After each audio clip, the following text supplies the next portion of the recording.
It's out of my hands,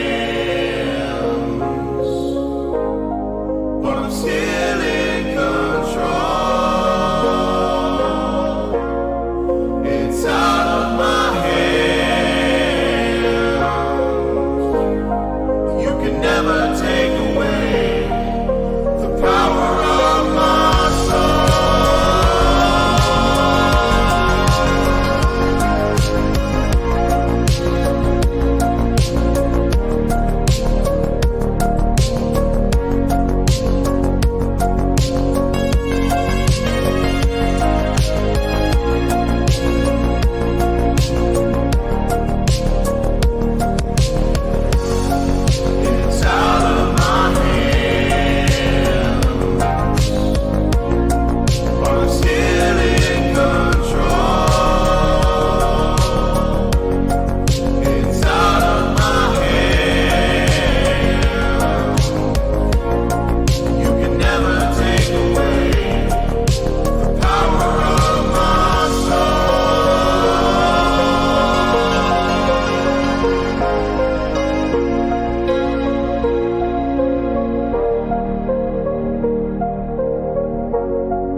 Wrestling Buffet.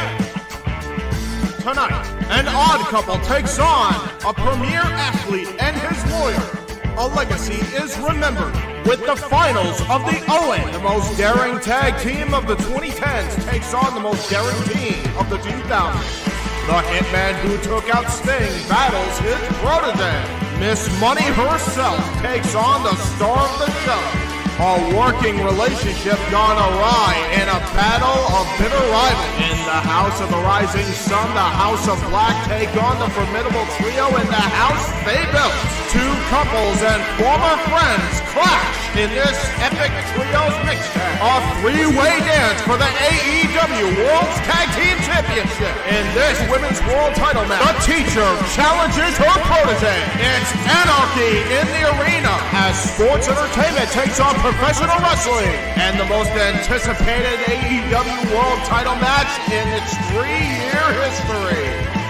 Tonight, a 5-way broadcast here live on YouTube for the biggest AEW pay-per-view in its 3-year history. Cassidy 18 Studios, Insanity Works Studios, Simple Man Jay Heber, and the Jeff Meacham Network presents the AEW Watch-Along Fiesta!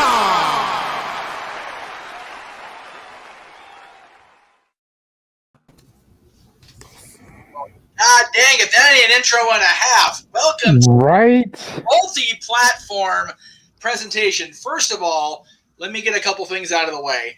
We neglected to mention, or at least JJ didn't because we were promoting June for JJ, that he's going to be talking about Red Notice, the final movie of his Dwayne Johnson-centric month coming up on Monday at 3:30 Pacific. Make sure I said that right. 6:30 Eastern for JJ. So let me go ahead and get that out there right now, because that's how his month's going to end with Dwayne Johnson, except for Friday's show, because that's also the Dwayne Johnson movie. Anyway, because it's part of a sequel thing. James, golly, that was all James right there.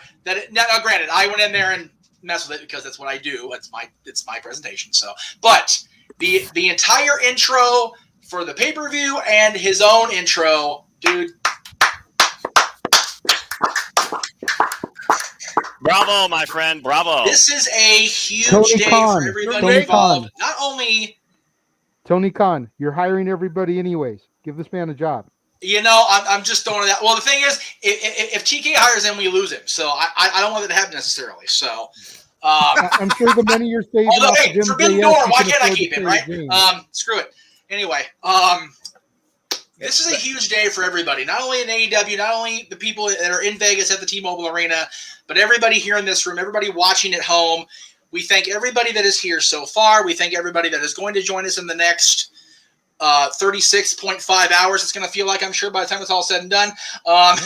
There's 13 friggin' matches tonight, including buy-in, plus open mic night, plus we're taking a break between the pay-per-view and mic night too. Noah can hop on with Cindy and Chris to recap the show in case you missed anything we say.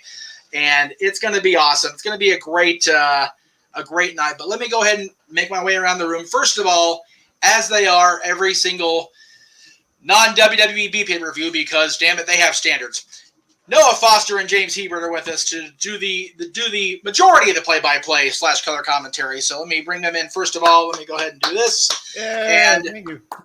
Let's see. Down where, kids? Down here. We've got the wrestling encyclopedia himself, Casey Gallagher, is also joining us. And as he do, because he is honestly, at this point, the primary co-host of the Jeff Meacham Network, as well as his own channel, Cassidy Studios, which features Renegades Reviews, which features oh God, I forgot the name of the other show. It's happening right now because I'm a dick and I can't remember the name. Warzone. Warzone. Yeah, Warzone. That's on right now. If you want to pop in, by all means, go over there, check that out too. JJ Williams, the Renegade himself, is here. We're waiting on Big G. He has the link. And of course, I am Jeff Meacham. Yes, the lighting sucks. Yes, I'm still dealing with post-concussions, so bear with me. Guys, how's everybody doing today? It's Sunday. The Indy 500 ran today. NASCAR's in Charlotte, and we are live on pay-per-view at the bottom of the next hour with the buy-in. What is up, kids? It's Sunday evening in May, gentlemen, and you know what that means. Thanks for That's making it. You guys are gonna make me blush with the compliments, boys. Wait, you Boys. Wait, you blush? Do I? I Probably. feel like you undersold at least Noah talking about how Noah and James don't do the B pay-per-views because they have standards. Noah is doing commentary with me for NXT in your house next weekend. Well, How little we but that isn't a forget. B show. That isn't a B show. That's NXT's big show for the quarter. So And is he not doing Red Crate of Hate also? Only not by his because own choice. He was coerced into that by force. yeah. I mean, well, he's wearing the I red have a shirt even. You contract. got to wear that shirt for Red Crate of Hate. Yes, I need to recreate that logo because it turned out really shitty in post and blowing it up. So that will be done by the end of the night. I promise you that. Fair enough. Like Oh, I said, man. in a different parallel universe within the multiverse, we'd all be in Vegas right now enjoying this stuff. I'm going to be at the Forum Wednesday. There's still discussion about Friday in Ontario. We'll see how that plays out. But Just so you know, sir, there's no more discussion on my end. So what's that? I'm sorry, I missed part of that. there's no more discussion on my end. It's not happening on my end. Okay, well. So I don't based know on if that my was end, we'll part see. of. I don't know if that was part of your thing, but if that was part of it, I'm not anymore. So it was a part of it in terms of it would be a hell of a lot easier to go buy a car. I'm not gonna lie, especially right now. It really depends how today goes, and it really depends on how Tuesday and taking Dylan to his appointments go, because those are no travel or travel within the city. Wednesday is going to be a challenge. Driving, taking a bus all the way to Inglewood. The way I'm feeling now. If I feel better tomorrow, cool. Right now, not so much. But let me go around the room here one time. Noah, it is great to see you as always. You've been kicking the ass. You've been handling all the prediction leagues. I think you have about 46 leagues at this point. It feels that way anyway. Participants did you tell us before we came on the air? 100 and something. This is the biggest pool I've ever seen in my life for predictions. Over 150 combined between the Galaxy, Team No DQ, the Jeff Meacham Network. It's phenomenal how much investment and interest, at least for this fun little free predictions game, we have for AEW ahead of Double or Nothing. And good luck to everybody. And I hope you enjoy the commentary, the watch along, and the overall just fun experience, because that's really what it's about at the end of the day. Yep. James Hebert, please go next. You seem like you want to anyway, so go right ahead, brother.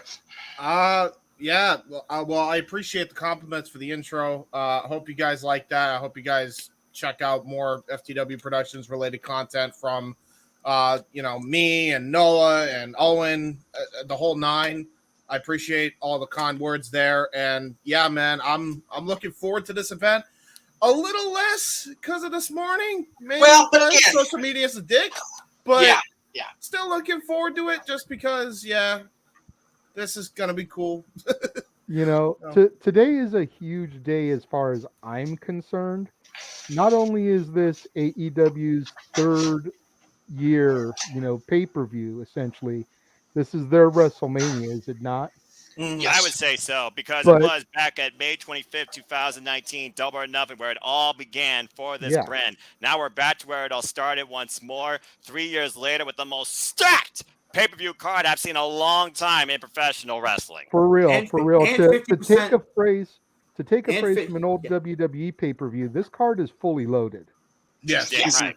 And well, not quite. We have 50% less roads here. And I'm completely stoked because this is my first AEW show. Hey! Pay-per-view. This is as my far first as on here with one. us, yes. Period. This is my first AEW pay-per-view start to bottom. Oh, that's right. I forgot about that. I've seen bits and pieces from the old place I lived, some of the roommates that would watch it. I'd catch a match here, a match there. But this is the first AEW pay-per-view that I've been invested in for the build-up, because I've been watching Dynamite and Rampage, and that I'm going to watch as it happens, and it just so happens to be with this awesome group of individuals. Yes. Yay! I am a little bit bummed. I even ordered a shirt from Shop AEW for the occasion, but, it's stuck in North Las Vegas as of Friday, so. I'm not surprised. No. But I had ordered the Blackpool Combat Club shirt with the bloody fist and everything. just didn't come in time. I was hoping to make the huge debut with it on the show today, but you know. Stinky.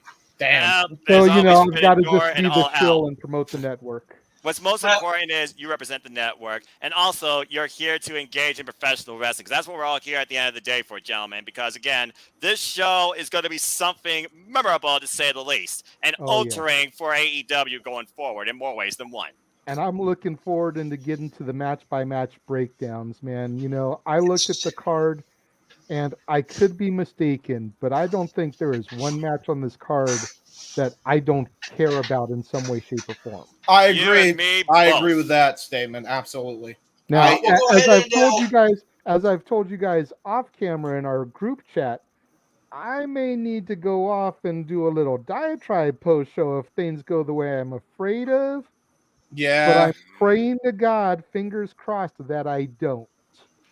Either way, we'll have conversations and topics galore once this show concludes for sure. Oh, most definitely. 100% without question. There you go. There you That's go. it. There, Of course, okay. the Red and Blacks. We're in that's one, Vegas, guys. so hey, let's let it ride. Let's hit the slots. Let's see who hits the big time or who goes bankrupt, Jeff. Let's get into this freaking thing. Yes. Here's how times roll. Give us Here's the how buy-in Vegas match. good old Go ahead, JJ. I was just going to say, give us the buy-in match. Let's get talking about this. I'm excited. Here's how Vegas good old JM is today. He's having a salad for dinner and he's sipping sparkling water with lime in it to keep his stomach settled. Good old JM is Vegas, baby. Anyway, Hey, I've got Arnold Palmer in my refillable lemonade cup that I got There at you the go. Attaboy. fair yesterday. You already know what I do. I'm on my Top Gun binge right here. yeah. Let us. Before we get into the buy-in, if you've seen Maverick, you know how it is. If you haven't seen Maverick, get your ass to see Maverick. All right, very good. For real. But go after the watch along and everything. We need I'm about to ratings say, in the Yeah, beginning. yeah. Be here. Be here right now. Be here right now. Tomorrow. And it's not you'll like see- there's not you'll a see it. ton of channels that you could be watching on. And this is how we're starting off at 7:30 Eastern, 4:30 Pacific. JJ. This is going to be something you guys need to definitely be here for, as well as on BR Live or on Fight TV, and you'll find out why later. But Danhausen back from injury after being off for a long time. He was so injured, yet he still boarded the Jericho Cruise and did the amazing things Danhausen can do, even when he is injured. He hosted a comedy show. He did a lot of cool things. Teaming up with a guy who kind of represents the FTW. No, not James's. The actual FTW from Taz, God help us, Legacy Hook. Taking on, as James put it so eloquently in the intro, the one of the premier athletes in cruiserweight, let alone anything professional wrestling. Damn it, Tony Nese and his lawyer. Yeah, we'll go with if that. you want to call it that. Mark Sterling, His advocate. If you will. He is no advocate. Don't you dare give him that moniker. Don't you dare put him in the same camp as Paul Heyman. There's only one advocate, and damn it, he is with the ones, and we're going to see him next week, more than likely, one way or the other. Man, this honestly, for me, is, again, JJ put it so well. There's not a bad thing to be had on this card. The fact that this is the buy-in, and it's still going to be an entertaining as hell match. I'm going to enjoy the show, personally. Noah, where you at on this one? Well, the way I see it, you want to engage the audience. You want to bring a little humor. And then you got the cold-hearted killer known as Hook, who's undefeated ever since gracing the AEW scene, particularly on Rampage. You have this strange bedfells, whether it's a one-off or something to continue. That remains to be seen. But overall, this is going to be entertaining. We saw how this all came to truly be once Tony Nese kneed the heck out of Danhausen in Danhausen's Dynamite debut that I'm pretty sure was quicker than Hikaru Shida beating Red Velvet. That being said, Smart Mark Sterling, ever since Smart Mark Sterling has now acquired Tony Nese for his assets, not just his abs, Tony Nese has gotten more TV time, and Tony has been able to show off more what he's about and give you at least 8 reasons why. But here, I feel like that one of the two is definitely going to sleep via the Red Rum. This will be a fun match, to say the least. And I'm curious, Danhausen can't curse Hook. Can he curse Tony Nese or Mark Sterling? Oh, yeah. I think most definitely. I got a prediction for you. This is how I think it's gonna end. Hook and Danhausen go over with teeth poured in the mouth of poor Mark Sterling. Super kick by Danhausen into the Kata Hajime, the Red Drum by Mr. Hook. All right with There you that. go. Yes, All right, very but that- nice, very evil. Oh boy, here we go. Yes, I love that Danhausen. He's always like that. Yes. Don't ruin the gimmick, guys. JJ. Gimmick. You know, I mean, What? I feel like if Hookhausen does not walk away with the victory here, then the whole build up to this match has been for naught. Yes, I agree. Right? You know, Absolutely. and slightly off topic, and I'm probably gonna botch this man's name. Did any of you see the interview with Chris Van Vliet with Yes. Danhausen out of character? Yeah. Yes. I saw the beginning of it. I didn't watch the whole thing. Yeah. I It was didn't watch the whole something to thing hear either, and but just see, to say the I least. watched a good chunk of it, and it amazing interview. If you guys have not seen Danhausen out of character, it was really cool to kind of see the man behind the paint, so to speak. He's a trip. He is. Yeah. He is yeah, literally comedy gold. I had the fortune briefly of talking to him out of Danhausen gimmick on the cruise because there's so much stuff going on. You can't just pass by people. But yeah, he's definitely all in on the gimmick. He's definitely bought into it. And like I said, he was still, his leg was still screwed up on that boat. And he still managed to go out there. He hosted the thing where we razzed Billy and his ass boys. He was helping host a lot of things. He was a lot of fun. So I am looking forward to this as well. We all know how I feel about Taz, whatever, but I'm enjoying the hell out of Hook and his presentation. And I was worried that his interaction with Danhausen would ruin him as far as the mystique, and it's done the complete opposite. It's enhanced both of them. Yeah, So very much so from what I've seen. And granted, I've seen less than all of you guys, but yeah. I've been completely impressed by the presentation of both gimmicks. Yeah, And I saw Danhausen live, his debut during Adam Cole versus Orange Cassidy at Beach Break. That was crazy. That place popped like you wouldn't believe, Jeff. I would believe it. It's Like I so said, wholesome. put it this way: we had basically, this might not ever make air as far as on the Jericho Cruise side of things. We basically were what was being presented to Billy and the Gun Club was we were doing a tribute to Billy. So what really happened was it was Mad Libs, and it was hosted by Cole Cabana and Danhausen. God help us. And collecting the Mad Lib answers were Chuck Taylor and Orange Cassidy up the aisles. That's funny. And that That's kind of alright. That's how says it everything started. you need to know. Yeah. That's what all you need to know. If the video ever goes up on YouTube, awesome. But the fact that Billy Gunn is now Mr. Cock instead of Mr. Ass to the Jericho Cruise attendees, well, Mad Libs are a mucker for their kids. Anyway, Betty Mister, Betty Cock. and the fact that the entire pool deck was chanting Mr. Cock at him during the match the next day, just the greatest. Genius. One of the It's greatest one of things those about things Cruise that you- Sunday, Hey, besides Jeff, the fact I got Jeff, to do the whole Judas moment. Jeff, when are they gonna change his entrance music? I'm a cock. Damn. Yeah. I was just gonna It's say one of that. those. If we'd had more Casey. time, it probably would have happened on the cruise. But anyway, because Oh, Lord. yeah, remember this was a comedy show at night, so in case there were any youngins on board, they weren't there. Yeah, we had maybe 10 hours, and we're out in the middle of the freaking Atlantic Ocean to try to get it. Yeah, it would have proven challenging at best if we even tried. So it didn't work out. However, it doesn't mean he didn't get one of those from the crowd during the match where we all did it because, oh yeah. I'm a cock man, and he would just look and it was like straight up Bobby Heenan still like you son of a bitch. It was so good. Yeah. So good. Real quick, JJ, you were trying to say something, weren't you? Casey beat me to the punch. I was going to say the exact same thing about the theme song. Yeah, fair. 2 weeks in a row, I've had my. I was going to say this is now this is now two shows in a row. James had his thunder stolen by somebody else on the panel. Oh, brother. For the record, this duo is the most wholesome thing I've ever seen. If you've seen the vlog where he gives, like, Danhausen is just like giving him chips and just fucking Hook with the most deadpan look ever gives a little smirk as he's eating chips. And he just thumbs up. He doesn't even speak. He just thumbs up after every tasting Danhausen's favorite chips. And he's like, you enjoy those. Danhausen's busy. And he's just eating all the chips. He collects the bags and just chomps away. It's the best, man. This I love shit how rules. I love we're talking the AEW match, and the chat room's talking about the freaking Demon Gimmick and Randy Anderson. They are off on their own track. I love our chat room. God bless you guys. Yeah, right. Yeah, I We wouldn't got- expect what do we got anything less next, from Jeff? those crazy folks. We got We've got 5 like chat 14 rooms matches. all together. So We've got this like is going to be 14 great. matches to get through, And and we still mine got is an hour. empty. What's going on next, Jeff? There's Yeah. so much overlapping talking. Thank you, JJ, for helping to redirect. Okay, good grief. I think we're on. Yeah, there we go. All right, so this one's going to be interesting. And I have it here in this spot because it's been booked more recently. But this is another one of those that's going to be just. It can be a number of things. It could be a complete spot fest. It could be Kyle just submitting Darby into oblivion.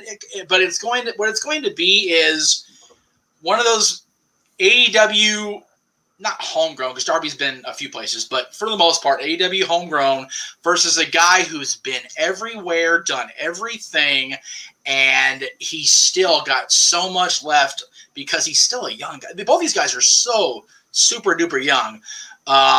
And I'm looking forward to it. I know the room's looking forward to it. The chat room, I'm sure, is looking forward to it once they're done talking about Blue Moon and Randy Anderson. That's a dangerous combination. Right? Especially, okay, now, if it was Arn Anderson Blue Moon, like, no, Arn's an alcoholic recovering. Shame on you all. Anyway, I'm going to hell for that comment. That's okay. I'm here for it. At least he doesn't pull out his Glock on you. But anyway, Hey, listen, continue. Right? Listen, There you brother. go. I got a first class ticket with you. You're fine. Oh, dude, after So, getting stabbed by Sid Vicious, I'm not surprised he carries a Glock on him. I carry more than that for getting. And the sad part is, JJ, what is Sid Vicious still not? He's still not the worst horseman. He stabbed another horseman, and he's still not the worst one. Okay, anyway. Okay, anyway, moving We're on. going to you, Roma. Anyway, so Jeez. based on that, let me get back to the match for kind of JJ reel in here for me. I honestly am going to pick Darby just because he's going to. No. I'm going to pick Kyle because Darby's going to be so focused on avenging the injury to Sting, he's not going to focus on the win. So my official pick, I'm pretty sure I picked Kyle in the predictions chat. Noah, if I didn't, then sorry, just leave it the way it is in the league thing. But on screen, it's I'll go with official, I got O'Reilly. you. I'm going to go with Darby because I feel like he needs to win more. He's lost a lot recently, and I feel like I get the whole underdog thing, but I feel like the last 3 pay-per-views he's taken an L. Right. So I don't think he should take another one here. I think this is a dub here for Darby. And also adding into Trios divisions happening relatively soon, probably after this event. So I think they're going to focus on O'Reilly and, in a trio. So do you want the guy who's going to be focused more in the Trios division, or do you want the guy that's in the singles division to go over the trio? You know what I mean? So I don't know. That's just my deal. That said, this match is going to be insane. What this really comes down to is the heart and soul of AEW versus the workhorse of NXT. That's the fact. I mean, this is going to fucking be awesome. Perfect summary. This is going to be awesome. So, I'm ready without for doubt. this fucking match. So if we're keeping count home before I move over to JJ for the next prediction, we've now had 100% without question for JJ Knight, and we had 2 F words for Noah in 23 from James in 22 minutes. So there we go. Shit. Let's go ahead. Botch. And we're already off and running. Watch your fucking mouth. Okay, god damn it. Fuck. You We need to will censor also have button. less. We have have less. Today's paycheck's just it's gone. Yeah. We All right, will very good. also have less penis references. Oh, jeez. Shit. Hey, watch your fucking mouth. I love Come that. on already. I love that joke. Okay. It's so good. It's such a great It's a DX great moment, bit. man. It's so It's so good. For this match, granted, both men lost during the Owen, but I feel like Darby getting eliminated by Hardy very early on. I feel like Darby needs this win to come back. Yes. You know, granted, Darby and Hardy was an amazing match. For all But- the 8 minutes that it got. You know what? It was TV time. What are you going to do? Fair point. It's not like they were getting 25 on a pay-per-view. They got 8 on a Rampage, I think. I don't even think they were on No, it was a Dynamite. No, it was Dynamite. Dynamite. Botch. Okay. I'm still trying to keep them straight, okay? Give me a break here. No, fair enough.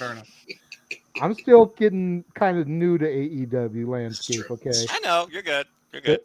And they do film a lot of them at the same show, so, Yeah. It's all the same. The same venue, yeah. So most of in the time. any event, they got 8 minutes of TV time as opposed to like 20 of pay-per-view. It's still going to be short.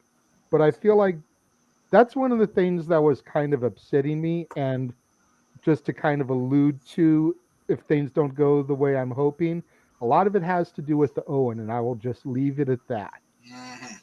But I feel like Darby jobbing to Hardy, considering the fact that Darby is essentially, for lack of a better term, a homegrown AEW talent, and Hardy literally has been in the company for like 3 weeks.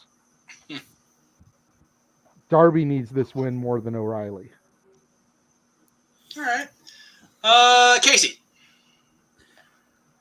I'm not gonna disagree about Darby needing this win, but James mentioned the trios division, and that is why I'm picking Kyle O'Reilly. What I gave. Sorry. Don't you dare sing that cursed tune. There's nothing wrong with that theme. Anyway, That Casey, theme continue. sucks. That's worse than anything Dale Oliver has produced in early TNA. Okay. Wow. Okay, It's hot awful. take. Go ahead, Casey. And Go note ahead, to self, Casey. and note to self, kick James from the call. Right. Oh. Anyway, that was good. yeah. James mentioned it earlier. The trios tag division is happening relatively soon. You have got to get the people that are going into it some wins and some momentum to build up your tag division at your trios division as something that you want legitimized and taken seriously. And if you want the most momentum for your teams, you've got to start giving good, solid wins to the people that are going to be in it. Darby, as much as he might need this win, he has been, and always will be a singles guy. So I'm giving this one to Kyle. All right. Let's go over to James. Noah. Sorry. But No, you're all good. Well, the only time Darby Allin and Kyle O'Reilly actually met each other in ring was back in Defined. It was a tag team affair where Darby Allin was on the losing side. Darby Allin has been AEW since day one, says he's AEW for life. He's a one-man army going up against the world. Nothing new for him, but he's out for revenge on behalf of Sting and looks to take out Kyle O'Reilly's leg, which we know is definitely bummed via the Kinesio tape and the war he just went through with Samoa Joe. But looking at it again, Darby Allin, doesn't matter win or lose, he's going to make a statement. He's going to hurt Kyle O'Reilly too. But Kyle O'Reilly, he is the workhorse here, and he has a partner in his corner, not even booked for the show.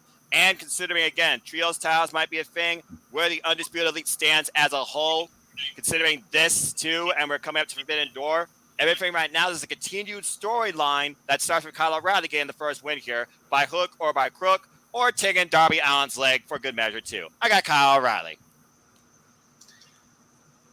That's everybody, right? I believe so. Yep. Okay. All right. match. Next match. Let's move right into it. All right.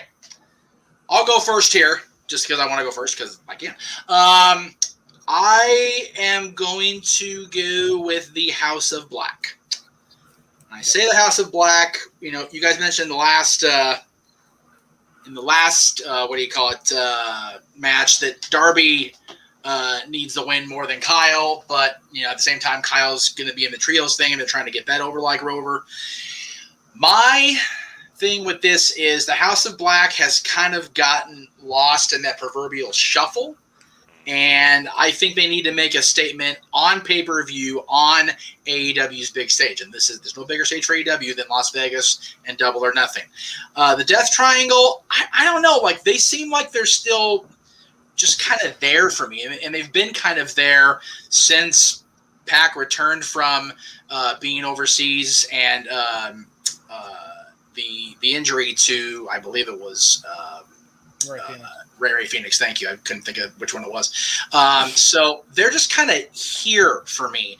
House of Black, like I said, they're needing to get much more of a momentum push, and I think a win here on a big stage on pay-per-view will definitely go a long way with that. And as you guys all mentioned during the last match, the trios division is a thing. It's going to be a thing on TV sooner than later. And I think the odds-on favorite for me to be a trios champion is the House of Black or the Undisputed Elite, which I'm sure we'll talk about as we go along here, because we had Kyle, we'll have Adam Cole later. I'm sorry, Adam Cole Bebe later. So, James. Hi. House of Black for all the reasons you mentioned. I have nothing else to add. Cool. JJ. Yeah. Pretty much the same. Out of all the matches that I've seen, this one is the one that I am the least invested in. Right. But I'm still very much invested in it. But yeah, the House of Black is, in my eyes, the odds-on favorite. We're going to go with the Vegas lingo here. Right. I kind of feel the way you do about Death Triangle. They just kind of seem like they've been floating around for a minute, and they're not really like settled. Granted, a win here could make people take notice of them again. Right. You know, and definitely bring some much needed publicity to their stores. They just opened a new one up in Vegas there this week. Yes. With the Fan Fest and everything, the Republic of Lucha stores. They've now got one out here in Pasadena, the original, and one in Vegas now. So a victory for them, you know, from a marketing standpoint. One will bring attention to the trios, which is what we're talking about, and two will bring attention to their stores. But I still got to go with the House of Black because, as everyone has kind of been stating, they've just been floating around. Yeah, they need the win bad here. Noah, go ahead, sir.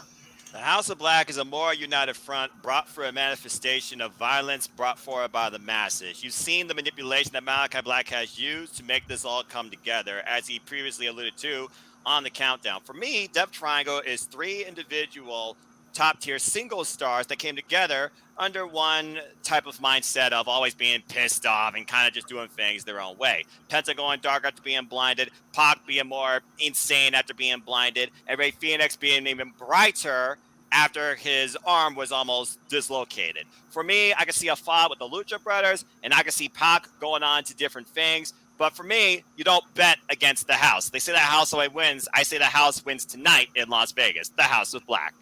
You don't bet against the house, and you always bet on black. There you go. Put it all on black. There you go. That's what Wesley Snipes said in Passenger 57. Always bet on black. I got the red, I got the black, so trust me, I'm with you there. Casey, before we go to you, Ryan in the chat room, the actual buy-in begins at 7:30 Eastern, 4:30 Pacific, and we will be covering the buy-in match between Hookhausen and Neeson Sterling during that last half hour before we go live on pay-per-view. So stay tuned, Ryan. Casey, go ahead with your prediction for this. Everything you guys just said about House of Black in terms of their position on the card, or more accurately, lack thereof, can also apply to Death Triangle. And I'll be honest, as much respect as I have for Malachi and the House of Black, I feel like Death Triangle is a far more potent and dynamic tag team than the House of Black. I'm giving them the win here. Wow. Okay. That's a hot take. It's always good to have at least one person go the other direction. I won't necessarily be mad if House of Black wins. Either way, because it gives Pac the excuse to turn heel and go off on his own. Right. He's already here. What are you talking about? Well, turn maybe more go heel, after, always maybe said. like Ryan says here in the chat room, go after the TNT belt or go after Joe.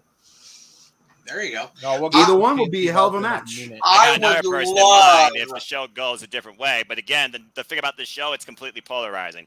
Next match, Jeff. I would love Pac to be in the Ring of Honor World TV or any Ring of Honor, any title picture. Yes. Good Lord. I mean, JJ, Ring of Honor like a We've glove. seen Pac back in Gorilla, so I was Pac just gonna Joe say- or Pac Sky, either way you go is going to be a great match.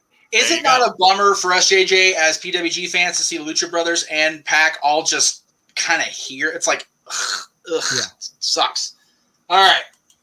Next up on the itinerary, if you will. Now, this is not here because it's less priority. In my eyes, it's just been not as featured as what's to come on this prediction show. So, Agree. PBS Championship, my girl Anna Jay, who I just absolutely fell head over heels in love with on the cruise. She was so great, so wonderful to all of us. great with everybody on the ship. And again, the woman who is the champion, that bitch station. It's Jade. Jade Cargill. She is the champion. She was made the secondary women's champion in AEW for a reason. The company's behind her. We all have our feelings about her in-ring skill, but there's no denying the charisma. Good grief, Charlie Brown. So I will start actually with Noah on this one. I'll go ahead and throw it to him and see what he has to say as Jade Cargill prepares to get another defense of the TBS Championship, this time on pay-per-view. It comes down to, do you see on the J, round 2, finally dethroning the undefeated and becoming the TBS champion in honor of maybe Brody Lee, one of the first young true AEW originals grown out of this company with one more year of wrestling experience underneath the AEW banner versus Jade Cargill. But since Jade Cargill has come in, we've continued to see her grow in both confidence and in-ring awareness, as of course she learns mat-based skills courtesy of the American Dragon, Bryan Danielson. Great Day in Life of Jade Cargill special by Complex on YouTube really sent that home. For me right now, I look at the TBS champion. I look at the TBS championship. I think about the future and what else could hold in store too. Anna Jay's been putting in the rounds, tagging and learning from the likes of Ruby Soho, Chris Statlander, Hikaru Shida, Sky Blue, and even, of course, Riho. But for that being said, right now, I look at their first match. I think this match will surpass what they did during round 1, but I think the result will still be the same. Because right now, Jade Cargill, she has too much going for her and too many people in her corner, where everything right now could go into her favor. I have the champ retaining. All right. I will go to Mr. Williams next. JJ. Well, I've got to open this up by saying, cut the shit, Meacham. Sam. You know, to be in the same category as Tony Schiavone, I'm not sure what to do with that. But anyway, carry on. For starters, I'm waiting for that shirt to show up on freaking Right. Shop AEW. Cut the shit, Tony. Give Go, it go. time. Going Give to. it I guarantee time. you it's going to. But I mean, Poor Tony Schiavone. Poor Tony. Jade is the odds-on favorite here. I know a lot of people, like you said, don't like her work rate. But every match that I see of her, she's getting better, and better. And if you just graded a champion by their in-ring work rate, then John Cena and freaking Hulk Hogan wouldn't have been champions for as long as they were. Fair enough. You've got to get that drawing power. You've got to have the charisma. You've got to be able to sell tickets, put asses in seats. And the fact that she's recently brought the baddie section into her gimmick as well, Jade is going to retain the title here. I feel like, in all honesty, if Jade is going to lose the belt, it needs to be on TBS to pop the views. I agree with that. And I got two candidates in mind, one that might be more short-term versus the other, but I'll talk more about that maybe later after I see the result of this match. Casey Gallagher, what say you, sir? James, you're going last, damn it. Oh, okay. What's Jade's undefeated streak at? 30-0. Ooh, that's legitimate, not like the Goldberg streak that was fabricated. I love you for that. Yeah. Trust me. Wrestling Bios has proven that. Oh, yeah. That's a fact. I've seen that shit before they 73 did. in like 6 months. Oh, jeez. That throws a wrench into things for me. Because I have Jade Cargill to win, but man, 30 is kind of a hard number to not stop at. Nah, with Jade, though, and with Anna Jay, and the fact that, keep in mind, she has two people that can help her. By the way, it's no shock that, but I'll go last. I Have don't. your thoughts, baddie fan. Wait, am I giving my thought? I thought Jeff hasn't gone yet. Has he? Casey right now is trying to finish his thought, and then He's you just trying to interrupt finish his with thought the there, yeah. Yeah, go ahead. Go ahead, Casey. Yeah. Well, I mean, as I said, I have Jade Cargill to win. Right. But this is one. But given that she's up to 30, this is one of those that I can go that you can really go either way. You make a good point about where the number of the streak is. Mm-hmm. The number of the streak. I honestly feel like if the number was lower, not to draw comparisons by any means between these two individuals, Of course not. completely different levels. But Undertaker lost his streak at 22. He went 21 21 and 1. Yes. Right. You know, 22, you bust. Go lay down. We're in Vegas, double or nothing. If she is at 21 and this was going to be her 22nd win, you bust on 22 in Vegas. It just sounds so good. Exactly. It has that feel to it. But to be at 30, and like I said, with the baddies and everything in her corner now, James, go ahead. I didn't mean to step on you. It's your turn, but I just had to piggyback off of what Casey said there. He basically added his 2 cents. He called himself like Yeah, Game of Poker, and I agree. Anyway, James, raise that. Yeah, I think Jade's got to win here. I think Jade is ready to go to win this thing. I mean, she just won the belt not too long ago. She's on a freaking undefeated streak that's going to last for eons, and I don't see Anna Jay and while this is probably, I know everybody's going to point to Nyla Rose and Riho from the first time, right? But like, this is a size issue to me. She's going to win because until there's a big enough opponent to actually go against Jade, and that's believable to go against Jade, it's not going to make sense to dethrone her. So I think she retains here. Like I said, based on the result of this match, I'll have thoughts regarding that, James. Guarantee you. Let's keep going forward, Jeff. I'm waiting for Jade to start pulling a Roman Reigns and talking about acknowledge me. Yeah, right. Do I stand alone on the island of Jade of Anna Jay relevancy here? Am I the one Yes. picking Anna Jay here? Yes. Wait. You're No, picking I out like Jay Anna. to win? Well, I mean, hey, you may stand alone, but you don't stand in stormy seas. You've got kind of a solid foundation there. He does stand a chance. I'm just saying. So you're saying there's a chance? I do believe there's a chance. Again, it's round 2. We've seen Anna Jay. She's grown since that last match, too, with how much more match experience that she's gotten. But Jade Cargill, you can say the same thing about her, but she also has an entourage in her corner. So you're going with Anna then? I am going with Anna officially, yes. And is it just me? Is it just me? I know I'm kind of new to the game, but I haven't seen a Jade figure out there. No, I not think yet. they would have Not tried yet. to capitalize on this by now. The closest thing you're going to find to a Jade figure is looking in the Mortal Kombat section. Right. Yeah, and I guarantee you she's going to go Mortal Kombat tonight. Or the And hey- X-Men Storm figure. There you go. And not for nothing about, cut the shit Tony and poor Tony. He has an action figure coming out through AEW Right? pretty soon. So good on Tony, for real. Yeah. Tony Giovanni. Maybe that'll be the first one they make a Jade. I noticed they're doing a Ryu and Ken Young Bucks figures. Maybe they'll do a Jade or a Storm Jade Cargill figure. There you go. I'm just happy for the Butcher and the Blade and the Bunny finally getting theirs. They deserve it. But they're Right. Jesus. All right, what's next, Meacham? So next, again, not unimportant to me or anybody else in this room, especially the longtime fans, but at the end of the day, very recently built and not a championship match.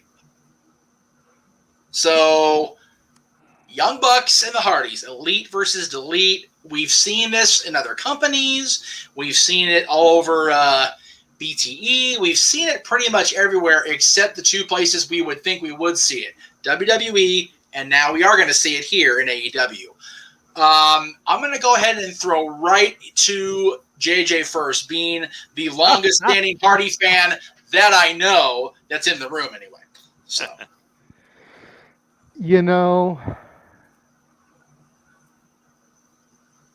I'm going to go with the Hardys on this one. okay. And I think if the Young Bucks hadn't pulled what they did on Rampage Friday night, Right. Cutler. then I would have totally gone with the Bucks. Shut up, James. Because they're the youth, and to get the victory over the legendary team. Granted, the Bucks aren't young anymore anyway. No. Not by a long shot. It's been 15 years since I would see them on a regular in Gorilla. I was going to say. But, WG. and I swear to God, dude, I would love to see them come out at either the Forum or in Ontario to Mbop, just as a throwback for the fans, because that was their theme song. You will hear the pop from wherever you are if they come out to Mbop on Wednesday. I'll tell you that right here and now. As much as I hated it, as much as I hated standing in the ring having to listen to it as these sons of bitches came out, I will pop for it. Freaking Hanson. But I feel like the Hardys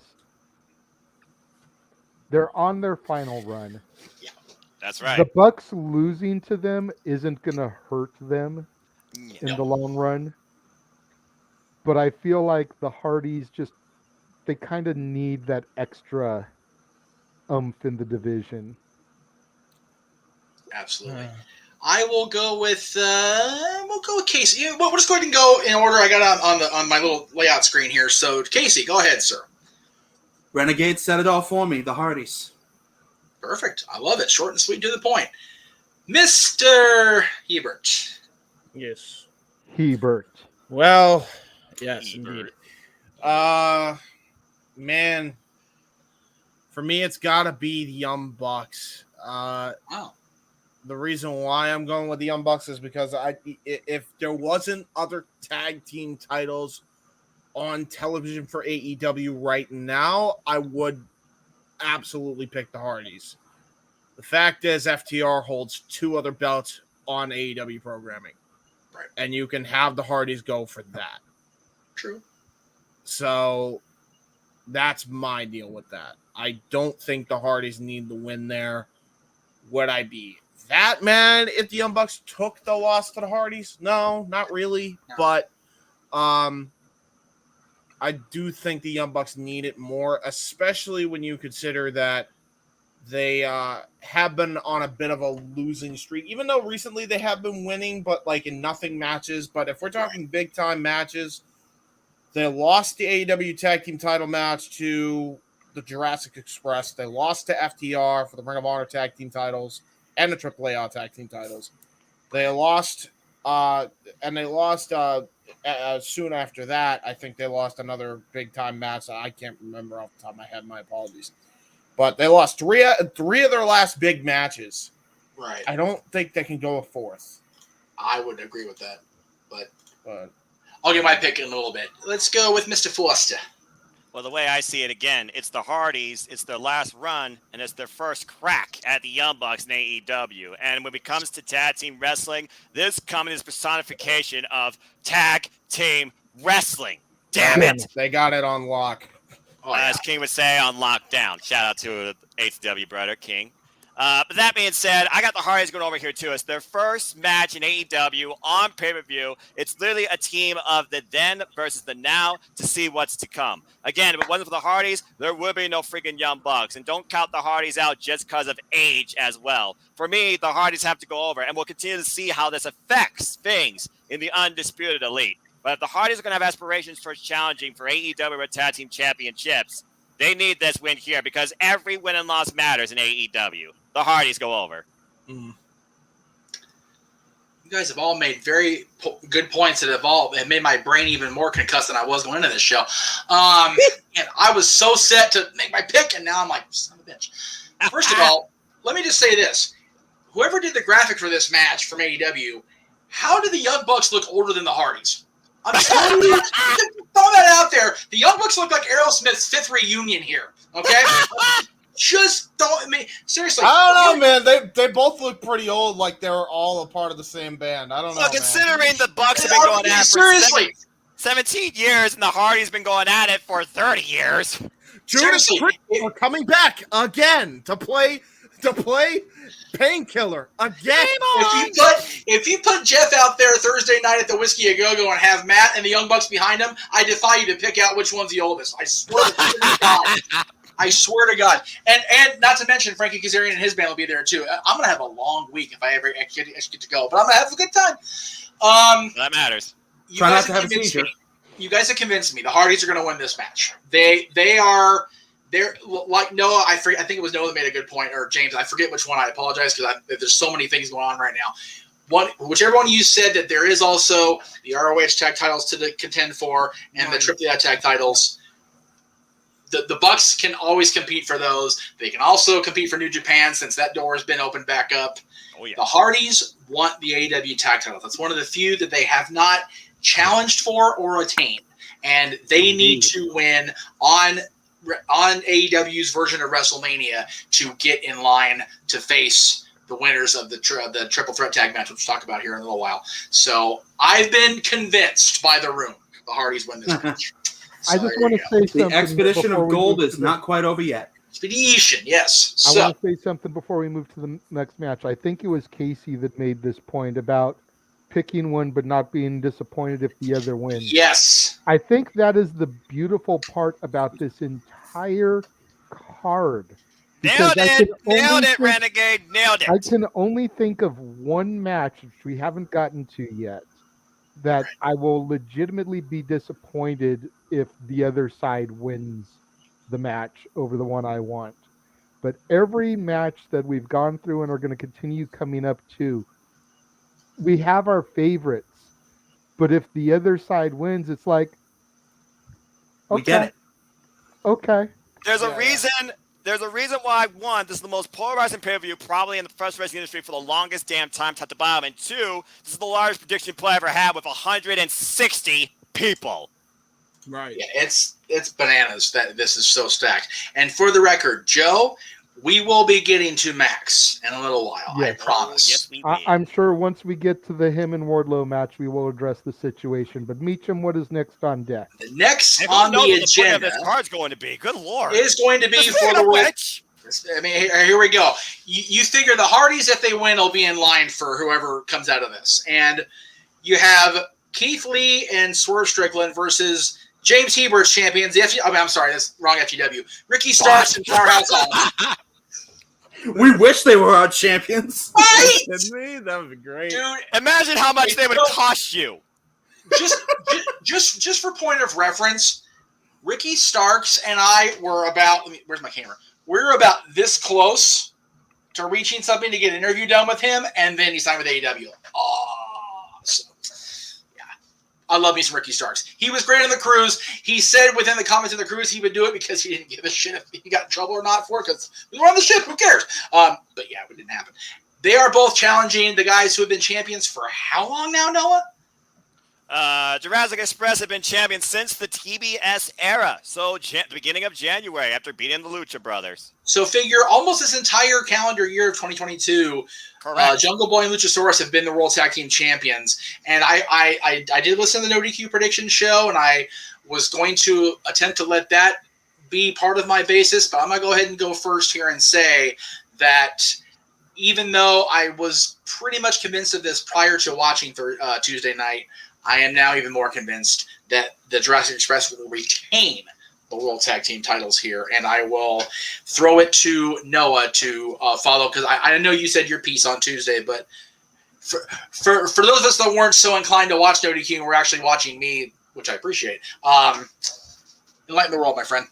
Well, I mean, I talked about on No DQ. I talked about on the Daily Slam with Cindy G. I talked about on my channel with the ATW crew. Now I'm talking about it all with you here, too. So let me talk to you. It was Jurassic Express that overcame the Lucha Brothers in the beginning of the TBS era and becoming the new AEW World Tag Team Champions. Since then, they've overcome all sorts of challenges, including but not limited to the Dark Order, the Ass Boys, the Acclaim, and also most recently on AEW Revolution, two of the best tag teams of all time in the Red Dragon, What Our Game, and the Young Bucks in an incredible trios affair. And once again, we're back here in that same picture. There's a couple of things to figure about here. It was last year at Double or Nothing in the Casino Battle Royale where it came down to Jungle Boy and the man still mentoring him right now, Christian Cage. It is Christian Cage that instigated this triple threat match in the first place. It is almost like the champions are the outside factor here. The championships, though, are at the forefront because I look at the other two teams here, Swerve in his glory and Absolute Ricky Starks and Powerhouse Will Hobbs representing Team Taz.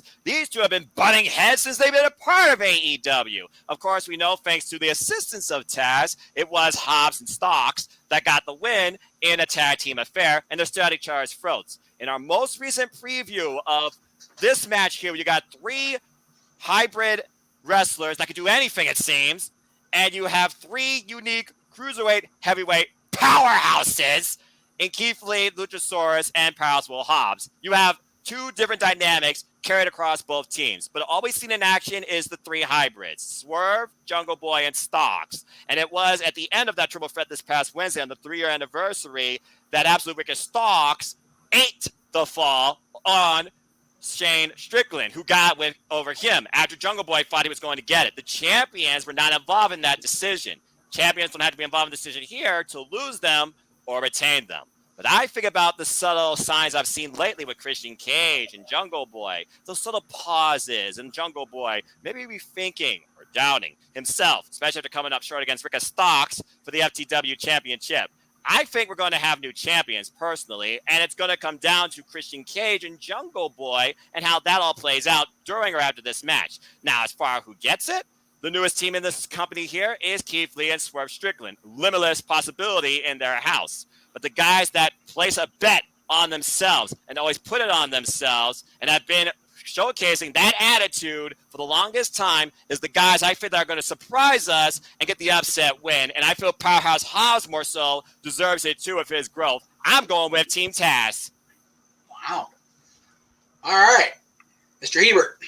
I am gonna go with the champs to retain for all the reasons Jeff said, because I think it's a bit too early considering they just started teasing it not that long ago during the Owen Hart tournament. So I'm going to go with the champs retain here. I'm just looking forward to this matchup, man. Although I hope at some point they realize that they should just team up Swerve in Our Glory with Team Taz at this point for two reasons. Number one, you can have a great trio in the Cold-Hearted Handsome Devils. That's one. Number two, you can have a great tag team in Unlimited Power. So there's my idea for you. Give me royalties. James will not stop preaching that until it happens, folks. You heard it here first. Yeah. Well, I mean, he lost FTR versus the North, so he's got to have something. Fair enough. So again, JJ, Casey, before you go, Ryan, you asked about the countdown. Apparently, the buy-in starts at 7 o'clock for Pacific, not at 7:30. So, but Tony Schiavone alluded to it being at, so that just tells me that's when the action's going to start. By the way, I love the fact the AEW set is the same way how it all started, simple and original, wonderful stuff. Casey, my friend, take it away. I'm picking Swerve in Their Glory. All right, then. I love it. We all got three different teams. That's how dynamic this match is. I can't wait. I love it. But I will not be mad no matter who wins because I agree. Because this match is going to be a goddamn barn burner. Without a doubt. JJ. Don't burn down. Yes, don't burn down barns. That's bad. Yeah, burning barns is bad. Well, I mean, I can't exactly call it a slobber knocker because I don't know if it's going to be a triple threat. I don't know if it's going to be a triple threat format, and we might have Keith, Luchasaurus, and Will in the ring at the same time. If that does happen, absolutely slobber knocker. It's going to be a slobber knocker regardless, and a match to remember. But JJ, good luck, brother. Your thoughts on this? You are the sitting vote, my friend. This is another one of those that I'm not going to be mad any way it goes. I'm picking, exactly. I think I could be wrong, but I think I picked the champs to retain. But I really would like to see Keith Lee get the straps as well. Him and Swerve kind of give a big FU back to Vince and everything back over to the NXT brand and Raw. And may I add, not to cut you off, JJ, Jungle Boy has been a tag team guy since his first day in AEW. Very true. He's been with the company for 3 years. And we've all seen that he has skills that will take him way farther than just the tag team championships. Just look at his match versus MJF at Double or Nothing. God, absolutely, yes. The $1 million question, and his 4 reasons. The $1 million question is he ready to break out on his own? Right. That's the blessing and the curse in disguise, JJ. That's why you got Christian Cage right now. You don't know if you're ready until you test the waters. Exactly. And I believe it is time for Jungle Boy to test the waters. Sink or swim on his own. Jungle Boy. That's fair. That's a fair assessment. Like I say, out of all of us, I'm still the rookie when it comes to AEW here. So it's all good, brother. It's all good. We got you, man. I've been with them since day zero. I love what this company does on the fact that that's freaking Luke Perry's kid every time I look at him. But that's a whole other story. Yes. So 'Cause I grew up watching Dylan McKay on 90210. Oh, so Yes. who are you picking, by the way, JJ? yes. I picked for the champs to retain. Okay. Okay. I Cool. believe That's that two was for my the official champs, pick in one the for league Team and Taz, everything. and one for Swerve in His Glory. Jeff, where do you stand? I actually started off and said that The champs retain. Jackson It's great for the was going to champs, retain. yeah. So it's all good. No worries. All right, we're going to move on here because we're getting long in the sand here. Women's Championship. I am looking more forward to this than I thought I would. I already love Serena Deeb. Yeah. I am 100% sold on Thunder Rosa. I wasn't at first, but man, she has stepped up to every plate she's been handed thus far Yes. with NWA, with AEW, with everywhere she's been. I'm so impressed with her. She is a talent and a half. Love her to pieces.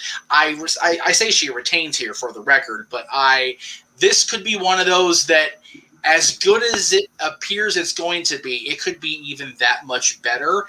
And I'm going to go with Casey to make the next pick. You said it all for me. Thunder Rosa's retaining. All right. Yeah, same. James, I'm same. yeah. So we'll go to JJ next, I suppose. I'm going with Serena Deeb. Okay. Just because of history, just because of how long I've kind of been following her. I have nothing against Thunder Rosa. I feel like she's been a great champion for the division, but I feel like Serena needs this to prove. All right. Noah, what say you, sir? What we are going to see here, gentlemen, is two of the most passionate, realistic, professional wrestlers in all of women's wrestling go at it for the AEW Women's World Championship. One inspired by the other, and both that took a chance on themselves when everybody else brought them down and think they didn't have it to make it to this point, let alone be on this stage. La Mera Thunder Rosa is out to be a fighting champion, while Serena Deeb is out to prove once and for all that she is the absolute best in trailblazing her legacy and making this a better place and industry for women in professional wrestling. But for me, it comes down simply to this. Thunder Rosa with only one title defense so far against the Beast, Native Beast, Nyla Rose at Battle of the Belts. It is just now started to be La Mera's time, and I don't think she's ready to give up this crown that has added a whole new level of confidence for her since claiming it over Dudderbreaker DMD in that steel cage match. I have the champ retaining. It one hell of a match to remember. Yeah, agreed. I love the different opinions. I love the pace. I love all this. It's so good. All right. Next one's going to be one that arguably, I heard it was pre-taped. I don't know if it's going to be or not, but we'll see how it lays out. But whatever it's going to be one of those. It's a slobber knocker whether it's going to be it or not. Man, and okay. So I have so many opinions on all of this. Raymond, we appreciate you being here. No worries about the Star Wars celebrations, man. Trust me, we are Star Wars fans in this room. A lot of us are, and from what I heard yesterday, Disneyland was crazy with Star Wars stuff. So you have fun, Ray. We'll see you on Monday and on demand for tonight. As far as this match goes, I am a fan of a couple people on both sides, actually. We all know my love for Chris Jericho. We all know how JJ and I both feel about the American Dragon, Bryan Danielson. I love Mox.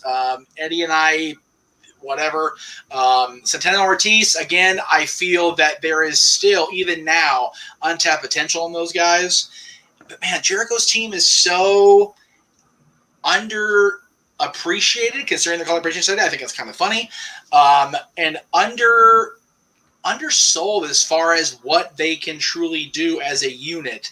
It's going to be one of those, you talk about Vegas terminology, it's going to be a pick-em. The bookies are going to have a hard time with this one, I think, more than any of the other matches on this card. My personal pick is going to be Moxley's team, Team Eddie Kingston, whatever you want to call it, because I think that the heels have more to gain by losing and by coming out on Wednesday and Friday and just being obnoxious, complaining, whiny bitches about it. Whereas if Jericho's team wins, The only benefit I can see of Jericho's team winning is that we actually get to sing along to Judas on Wednesday, which would really want to happen. I was saying, Jeff, California for y'all this week, AEW. God, he stopped the song the last 2 weeks. I'm going shit. So my official pick is team Mox, team Brian, team whatever. But my hope is Jericho's team wins, so we actually get a full Judas on Wednesday. I'll go with James first here. I'm going to go with the Jericho Appreciation Society for the simple fact of I don't think this is the end of the feud at all by any stretch of the imagination, and I think you need to build on the dissension between the Blackpool Combat Club and LAX. Right. That's number one. Number two, for me, I feel like LAX in full are going to take on a Jericho Appreciation Society at Blood and Guts. That's what I think is happening, and they already planted the seeds as far back as when Jericho mentioned Homicide and Hernandez on TNT. Yes. On not even on TNT, on TBS and TNT, both. So It's already been mentioned. The seeds have been planted. So I think you need to bring them in for Homicide Hernandez, Eddie Kingston, Santana, and Ortiz to go up against Jericho Appreciation Society. I like that. You cannot do that unless you have... You got to have the Jericho Appreciation Society go over this team because the Blackpool Combat Club should be against LAX and what they stand for, even though Moxley is friends with Kingston. I get that aspect of it, but Brian is going to have a problem with them. So you ought to just build up the team. And again, this is building up the trios, right? So you kind of want to build up the Blackpool Combat Club having an issue with with LAX, right? So that's what makes sense to me. Right. I'm going to throw next to a guy that actually just popped in the green room. It looks like he's ready to give. I can't see. There, yeah, he's ready to go. Picking this match next, our buddy returning to the Jet Beach Network, Big Baller G! Hey! He's just happy to be here, folks. But we love you, Big G. Good to see you. What's up? Thank you for the applause. Thank you for the adulation. No, I'm kidding. So, Big G, we'll get to the picks for the rest of the show here in just a minute. But since we're on this match, what are we thinking on this Anarchy in the Arena showdown? So, basically, this is pretty much the just another version of the match they had before, but it's in the arena with the fans. When we did the predictions, I went with the Blackpool Combat Club / LAX to win this match. Yes, you did. You need the pro wrestlers to win this match, and when I'm sure when we get to All Out in September, they'll probably have another rematch, or they'll have a rematch on Dynamite or whatever between the two teams, and the Jericho Appreciation Society will pick up that win there. But I'm going with the baby faces to get that win tonight. All right. Let's go over to, let's see. We'll go with JJ. I think my pick for this should be obvious. I mean, my shirt is still sitting in North Las Vegas if you're for this one. The irony of it all. At the end of the day, it comes down to professional wrestling versus sports entertainment. And I think in this brawl, you've got to have the pro wrestlers win, like Big G just said. I'm going for the Combat Club, Ortiz, Santana, and Kingston. And I have to bust Jeff's balls here a little bit because I sent him this video snippet the other night. It was about 10 years ago on a little show called After the Bell that he was doing when he was away from Talk Wrestling and No DQ and was exclusive to the channel. Here we go. And a question came up about Jeff's thoughts about this Twitter feud that was going on by Mick Foley and this guy named John Moxley. And Jeff is like, is this real? Is this not real? I don't know. I don't like Twitter feeds. He had no idea who Moxley was and acknowledged it on the air. I sent him this little clip, and now he's talking about how much he loves Moxley. I just love how things turn around in 10 years. Gotta bust his what? All right. bit. All right, so let me just bust my own balls here. If we're going to be ball busting, that's fine. This guy not only did it to me on the air here, he kind of mentioned it in the last week before I knocked my own head loose. He caught me praising Goldberg on an old show back about a year and a half ago and busted me out for it on the air here. You know what? People change. People are allowed to grow and develop and realize, A, Moxley's a badass muckerfuther, and B, Goldberg's an even bigger piece of shit than I thought he was a year and a half ago. So, anyway, we will, let's see. Let's go to James. What do you mean? I give my pick on this. Then we'll go to Casey. I don't know who the hell we're going to. JD threw me off by talking about me not knowing who John Moxley is. It's Casey now. Casey. I'm picking Blackpool Combat Club for pretty much every reason that Big Baller G said. There you go. Because somebody agreeing with me. It's an easier road to Blood and Guts 2 if you have the baby faces win here. Yep. Right. So, like I said on Dynamite, they could have the Blood and Guts like they did the first one. Right. Noah, but before I throw it to you, for everybody's own edification, we'll talk about the match when we get to the predictions itself. But they are heavily featuring and promoting the MJF Wardlow match on the buy-in. Yeah, I was just about to say. I think we could put that rumor that was fucking. I think. Well, but you know what, Tony? Again, this has been a ever developing thing, so they might have time to get shit recut. Like they can't all recut fast like I can because mine's not as into heavy production as these guys are obviously doing with their own stuff. So, but we'll see. Right. Noah, give us the lay of the land here. Where are we at? You look at this match and you ask me to choose between professional wrestling and sports entertainment. Are you drunk? You know where I stand. It comes down to literally that. Sports entertainment versus professional wrestling. Damn it! So I'm definitely going with Blackpool Combat Club and Company. At the heart of it, it's Eddie Kingston and Chris Jericho. Eddie Kingston literally wants to disfigure, and cause the same pain that Chris Jericho did to not only his face, but apparently his wife. If y'all did not see that subtle post-promo by Eddie Kingston talking about how he fears that during this match tonight, he might go back to those very same demons because he wants Jericho to feel that same pain, and he was scared of reaching that point. That is all the real talk I need to support not only Eddie Kingston, but this unlikely setup here of combustible elements, where Bryan Danielson called Kingston lazy, still doesn't like him, and probably likes Chris Jericho more favorably. Santana and Ortiz have bad history with John Moxley, who could forget the eye for an eye match. And then, of course, you have John Moxley, who realizes Eddie Kingston is what he is, and he respects that because no matter what, Eddie Kingston, he is 100% real. He is 100% him.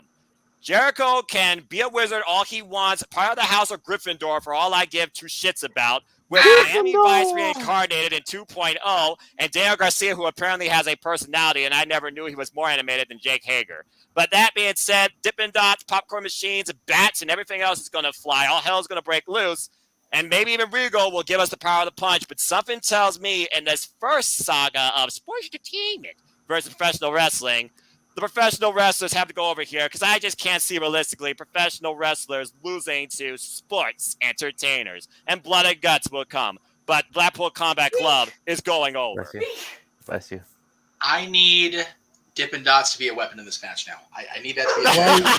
I need that to be a thing. Popcorn machines. Give me flashbacks to Undertaker versus Maven. Yeah. Fuck. This is going to be entertaining, to say the least. Really quickly, and this is more directed towards Noah because he can probably give me the answer a little bit better. No disrespect to anyone else on the panel. Where's Wheeler Yuta been in all this? Wheeler Yuta has currently been involved in the Best of Super Juniors 29. So the Glory with a pretty good score. But I have to figure out now Casey, who's going to challenge him for Ring of Honor Pure Championship with the losses under his belt. Okay. I was just curious why he wasn't teaming with the Combat Club in this match. I haven't seen him that's why. Best of Super Juniors, yeah. All right. He's gotten a lot of respect, too, from a lot of incredible IWGP junior heavyweights. Some incredible matches, too. And if you missed the trailer, Noah and I'm assuming KC will figure out later, but they'll be covering the Best of Juniors final Friday morning at earlier than I should be allowed to admit myself getting up for, but Dylan's at his school, so I don't have to care. Friday morning, June 3rd. There you go. We'll be live with that and with Dominion on the 12th. So there you go. Let's freaking Next go. up, all right, it's time for the Owen. Here we go. The finals, the women's finals, man. I am so very much looking forward to this one. Whoop, too far. Just kidding. Whoop, there it is. Dr. Britt Baker, everybody at once. DMD. Don't forget it. Bad lag. Very good. It's okay. Against Ruby Soho. Everybody knows how I feel about Britt. Wonderful. You had a great time with her and got to see her in action do her thing on the cruise. Looking forward to Wednesday in either case with these two. Ruby is one of those who, again, a recent WWE crossover, if you will. I'll never call them Castaway because I feel they go where they want to go. Damn right. If we're going with what I think should happen based on what the tournament is about, it should be Ruby Soho here. So I'm going to stick with that and hope that I'm proven 100% wrong in how I feel they're going to determine this match and the match we're going to talk about after this. So my pick for this one is Ruby Soho, and I'll throw it to Big G first since he was late to the game here. Do I need to say anything about this? I was about to say, do you really need to ask Come me? on, really? Yeah. That's it. That's your girl. That's she's best buddy now. You've seen it like 4 or 5 times in the last few weeks. So that's his buddy now. I was gonna say hell would freeze over if I picked Ruby Soho. Yes. Or if not hell, at least Heinz Field. Heinz Field, yeah. And it's cold enough up there already during football season. Let's not front. Pittsburgh will freeze. Yes. By the way, James. we should probably be quick, because we're running short on time. We got it. I'm gonna go with Ruby Soho because Grand Slam she lost. Here she gets the win back. That's my logic. Noah. It's a fair logic, but I also think about this: how much that Ruby Soho has been, and I quote Ting, Owen Hart, in what he says and what he represents. Ruby Soho is coming into this no longer the sentimental favorite to try and garner all y'all's respect. She's hungry. She wants victory. She wants to get this albatross off her back that she's had since Arthur Stadium, losing against Dr. Breaker DMD with help of the entourage in the main event of Arthur Stadium Dynamite for the AEW Women's World Championship. And with the fact that we saw the reaction that she got when, damn it, I can't argue with the result either because it was fair and square and clean, but damn, I was pulling for her. That incredible match and win by the skin of her teeth over Chris Statlander.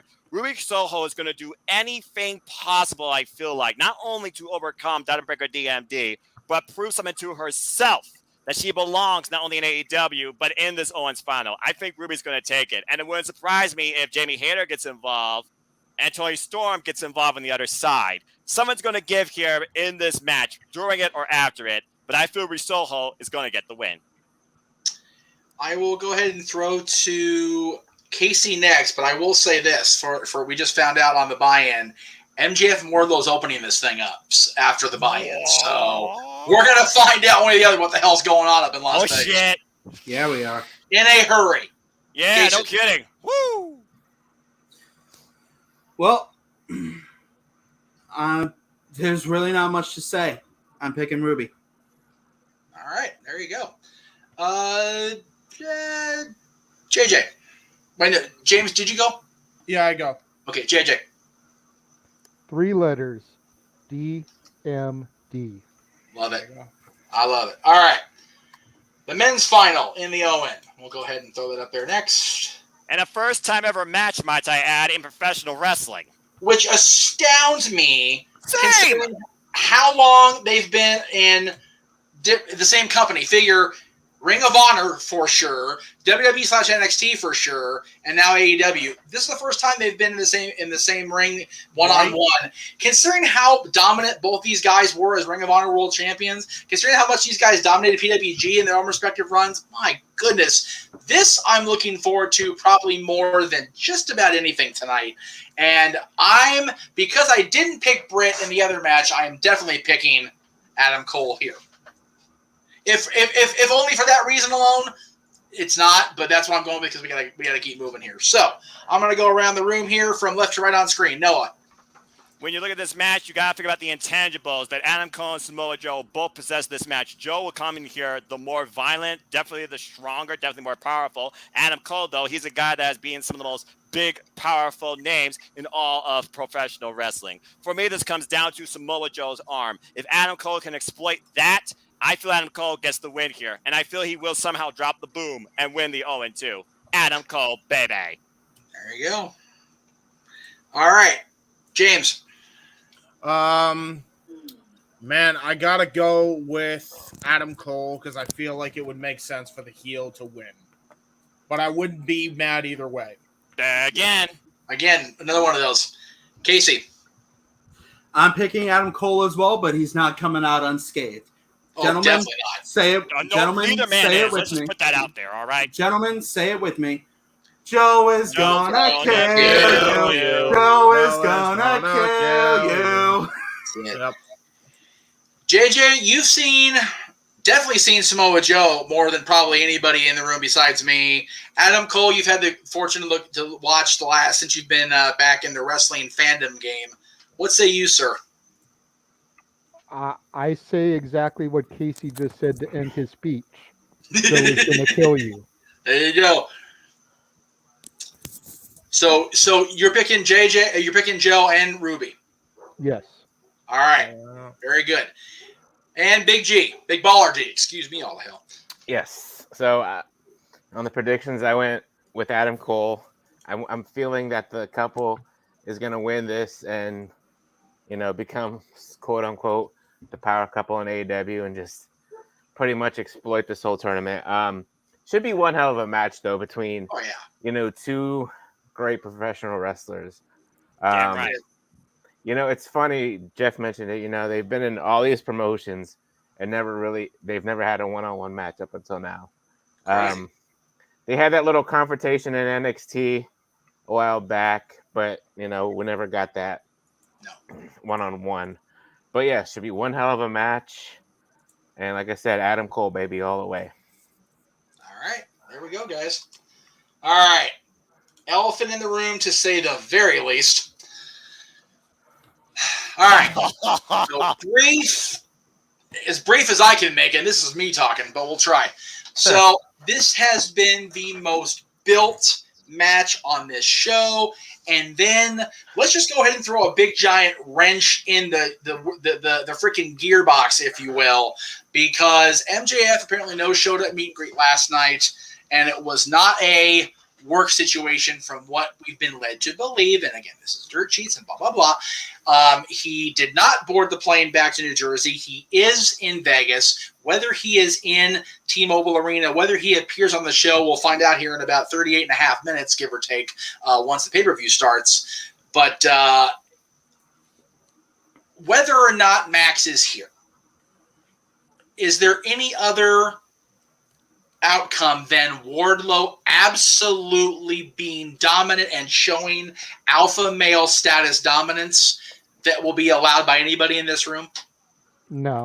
Yes. No, Yes. if Wardlow Yes. loses this match, then the entire build has been bullshit for nothing. Yep. Simple as that. The only question you have to ask is how many power bombs will we see tonight? I know 10? there is another question. Yes. How much longer is MJF going to keep losing? Yeah. Yeah. You Yeah. need to I'm build. serious. You have to start building up the next opponent for the AEW World Champion. Yep. And That's that very has to be MJF. This is a must win, not just for MJF. In my view, this is a must for. This is a must this for is- AEW. This is required. This is crucial. This is mandatory for There's All no- Elite Wrestling. There Well, is they no. kinda- I'm with him all day. Here's the bottom line of this. MJF already broke the agreement that was set in stone. So Wardlow can easily come into All Elite Wrestling no problem the week after because MJF broke the fucking rule. Yeah. But he needs to have the win here in this match before Wardlow can come in, get a lawyer of his own involved, and get himself into All Elite Wrestling. What then needs to take place is an unsanctioned match, so that way Wardlow can get his win back in an unofficial capacity, quote-unquote, kayfabe-wise, against MJF, and then Max has to go for the world title. I'll get to my prediction in the main event in a minute, but that's how crucial this is. You have to have MJF win here. Otherwise, your company's going to start falling apart. And I'm wondering if that's why, if he did in fact leave, they were going to have him lose here. I do wonder that. It's one of those things where you look at the results, seems so obvious, but the aftermath, is it worth it? I kind of do see where both of you are going. Big G, what say you, sir? What say I? I didn't really say this on the predictions because I had time to think about it, but I really think they booked themselves into a corner, a tight corner. Because no, I do agree, yeah. You know, we all said it plenty of times before on this show, other shows. This has been one of the best builds in AEW in a long time. On one hand, you have Wardlow up here. You know, they're both up here. You have Wardlow, who's pretty much red hot right now. You have him lose. You know, I mean, James made a good point too. You could have an unsanctioned match and quote unquote get his win back, right. But you know, all that momentum he has built up over the past month or so. You know, I was there when he literally powerbombed Morrissey one time and got the 1, 2, 3. And, you know, without the entrance music, you got the Wardlow chant going on. He's got the physique. I mean, we've heard him on the mic. He's good on the mic. You know, then you got MJF, on the other hand, who lost to CM Punk at the last pay-per-view. And, you know, does he take another L here? And, you know, he's got to. If CM Punk does win the world title tonight, MJF should be his first opponent because they can. MJF should be his first and only opponent. Yep. And then, so like I said, they booked themselves into a corner here. But my official prediction, like I said on the prediction show, is Wardlow. JJ, when I asked if there's any other outcome that should be believable in anybody's eye, you were the first to say no. Any further elaboration? No, I understand where you guys are coming from, being longer tenured AEW fans, but I just feel with everything that's been going on in this match, it's got to be Wardlow, and I think the whole situation that's been going on over the last 24 hours. No showing the meet and greet, the plane ticket. Is he there? Is he not there? Is he going to wrestle? I think it's their whole thing to play on the Sasha Banks Naomi skit. Oh yeah, that's good. Right? I think it's their way of just doing that to try to garner the media coverage and everything. We better hope, because this is the most build-up match in the entire card. You know, MJF will walk out there with the microphone and even name drop them. Yep. And that brings up Mercedes and Trinity. Yeah. And this brings up an interesting point. You've said they booked themselves into a corner where it's a damned if you do, damned if you don't, with either guy winning or losing. In which case do you have them go to a no contest? Shit. That's a fair assessment too. You have them go to a no contest, and then you make it at the next show, the next big show. Why did you book the match? Well, but okay. No, let's just call it out. Why did you book this shit? Fuck. Because we all want to see. Well, I'm trying very hard to not get too wound up, but because my head, for one thing. Right. Yeah, but let's think of your head, Jeff. Let's. It's one of those. A no contest or a why'd you book this shit, as James so eloquently put it, doesn't have to be a bad thing necessarily. Because just because neither, and again, I was about to say neither man winning would be the only thing I would go, really. But you know what?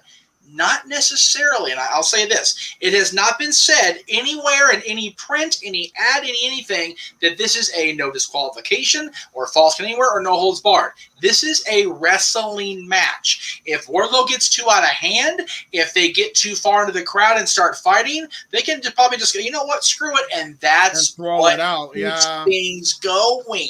Maybe. Just because this is WrestleMania doesn't mean we can have WrestleMania Backlash. There you go. What's next? Because I know we still got a bunch to get to. Actually, we only have one more. It's time for the main event. What happened to the 6-man tag? We already Did covered that. that. We already covered that. Oh, he's talking about the Kazarian. Oh, American Top Team. Oh, balls. Sorry. Botch. All right, I know for a fact we ain't talked about that. Oh, of course, we got Paige Van Zandt making her wrestling debut. I don't. Like we got Kazarian and Scorpio Sky yeah, in a match here, and we ain't discussed this, Meacham. because we are honest to God, JJ, because we are so pressed for time, and I actually probably agree with what you're going to say about it. Let's just rapid fire the predictions because I don't think we're going to have time if we don't cover. I can't find the graphic anyway for some reason. I don't know what the hell happened to it. I don't have it here. Okay, so I did send it to you. I see it in the chat, but that's No, okay. you did. Oh, here it is. all right, so I'll just go quick. Baby for it. faces win. Well, no. So for right now, they're going live on the buy-in, but the match hasn't started yet. So I'm okay with talking about it because I do want this is our guy. I mean, And they're first still one of our- outside the building, folks. Look at that place stalking in as we're back where it all began with the original set. Hey, there's Amy. All right. Nice to see Amy. There it is. Okay. Again, you've got James with a great promo intro. You've got two couples on either side, and you've got former best friends, former inaugural PWG. Wow, don't mind my crotch. AEW World Tag Team Champions. Again, our guys, man, Sky and Frankie on either side. You've got Paige Van Zandt making, I believe, her in-ring debut on pay-per-view, if I'm not mistaken. You would be correct. Mm-hmm. So there's a lot of onion to peel in this, and I really want to talk about it. So I'm glad. Thank you, JJ, for reminding me. This thing was. I honestly didn't see the graphic because I didn't edit it by some stupid coincidence. I apologize to everybody involved, especially our guys Frankie and Sky. Good Lord, have mercy. JJ, you brought it up. Take it, my friend. All right. Well, I'm gonna make this as simple as I can. As much as I love me some Frankie the Future Kazarian, I think Team Scorpio Sky, Ethan Page, what were they called again? America's Top Team? American Top Team, yes. American Top Okay, Team. thank you. Courtesy of Dan Lambert, potato face, freaking millennial hating. Never mind. You know, I'm not going to get into him, but I think they need to win.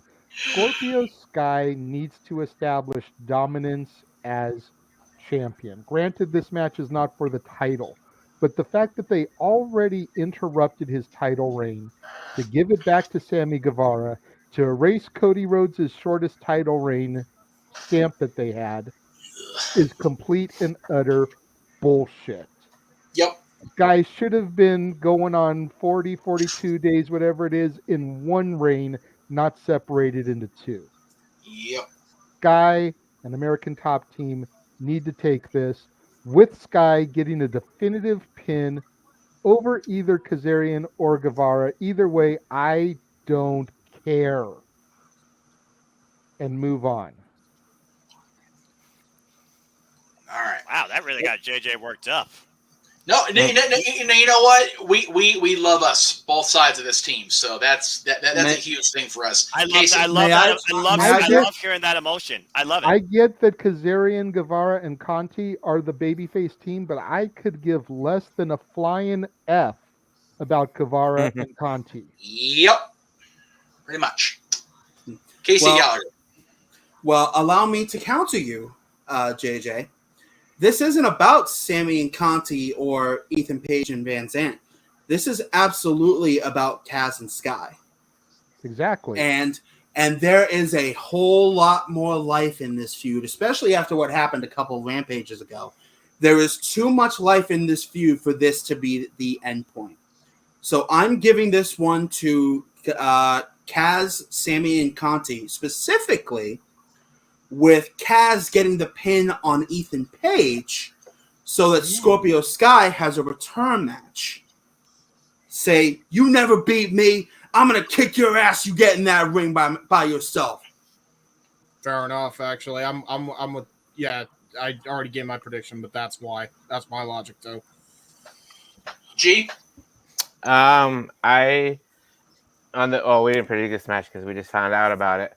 But yeah, I'm going with the quote-unquote baby faces, Ty Conti, Sammy, and Frankie. So-called's a great word for that. Should be, yeah, no. It was funny. Ty and Sammy were at Celeb Fest 4. I mean, I didn't do anything with them, but like they were there, and there was a huge line for them. Oh yeah. So I mean, the way they've been presented. I mean, they should be heels with their everything going on, but and I like all three on the other side. Paige Van Zant, this is her debut match. Scorpio Sky and Ethan Page, both good. Bonus match. So bonus match coming out right now on the buy-in, or at least these idiots the Acclaimed are coming out. But anyway, well, right. We're not gonna. Yeah, JJ, go ahead. I did you're one. I'm sorry. Oh, well, here comes everyone's favorite person on the mic. Hold on, gotta hear him, cuz listen. Jesus. This guy, I don't know how this guy got this gimmick over, but he is over like Rover. Okay, so he just said listen on your end. So we are you have to remember, James, some people are watching on YouTube, some people are on BR already. So just let's not worry about syncing up till we get to the pay-per-view itself, because it's gonna be all over the place. Yeah, at this point, I give up trying to this wasn't ever added. So anyway, actually, this is probably a promo because this is Jericho's team, and it's sure like Jericho's match right now. So, all right. Anyway, it's down to me. Okay, so with this match, it's very simple. There, like was said, there is still plenty of life left in the feud between Sky and Frankie Kazarian. It's not been addressed nearly enough to my satisfaction. I think that Ethan Page does eat the fall.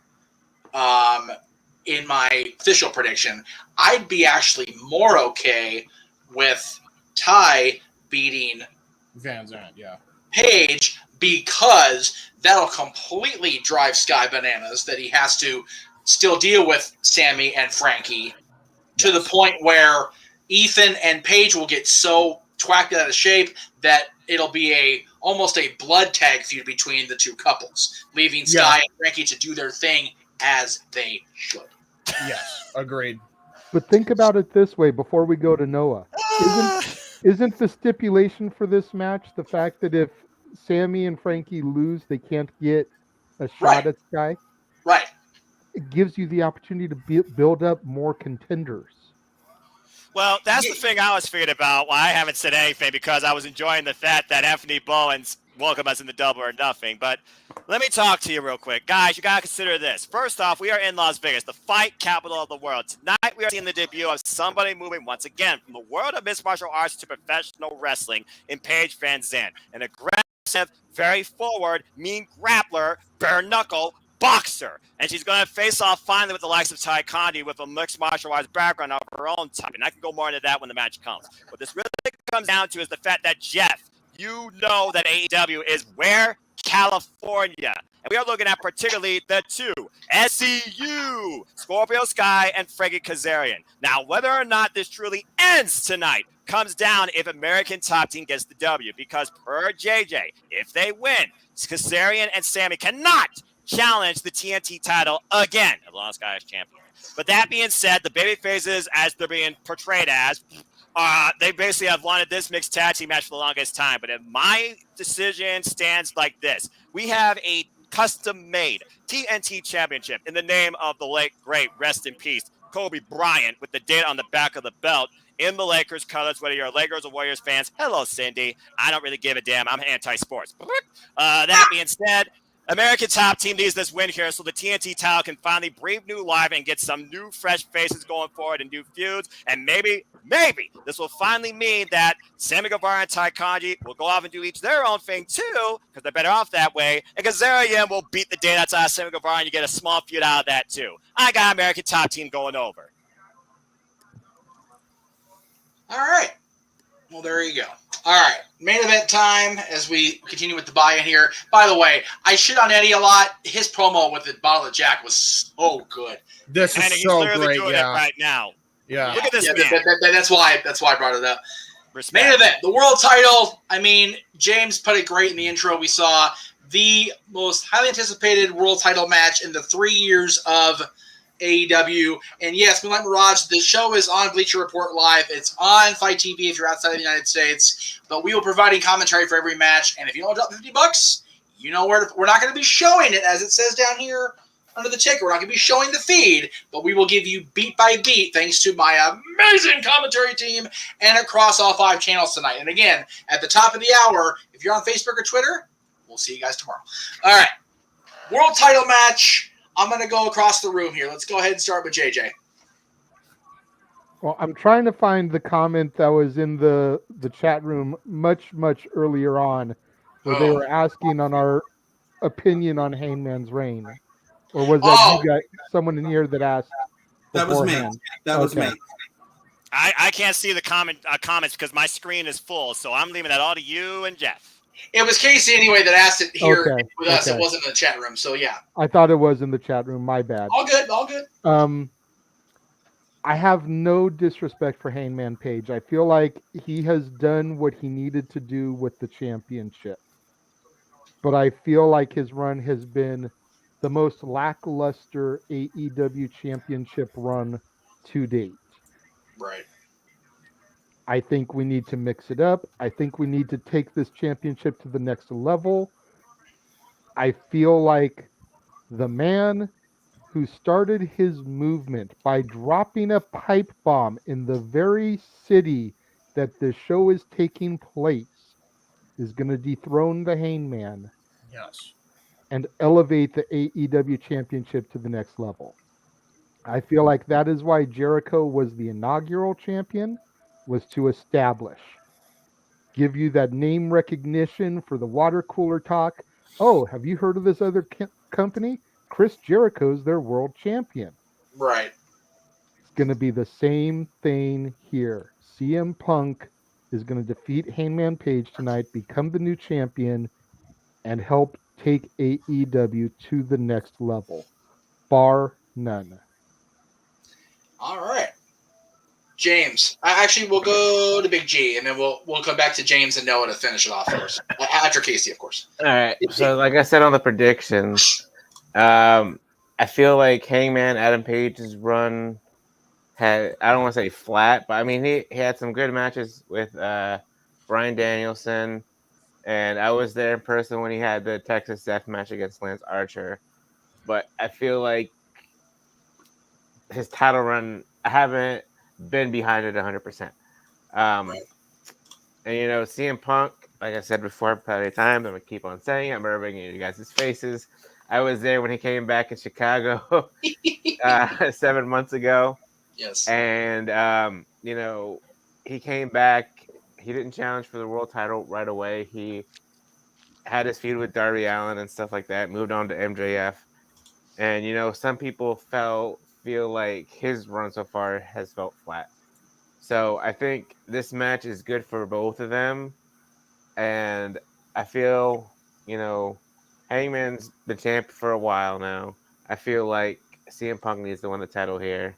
You know, he won the WWE title at Money in the Bank in Las Vegas and pretty much ran off with the title. And so, yeah, I'm going to go with CM Punk to win the title here. I mean, this obviously is going to be the main event. Should be one hell of a match between, you know, two great athletes, two professional wrestlers. And so, yeah, that's my take. CM Punk. All right. You know what? Have me go last. All right, so Casey, go ahead. 3 words. Summer of Punk. Excuse me. All right. Noah. When you look at him and Adam Page, he is the story of AEW. He is the true original. Day zero, he was the guy meant to be in this position, but he was more so cheered and acknowledged and admired and supported when he was the hunter. Now that he's become the hunted, we've kind of become complacent. Since CM Punk came back to professional wrestling over 2,600 days later, he has put out nothing less but an example of how much he still wants to do this, and he still loves this, and he still can carry himself through this. We've seen the subtleties between CM Punk and him and Adam Page. They both can hit each other's move, but at the end of the day, CM Punk has gotten the better of him and Adam Page where it matters the most, the psychological warfare. And that's going to be exploited tonight, where I believe that CM Punk will capitalize in what will be the fight of his life, what he believes is the most important title to date. He made history before in Las Vegas. He does it again. CM Punk ushers in the summer of Punk and a 3.0. new era as AEW World Champion. All right, James, you're on the button. For every reason that everybody pretty much said, I think that CM Punk needs to win, and I go back to an older prediction that I made, which is MJF, because it's a crucial point.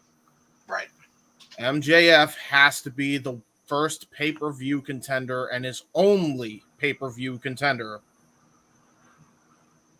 and have a short title reign because MJF fucks him over in Chicago at All Out. In order to get to that method of booking, two things need to happen. MJF needs to win no matter what. Right. Number two, CM Punk needs to win no matter what, with the exception of him turning heel, which I see some people making mention of. Yeah. That's the money program. You need to start building that up. You mentioned All Out in Chicago. That's not a for sure. What if they were to turn around and give this a Forbidden Door? I see. Because that's in Chicago for sure. I see Kazuchika Okada versus CM Punk happening before they give this away. Which I'd be okay with too. Chicago, don't mind that. Don't mind me. Jesus. Yeah, I mean, we're just talking about the Rainmaker. Casey, we're just talking about the probably greatest IWGP World Heavyweight Champion in the company's freaking history, the last decade, nonetheless. Yes. And if that was the case, it would be Punk would have been the world champion in both companies for the first time in just under a 10-year span, which is huge for both companies, because figure WWE was very clear that he would never be the WWE champion, at least in the Booker's eyes, and then now he's AEW champion. As we get ready to go, I mean, geez. As on commentary, you know what that means. Yeah, hurry up, Jeff. You got to make your prediction quickly. Oh, God. Page retains. Okay. Double what? What? Is that your official prediction now? Yeah, it is. Page retains. All right. I'm not sure why. Just got to, man. Tony, even in the freaking ridiculous silver jacket, still look at Sterling. Good Lord. We just made the predictions. Holy shit! Right. Like I said, man, no DQ took 2 hours, and that was less people, so I knew it was going to be close. Well, as Tony Nese comes out the tunnel, left-hand side, in the brightest jacket I've seen, something out of a sci-fi movie, the premier athlete has entered the building, and so has his tag partner. What the hell?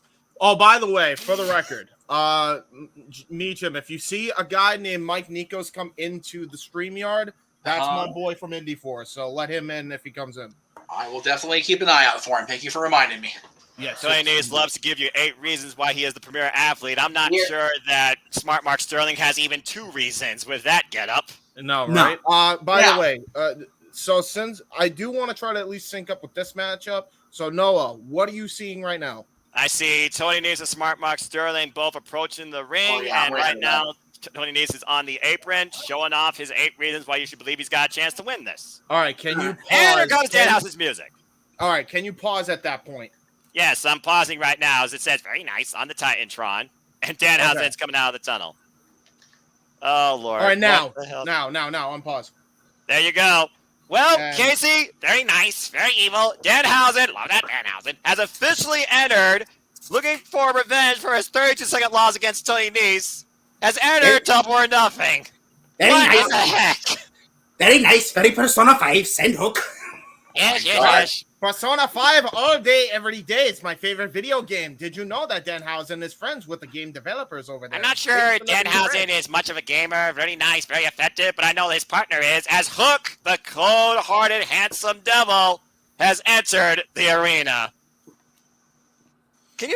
Let's look at this guy. 8-0. None of his opponents have lasted more than 5 minutes before losing. He's faced the likes of JD Drake, QT Marshall, even QT Marshall's best student of the factory. I need that Send Hook shirt in my life. Yes. Fuck yeah. Is it just near? Did Hook use some of that something about Mary hair gel? Again, Maybe. you want Hook's hair. You can't have Hook's hair. That's what that comes down to. Should have got some gel. Should have got some jump. Good grief. All right. Strange bedfellows here. Is this a one-off or is this the beginning of something completely unique? Love that Hookhausen. It's probably going to be trending before this match is over. Oh, easily. Absolutely. Easily. So here we go. Hook is on. Anybody else doing commentary besides James, Noah, and Casey on this one? No. Look at that. Look at that freeze frame. Someone Yes, take a picture indeed. of that. And the No bell rings. has rung. We are underway. Tony Nese and Tyler Sonocha gonna start us off here in Vegas. Now, this is the one-on-one people have been waiting to see. It was Tony Nese that first started this whole jaw-jacking contest with Hook in the first place. Not figuring he's all that, as he calls himself the premier athlete. But again, when you look at Hook, this man barely breaks a sweat, let alone his heart rate goes up. Indeed. A little bit Oh, of Now flex he's on. and here we go. Kentucky. Double leg takedown. Double leg takedown by Hook. And Tony Nese is rattled here as Mark Sterling tries to hype up his client. And Danhausen trying to give Hook a couple of pointers. Maybe pointing out somebody to curse later. Indeed. The thing is, what does Hook learn from Danhausen? Let's not sleep on the fact that Right. Danhausen has 9 years of wrestling experience. And For those that don't Danhausen know. coming in, gonna look for revenge against Tony Nese. Tony Nese is having a laughing fit. Real And quick, can you blame Casey, him? can you put your blue snowball mic closer to you so that way we all sound good? Oh, okay. All right. Free shot. How's this? That's perfect. That headlock. Off the ropes. Danhausen. Goes Oh, to the stiff shoulder tackle. just runs Uh-oh, over Danhausen Danhausen. Danhausen up. Over Tony Nese. Nice Down agility. again. Oh, Dodges Tony the Nese elbow. got that. Ooh. Oh, missed the elbow drop. All right, this guy can move. Whoa. Oh, man. Wow. Oh, wait. And now What's Danhausen trying to go for Don't turn something around. Cuss! He's cussed! Danhausen has cussed Tony Nese! Oh, wait. Okay, I guess that Well, was happening. Tony Nese is a non-believer, so maybe that will help him. Oh, good Hurricane Rana. Whoa! Nice Wow. Hurricane Rana by Danhausen. And look at that. Oh, Mark! Mark Sterling got cursed. And apparently shot in the jaw. Oh, my God, ran over Danhausen just did by Tony Nese. And now Right look over at by this Mack ground and Truck, pound, Tony ground and Nese. pound by Tony Nese now, just punching away at the face of Danhausen. You got to look at Hook on the apron and what he's figured about here seeing this. And now Yeah, I'm not- Tony Nese and Mark Sterling going to press the advantage. Here comes the smart lawyer in to inflict a little bit of damage on Danhausen. Stomping a mud hole in the meanest wrestler alive and walking it dry. Personally, if I'm going to invest in a lawyer, I'd rather invest in Park. Hello, Joseph Park, but that's just me. Now Then look again, at all this. lawyers are scumbags. Jeez. Tagging the Lawyers are Tony also Nese. sharks. And now we Look, got there are Tony worse Nese sharks now. in Vegas than lawyers. I'm just saying. And now Tony Tony Nese Nese. gets Danhausen up. Irish whip across the ring. Oh, stiff impact into the corner. By the way, Casey, pause for like a slight second, and then we should be good. Just it. And there's a flexing right there by Tony Nese. Once again, Yep. former Cruiserweight champion for those that don't know. Also former Evolve champion because he was heavily involved in Yes. Evolve as well before the WWE. And now look at this. Say what you will about him. They don't call him the premier athlete for nothing. He is And he's had some gifted good matches. inside those ropes. And ever since being aligned with Smart Mark Sterling, he has not lost a match yet either. It's first time for everything as Mark Sterling comes back in, ready for a vertical suplex. Oh, wow. Oh, and a good one. A good All right. one. Surprising. Decent. I'll give And now that. what the man. hell is Good he one going for for smart here? Mark Sterling. Oh, tried to Oh, do a Hogan leg though. drop. Tried to go for a Hogan style leg drop, and now he is screaming in pain. Danhausen trying to roll over for the tag. And Tony Nee's going to make sure it doesn't happen. And once again, the crowd feels denied that they are not getting the cold-hearted, handsome devil in the ring. Meanwhile, Danhausen fighting with Tony Nese. Danhausen suplex by Danhausen. This is the moment that Danhausen needs to make a hot tag. Hook is ready. Hook is waiting. Send him in. Hook wants in this match in the worst way. Tony Nese trying to There it is. with the tag. No! Here comes Hook! And smart Mark Sterling being smart, going off the apron. And now it's Tony Nese versus Hook. Judo takedown by Hook. Oh! Clubbing blow right into the corner with a lariat. And now going for the head and arm. Tazplex by Hook. Overhead throw, to say the least, Right. sending him into the other time zone.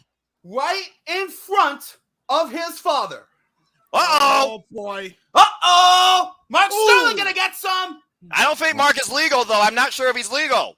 No, Mark it's not Sterling is legal. not He threw legal. him back I in the don't ring on believe. purpose. Standing switch by Hook. Oh, look at this. Look at that gut wrench. Oh! What a Boom! beautiful Big gut gut wrench. wrench. And Tony Nese landed right on his knee. And now going for a half a Another Tazplex. And Hook is owning this match right now. Would you expect anything less? No, indeed. A very important opportunity for Danhausen to catch his breath as Mark Sterling is in a world of trouble. No, I think Hook is ready to finish this. Wait, what? Apparently, I wouldn't Hook. You got him where you want him. But the people want Danhausen, Casey. There's the There we tag. go. Got to give the people what they want. Hey, that's And I giving think a I friend. know That's what only he's for the going best with. friends. Oh, look at that. 1, 2, 3.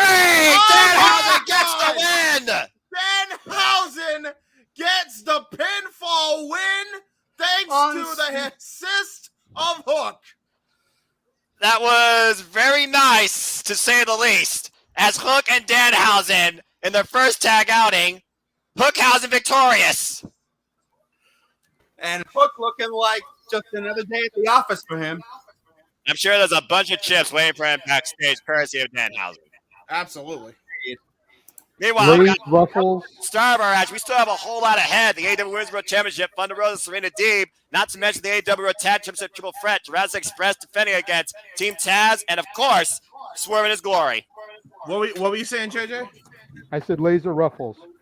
I'm a ladies That is guy, if I'm familiar. going to be honest with you.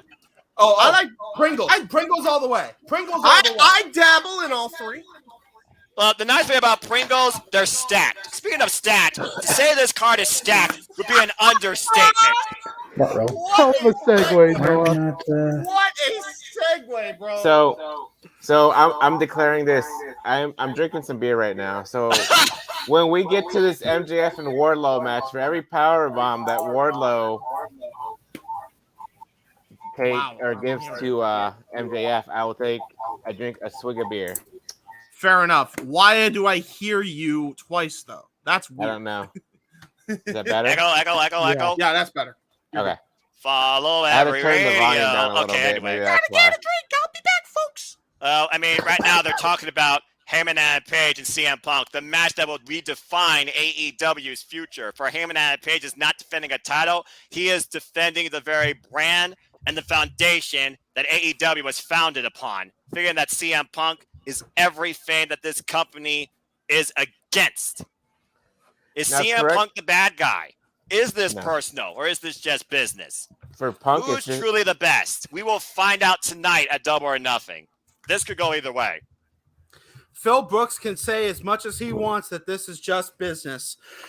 He's lying through his teeth. This is an opportunity he has craved for 8 years. The opportunity to finally prove the Voodoo Kin Mafia wrong and cement his place once and for all atop the world of professional wrestling. Damn it. Well, as we saw this past Wednesday, that right shot by Heyman and Page tells the story. Is the champ rattled? Is the champ confident? Is the champ doubting himself? Is this the biggest pressure Heyman and Page has ever faced to date? All points say to yes. Real quick, before we get into this card, Noah, are you watching this on YouTube or are you watching this on BR Live and or Fight? BR Live, brother. Okay, so you're watching the pay-per-view feed official. Oh, yes, I am. Okay, so we are all synced and ready to go, by the way, Jeff. What a tremendous week it's been in Las Vegas. Back where it all began. I will never forget the day that May 25th, 2019 rekindled my fandom for professional wrestling. I'm going to grab a couple more drinks. Be quick. Good old freaking JR Jim Ross. Good God almighty, this man, this person, this booker, this storyteller, this fan of professional wrestling for life, damn it, is the very reason why I sit in this chair today. Honored to call this for Jeff Meacham on his network. Real quick, let's pray. Everyone pray that MJF shows up if the rumors are true and it's the first on the card. Please show up. Please don't be true. I beg, don't be true, Dirt Sheets. Please don't be right. This is the reason why I don't follow Dirt Sheets on social media, folks. But you take it for what you will. Because curiosity killed the cat. Bro, I hope to God that that's the first match, because then my worries go out the window. Well, the thing again, James, they say it's the first match, so look at it this way. The worst anxiety you'll have all night will be out of the way very quickly. That's what I'm saying. And I don't want to say this is a work, but, this created a whole lot of buzz for AEW for tonight. Well, considering that, again, there is so much that could be going on this Sunday night for so many people on Memorial Day weekend, you got to do what you need to do in order to draw the attention and the buys, too. And this is definitely going to be the most memorable pay-per-view in AEW's history to date. Real quick, really considering they are live in the theaters, I sense another record-breaking moment here. Yeah. As the FBI anti-piracy warning comes across my screen.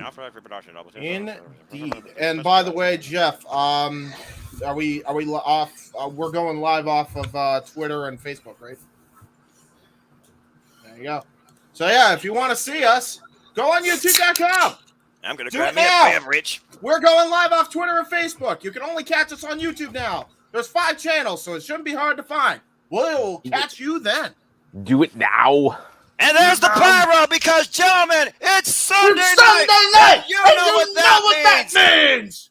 We are live from Las Vegas celebrating where it all began. Once again, 3 years later at the T-Mobile Arena, beautiful Las Vegas, Nevada, as this is Double or Nothing. I'm Noah Foster with James Hebert and Casey. And gentlemen, tonight it's going to be historic, to say the least. Absolutely, it will be. And thank you for everybody that's joining across all social media platforms that we are able to send this to you live, to give you our live fall watch along commentary and reactions. Shout out to everybody in the chat and everybody here, of course, on the stream, including but not limited to the Renegade JJ Williams, the leader and producer of this grand stage, good old JM Jeff Meacham. And of course, he's just happy to be here, and he's also a high roller and a big baller. I'm talking about Big Baller G. And we are just now getting underway as we talk about DraftKings. Gamble responsibly, folks. But tonight, if you feel lucky, put it all on black, let it ride, and see what it brings you. Are we ready to go, boys? Because I'm ready to go. Well, as she's talking about DraftKings, I think you already know how I stand. And again, good luck to all near 160 of you in my AEW All Elite Predictions League tonight. And thank you for tuning in. Bueller, 1, 2, 3, 1, 2. We good? Well, your microphone that you're trying to speak into is not working, but you can try and 1, 2, just 3. connect your audio on settings. Am I not coming in at all? Can you not hear me? I can't hear you. Oh! Yeah, we can hear you. Just the microphone, unless you're using the microphone as a prop. Guys, let the booze rain. MJF's music playing.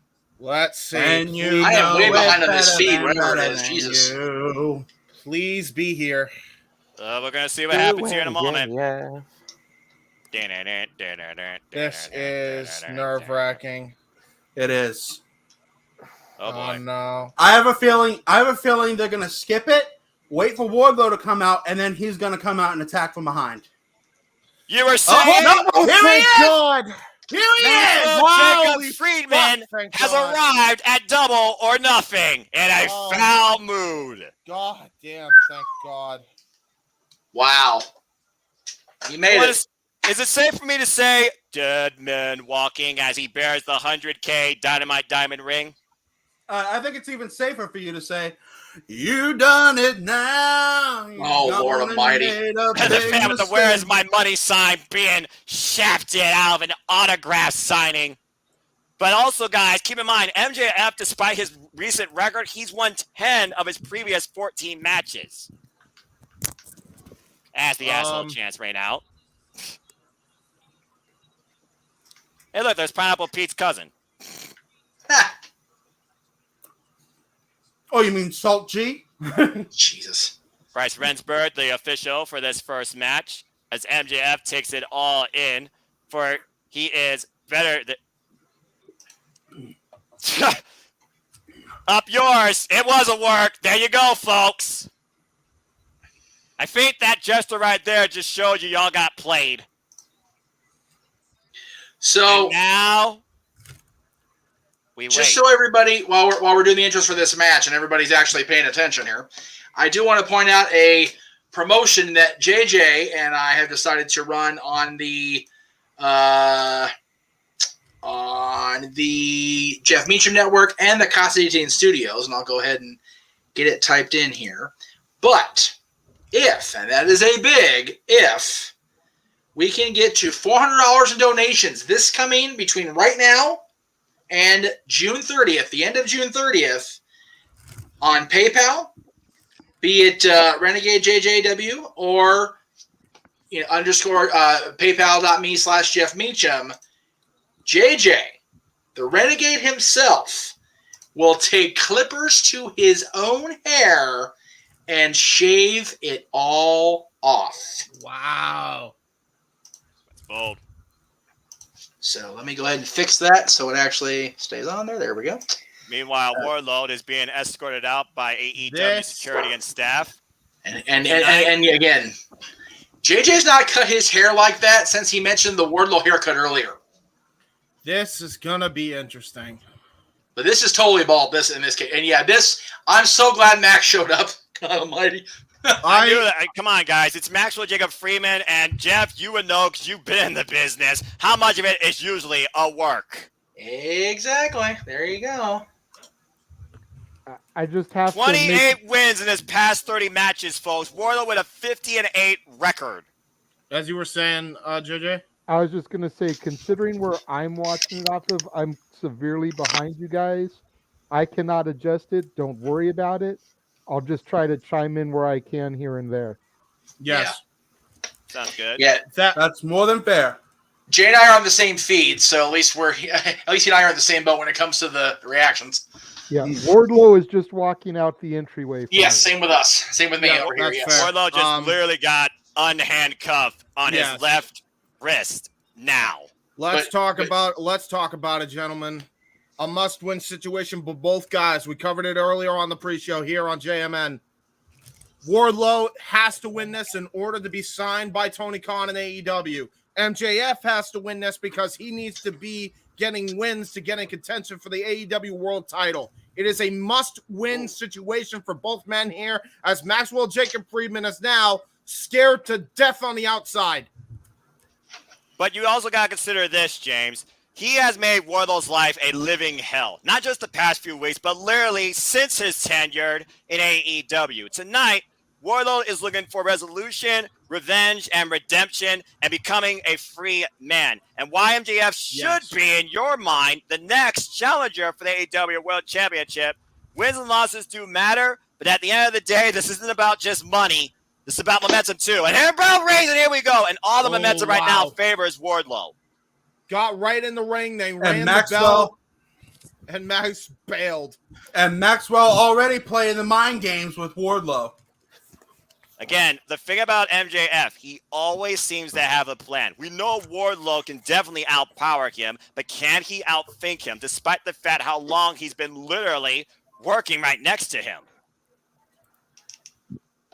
Right now, MJF proceeding with caution, as he should. And when Bryce tried to withstand Wardlow. For those of... Oh, yeah, ref, just stay in the corner. Oh, and a shot to the back, and I think it's safe to say the eyes was right. MJF, you left up. There we go! Got hooked! Oh, and my MJF God, slides out. What a skipper little bitch. He got out of the way again, and now jaw-jacking the fans. I'm pretty sure that woman wanted to slap him. Yeah, the MJF is not popular Wow, there in who Vegas. was that? Jesus. That was me. Sorry. All right. Oh, and right now, again, MJF is controlling the pace of this match. He's trying to rattle Wardlow, put him in a false sense of security. Can you Now, really here we stall go. for 20 MJF. minutes, though? I guess we'll see. Oh, Oh! Jesus! Cat and mouse game maybe Oh, over now. head. Oh! Oh, there's a shoulder thrust by MJF. This is what makes him dangerous. Sunset flip? Sunset flip attempt. And Wardlow Yeah, it's says, not gonna hell work. no. That's not going to work. Oh! Oh, Jesus Christ. By the ears. And Gentlemen. now it looks like he's going to finally go for the Dun-dun-dun-dun. Powerbomb Symphony. Oh, Count my it off with God. me. Oh, my! Oh, he bit him Biting in the the head! We bit him right in the head, right on the top of the Chrome Dome, and now here we go. He's going to try to strike with Wardlow. and- Remember, gentlemen, Maxwell Jacob Friedman is not above using whatever he has to get Wardlow disqualified. A DQ is as good as a pinfall or submission here for either man. That's very true. Right now we got the side headlock, and Wardlow's power. Wardlow trying to go for a back suplex. MJF actually surprisingly used his lower leverage, was able to dodge that Yakuza kick, dodges it, and rolled through, but Wardlow able to get out of that predicament. Oh, he caught him! He caught him! He caught him! Oh, he got a Hurricane! He got a Hurricane into Another the roll up! One. Ooh. Oh, dear. MJF might have screwed up his knee. Now, wouldn't that be a shame? I think it's safe to say we're pulling a Ric Flair here. I believe you are correct. Ladies and gentlemen, we have been waiting for this match since Revolution when Wardlow screwed Maxwell Jacob Friedman out of his dog collar match with CM Punk by faking a forgetfulness of the Dynamite Diamond ring and giving it to CM Punk. And now look at this. As long as the ref doesn't stop this match, I don't know why Wardlow isn't going, oh, come on, seriously. That is literally MJF. We see the Dynamite Diamond ring. Bryce Rensburg, thank you. MJF busted.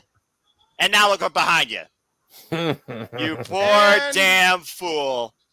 Would anyone like to read last rites for Maxwell Jacob Friedman? I'm not sure I would count him out just yet, but it doesn't look good for MJF. That much is for sure. Wait, no one wants to see you get hurt? Ask Tony Schiavone that. Ask the near 20,000 in attendance that. Ask us that here on the panel. This is a long time coming for you, MJF. I'm not sure if Max is going to WWE or not, but he sure is going for that Vince McMahon powder blue suit look with those damn tights. Holy yeah, right. He's asking for a reprieve. I mean, again, it was the man that brought him into the company, helped his family. Yeah, all friendly. And no. MJF, there's a classic saying. You made your bed, now sleep in it. Pretty much, yep. Oh, what a lovely smile by Wardlow. Burn kick to the midsection. Oh, Let's get this thing going. Maestro. Dun, dun, dun, dun. Count along, gentlemen. One power bomb. Here's the first power bomb. And let me go ahead and say the word now. Planted. Yeah. I don't think it's over, too. I don't think he's going to end it with one power bomb. For the sake of Tony Schiavone and all of us here and at Las Vegas, I don't think people want this to end off just one power bomb. Why not? Let's go ahead. Let's do it again. Why not, right? He's young. He can handle it. He's just going to go for powerbomb after powerbomb here. Well, let's do it, gentlemen. Why not? Going for powerbomb number 2. And down goes power bombs. And now this is academic at this point. Wardlow showing his inner Latino heat as he shrugs his shoulders and dances for the crowd. Going for another powerbomb, perhaps, at request of the crowd. Is it safe to say this is Tony Schiavone's happiest moment in his life? If not, then close to it. And 3 power bombs! He's married to Lois. You gotta have some happiness in his life, right? And you know what? If I ever have kids, this is the Sesame Street I would actually show them. Kids, count the power bombs along with Wardlow. 1 power bomb. Now we are. I love pro wrestling. Oh, wait a minute. Power bomb. genuinely Rolls him don't think through. it's on, Hooks and I him would go for again. this Keep one. going. 5 power bombs. And the cover. 1, 2. Oh my God. Whoa. It's not over. It's not over by Wardlow. It's not enough for him. He wants to Oh no! punish MJF. Oh no! This isn't enough for anybody. We need at least a perfect 10, I think. I'm gonna get drunk. And I'm gonna get drunk off of this one match. Right? You do this to yourself, Big G. That's why I'm straight edge. So you have done that to yourself. Yeah. And here's the question. Wait, hold that thought. 6 power bombs. Oh my God, that was a jackknife there. He released him. Now here's the question. We get 7. He's playing too much to the crowd. Is that going to cost Wardlow? Depends. It very well could. Confidence can be a great decider, but also pride before the fall. Then again, ask how MJF's spine feels after this. Oh man! Oh my word! 7 power bombs. And Wardlow is loving every second of this. I'm not Keep sure in mind, Wardlow recently was on the back end. Archer is digging it. Wardlow was on the back end recently of 10 plus 7 more lashes. Oh no, guys, he's already dead. Oh wait, no, he's not. We got 8 power bombs. He's close to dead. Let's keep going. 9 power bombs. I'm and last but not least, gentlemen, the straps come down. That's 9. The 10th one. And you know what that means? A perfect. Oh Jesus! 10 power bombs. The cover. 1, 2. Wardlow is a free man. Goddamn. That finished off the beer. And that finished off MJF emphatically, and you know it. Wardlow wins. Fatality. This is why I don't do drinking games on the air anymore. I'm not sure about this, man. I'm not sure about this. What do you mean, James? What a powerbomb symphony has. Oh, look at this. MJF actually might be hurt. We put him on a stretcher. You know what? Hey, I think maybe not hurt. Maybe a write-off. Maybe. There you go. Honestly, he needs the time off to. Ice is back. Ice is back. Where's Brandon Cutler with the spray when you need him? Right. He only helps the super elite. You know that. Oh, I know. All right, there we go. Hey, if anybody's elite in this company, what a beautiful masterpiece conducted by Wardlow tonight in a powerbomb symphony we'll remember forever. And that pleased Tony Schiavone. Casey and James, feel free to put. Actually, all three of you, feel free to put your names back the way you wanted them. I just wanted them to be housing for the buy-in. Nobody actually did the housing voice, so it was kind of a waste of time. But you know. Well, very nice, very powerful. That's fine. You know what? Do what you want. As the audience wishes MJF off on this best of not speedy recoveries. No. Hey, goodbye. That's right. What Did they put an oxygen max? Yeah. Yeah, they sure well, did. I mean, again, planted for 10 power bombs, not only compressing the vertebrae of Maxwell Jacob Freeman, but definitely knocking the wind out of him. I figure he's going to be short of breath for a little while. To say the very might least. be short a few ribs. Right? Look at this. Look at this. God! Oh, my word. I can't Eat say your I'm heart happy out, with Walter. Oh, my gosh. So does that mean MJF is gone from AEW? Like, I mean, you know. Point, James. It's anybody's guess at this point, man. Well, here's the question. If he's not, how do you come back from that? He got spanked in the opening match of a pay-per-view.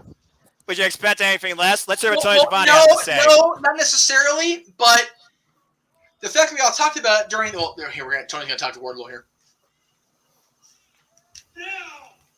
It's official! Wardlow is all leaked! There you go. I love it.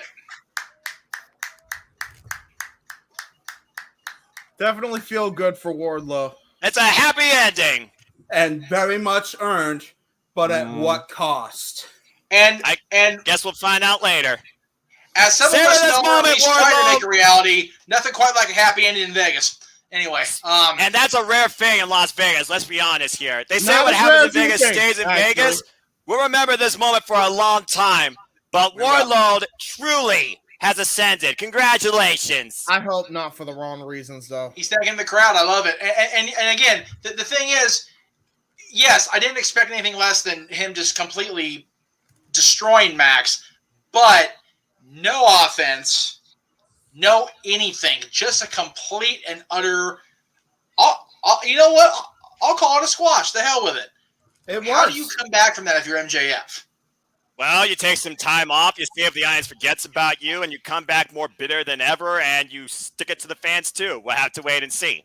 But, guys, we're going right from marquee to marquee match here. Jesus. Bro, we don't have breaks, guys, remember? So we're going to keep the action going as now we got the battle of the generational tag teams. It is Elite versus Elite now as the Hardys face the Young Bucks. Now, I need to go, actually, my dog's been barking at the door for whatever reason. I need to go check on and see exactly what her trip du jour is. So you'll have to bear with me, guys. I will be back here. It's just a video just package. a short. Yeah, right. Well, go do that. James, what were you about to say? I'm just gonna say I think MJF is gone because you don't just job out your biggest, highest rated guy like that. James, here's the way I see it. One, don't let Dirk Sheets dictate your fandom what you think's next. Two, you have no idea what the wrestler is going to do next, too, until it actually maybe happens. not, but, I mean, I know what they just did. Dude got jobbed out, clean in the middle. JJ, you have the floor, my good sir. I'm wondering if this wasn't a Jeff Jarrett situation. What do you mean? Back when he was supposed to drop the IC title to China and held. That's Vince what up I'm for thinking extra too, money. JJ. I'm thinking I'm right alongside with you on that logic. I'm thinking he may have gone to Tony and thinks that he deserved a little bit more money for this match. Which, by the way, he absolutely did. Considering how promoted, how over it was, and he got the deal to get the extra money, but that was the end of it. You go out there, you do this match, and you're gone. How dare you do that to me? You know, because at the end of the day, Tony has made him a star. Oh, my God. We'll have to see what happens, guys, and you can't dwell on the past. Let's keep moving forward as the Young Bucks have entered the building. It's a super kick party! And would you expect them anything less than to encompass the king of rock and roll himself, Elvis Presley? Well, thank you very much. Thank you. MJF did look really pissed off legit and not in kayfabe. Well, I guess the money at the end of the day was worth it, otherwise up yours. But again, the more we draw on that, the more we'll just be bringing ourselves down. Let's talk about it later. Meanwhile, we have the Young Bucks, 21-4 in their past 25 tag team matches with an AEW record of 32-11. What's interesting here, gentlemen, is this is the first time the Hardys and the Young Bucks face each other in AEW. However, they faced each other now on 4 previous occasions.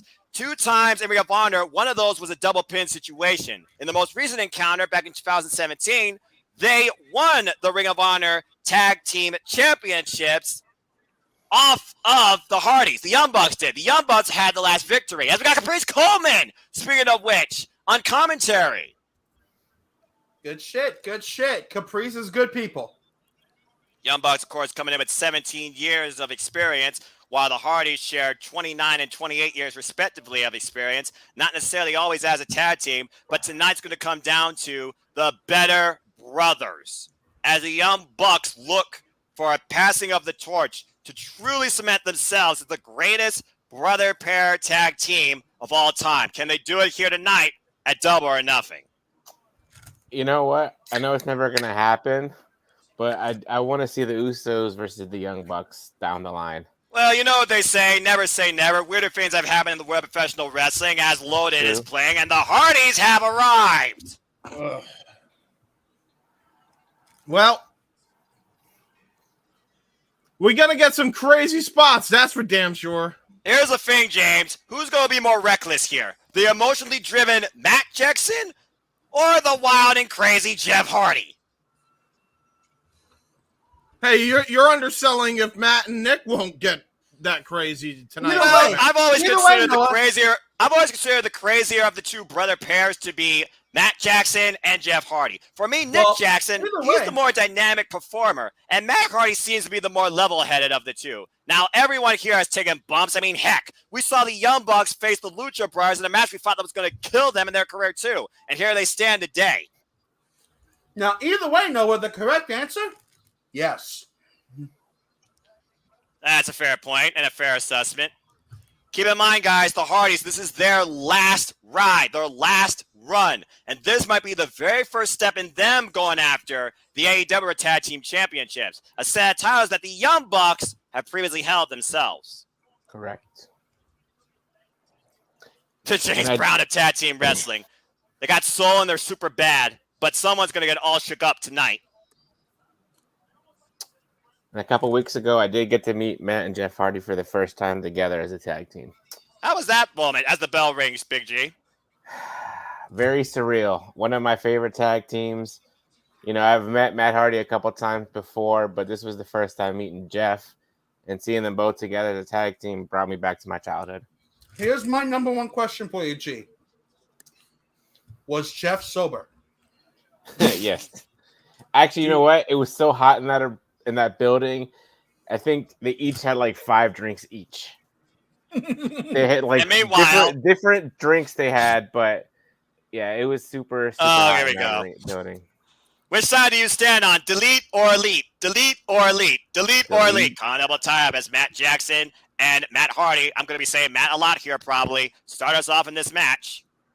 And here we go. We got, as I said, the most daring team of the 2010s versus the most daring team of the 2000s clashing here tonight on AEW Double or Nothing. And the Hardys welcome the Super Kick Party, while the Young Bucks welcome the Hot Tag. We'll see which gets executed first. Nice. The thing about these teams is their longevity. They have put their bodies through hell for our entertainment and to put their names out there. Oh, wait, look at this cover. Give it up one. And yet they still go today, and it looks like, cover. No let up for either side, which is insane to think. And here we go. We got some mat wrestling here to start us off here. Get a jaw-jacking by Matt Jackson. Wow. It's going to come down, I think, to an endurance game. We know what these two are willing to do to each other, these two pairs of teams. But which one can go further? Can the aged duo overcome the young Bucks? Pun intended. Well, they're both around the same age now, so I don't know. But you got the more experience. Oh, look at this. What? All right. Let's see what the other half of each side can do as the tag gets to Nick Jackson. Almost said Knack for some reason. Now I got Nick Jackson and Jeff Hardy. Let's see how this goes. Since Jeff Hardy's coming to AEW, we've already seen what he's done with the Butcher and the Blade and Darby Allin. Nice headlock there by Jeff Hardy. Bouncing him off the ropes as Nick Jackson, gets a shoulder tackle for his troubles. Oh, boy. Oh, and a kick to the midsection as a counter follow-up and a side headlock. Good headlock there by Nick Jackson. Follows up with his own shoulder tackle. And his own show-off there. Again, it was the Hardys that inspired the Young Bucks to become a tag team in professional wrestling. And there's Jeff Hardy's just innovative offense, throw every caution to the wind. Just 2 wild strikes by the younger Hardy. And the showboating begins with the Young Bucks closed by the Hardy. Oh, botch! Okay, that was a bit overzealous by Nick Jackson. Definitely got a little bit emotionally stirred there. Meanwhile, the Hardys still went out Nick Jackson. That was hilarious. Oh, wow, look at that. Oh, there's the spin cycle there by the Hardy Boys. Vintage Matt and Jeff Hardy. Thank you, Michael Cole, as the Hardys in the early going. Hardys, of course, former WWE Tag Team Champions multiple times over. Recently, they just became Tag Team Champions for another independent promotion. Support independent wrestling, folks. It looks like the Young Bucks right now are trying to come up with a game plan. Excuse me. Brothers Jackson exchanging words on the outside as referee Rick Knox counts them. How many times has Rick Knox been in a Young Bucks match, to say the least? You ever wonder if there's a reason for that? Well, considering how far they go back in the independent scene, and there was the Young Bucks, who might I add are still EVPs of this company. They were the ones. What did Brandon do? That was weird. I understand he's a stooge, but he did nothing. That was just out of nowhere. Okay. Jeez, no respect. They don't treat Brandon great. And now there's a slap. And now look at this. Well, what's Matt going for here? Over the top. Misdirect by the Young Bucks. Does a nice flip, but gets clothesline for his troubles. More than deserved in that moment. Oh, wait, no, just a nice suplex. Vertical suplex by Matt Hardy. And Matt goes to the corner, tags in Jeff. Oh, they might be trying to stack him up like Cornwood as they got a hold of Nick. What's this? Uh-oh. Oh! Oh, double suplex. Vintage Hardy Boys. Yeah, absolutely. By the way, Case, pause it for another second.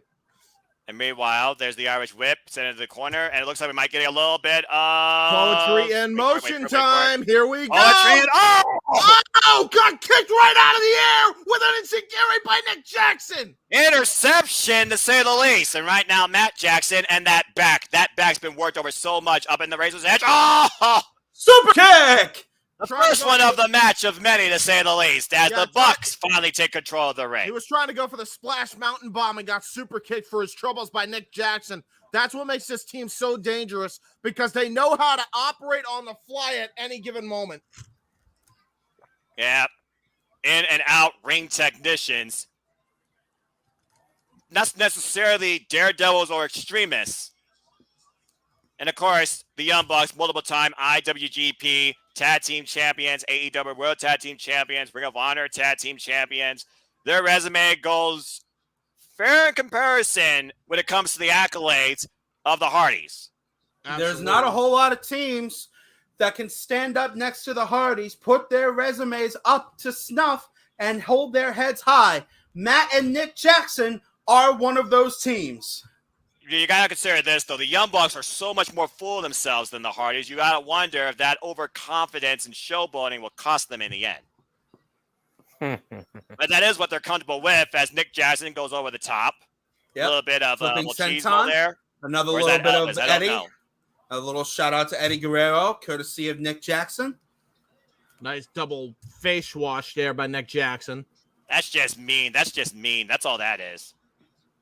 Oh. Ooh. Jeff sent into the top turnbuckle as the tag is made to Matt. And the Young Bucks isolate now Jeff Hardy for themselves. Looking for some double tag team action. Jeff Hardy ducks underneath the elbow axe handle and takes both Bucks down. Oh, there it is. Double clothesline by Jeff Hardy. And now this is the opening he needs here to get a tag into his fresher brother, Matt. But wait, look at Brendan Cutler. Watch Brendan Cutler as the ref is distracted. Oh, come on now. And again, you talk about the Bucks. You talk about their game. You talk about the way they change momentum on the fly. You can consider that their young boy can also play a difference maker in this match too, or can also screw things up. I always get a funny feeling about this Rick Knox fellow, but... Well, again, it was Rick Knox signed by the Young Bucks to become official in AEW, to say the least. And he is the key tag team aficionado when it comes to the referees. Oh! Wow! Tried to go for a whisper in the wind at Nick Jackson and got caught slipping there as Jeff Hardy got out of the way. Jeff Hardy can't find his posture, though. Little undone. Oh, there it is, though. Beautifully executed, but at what cost? And there we go. Jeff Hardy now throwing caution to the wind. And now I don't even know if he knows where he is. Jeff Hardy definitely needs to make a tag to Matt in the worst way. As Rick Knox begins his 10 count, one of these men needs to get back up on their feet. And here it comes! Matt's back in the match! Okay, this could be a turning point now. Another clothesline there by Matt Hardy. And now Irish whip into the ropes. And an elbow strike by Matt Hardy. Deleting him in the corner through all three turnbuckles. And you don't need a keyboard for that, folks. No, indeed. And it looks like Matt is going to get deleted on the other side. Yes, sir. Right in front of Brendan Cutler. You know, much to his dismay right now. And if now Brendan Cutler don't be careful, he's going to get deleted. Uh-oh. Another deletion. Delete. I have to admit. What a sell job by Brendan Cutler. And a side effect. Cover. Hooks the near leg, too. And Nick gets the shoulder up. Just barely. Jeff right now just trying to get back up on his feet. Definitely the worst for wear. By the way, James, I'm synced up pretty perfectly. And Twist of Fate, no. I'm synced up pretty perfectly. It's sent over the Noah. top. Where are you at? I'm with you guys. Okay. What is Nick going for here? Oh, it is long, it is far, it is gone. And now Jeff Hardy, the only target left for the Young Bucks, going with a double burn by Jeff Hardy. Again, Jeff Hardy, always the resilient one. We'll tell you like an X Factor! God! And look at him fall between the ropes. Oh, but Matt cuts him off. And now Matt Jackson looks to fly. And does. Oh, wait a minute. Drop kick. Got caught in the drop kick. Denied by Jeff Hardy. And Jeff Hardy now might be looking for Summit. What the heck are you thinking here, man? What the hell's Jeff going to do here? I don't know, but here comes the... Oh, man! Oh, shit! And a super kick sends Jeff down on both Matt and Matt. You figure out what I'm talking about. Really badly for Jeff Hardy. Oof. Ouch. I've got a meeting of the minds here. What's going on here? Oh, I don't know, but look at this. Matt Jackson trying to hold up both Hardy boys as Nick Jackson steals the top rope here. Whoa! Swanton bomb! Taking out both Hardy boys! Almost a cannonball type swanton. Got all of it. Wiped the Hardys out. And we have, in effect, a quintuple down as Rick Knox begins the 10 count on the outside. Beautifully executed by Nick Jackson. Again, let's keep in mind who's legal here, folks. It is Matt Hardy and Nick Jackson. Now Nick Jackson and both of whom are now back in the ring. Crawling for the cover here, but I think he may have given Matt Hardy a little bit too much time. And instead goes for a ground and pound here. Let's look at it like this way, guys. The Young Bucks have isolated the Hardys now. They are working on one man. Nick Jackson firmly in control. It feels like here this is a little bit personal when you think about the comparisons of the Hardys and the Young Bucks. Oh, a shining wizard! There was a little bit of animosity behind that to back up my statement, to say the least. Tag to Matt.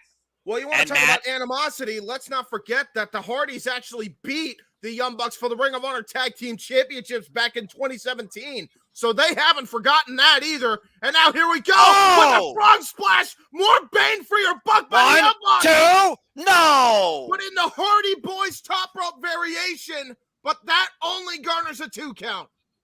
Matt Hardy, say what you will about him. He is one tough son of a bitch.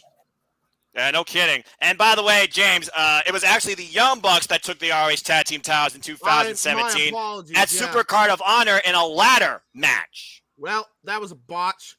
Don't worry, guys. I got you covered. Oh no! Misfire by Nick Jackson!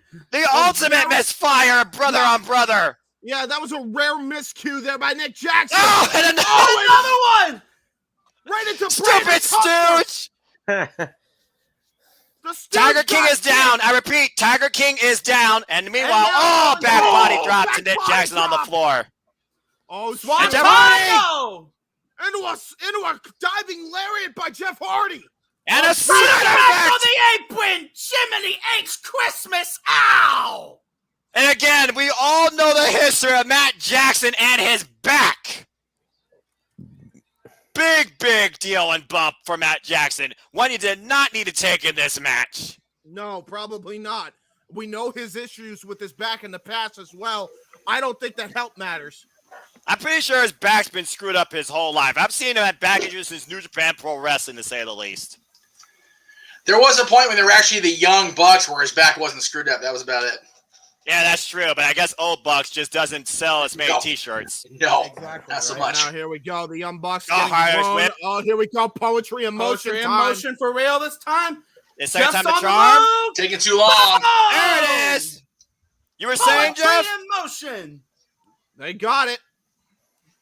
And right now, Matt Jackson. Oh, wow. Look at this. Jeff Hardy looking to go for the extreme combination. Oh, wait a minute. Swanton, but into a catapult. Oh, Jesus Christ. Oh, man. Double stomp. Backbreaker combination by the Young Bucks on Matt Hardy. That was rough. What I talked about, being adaptive on the fly.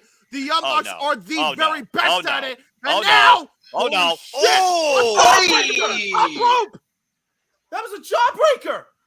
That was quite an innovative offensive encounter by Jeff Hardy.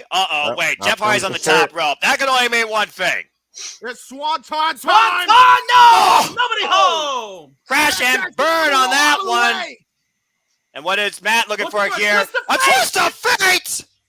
Swanton top by Nick! Not like this! The cover! 1, 2, they Oh! I thought he actually got him! Woo! You do not get any closer than that without getting a 3. Jeff Hardy proving that Team Extreme can take every bit as much as they dish out. And that just goes to show the resilience of Jeff Hardy, eating literally a page out of their own playbook, beautifully executed by the Young Bucks, as Matt still grasps that lower back. I think this might be a mistake by the Young Bucks trying to go for the Hardys moves. What they need to do is go for their tag team style. If you mean this? The BTE trigger? Exactly. Oh, no! Time. Oh! Double jawbreaker. Missed Double name. Super Super kick. There it is. There we go. Super kick. That was a desperation opening for the Young Bucks there. Yeah, the Hardys could have taken it if they could capitalize off that jawbreaker. But because Matt Hardy was down, the Young Bucks were able to capitalize with the super kick. The Hardys, of course, trained by the likes of Dory Funk, while the Young Bucks were trained by Ron Riviera.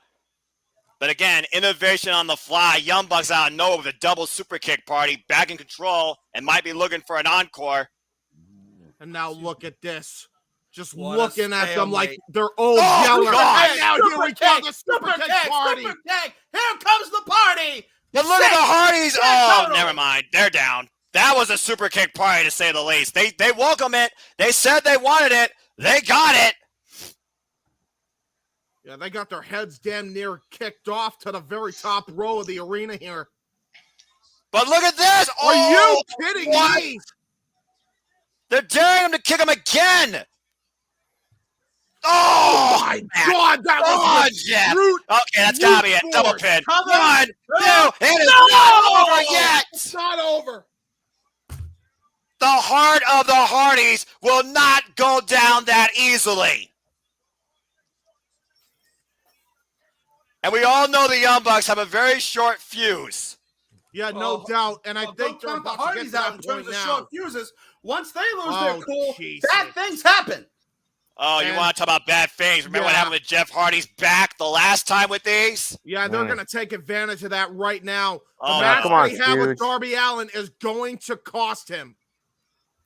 Oh, they might not be looking at Jeff this time. They might be looking to deliver it on Matt. Hey, look, there's Elvis in the second row with Elvis. It's the skinniest Elvises I've ever seen. Oh, it's better than what Elvis looked like at the end of his career. Got that right. And more people trying to imitate that. I'm like, why would you imitate Elvis when he's What the fat and hell are they depressed and doing? miserable and Gee, dying? guys, shut up for a second because look at what they're about to do. This is Oh, no. freaking nuts. What in the Come hell on is now, this? enough's enough. Oh, no. No. BME on the stairs? No, They can't. no, Jeff no. will allow it. Neither will Matt. And That those would have been reinforced disastrous. steel straps. Uh-oh. That would have Uh-oh. Oh, been wait a the minute. death of Jeff Hardy. You want to talk about this?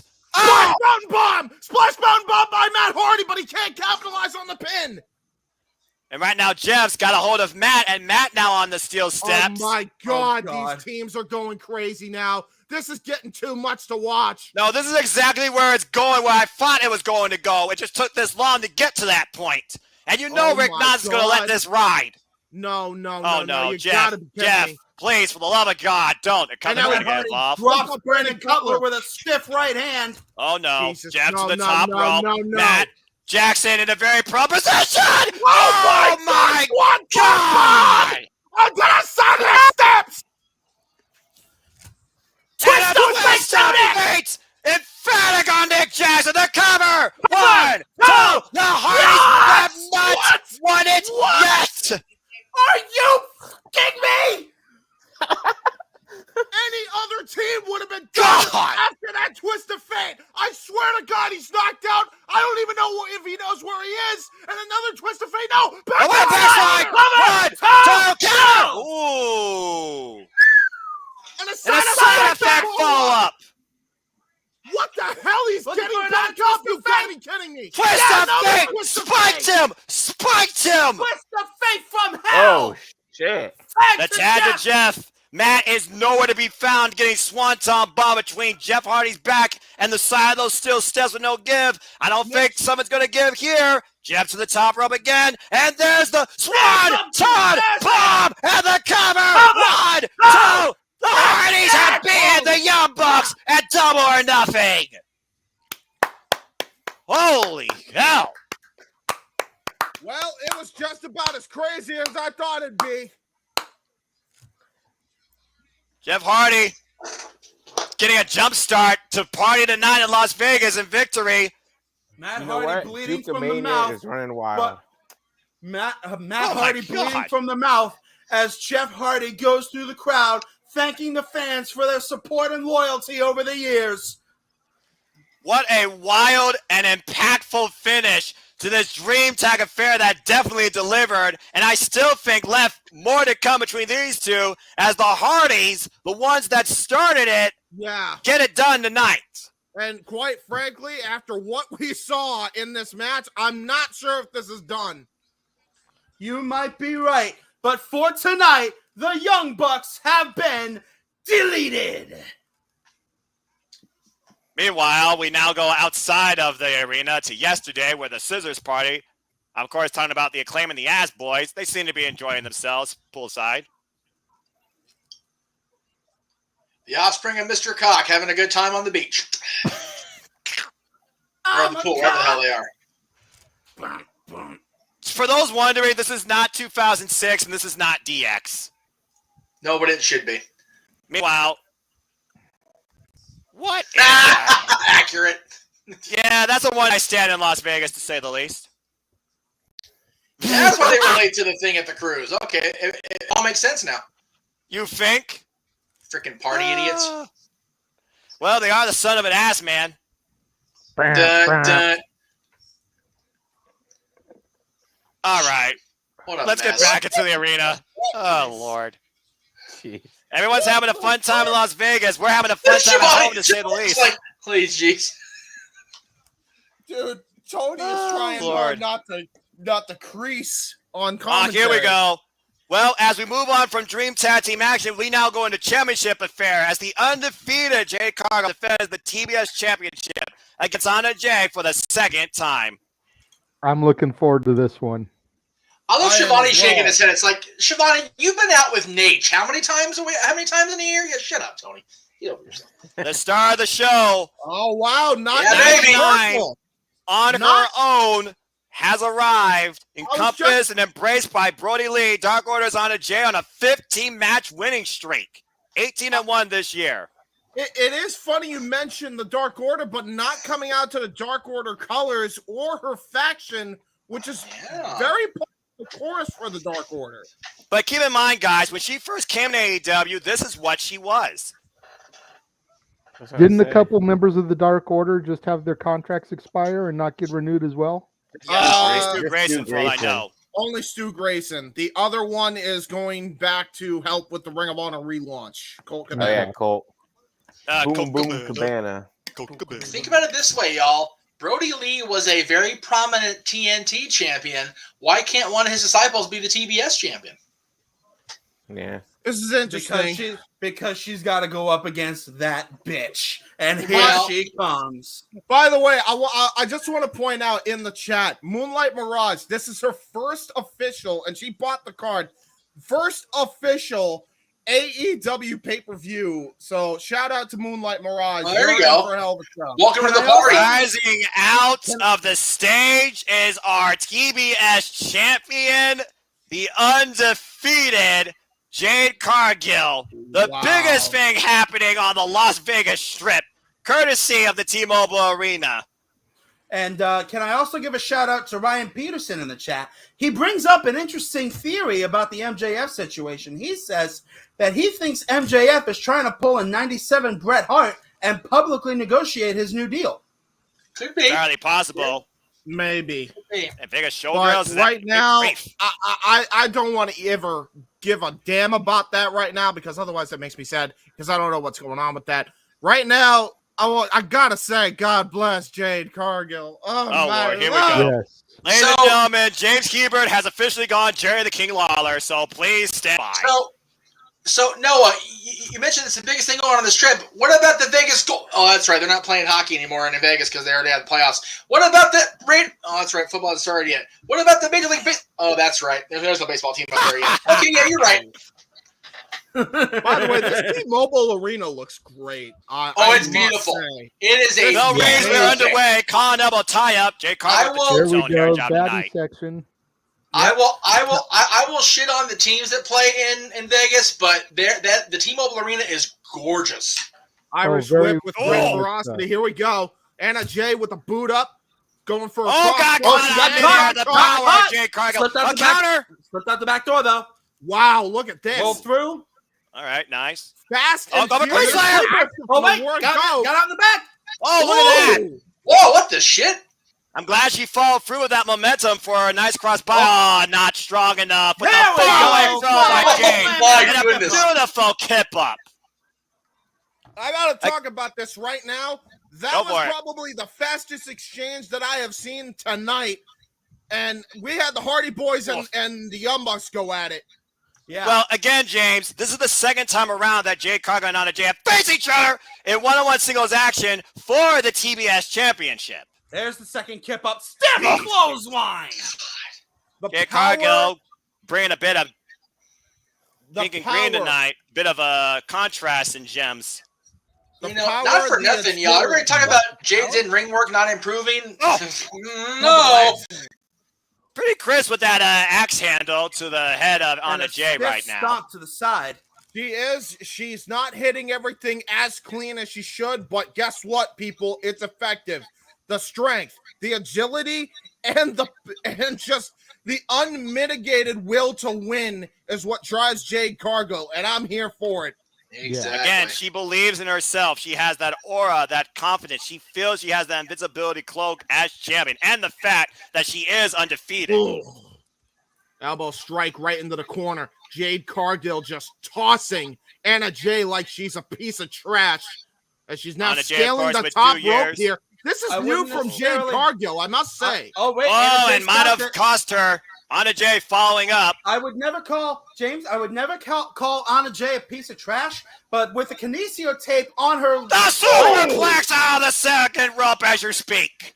but with the kinesio tape on her shoulder, is Anna Jay in effect damaged goods?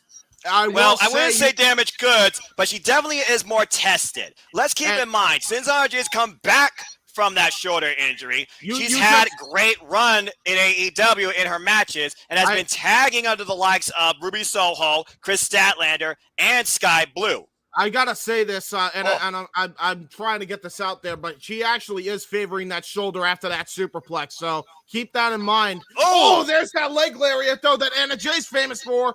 Dangerous J kick, James, as she ducks the clothesline. Ooh. Did not get much off of that. Got it down to a knee. Got it down to a knee. And now Jade is actually hurting here. And look at this, going for the diaphragm was Anna Jay there. Oh, clothesline. Another dangerous J kick. A hook kick, kind of. Yeah, hook kick leg lariat, Harlem Heat style. Did Jade or did Anna Jay? What is Anna Jay doing here? It didn't work the last time. What the hell? This may be a mistake. Planning? Oh my God! I think she was going for a blockbuster. I'm not sure how much of it she caught after that camera angle, but Jade Cargill with a sense of urgency as he rolls to the outside of the ring. Yeah, Jade Cargill might be hurt. I swear to God, I just saw her land on the shoulder of Anna Jay. She is clutching at her ribs here. Boot to the midsection. And Jade Cargill pushed into the steel ring steps. Anna Jay taking control of the match. Anna Jay might have it, guys, because Jade Cargill's actually the most vulnerable. Wait a second. The baddies are getting involved. You can't count them out. Double DDT. Outside. That's not a way to spend a day in Las Vegas, I don't think, for Red Velvet and Garrett Hogan. No, not particularly. Jade Cargill has had time to recover. Modified bicycle kick takes down Anna Jay. And she might be looking to finish her off. Got her. It's over. Here we go. Jade Cargill out. Oh my God, she almost. What a put kick. her back down. A super kick right to the diaphragm again, right to that chest. That is her game plan here. Trying to knock the wind out of Jade might actually help her in this matchup, guys. But here comes Smart Mark Sterling with a crutch. This dumbass. Of course, he has to get involved. Oh my God, you got to be kidding me. And now Come on, the stupidest heel move ever. Like, how do you not see that? Oh, you are an idiot. Well, look at this. Light sweep. With the crutch. Oh my We have God. no idea. You're We have the tournament. 1, 2. Oh Oh. my God. Oh my God, that was almost it. Mark Sterling almost just cost Jade Cargill the TBS championship. I'm sure there'll be a talk about that after this match, as Anna Jay definitely has learned from the last. Here goes John Silver! John Silver! Turn around, Mark! Oh! Johnny Hungry! And the net brace goes off! No. Do it, John! Do it! Great Buster! Oh, On the outside! Anna Jay's best friend in the Dark Order taking out the trash. Meanwhile, Toward the islands! Toward the islands! Anna Jay gets out! Okay, go lay down, Vince. Big assist from John Silver, pound for pound, the strongest man in AEW right now. But she got her hooked. She's got her hooked. Jaded, wait, roll through. Jade Cargill slipped down. Great Slayer! Great Slayer! Is she gonna tap out? In the middle of the ring! And think about where she's been targeting her kicks, her strikes the entire time, the diaphragm. But Jade Cargill's power still showing off as Jade is back up on her feet, but she is fading. Oh, but pushes her into the corner to release the hold. Meanwhile, missed that. I'm not sure what she was going for there. Anna Jay really being put to the test here, but definitely holding up versus her last match. She definitely has learned a thing or two. Yes, she Meanwhile, Anna Jay ascending to the very top rope. Here. Wait a minute. This is exactly how Jay caught her last time on Rampage.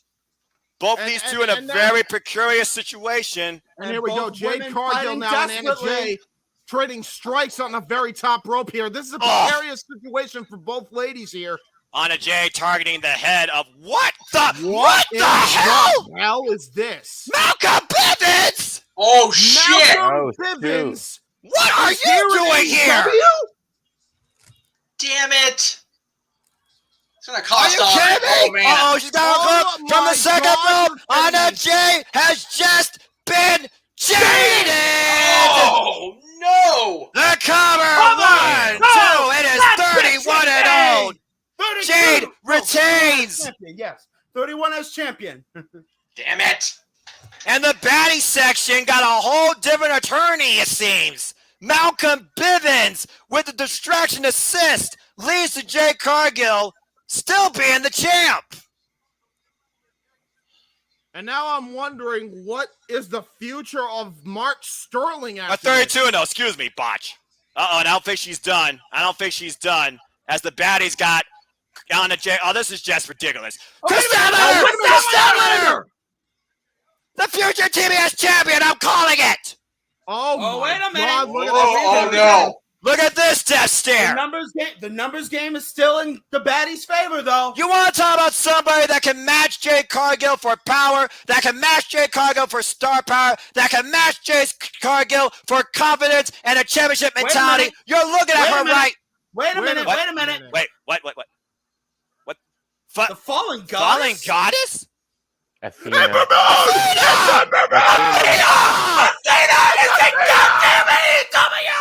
Athena!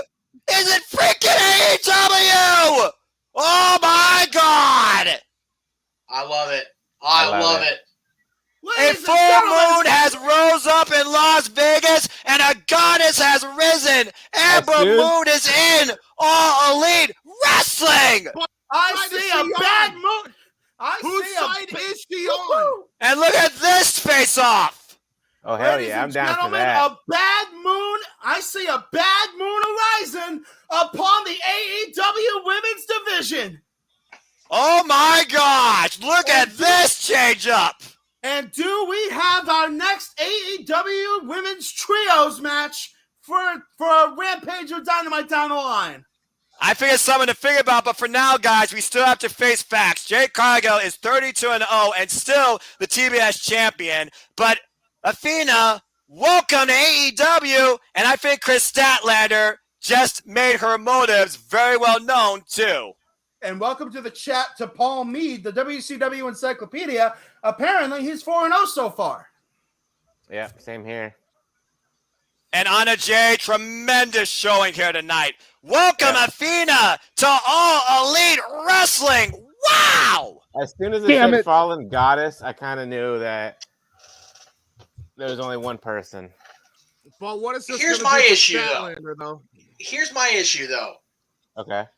Athena jumps to the front of the line now. Statlander gets totally like, where's my shot? Again, that's what I'm thinking, yeah. Well, you saw the slowness. Jade Cargill is aware of the threat that Chris Statlander posed. That's why she gave her the imposed facepalm. It is something to come, gentlemen. But for now, we got to wait and see what's next. As this women's division just got a whole lot more interesting.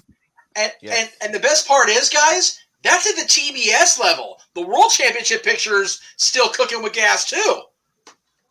Absolutely. But Casey, James, it was a few weeks ago where two powerhouses made it official and will collide on the grand stage known as the United Center. Shockwaves, Dream Encounters, first time evers are ahead as we open the forbidden door. Yes, indeed. Tony Khan, Chairman Sugabayashi, New Japan and AEW will clash for the first time ever, Sunday, June 26th, live on pay-per-view. But speaking of clashes, how about this clashes? Weeks in the making, as the Death Triangle in true form finally looks to break down the House of Black. It all come ahead now. And I hope Julia Hart comes out and helps House of Black. That's what I'm thinking, Big G. You're 2 steps ahead of me. So, as they're bringing out the, let me go ahead and bring this. I'm assuming House of Black is coming out first. Yeah. As they are introducing the House of Black and Death Triangle match, let us not forget, gentlemen, that the Renegade here in the bottom middle here challenged us all to book our own situation coming up for Forbidden Door the Friday before the actual pay-per-view, as we prepare to go to Chicago, and not we as in physically going, but we are going to go live from the Jeff Meacham Network and everywhere you see here. But 2 nights before, live on the Jeff Meacham Network, the Cassadine Studios, the Jay Heber Studios, and honestly, everybody else wants to party. I'm down for whatever. We will be talking about Forbidden Door at length as we are challenged by the Renegade to book the show ourselves. So that's going to be an interesting lead into the pay-per-view. And I'm going to be honest right now, James, you are representing FTW here on this. I personally cannot even come close to touching the way you book. This is all you, man. I'm just going to do my best and just have fun with this. But James, I think, is going to win this by a mile. Speaking of winning, do you guys bet against the house where the house says they always win? As Black, Buddy Matthews, and Brody King have entered the arena. They don't always win. They don't always win, but according to the little Chiron there, they are perhaps the winningest faction in AEW thus far. To this point, they have won 88% of all matches between all 3 members. But as a trios, they are undefeated. Real quick, JJ, you were trying to say something. What were you trying to say? I was just going to touch on the whole fantasy thing. Jeff's already changed the graphic, though. We'll come back to it later. No, we're good. Hang on. I fix. Okay. I fix. I was just going to say, like Noah said, it's all about fun. So just enjoy it. Just have fun with it. And keep in mind to our audience, it's not just New Japan and AEW. We can book from Impact. We can book from WWE. A real Forbidden Door show. Okay. This is freaking cool. This is freaking cool. What the heck? That's his son. That's Pentagon's son. Oh, that's Pentagon's son. No, wait, don't. That's his daughter. Oh, his daughter. Oh, that's All right, that's friggin' awesome. As a trios, this team has only lost one match. It was Pac who was first blinded to be humbled by the House of Black and refused to be. And then Rey Fenix, he sustained injury. And so the House had to deal with a whole different monster in the form of Eric Redbeard. And now Penta, who was blinded, but has re-emerged an even darker past. The Death Triangle is back in true full form, more dangerous than ever, and looks to humble and break the House of Black. You want to talk about embracing the past? One thing I want to point out, look at Pac's knee pads. You want to talk about going back to the past? I think we're going back to the man gravity forgot. You very well might be on something. This match is going to be off the wall. This is judgment for Death Triangle, courtesy of the House of Black. This is going to be intense. But yet, I got to wonder, will an outside factor be involved here on either party's behalf? The bell rings, gentlemen. So, as a longtime friend and as a longtime friend of the family, somebody call Rick Knox's family, please, and let them know he's going to be okay. Let's hope so. Oh, poor Rick. Yeah, right. Starting off, Rey Fenix. It looks like Malachi Black and Rey Fenix are kicking things off here. This is going to be a crazy trios matchup here, and we got two of the best strikers in the game right now, Rey Fenix, Malachi Black.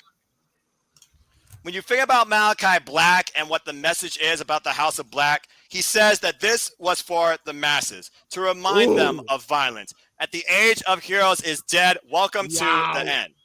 Is it the end for Death Triangle? That is the question we're going to see if we get an answer to tonight. Right now, thus far, Malachi Black and Rey Fenix are pretty dead even. Counter after counter. Back and forth we go. No action into the Hurricane Rana. A T-Raris by Rey Fenix. Trying to go for the hook. My! Black Mass and a stalemate by both men. Would you expect anything less? Absolutely not. Oh, and look at this face-off. Here we go. Oh, Only between these two men can sitting down, cross-legged, in the middle of a wrestling match be something the fans enjoy. Hip up. This is a singles waiting to happen for sure, and so is this one as Buddy Matthews gets tagged in, the Executioner. Oh, right into the arm, too. Pushed into the corner of the Death Triangle. Oh, and it's a boot. And trying to take out both men. Trying to attack both again. Whoop. Super kick! What a kick. Super kick. And Penta gets tagged in. Yeah, that was smart by Rey Fenix because he just got his arm stomped in, and now Pentagon going at it with Buddy Matthews here. Wait, Buddy Matthews, look. Oh, wow. Penta saw the tope coming. And so did Buddy. As he insults Penta with the Ciro Miero. Oh my God, what a kick! Right to the gut, a spin kick, and now another and a spinning soba followed by Penta with an up kick of his own. Missed the Asaguri. Looking for a suplex. Penta's on his feet. Buddy Matthews. It's a thrust kick. And here comes the Packer. Action getting moved fast. The time to see. Now into a Hurricane Rana. And now it looks like we're going to go. Wait a minute. Oh, wow. Oh, here we go. So, both of them staring each other down, but how dead even are we right now? I'm just saying. Well, we're not even done yet here, and I don't think you realize I got tagged in, and there's a basement drop kick right to the face. Now. If you didn't know before, he does now, and here comes the big guy, man. Brody King. Now this might be a mismatch to say the least in a couple of factors. What a thunderous shot by Brody King. And another thunderous shot sends him into the corner. Oh, good grief. Oh! Nice edge chop! Did you hear that? I felt that! Hear that in the cheap seats. Those cheap seats still are some of the best seats in the house. Oh, man. Right. And the first plate of chops officially. Oh my God! Bullhammer elbow by Brody King levels the genius in the sky, Ray Phoenix. Out of mid-air, man. Oh boy! Oh boy! Here we go! About to break down! Here we go! And a brawl ensues here tonight in the house of the rising sun. Rick Knox, just get the hell out of Dodge.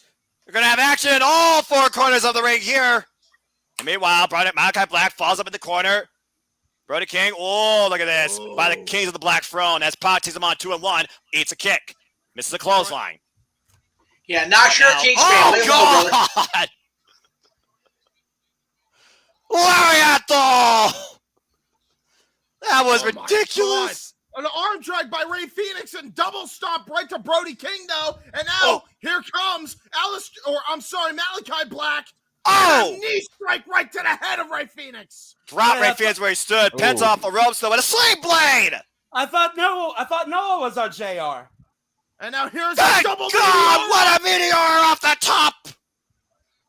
And now Pac coming in with the spinning soba and the up kick, and another spinning soba brings Buddy Matthews down to his knee. Pac on the rope. It's a freaking kick. I don't big even know bicycle who the hell's kick. legal anymore. That's how quick this has gone. Poison Rana! Who's legal, James? Yes. And right now, Pac with the clothesline to Buddy Matthews. Turns him inside out, upside down. Everybody's down. Not only was that a clothesline from hell by Pac. We're not in Texas, but I agree.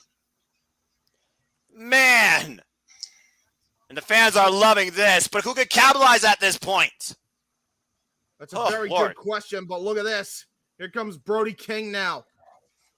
We're back to the two legal men that started it off in the first place. Back to Pac and Brody King now. Brody King, of course, having the offensive advantage with his power game. And oh my God! Cold slam, are you kidding me? He's not going for the cover. That would have been a perfect time to go for a cover. Oh, just chops him back down. Brody King with the event horizon and now tags in Malachi Black. The sinister leader of the House of Black that started this all in the first place, blinding Pac with that black mist. All it took was one power move by Brody King to change the entire complexion of this matchup. And now the House of Black are in firm control as Malachi Black takes over with a chin lock. Good catch, James. Rick Knox in perfect position to see if Pac decides he wants to give it up. I doubt it. He's a little gremlin. He will not quit. And of course, Malachi Black's been controlling this whole narrative, manipulating people like Pac, Ray Phoenix, Penta, Julia Hart, and of course, Brian Pillman Jr., in which case all these factors just played into Malachi Black's hands to bring the House of Black in order. And Buddy Matthews into the cover. Too, and that's all Rick Knox gets. You want to talk about a well-oiled machine. These three are incredible. Buddy Matthews just going crazy here. Okay. Buddy Matthews yet to have a real singles match in AEW, to say the least, too. Brody King falls up in the corner, swishing Pac. Yeah, squashed him with an avalanche splash. And now it looks like he might be going for that cannonball! Pac was able to roll out of the way. In the last possible second, avoiding disaster. In chat, the Savages of Deletion says this match is a lot crazier than the Hardys and Bucks match. He might be right. Oh, he's definitely right when you consider what you're dealing with here. And meanwhile, the House of Black looking to take advantage and don't get it. Ray Phoenix is in. Here we go, tagging to Ray Phoenix. But there is the cutoff. Oh, wait a minute. Ray Phoenix has to get out of the way here. Meeting of the minds. Oh! That was innovated by Ray Phoenix. And meanwhile, Buddy Matthews is caught in the middle of light and dark. Oh! Double Avada Kedavra by the Lucha Bros. Former AEW World Tag Team Champions. Sano Miedo. Looking for a little bit of high flying. Double tope con hito by the Lucha Brothers. Wiping out the House of Black on the floor. Josh, I said I want to go talk about a double chipotle burrito or some shit. What the hell are you guys talking about? I feel like Bobby Heenan over here. I have no idea what's happening. This is not brought to you by Taco Bell, and Alice Sane is not resting tonight, so that doesn't work here. Cazadora. Well, Oh! shit. A triple team there. And the cover, triple cover. 1, 2. Oh! And a powerful kick out by Brody King. Hey, yo, Josh. Yeah, Anymore as Ray Phoenix is filling it. Ray Phoenix, the legal man here. Ray Phoenix has been waiting a long time to get his hands on these three men, knowing what they've done, especially to his brother. But remember the weight disadvantage here for Ray Phoenix. But let's see what happens here. No He's way. trying to go for what looks like a superplex here. No way that's going to happen. Oh, step up. Oh, nice what drop a kick. drop kick. Step up drop kick, but here comes Buddy Matthews. Oh, what's Buddy Matthews looking for here? Trying to send Ray Phoenix to the rope. Buddy Matthews sent to the outside of the ring. Ray Phoenix once again controlling it. Goes off the ropes. Might be looking for a tope. Oh, wait. Matthews blocked it. Oh! Brainbuster out of the outside. There goes Pac over the top. Spaceman plunge shot. Oh, wait a minute. Malachi Black. Horrible moonsault. And here comes Pence on the follow-up, because why the hell not? Step up. Tope caught here low. Everybody down. Wait a minute. Except the big man. What's on the big man's mind? Oh, no. Russian mayhem chaos. Brody, no. You're not a cruiserweight. Don't you even think about it. Brody King is thinking of cuts running the out. rope. Oh, good Lord. What the hell is this? No, you're kidding me. God! Oh, my God. Barely got Holy it, but got enough of it to wipe out Pac on the floor.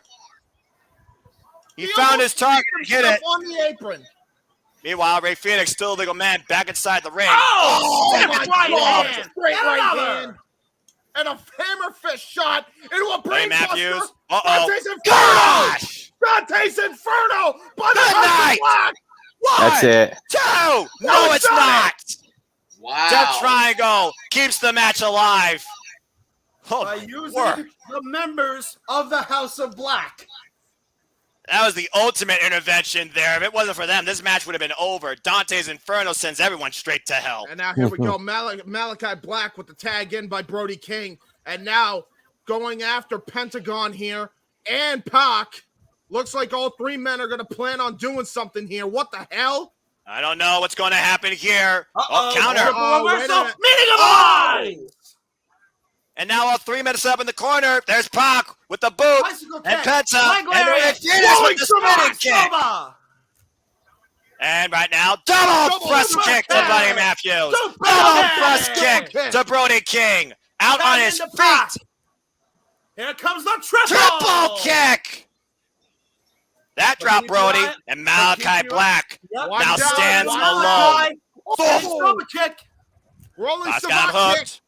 Oh, my Malachi Black is unconscious. The cover, shoulders down, too. Buddy Buddy Matthews Matthews with the save. Make the save just in time. Oh, my word. This match is 100 miles an hour from the word go, gentlemen. And now look at this. Ray Phoenix being tossed to the outside. As I knew it What would the- be.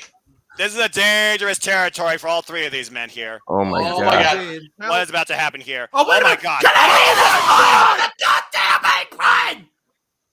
Oh shit! What a destroyer! ¡Ay, los míos! Oh my On the God. apron! That takes out Buddy Matthew for a while. Uh-oh. What the hell are you two thinking? Oh!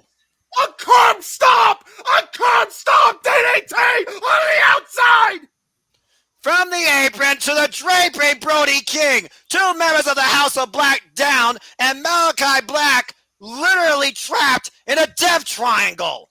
I called it that something crazy that I've never seen before was going to happen in this matchup. We just saw it here tonight. And Malachi's gone for it. Oh! Yep. Oh! Malachi Black wants to go out fighting, and the Death Triangle will be more than happy to oblige. And now what is Penta thinking here? Oh my God! On the gonna play. go. Uh-oh. Gonna- This might be it. There's Death been a Triangle long right time now go with here. all the advantage. Oh, wait, Oh he my gets God! out it. Malachi Black! Oh! Bloodbath! What a kick! Wiped out Penta. Ray Phoenix off the ropes. Another bloodbath! Oh! Fade to Black. Ray That's the Phoenix. And That's Pop. Black Mass. Oh! Gets disagree. And Malachi's down. And right now we're down, gentlemen, to the very two men that started this whole thing in the first place. And we're talking about doing that. We're going into the danger zone, and Malachi Black's in the drop zone. Looking for the black arrow. Wait, Buddy Matthews. Trying to play defense. Oh, it's a kick for his trouble. I am shocked Buddy Matthews is even conscious right now. Look at this springboard! Over Buddy Matthews! Buddy Matthews trying to fight back. Pac, of course, fights back, and Buddy Matthews off the ropes. Oh my God! German suplex, high angle, and now tossing Buddy Matthews out of the ring onto Brody King. But and once again, we're back down to the legal 2. Grabs the waist lock, standing switch, snap suplex! Holy hell! This is it! This is it! The ultimate form of revenge! This is Pac's moment! Alex, you need to get off the apron. You need to get off the apron. Alex is too much of a distraction. Oh! Right into the jewels goes Pac. Right. Remember, Pac was blinded by Malachi Black. You know how long he's been waiting to deliver this receipt. And now, looking to put the final exclamation point. Oh, wait, what? Wait a minute. What the hell happened? Julia Hart. What happened? I can't see. I can't. It's Julia. Come on, Julia. Julia Hart. Julia Hart. Oh my God! She just put the mask in Pac's face. Black mask.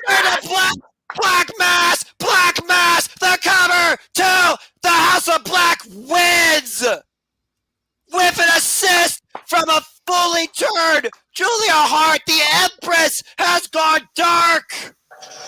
Don't bet against the house. Always bet on Black. And once again, Malachi Black with all the cards in hand, one step ahead. The house always wins. Look at that. Julia Hart directly in the face of Pac. Oh my gosh. And he caught that flush on the jaw too. Pac needs medical attention and pronto. Wow. That was an absolute insane trios match. But guys, think about what just happened here. Look at this. And look at her face. House of Black just got a new member. Look at that.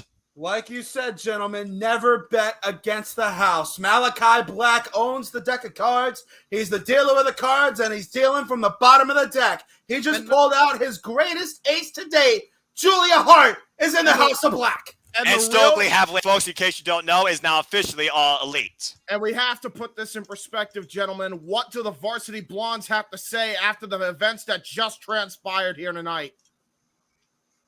Why'd you leave, Julia? And Athena's All Elite! So, we're about to see what happens, man. This is going to be crazy. It's a first time ever, gentlemen. As we try and gather ourselves, we go from the dark to the light in honoring a man taken way too soon for us professional wrestling fans. I am exhausted after that past match. I need to stretch for a second. For the first time ever, it's Samoa Joe versus Adam Cole in the finals of the first ever Owen Hart Foundation men's tournament. What do we have? What, 7 more matches? I'm cracking up. I'm cracking up at Josh's comment in the comments area. You okay there, James? You need to recharge for the next round? I'm good. As far as I know, I'm good. Oh, wow. Whew. Adam Cole. Oh, my God. Joe. Josh, good to see you in the chat room, brother.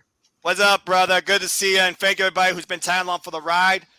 Here we go, guys. Let's keep rolling. It's time.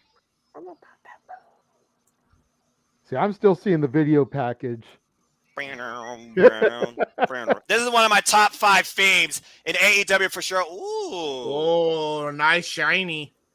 I love this trophy, and I love the fact that each are getting a belt. As Adam Cole comes out in the pink, black, and white. Wait a minute. Baby. Notice there's only one trophy. But two That's belts. because the winner's names will be etched on the trophy. Yeah. Huh. Meanwhile, Adam Cole, of course, 14 years of wrestling experience. Samoa Joe, 22 years of wrestling experience. Adam Cole's journey through this tournament, he went through the likes of my sentimental favorite Dax Harwood and also Jeff Hardy. Samoa Joe's journey went through Johnny Elite and barely surviving a very game Kyle O'Reilly. And for the first time ever in the professional wrestling industry, these two face off one-on-one to see who will become and deserves to be synonymous with the name Owen Hart. Adam Cole, baby! And that is my pick. Here we go. As the current Ring of Honor television champion enters the arena, Samoa Joe. Where is the television title, though? Not about that tonight, James. Not about that. Damn right, Jeff. Tonight is about honoring the legacy of freaking Owen Hart. While Joe is 5-0 and is still the Ring of Honor World Television Champion, I will not deny that. But also, I want to give you guys this perspective. Adam Cole has also held the Ring of Honor Television Championship a combined one length, 246 days. So think about that when it comes to the result of this match, too, as Adam Cole sports kinesio tape on his shoulder. Both these men are not going in here 100% battle-tested and ready to do whatever it takes. As what the... Mike Oh, Chioda! shit! Mike I love that Chioda's here for the Owen. I love that. Now this is perfectly fitting. This is going to be so good. Ring the bell, and Rays here we were go. underway.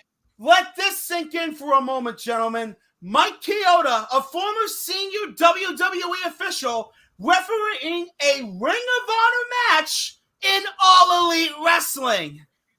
I love it. That's What the professional wrestling. Damn it. Anyway, Collar and elbow tie up here. Samoa Joe getting the strength advantage, but there you see Adam Cole with the agility advantage, and Samoa Joe breaks the grasp of Adam Cole's wrist. oh yeah, you hear the chants, right? Owen, former King of the Ring champion, former And look at IWGP Junior Heavyweight champion, multiple-time look at tag this. team champion with I want- so many people, including the likes of British Bulldog and Yokozuna. Let's talk about this, gentlemen. You saw the emotion on the men's faces. It's not about bad guys. It's not about good guys tonight. It's about who is the very best in this tournament. It's And about the honor for competition. Owen Hart. It's about competition. Owen Hart's favorite thing in professional wrestling. Good, And what defined solid, Owen Hart honest for most of his competition. legacy. Again, you heard what Samoa Joe said on the countdown. Somebody doesn't simply deserve to be the winner of the Owen tournament. One becomes the winner. And one has to earn it. And tonight, one of these two is going to do just that, as Adam Cole is looking for a test of strength, and I'm not sure how wise this is. Especially against a man like Samoa Joe. Oh, wait. Wow. Oh! And there's the jab. You don't go against a man who is synonymous with a jab, trying to Ain't get that the his truth? wrist. Oh! Dang! Joe is literally jabbing the hell out of Adam Cole. Yeah, turned Joe is the in jab- this, man, wearing And the it's green not- and black tonight. Not only Didn't- was he jabbing him, he turned the jab into a downward punch. Do you think Samoa Joe could have had a career? Ow. Do you think Samoa Joe could have had a career in the UFC if he chose to go down that path? I think it's Probably. highly possible. By the way, The Noah, intangibles here that could help Adam Cole, though, he is a guy that adapts on the fly. He has every sort of trick in his playbook that he could use to his advantage against Samoa Joe. We've seen Adam Cole in the ring before with men bigger than him. Oh, watch this. Bam! and Sagiri. Classic, vintage Samoa Joe. You would not think a man that size would be able to move like that. Real quick, Noah, let's pause for a second, then unpause, just so we're synced up with Casey. That's fine. And meanwhile, Samoa Joe comes into the corner right now, grabs Adam Cole by the hair. Oh, good Samoan, European Samoan uppercut. uppercut. Samoan, I mean, you're not wrong. You're out of line, but you're not wrong. I think that's Jeff's line, but I think he would agree here. As Adam Cole fights from underneath now, eats a headbutt. And of course, Samoa Joe earned his way into the Owen, beating Max Caster, while Adam Cole earned his way into the Owen, beating Tomohiro Ishii from New Japan Pro Wrestling. One more half second, no on the pause. Oh my gosh, what an elbow! That was great. Great Massive elbow back there by elbow as Adam Samoa Cole Joe. goes to the outside of the ring. Now Right look now, at Adam Cole is looking for a breather. He will not get it here with Samoa Joe. Yeah, Trained Samoa Joe. assassin. Yeah, Samoa Joe is a trained assassin, a lethal weapon, and he's about to show that here tonight, especially if you're on the outside. Samoa Joe with over 1,500 matches in his in-ring career. Adam Cole that has not even hit 1,000 yet. And now look at that. He's laid out on the chair here. He is trying to get wind back in his sails here. Joe is feeling it. I don't know how wise this is, though. Is he taking too long as he runs into Adam Cole? Super kick! On the button. Adam Cole saw that coming from a mile away. And again, that is the intangible in this match. Oh, in the apron. Adam Cole plans and takes advantage and finds a way to lure his opponents in. Yes, and Adam Cole will clearly take a count out. You know he will do that. Yeah, Casey, absolutely. Casey, real quick. I'm on your end. Samoa Joe into the ring post. Actually, half a second. And right now, Adam Cole breaks the count. Rolls back to the outside. Adam Cole breaks the count. Yeah. What in the hell is he going over here now? And Samoa Joe's feeling it, and that arm has definitely been exposed so far in this match. Adam Cole so far has been very smart preserving that shoulder. And right now we got him in the ring. Oh, wow.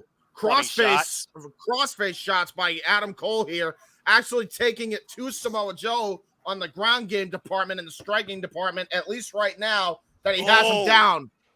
He's got him in the ropes right now, James. He's literally wearing him down. And we all know Samoa Joe has cardio for ages.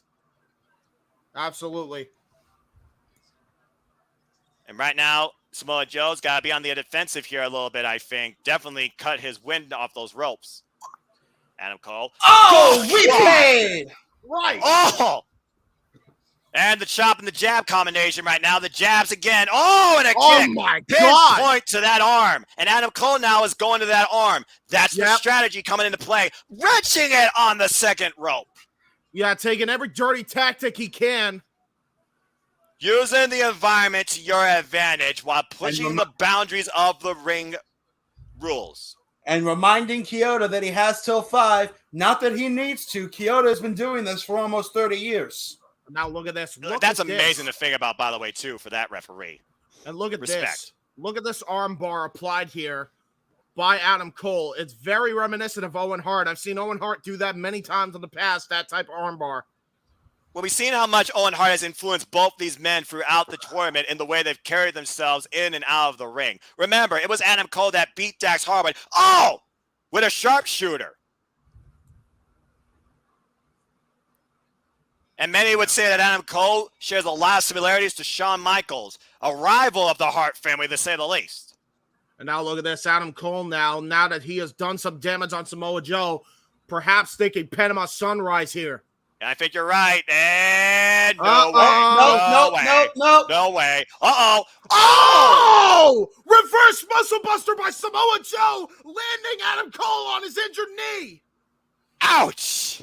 But at what cost to Samoa Joe?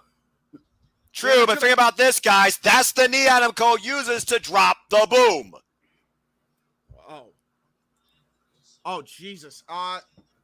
By the way, Jeff, I think Nikos is trying to enter or is in the stream. I don't know if you can see him, though. Pinpoint Enziguri to that injured arm. And we'll get him in here. Oh, wait, what's this? Uh-oh. Oh! Rock bottom Uranagi by Samoa Joe. Planted! But look how much that took out Samoa Joe. Look at him grasping that arm. Both these men are worked in the early going, to say the least. Oh, I've been worked so far tonight. This show has been amazing. You and me both, dude. Whew, Lord. And meanwhile, the jab, back to the jab game once again. So far, never an atomic drop. Samoa Joe off the ropes. So far, usually followed by a big boot, and this means the senton follow on that arm. Cover. 1, 2. Adam Cole gets the shoulder up. I gotta be honest, boys. I'm thinking thus far, the 6-man tag, though it probably was the least built on the card, thus far has been the best match of the night. Yeah, but let's not take anything away from Samoa Joe and Adam Cole just yet. Oh, absolutely not. Absolutely not. I'm just saying. It's still early in the ball game. It very much very is. True. Very much is, yes. And you got to figure what's left on this card, too. What a scoop slam! Cover 1, 2! No! Kick out. And now look at that. Look at Samoa Joe. He's actually holding his shoulder now. He's probably trying to get some feeling back in those nerves. Look at him pinching it.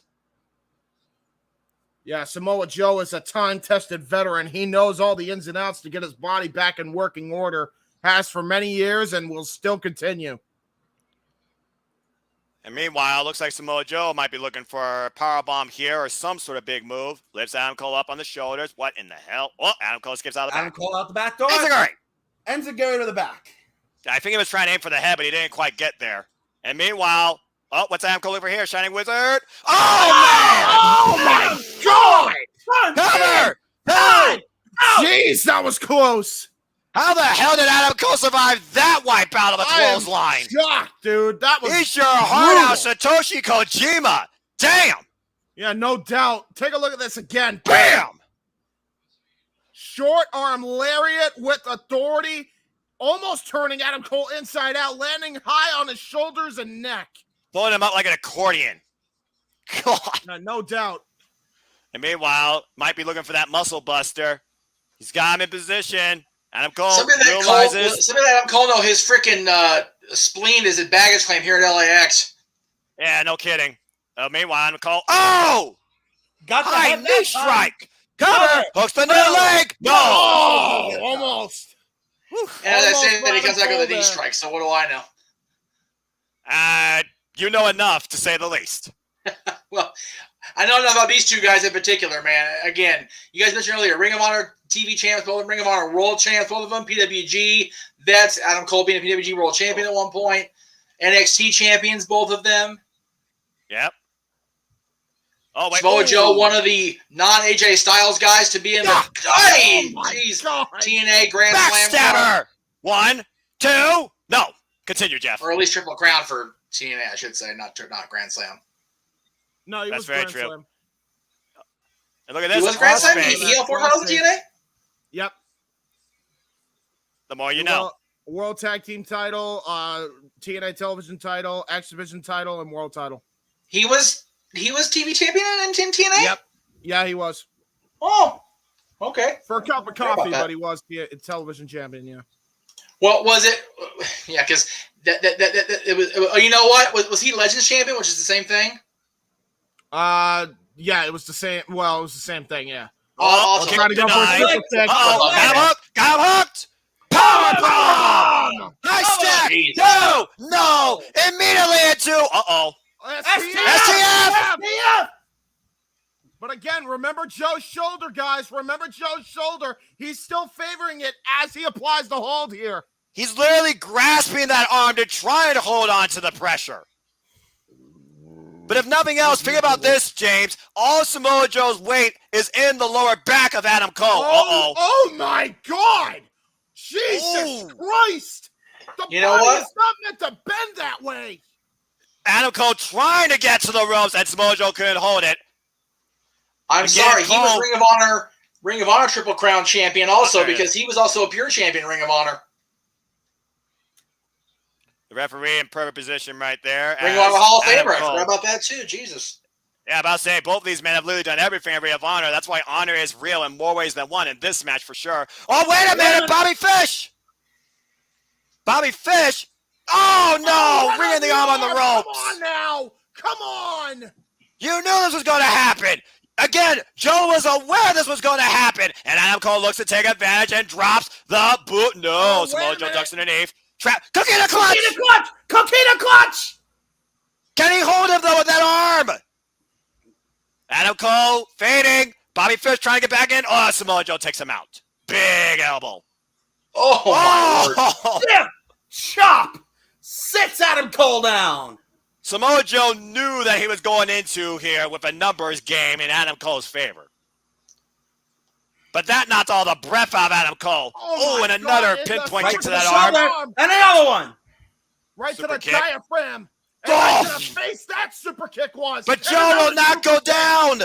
Wait a minute, right now. Drops the ball! Shot! But can he capitalize? He's got to turn him over for the cover, for the win, for the Owen. 1, 2, Adam Cole wins, baby! Wow! That one I'm okay with. It's the first one I've gotten wrong. You had to imagine that Adam Cole knew he needed something up his sleeve to give him an advantage at some point in this match, and that was Bobby Fish. Regardless, when it came to the end, Adam Cole dropped that boom, banning and all, and has immortalized himself once again in history, winning the first ever men's Owen Hart tournament. And think about this, gentlemen. Samoa Joe lost in spite of overcoming Bobby Fish's interference. He had Samoa Joe. He had Bobby. He had Adam Cole right where you want him after putting down Bobby Fish. Yes. And Adam didn't really need to rely on Bobby, if we're going to be honest. That's right.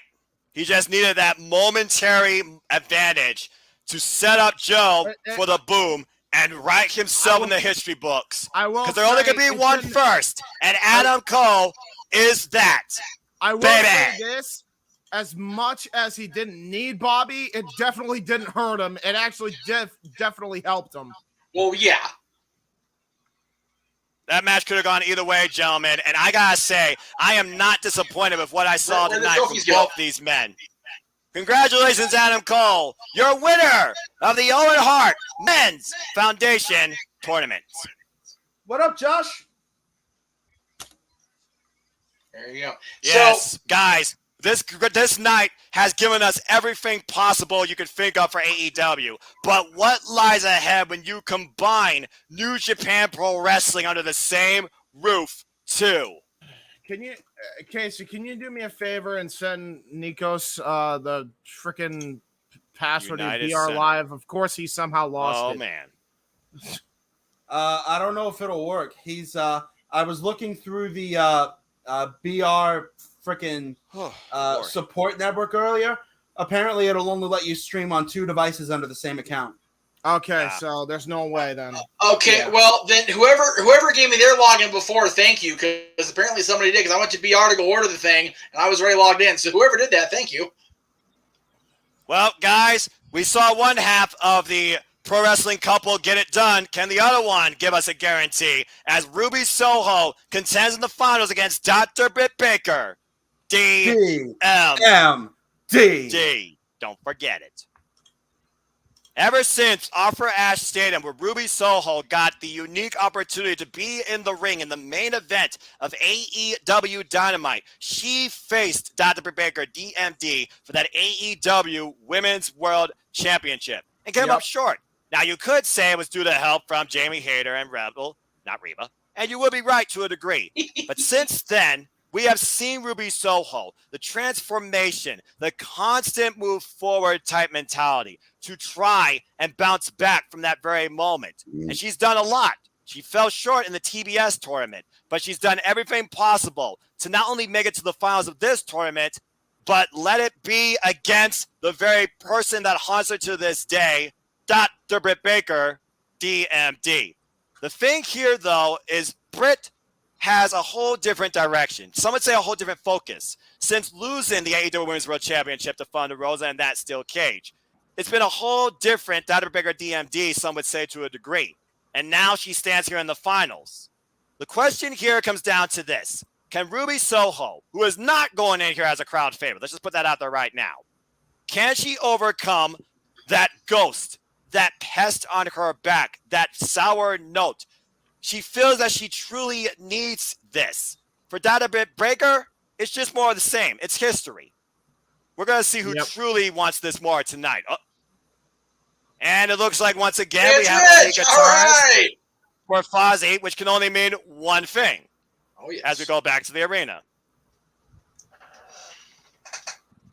Everybody got their checkup in order? Because the doctor will see you now. I love your segues, Noah. That's right. the first signing to the AEW women's roster, the winner of the first ever match in AEW women's pro wrestling history at May 25th, 2019. The winner of last year's Double or Nothing, claiming the AEW Women's World Championship against Hikaru Shida. She is a dentist. She is a professional wrestler. She is all the time a focused 24/7 worker. Dr. Britt Baker, DMD. And I got to be honest, her homeboy playing her to the ring, he's got some moves. Check out the fancy footwork. Well, you should know that's the guitarist for Fozzy. Casey. That is Rich Ward from Fozzy, damn it. Not this homie. He is a legend in the business. And, again, Shannon's ex, not widow because they were divorced by then, but yeah. Rich Ward is much more than Britt Baker's homie. Let me just throw that out there right now. Wow. He's not wrong. Tonight, he's Britt Baker. He's not wrong. Rich has the moves. And look at that. The people want a high five. They want to love Britt so bad, but she just loves being that bitch that she is like, I'm good. Well, it's one of those things, Jeff, where, again, do you respect the character or do you respect the professional wrestler? Again, she is the pillar. She is the foundation. She has been here since day one and arguably the biggest star in the entire AEW women's division. And I also respected the bottom Rich's shoes are pink. Let's not glaze over that. That's commitment to the bit. Damn again, right. This is not about, shoes are pink. This is not about anything else at Hart but Owen Hart. So it all makes sense to me. Also, Jeff, it's not just the bottom of his shoes, it's his whole shoes. Oh, it is? Jesus Christ. Rich Ward. Metal, man. You gotta love Rich. Yeah, Rich Ward, full of energy. Paul Turner, the referee for this encounter. I am so glad. And you gotta remember, the Cruise came not too long after Daft passed, man. He and I had a moment there before Paradise Kitty went on. It was, here we go. Look at this. Oh, my God. I dig it. Building. All right. Wow. The legend of Rock Band with over 4 million records sold and the very ones that made this theme for Ruby Soho. Ruby Soho sending a... Dude, Ruby Soho sending a very clear message before the bells even rung to Britt Baker. Ruby Soho saying, anything you can do, I can do better, bitch. So here's my one kickback on this. We had Rich out there from Fozzy. We're not getting a Jericho. We're not getting Judas. It's like, God damn it. Hey, I'll take this. This is cool too. Oh yeah, this is great. I love seeing Rancid out there. You got Lars out there, who of course you know he's there in part for Punk as well. So let's not front on that. Duh. I mean Chicago's own. Remember? Yeah, hey, now, whether or not you know what? It's all in that Chicago / rock family, man. These guys are all like, I had no idea how well and how deeply everybody was connected until the last year or so, man. It is this ridiculous, crazy, multi-layered, multi-twisted family tree, and I am here, and I'm glad to be a friggin' part of it. See it, Amy. Amy's having a great time. I love seeing it. Of course she's having a great time. Are you kidding me? Ruby Soho with an AEW record 30-4. Let's look back at both these women's journey, folks. Ruby Soho, of course, overcoming the likes of the first AEW Women's World Champion, Rico, and, of course, someone she has so much respect for and a great friend, Chris Statlander, to make it to the finals, qualifying for this thing against Robin Renegade. And then we had Dr. Britt Baker, DMD, qualify in Pittsburgh in her return after her self-boycott, beating the likes of the former Vanessa Bourne, and her journey consists of not only the returning Mikey Ito, but also Toni Storm. Both of these women are definitely tested, to say the least. It's going to come down to heart and experience. And when you think about that, Dr. Britt Baker, DMD, has been going at this for only 6 years. Ruby Soho has been in this game for 11 years. It's going to come down to who wants it more tonight. For Britt Baker, it's more of the same. It's history. For Ruby Soho, this is the biggest win she feels she needs in her entire pro wrestling career. I would just say this. I don't know about the roster, I don't know about the match card, but this audience sure is stacked with star power too, man. There's a lot of people in the T-Mobile Arena. I'm hoping a lot of them come out here to Inglewood on Wednesday. I'll tell you that. Be good to see some old friends. Yeah, absolutely. Bell rings and we are underway. Ruby Soho and Britt Baker. I love how the heels are the ones wearing the Owen colors. I find that interesting. It almost makes you wonder. It's a sign of maybe victory to come as we got a double tie-up. And both baby faces wore green. Another interesting dynamic there. Again, Ruby Soho is here for the win. She is hungry. This isn't about respect. This is about self-validation for her. I forgot green was the color of Owen Hart. Now that I think about it, that's very true. You gotta think about that's very true. If anybody in this roster, this tournament, whatever, is trying to prove that they are better than what the hand they were dealt, if you will, for a double or nothing in the business, it's definitely Ruby Soho, man. She came from years of indie sacrifice and building herself up to go into WWE, working with her best friends, and just becoming an afterthought by no fault of her own. She is here tonight, win, lose, or draw, to prove that she belongs in this business on a national, dare I say, global platform. I think you're right there. Indeed. And as we get into some exchange here, I have to say, it did cross my mind that the heels are wearing pink, the Owen colors. But my first thought, seeing the green on both people, was, and I know y'all are going to hate me for this, my first thought, seeing that particular shade of green, was Splatoon. Yeah, and that is coming out in June. And let's see. Because Ruby has it's all about all that promotion. I'm pretty sure Platoon is a Warner property, so. I'm not sure exactly, and Splatoon's like it's a whole different animal. I'm just saying. They're a Nintendo product. I was saying that it's because she has orange hair, isn't it, Casey? No, actually. No. Orange hair. Nickelodeon. There you go. Thank you, Noah. Appreciate that. I try. Right now, Ruby Soho. Somebody's got to get driven into the corner. Still has the wrist of Dr. Baker DMD. As my feet went out for a second, in case you're wondering. Oh, no. I'm fine. Don't worry. Right now, Britt is not being released by Ruby Soho. Oh, and right now, Britt with a head full of hair. Oh, bends her with a knee. So as we get deep into this, 2 count. All right. Everybody here but JJ's been to live AEW at this point, correct? Say again? Everybody here but JJ and I have been to a live AEW at this point, correct? I believe so. James, I haven't. I don't know about James. Oh, I am not. Casey? I could have sworn y'all had. Okay, well, I was going to ask because I'm able to handle the noise and the level. I have it on mute right now, but when I have it on off mute, I can handle the noise. I'm actually doing better than I thought I was. I think I'll be okay for Wednesday. Well, like I said, it's really going to come down to the travel. The travel is what's going to wipe me out. Yeah. But we'll see. So, James, let you and me both hit the live button. And right now, nice arm drag. What do you mean? What do you mean, Case? What do you mean? On the pay-per-view feed, let's both hit the live button. Are you seeing the arm drag? I'm seeing clotheslines. Yeah, what a knee by Ruby to Britt's face. Yeah. There it is. Noah, hit pause for like a second. Okay. Yeah. And right now, Britt's trying to recompose herself. Again, we've seen her have a broken nose before. That brought out a whole different side of the doctor. Oh, man! Another half a second. Shotgun drop kick from the apron. Yeah, Ruby Soho will leave nothing unturned here. Not going to win out of herself off that one. Yeah. Look at that. Oh, gosh. All right. Yeah, Noah, another half a second and you should be good. All right. As Ruby Soho tries and grasps right now the air out of her midsection, grabbing Britt. Britt fighting back. Oh, clubbing shot. Man. And what's this? Oh, into the barricade. I will say so far this show has not felt long. It's had pretty good pace and order. No, it's nice snap suplex on the floor. Real quick, Casey, are you and Noah synced? We're about a half a second apart. Like he's like a half a second ahead of me. Oh, okay. Let me try and pause. Ruby Soho sends to the second, and looks like she's going to the top. Oh, punches Britt. Yep. What's she looking for here? Now we're synced.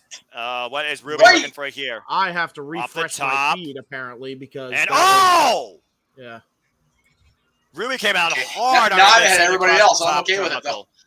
Yeah, right. And what is this? Brings it down the hard way. The hard way indeed. And now stomping a mud hole in Ruby Soho. And Dr. Britt Baker, DMD, has a mean streak as long as the Las Vegas Strip. Accurate. Yeah. I hate to do this, but can you guys pause for 3 seconds because my feed will not go any farther than it's going. There's a snapshot for you right there. Yeah, I can do that. And there we go. And right now, clubbing shots to the back. Man, you can feel the anger, the hatred, and the drive to be the best coming out of Dr. Britt Baker DMD. Another half a second, guys. My apologies. All right, as Britt shows off to the audience. And Britt Baker right now firmly in control. I feel like at this point she's just playing with Ruby Soho. I have noticed, though, that Jamie Hayter and Rebel, not Reba, wait a minute, look out at here at ringside for her. Uh-oh, what is this? Uh-oh. Foot. Oh, no. Oh, man! Oh, my God! If her midsection wasn't compromised before, it certainly is now. Yep. Further wrenching the body literally along the steel ring post. That is just vicious. And a cheap boot to the face. Report Card Radio, good to see you in the chat room. What's up, RCR? RCR, good to see you. Dr. Baker DMD, 290 days as AEW champion, former Sailor Bro Women's champion, former IWC Women's champion, Ruby Soho, former Shimmer champion, former AEW champion for 364 days. Chest of Britt Baker. And former Shakura champion for 427 days. So both of these ladies have been well tested, well accomplished. And Raymond in the chat room. I actually just saw they actually had Boba Fett out on Galaxy's Edge out here last week. So definitely looking forward to me going on Monday. A week from tomorrow, I should say. So I think Casey and I are synced pretty Look at that bow and arrow type move right there. Red shape. As long as we're close enough where it's not detrimental to a spoiler, we're good, James, honestly. Cover, reverse the pressure. Kick out at 2. Okay, Noah, you have to pause for half a second. All right, there's a shot to the back. Not pausing anymore until this match is over. All right, let's see here. Crowd shot, T-Mobile, Las Vegas. Yep. All right, we're good. Yep, Noah and I are synced. All right, beautiful. Yeah, there you go. Again, technology and weather can be a bitch. Oh, yes, speaking of that, those chops. Wait, are you having bad weather, Noah? No, I don't think so yet. Anyway, what's this? Well, that's a rip bad cord. one. Oh my God, what a rip cord! Decked her with that. Britt Baker is definitely calm, confident, and composed. Ruby Soho feels like she is finding out desperation. Yep. Every reason to be calm, cool, collected. Noah, she's been the most dominant woman on this roster the last 3 years. Palm strike. That's a very good point, Jeff, to say the least. Again, when it comes to star power and in-ring accuracy, it's hard to challenge Dr. Baker DMD for the women's roster in AEW. She's a pillar of the company. I was just about to say, Dr. Britt Baker was trying to go for a Panama Sunrise and got caught with that palm strike Casey mentioned earlier. I thought it was Pittsburgh. I thought it was Pittsburgh Sunrise or Pittsburgh. Same That's thing. what I thought. Same move. Whatever. Potato. Meanwhile, looks like this is gonna be man! Wow! Superplex by Soho. But I'm not sure who got the worst of that, considering how much she used her midsection and her back in that. The Ruby Soho literally grasping for air. Britt falling to the other side of the ring. That might be the first real offensive move that Ruby Soho has been able to pull off in this match, too. You know, you guys calling the Panama the Pittsburgh reminds me of something I want to bring up during our main event, but remind me bring it up when we get there. Yeah, fair enough. And right now, Ruby Soho. Britt Baker, I should say, with a handful of hair. Oof. Ow! And some more jaw-jacking. Freaking right hand straight out of Britt's it's going for the forearm shivers. Britt Baker. And Ruby Soho responding in kind, but not kindly, trying to build up some momentum and get back in this match. And right now we got a slugfest with these two. See who gets the better of this exchange. Crowd pretty much 50-50 on who they are favoring right now. Oh, man. Crowd in the City of Sin split down the middle. Ruby Soho building up steam and finally creates a little bit of separation. Oh! Double shot! Double down! Paul Turner, no choice but to count. 1. There we go. Good grief. That might jack the jaw of the doctor. Yeah, that'll rearrange your bicuspids for sure. Yeah, no doubt. Both women are out of it here. I finally synced, by the way. Jesus Christ. Fuck be our lives sometimes. Anyway. Sometimes. Let's see who takes advantage here, guys. Right now, Britt Baker might be looking for... Wait, got it. Trying to go No for that future denied. corkscrew neck breaker. Trying to go for the no future. Roll through. First kick. Oh! Looking for the curb stop. Oh, Ruby countered it. Roll up. Trying to go 1, for 2. No! That was close. No, for some reason you're half second off. Pause. Oh, takes out the knee. Okay. And a first kick again. And right now, Britt is looking again for the curb stop. Oh, and Ruby Soho now with a kick of her own. Up kick. Oh, my God. What is this? Saito. Brutal. Oh, Saito suplex. Fudge. backdrop driver. Jeez. And meanwhile, Ruby Soho's going back to the high-risk district. It's Vegas. Put a gamble on yourself. Senton from the top! That might be it. Buff legs. 1, 2. No. What a strong pinning combination. I really thought she had it. And let's A lot talk of about people this, thought she gentlemen. had This it. is a lot more evenly split with the crowd than I thought it was going to be, especially after Rampage on Friday. Yeah. Not to mention right now, there is no entourage in Dr. Bigger DMD's corner. This is a much more even fight, too, to say the least. People love Britt. She can do some dirty, downhanded, nasty shit, man, but people love Britt, so... I heard she has a very welcoming personality, which you can attest to, She's because you met her. freaking awesome when she's away from being DMD on TV. I figured that her and Adam Cole are some people. I've just only met one half. Anyway. Haven't met Adam yet. Working on it. Anyway, Maybe right Wednesday. now, what is going to happen here? Ruby Soho on the second rope with Britt. Might be looking for another superplex. I'm not sure how this is wise. Oh, my God! Hit her face on one of the ropes on the way down? Curse stop! Curse stop! The cover! 1, 2!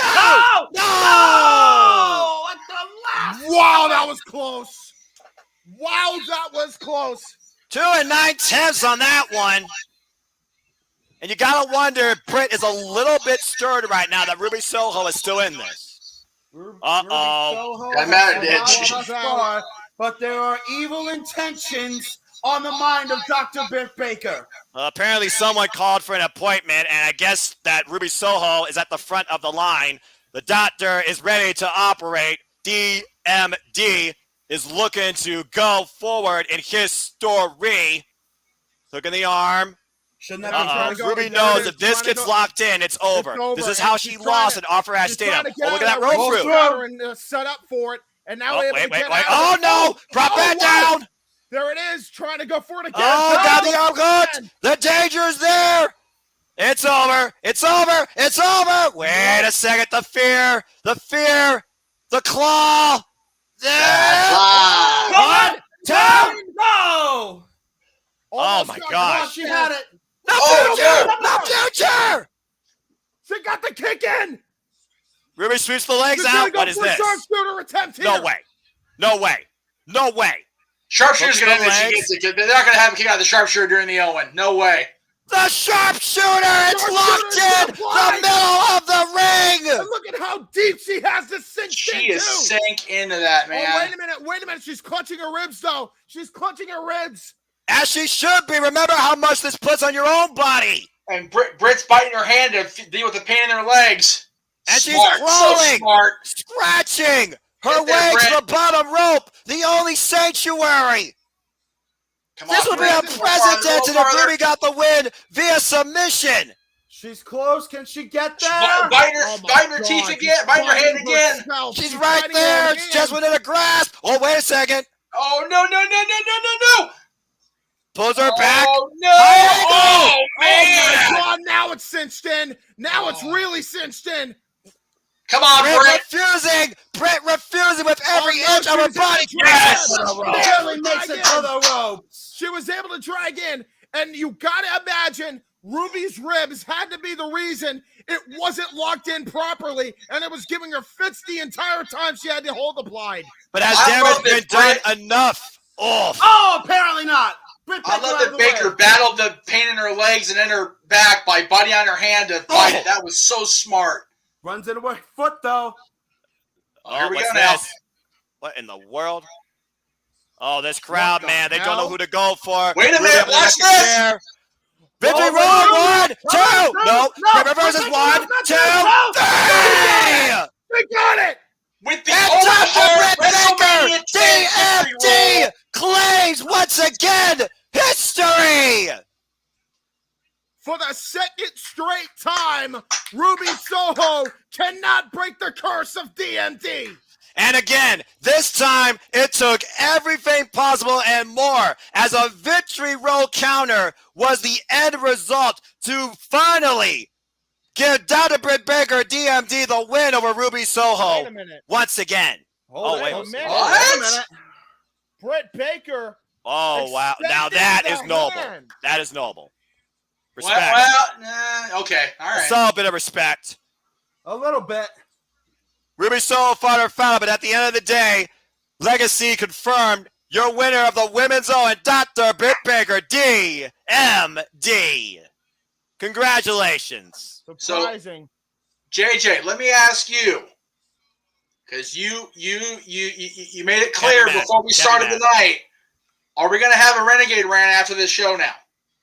No. Okay. All right.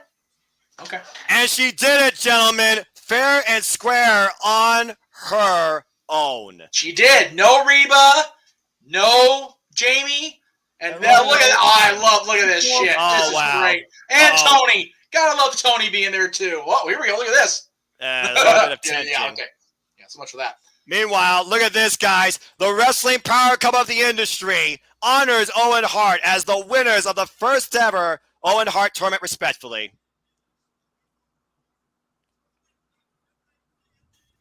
I need that shirt in a bulk case, please. What up, right? Baby. King and Queen of Hearts. Wow.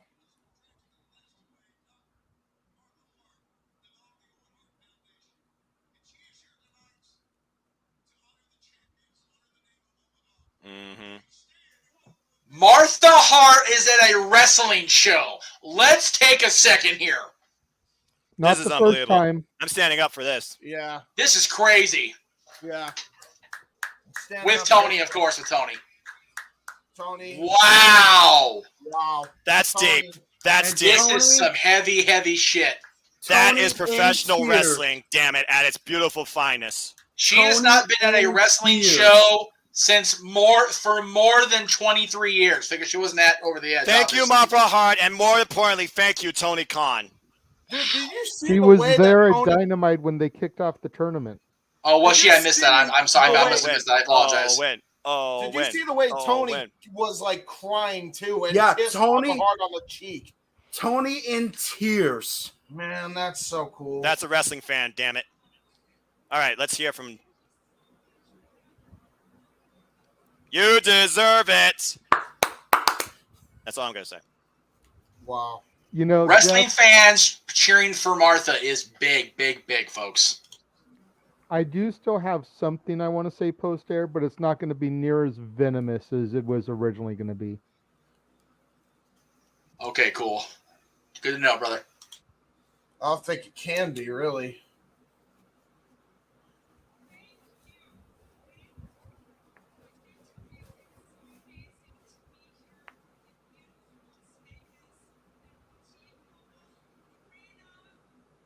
Mm-hmm.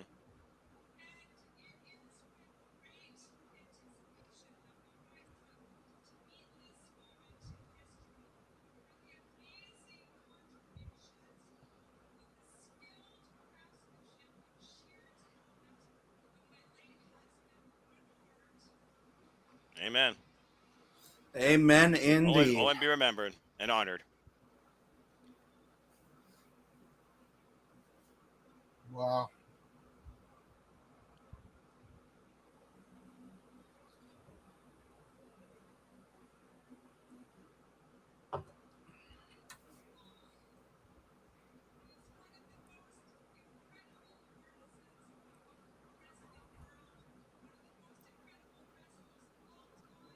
Mm-hmm. And one of the greatest rivers of all time. Right, that's true. Nice.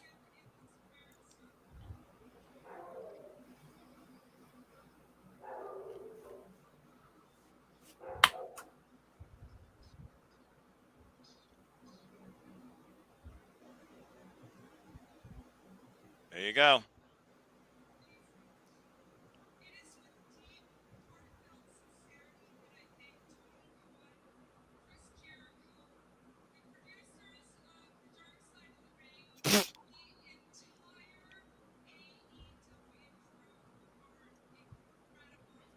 Damn right, because they respect professional wrestling.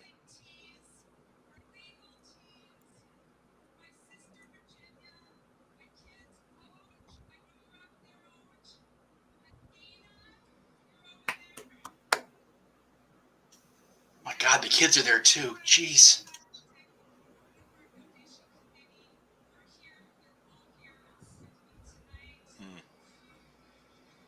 Wow.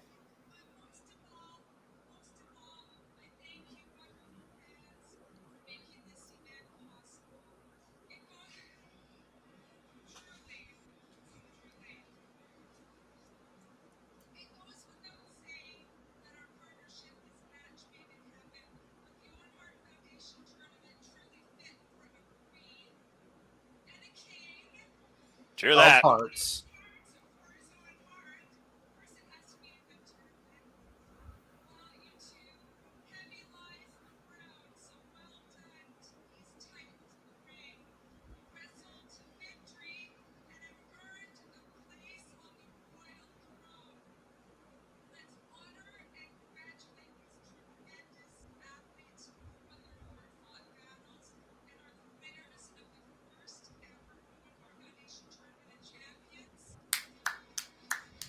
Oh.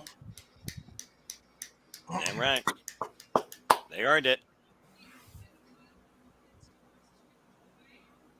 In their house, I imagine. Ah, yes, yes.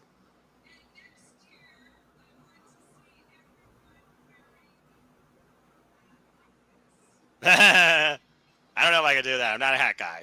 Yeah, not really a hat guy. And it works great on you. Thank you. Thank you. Let's see. Let's see these beautiful championships. In the name of Owen Hart, to the king and queen of the first ever Owen Hart Foundation tournament.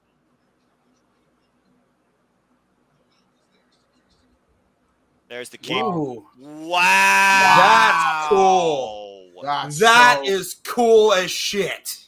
Now that is a one-of-a-kind commemorative strap forever. As a belt mark, Hart. I loved Adam's face right there. I'm not going to lie. I think Adam was about to break. Look at that. That goes beyond a championship, folks. I thought for a split second he was going to hold the belt upside down. Great call, Leah. Oh, no. You goof. You know, one thing to do, pull a big rib, right? Baker's belt. Of course. I mean, would you expect anything less? And last but not least, there you go for the queen. Look at that. Look at that thing. Look at that thing. This is so good. No, Martha. No.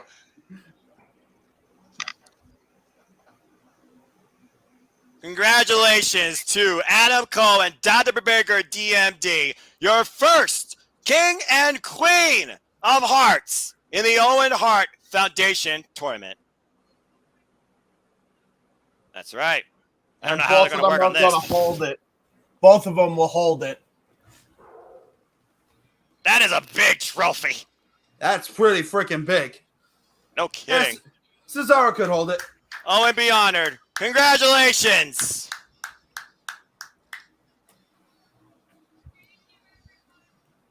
Thank you, Martha, and thank you, Tony Khan, and thank you, Owen Hart. That was tremendous. This one's for Owen. Sign of the night thus far. Congratulations again to your king and queen of hearts, Adam Cole, baby, and Dr. Britt Baker, DMD. And don't you damn forget it. That was beautiful. That was hard as shit for JR. Yeah, you ain't kidding, man. Yeah, look at JR. The face says it all. You know what? I said I'm glad. I am glad JR got to call this, and if he dies tomorrow, I'm glad he dies in peace. Yeah. You know? I feel like, honestly, gentlemen, AEW is the greatest part of JR's legacy that he will take to the grave. Yeah. And rightfully so. Brought a lot of closure. Excuse me, a little bit lump in my throat. Guys, I must say it has been an emotional, it has been a wild, surprising night of action so far, and we still have so much more to come. We've seen Hart finally join the House of Black and has Empress gone dark. We've seen the arrival of Athena and Stokely, now all elite. We've now crowned our first ever Queen and King of Hearts, and we still are nowhere near done. Are we even halfway through? I don't think so. 1, 2, 3, 4, 5, 6 to go. So we are now halfway through. Huh. 6 matches to go in 45 minutes. Let's go, AEW. Oh yeah, right. That's not No, happening. We're going to not. midnight. We're going to midnight on the East Renegade Coast, with the boys. ribs of his own there. Very good. Yes, sir, JJ. Thank you. We All right, honestly might be guys. going Well, to as we 12:30. cool down from there, we move forward and now look at the future of the TBT Championship picture. As Man of the Year arrived with Dan Lambert, but also more importantly, with Genie around his waist, he calls it, honoring the late, great Kobe Bryant and also being a Lakers fan. We also now see, for the first time ever, making her in-ring debut in professional wrestling from the fight capital of the world, Paige Van Sant. Yeah. I ain't even gonna lie. That TNT title actually looks pretty dope. I agree. Oh yeah, I agree. But now, if only they can have the damn thing defended on pay-per-view. Anyway, There's her husband. Let's talk about that later, guys. Paige Van Zandt, for those that don't know, she is a bare knuckle boxer, has 8 career MMA wins, 5 of which were by KO or submission. She also, of course, was involved in the MMA in the strawweight and flyweight division. She's known to have a mean submission hold, and she likes to go for a ground and pound type of offense in the early going with wicked knee strikes and forearms. So watch out, Ty Conti. and Speaking of comes which, Frankie here comes the Kazarian. opposition, the first side where SCU is abolished, holding a stolen championship from American Top Team headquarters. You guessed it, Frankie Kazarian, with 71 wins in his career. The heavy metal rebel has arrived in Vegas. But also has this. Oh, wow. Wow. Big. What a reaction. Well, again, hopefully tonight that changes. But yeah, wait, where are they? Oh, what the? Uh-oh. Okay. Now you're gone way over the top. A dark king and queen has arrived. Dark entities have entered the freaking T-Mobile Arena. Ty Conji and Sammy Guevara. Wow. Eat your heart out, Judgment Day. Sammy Guevara and Tay Conti. Oh, God. Get a room. There we go. Well, God they're in Vegas. They might have room upstairs. I know we're in Las Vegas and this is normal after happy hour and maybe on a street corner, but damn it, this is AEW Double or Nothing. This is professional wrestling. Get a freaking hotel room. Hey, I don't know, man. I was fine with it. I don't know what you. Shut up, James. No, stop it. Hey, you know what? Sammy Guevara, say what you want. He knows how to pick him. I will not deny that because Ty Conti is an incredible athlete. Bring it on. I will just say this. JJ knows in particular why I can't completely crack on Ty Conti's outfit tonight for reasons. But, yeah, they're just disgracing everything that has to do with Maleficent and Sleeping Beauty. Just, ugh. God, ugh. Now, here's the thing that confuses me. Why the hell is Ty Conti wearing the UFC women's belt? Oh, they stole the belts from American Top Team headquarters. Oh, that's right. He didn't watch Rampage, did he? No, he didn't. Well, anyway. Yeah, this motherfucker. I think Jorge Masvidal is pissed. I'm just saying. Am I the only one who just wants Aubrey to slap both of them upside the stupid head right now? Like, seriously. No. Also, let's give it up for Aubrey Edwards. Ring it, Aubrey. I love me some Aubrey Edwards, man. She was my another buddy to put up with way too much of my own shit on the cruise.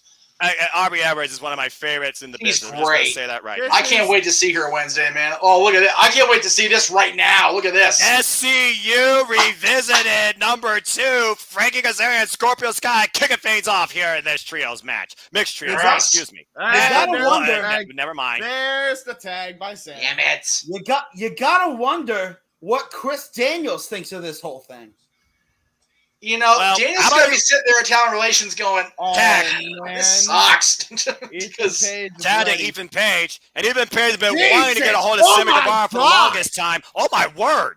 God, Ethan Page just punked Sammy's Guevara's off his face. Yeah. And meanwhile, drops it with that elbow. Hit him again, Ethan. Jesus. Again, There how you long go. has Ethan Page Crap been out of wanting to do this? Yeah, and he's going insane here. And I think the crowd loves it. Yeah, the Hell American yeah, I love it. The American Power Top bombing, Team why not? planning absolutely paying off here. Yes. Looking for the All Eagles Edge here. A counter! Shit. Oh, nice counter there by Sammy Guevara. Nice counter. Say what you want about Sammy Guevara and the personality he's been exhibiting. He is quite an athlete when it comes to being in that ring. And Sammy springs up. Even his little dickhead. Oh, look at Ethan's eyes. Oh, Lord. Oh, boy. Oh, yes. Uh-oh. Throw him into Reno. Oh, my God. Yes. Wow. What a power slam. Cover. What?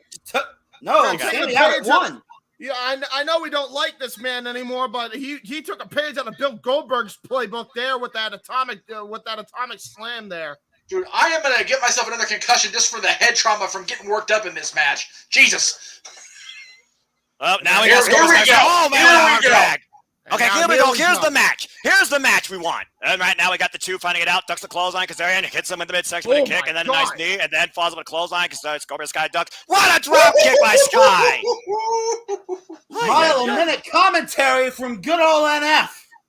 Golly. And What a meanwhile, drop Scorpio kick. Sky slows down Kazarian dead in his tracks, sends him off into the ropes. Kazarian goes over the top. Remember Scorpio Sky. Up, Kazarian. Nice scoop Oh, nice slam. scoop slam And there looking by for that Kazarian. springboard.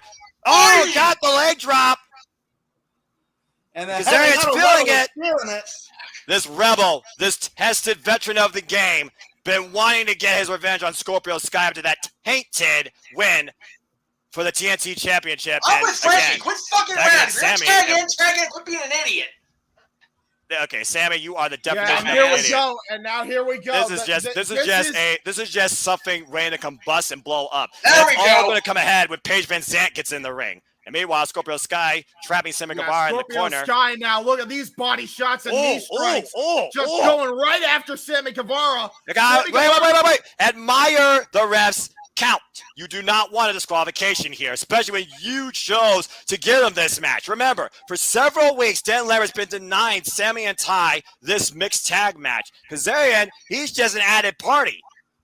Oh, And now there's a there boot. we go. A nice thrust kick. It's Taikaji with the rake. There's the you back rake. stupid.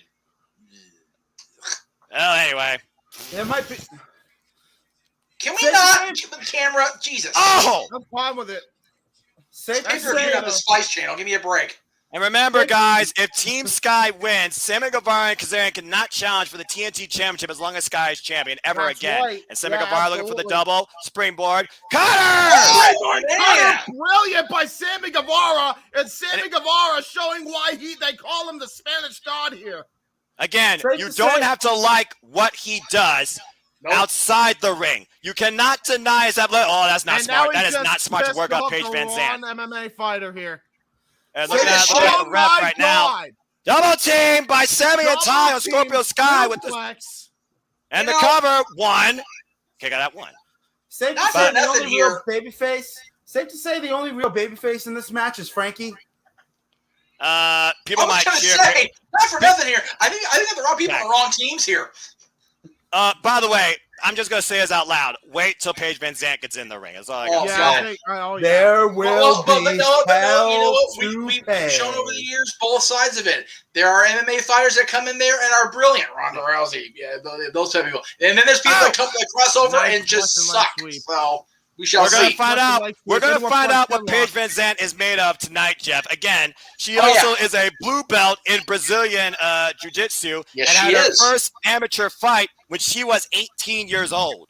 Yeah, there's no doubt she is a badass, and I'm not underselling that at all. It's just I don't think, and again, this is just me observing right now as I watch this here live, I don't think they're going to allow Ty and her precious Contis to get messed up. I hope I'm wrong, but... Buff! Well, again, this isn't Divas. This is professional wrestling. Thank you. So yes. I think you're thinking in the wrong context, and you know that Ty Conti is ready to bring it against Paige Van Zandt. We saw a preview of it during that ladder match, and again, Ty Conti, 5 years of wrestling experience. Wow! Flatliner by Scorpio Sky. And both teams need a tag right now, but look who's left on American Top Team side, Ty Conti. What a cheap shot. It's smart, though. It is smart. You cannot argue that. Ty Conti, of course, 5 years of wrestling experience, got a black belt in judo and a blue belt in Brazilian jiu-jitsu. 4-time Brazilian runner-up, involved in the Olympics before, trained by... Frankie? What the shit? Frankie Kazarian is trying to get they don't give a damn. They don't give a damn. Guevara, I don't know. Oh, wait, on the shoulders of the TKO. Oh, standing switch, Scorpio Sky, standing switch. Another standing switch. Chicken wing, go with the chicken wing. Chicken wing! Gets it. In the corner. Was there a tag Kazarian's still holding on. I didn't see a tag. There was no blind tag until now. There's a blind tag. There we go. You stupid buffoon. Look, we're just waiting for Kazarian. We're just waiting for Kazarian to wipe out. We're just waiting for Kazarian to wipe out Sammy Guevara, all right? I as much as I'm a fan. Oh, never mind. That works too. No. As much as I'm a fan of the Sammy Guevara and Ty Conti team up, Sammy's being a real dumbass here. Tagger. The fans want to see it. The women are about to get it on. Take her bloody head off, Paige. This is the match we've been waiting for. I gotta do it, boys. Just you better hurry up. I gotta do it. Here it comes. Wait for it. And boom! Paige is punching her face off. Takes her down with a short arm clothesline and another short arm clothesline. Paige Van Zandt seems very composed right now. That's good. She needs to stay composed. Waist lock. Oh, look at this. Oh, German suplex got her hook. Oh! Ty Conti a little rocked off that one. That was a backdrop driver. Cartwheel. Oh, that elbow strike. Joni. I love it. And right now, hooking Ty Conti up by the arm. What you looking for here? Got her up on the shoulders.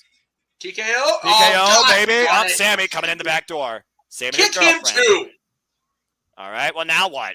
Kick him in the face. Body shot! Oh my God! By the bare knuckle boxer herself. That was a liver Sammy shot. Guevara. Oh wait, turn around.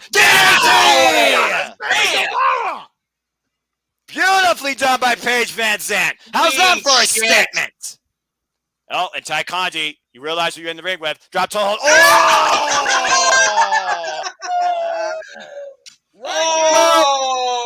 I think Sammy Guevara is used to getting attacked down there in the bedroom. I'm not sure about in the ring. No, Guevara, babies. What's this? Got her hooked.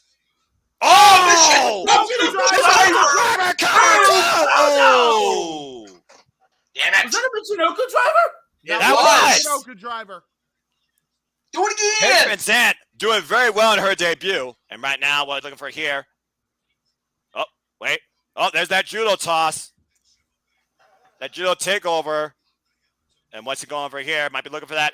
Whoa, the pump kick. My God. The follow-up again. And again. And going for the trifecta. Hits it. Oh, my God, again. Paint brushes her face with her boots. Frankie, tag yourself in. Bicycle. Oh Cover. God. One. Kick out one. Say what you will about Ty Conti and her choice of tactics lately, but the girl can wrestle. You can't deny her viciousness and mean streak. I think we forgot that Ty Conti can actually wrestle. We've been too worried about the friggin' romance novel that her and Sammy's been writing for the last several weeks. Oh, what's this? That sounds like a freaking filthy movie. Oh my goodness. Are you kidding me right now? Aubrey's like, are you fucking kidding me? Yeah, they're not. Oh, Jesus. Oh, for the love of God. Somebody spear them both, and not in the good way they'll like later. Oh, I'm protected. Drop him, What you Sky. gonna say? Oh, there we go. There we go. Oh, Yeah. boy. Well, how's Nope. this feel? No, Frankie ain't gonna save you, your think stupid ass. Frankie's Nope. fucking left. I think Frankie is done. Yeah, Frankie's done. Yes, Frankie! There you go. Yes, There's Frankie! enough. It's a 3-on-2 assault. I'm not surprised by this at all. Oh. Double Big old face cutter. swing. Have a seat. Oh! And even Page wipes out Sammy Guevara. Yeah, at Drop this him point- on his stupid. Oh, shit. Counter. And right now, That's Scorpio bad. Sky. Oh! Cutter, rolling My cutter there by word. Scorpio. Oh, Wait, look a at minute. Kazarian. Look at Kazarian. DDT. Oh! That was a interesting DDT you just did there. Wait. Tag. Oh, wow. Tag? There we go. Yes. This is very smart there by Frankie Oh. Kazarian. He might actually win this all on his own here. Yes. Cover. Cover! No. Oh, Frankie almost Son of a won this bitch. damn thing by himself. That was so damn close. And Kazarian sends even Page to the outside of the ring. What is Taikandi doing? Not happy. This is not wise. There, that'll work. Oh, my God. Night-night. Night-night, Sammy bitch. Guevara made Tay Conti go night-night. Drop him, Frankie. Time Hell of with ultimate mistake tonight. Go 10:29 p.m. wait, Eastern wait, Standard Time. Wait a minute. Oh, rocked with the head kick. Oh, got up. TKO on Kazarian. The cover. 1, 2, and Scorpio Sky gets the win. Wow. Damn. Son of a stupid fucking Sammy and Ty costing Frankie.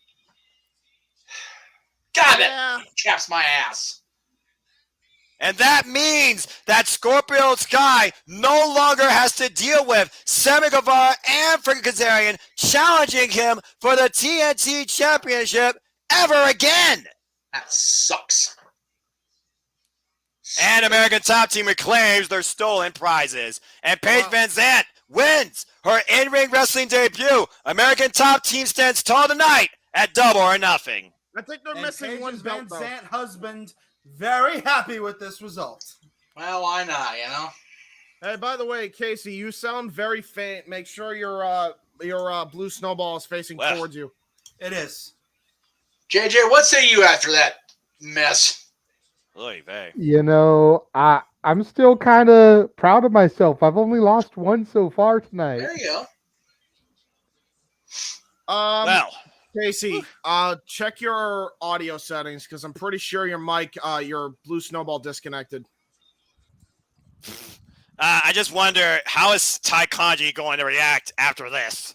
Nope. It's still picking up. I got it Well- just fine, though. James, he's good.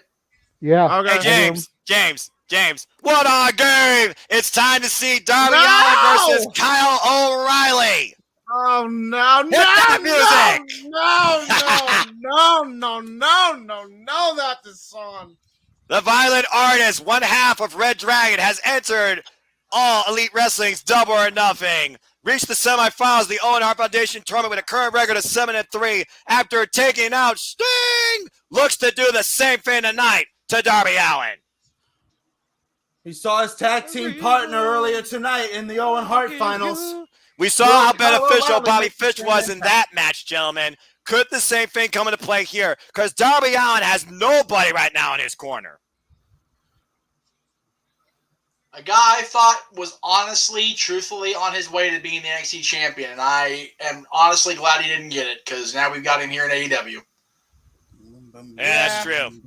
And speaking of AEW, talk about this Yeah, man has here we been with go. AEW since day one. Former TNT champion. You know, not for nothing here as Darby walks out here, guys. Think about this. They pulled 61 Sting wins. from the meet and greet because of injury in Miss Angle. And then MJF didn't show up yesterday. And apparently that was an angle too. That's some serious uh-ohs on Tony Khan's PR part there. Just saying. Yep. Yeah, that's not good. Video showed also, but that was a miscommunication issue. For what was it? Joe no-showed also, but that was just a Right, yeah, that was a that botch wasn't in an communication angle, more than anything but else. still, that's 3 people that were promoted, and Yeah, we'll get to that.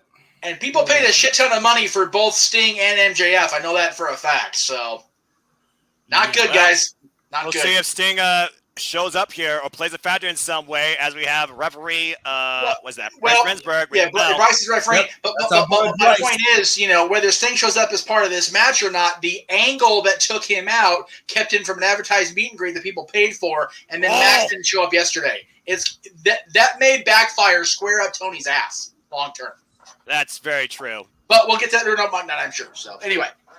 Meanwhile, we got Kyle O'Reilly.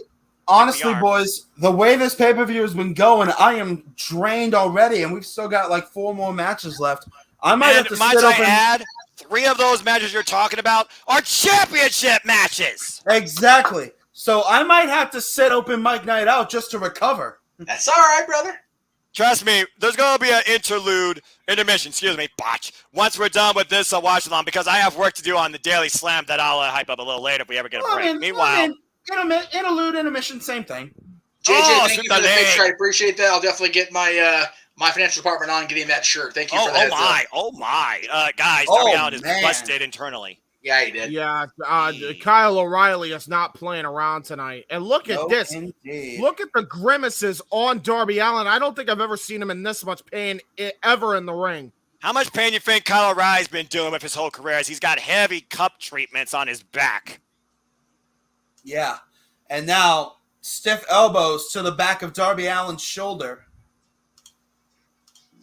Oh, my God. For the record, very briefly, while we're... Oh, look at that. I was going to say they're going to do a hammerlock kind of here, but they're going to keep fighting. Oh, man. Nice. Wow, what a great cover. One. Got a 2 count, just barely. So, no, for the record, what you're referring to, and Casey, if you do need to rest, by all means, because we're taking a break after the review. We're gonna throw to Cindy, Chris, and Noah for the recap of the show. After that, we'll be back for open mic night. So there you go. I'll be recording that with them for the Daily Slam. Go check that out. It's something on YouTube, folks, and then we'll be back here with open mic night. More details are to come, but we are not done yet tonight, gentlemen. No. Put it this way: I'll be at open mic night if I don't pass out. Fair enough. Oh, what a knee! God, what a knee strike! And Darby Allin falls and takes out Kyle O'Reilly at the knee. And remember what Darby Allin said: he will take out Kyle O'Reilly's leg. Oh, Yoshi Tonic! No. The fact that my 5 days post concussed ass is still standing up straight and actually involved, I applaud my damn self. Let anybody else. Man. You guys are awesome. You guys are great. Thank you for everybody that's been tuning in to the absolute craziness and madness here. Look at that. And I got to say, it's been a wild night to say the least. A lot of ups and downs. Oh! Death drop! Scorpion death drop! Specifically on the shoulder of Kyle O'Reilly. You gotta love the therapy admiration there. Kyle's got the tape on, and he's got the cups from having the cup treatment done to him, dude. This guy always makes sure he stays in peak physical condition. Man, you gotta admire the hell out of that. Damn right. Yeah. He's putting the time in. Kyle O'Reilly catches Darby Allin. Darby Allin standing switch. Trying to go for a right now, going back to that arm, working the arm. Oh, hammerlock. Oh, wow, hammerlock by Kyle But look at Darby using his knees, kicking the side of Kyle O'Reilly's head. I'll be right back, boys. Oh, you're good. Again, Darby Allin said he is out to take out Kyle O'Reilly's leg. Oh, discus. Discus elbow. And a knee. And a knee strike right to wait Kyle a second. O'Reilly. Oh, that's the clothesline. Over the top. Stun dog. And the stunner takes Kyle O'Reilly to the outside. That's a dangerous place. Darby Allin off the ropes. Can only mean one thing. Picking up speed despite he's bleeding. And oh, man. Oh, my God. What the hell happened there? I'm not sure how much he got of that. He might have hurt himself more than he hurt Kyle O'Reilly there. We need to take another look at that to see what the hell happened. I don't think that was supposed to be a rolling Lope Kappa kick. I think he was trying to go for the suicide dive, but his body gave out on him. This was brutal. We got to take a look at this again. I hope we get a replay of this. Because I think he legitimately knocked Kyle O'Reilly out and himself out in that exchange. Well, thankfully, both of them are still going, but I'm not sure what was going on there. Darby Allin, I think, worse for wear. That was nasty. That was nuts. Good grief. And right now, Kyle O'Reilly rolling to the other side of the ring. That. Oh, no. Darby Allin, don't think about it. Not again after you just he's going for it again. Pick up speed. Time. There's the bullet. He got caught. Caught the man in mid-flight. Wow. Locked the body up on the outside of the ring. Darby Allin's going to sleep. Look at this. He is making him pass out here on the outside. That is a guillotine hold, folks. Look at this. Literally. Yeah, perfect timing. Caught him out of midair. His head DDT'd off the floor while he caught him in midair. That is amazing. Wherewithal by Kyle O'Reilly. Now, these two men are worse for wear in more ways than one. Kyle O'Reilly going to the top rope. Oh! Wow. Overhead bomb strike. Yeah. Yep, and I firmly believe that Kyle O'Reilly is championship material down the line. Oh, no. But now, Darby Allin, Hurricane Rana, won't through to Kyle O'Reilly, and Darby Allin into the sharpshooter. Oh, supper! The cover, too! Oh, that was close. I have never seen that kind of cover before in my life. It's been a while since he's used that, gentlemen. I'll tell you that much. And these two men right now are jacking each other's jaws, ribs, knees, legs, and everything else in between. Kyle O'Reilly is just... Oh, wait small a minute. Small package. No. Kyle goes through. Oh, man. Oh! Brainbuster! Cover full body, too! No. Grabs the arm immediately. Into the armbar. Fujiwara. I don't think he's got it fully in. I think Darby Allin still has his wrist locked. Indeed, yeah, he really does. tight, too. Look at that. Oh, right into the leg, though. He transitions into an ankle lock. Oh, wow. Look at that. Look at that. What a goddamn transition by Kyle O'Reilly. And he grapevines it. Grapevines the legs. God, Darby Allin is in serious trouble. Well, Darby Allin trying to roll through, though. And he does. God. It was sharpshooter. It was sharpshooter attempt by Darby It's Allin. a Scorpion Deathlock attempt. Oh, man. Kyle O'Reilly in a world of trouble right now. This is a mat clinic, gentlemen, to say the very least. Would you expect anything less with these two? That said, though, it is still 60-40 and Kyle Oh, he's going to tap. Favor. He's right there. He grabs the rope just in the clutch. This is such a great mat clinic here, gentlemen. What a contest these two have had. Darby Allin still with internal bleeding, or maybe a chipped tooth, clearly. Kyle O'Reilly, though, sporting that kinesio tape just outside his knee pad on the left. The blood does seem to be easing up, though, from within the mouth of Darby Allin. That tells me he hasn't suffered too much damage, thankfully. Yes, that's saying something for Darby Allin. Oh, I might have spoken too soon. Uh-oh. God, the dragon screw leg whip. Damn, that move has to suck. Oh, and wait, that was what by the hell? Darby Allin this time. Oh, what no. the hell are you doing? Oh, no. No. What? Coffin drop onto the apron while he was hanging on the second rope. And both men down on the floor again. Holy shit. You see what I mean? And there was lights that won't fall on Jeff's head with a supported base. And it was good. Good. Now watch that cord. Good Lord. You see what I mean, gentlemen? I might just pass out after this event. I'm not sure whose back's the worst for wear after that. Both of them. Darby Allin might need cup treatments. Darby Allin looking again. Gonna try to go for that. Kyle O'Reilly in the drop zone. Coffin drop. Got caught! Trying to go for the armbar. Can he break the hold? He got it. He's got it. He's wretched. Shoulders down. Oh. God, that was close. Oh, man. That was the only way he could survive that. Darby Allin's eye to eye. Trading bombs. Oh, my gosh. You hear the impact bone on bone. These two can't stand each other, and it shows. The copper kicks. The front kicks. Oh, my gosh. Oh. Jesus Christ. Oh, back of the leg. Oh, my God. Grabbing that necklace. Oh. That chain, of course, that Darby Allin refuses to ever take off. And both men down. Because of this match. Woo-wee. This is a mat-based clinic, boys, for sure. No doubt. It'd be horrible if this thing ended on a double countout or a double decision. JR just said, I'm going to my house. I don't blame him. Yeah, I don't blame you. Oh, my God! Knocked the taste out of Darby Allin's mouth. And the chain in Darby Allin's mouth being yanked over the back of Kyle O'Reilly. He broke it! He broke the damn chain, and now he's trying to hit him with a sleeper hold. And he just hit with it, and Darby Allin in a prone state. PK! Oh, my Cover God. one! Oh, wow! Darby What one! Another PK! The cover, 1, 2! A kick on that 2. How the hell is Darby Allin still alive? And What one more is time, his a mouth? third emphatic PK! Almighty Christ. You gotta kill Darby Allin to end this match, and Kyle O'Reilly just did that with that knee! The cover, 2! Kyle O'Reilly wins it! My God in heaven! Wow! Nothing away from Darby here tonight, gentlemen, because Darby came out with a brutal fight. He took it to Kyle O'Reilly, and he didn't give up until the bitter end. And Kyle O'Reilly gets a hard-fought win in this physical, intense battle.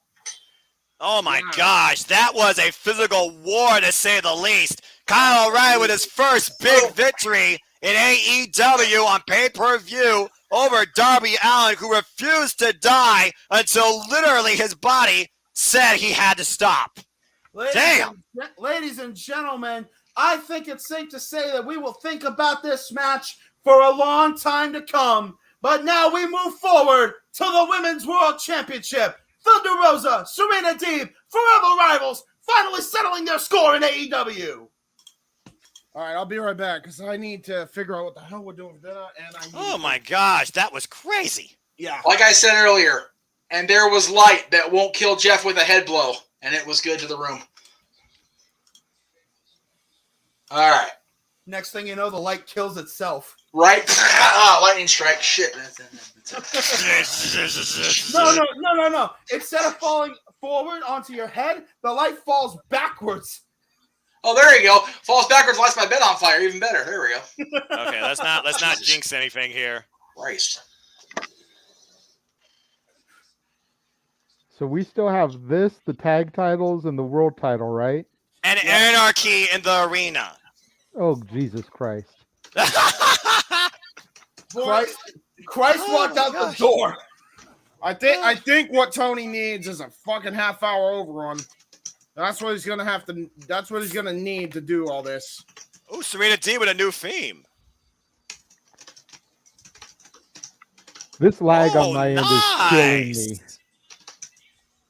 Well, guys, we talked about wrestling classics, mat-based clinics.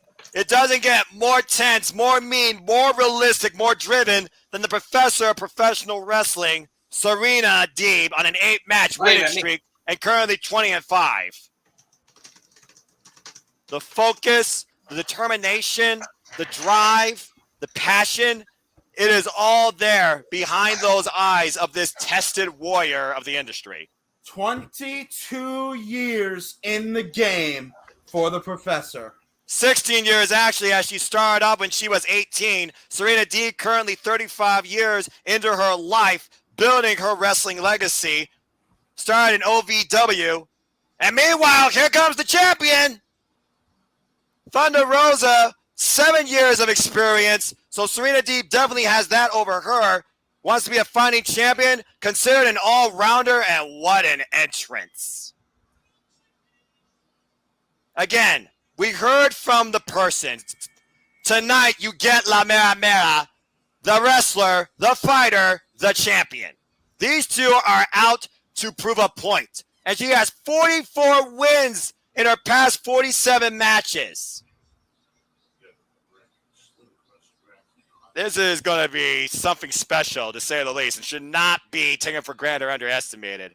They both took the gamble on themselves, and they both defined their own way through this industry. These two are no strangers to each other also, though, when it comes to being in the ring. Their very first encounter was back in AEW Dynamite in 2020, and it went for only 9 minutes, and Thunder Rosa got the better of that. 1 month later, though, at prime time, as you know, Jeff, Deeb and Rosa went for 16 minutes, and Serena Deeb beat Thunder Rosa for the Burke. And then a month later, Serena Deeb had a rematch with Thunder Rosa, and Deeb beat Thunder Rosa in that match, and it took 13 minutes as Aubrey holds the belt here. There's no telling how far these two are going to go tonight. Right. And that beautiful strap is held above Aubrey Edwards. This is going to be your personification of women's professional wrestling. Buckle up. The bell rings. We are underway.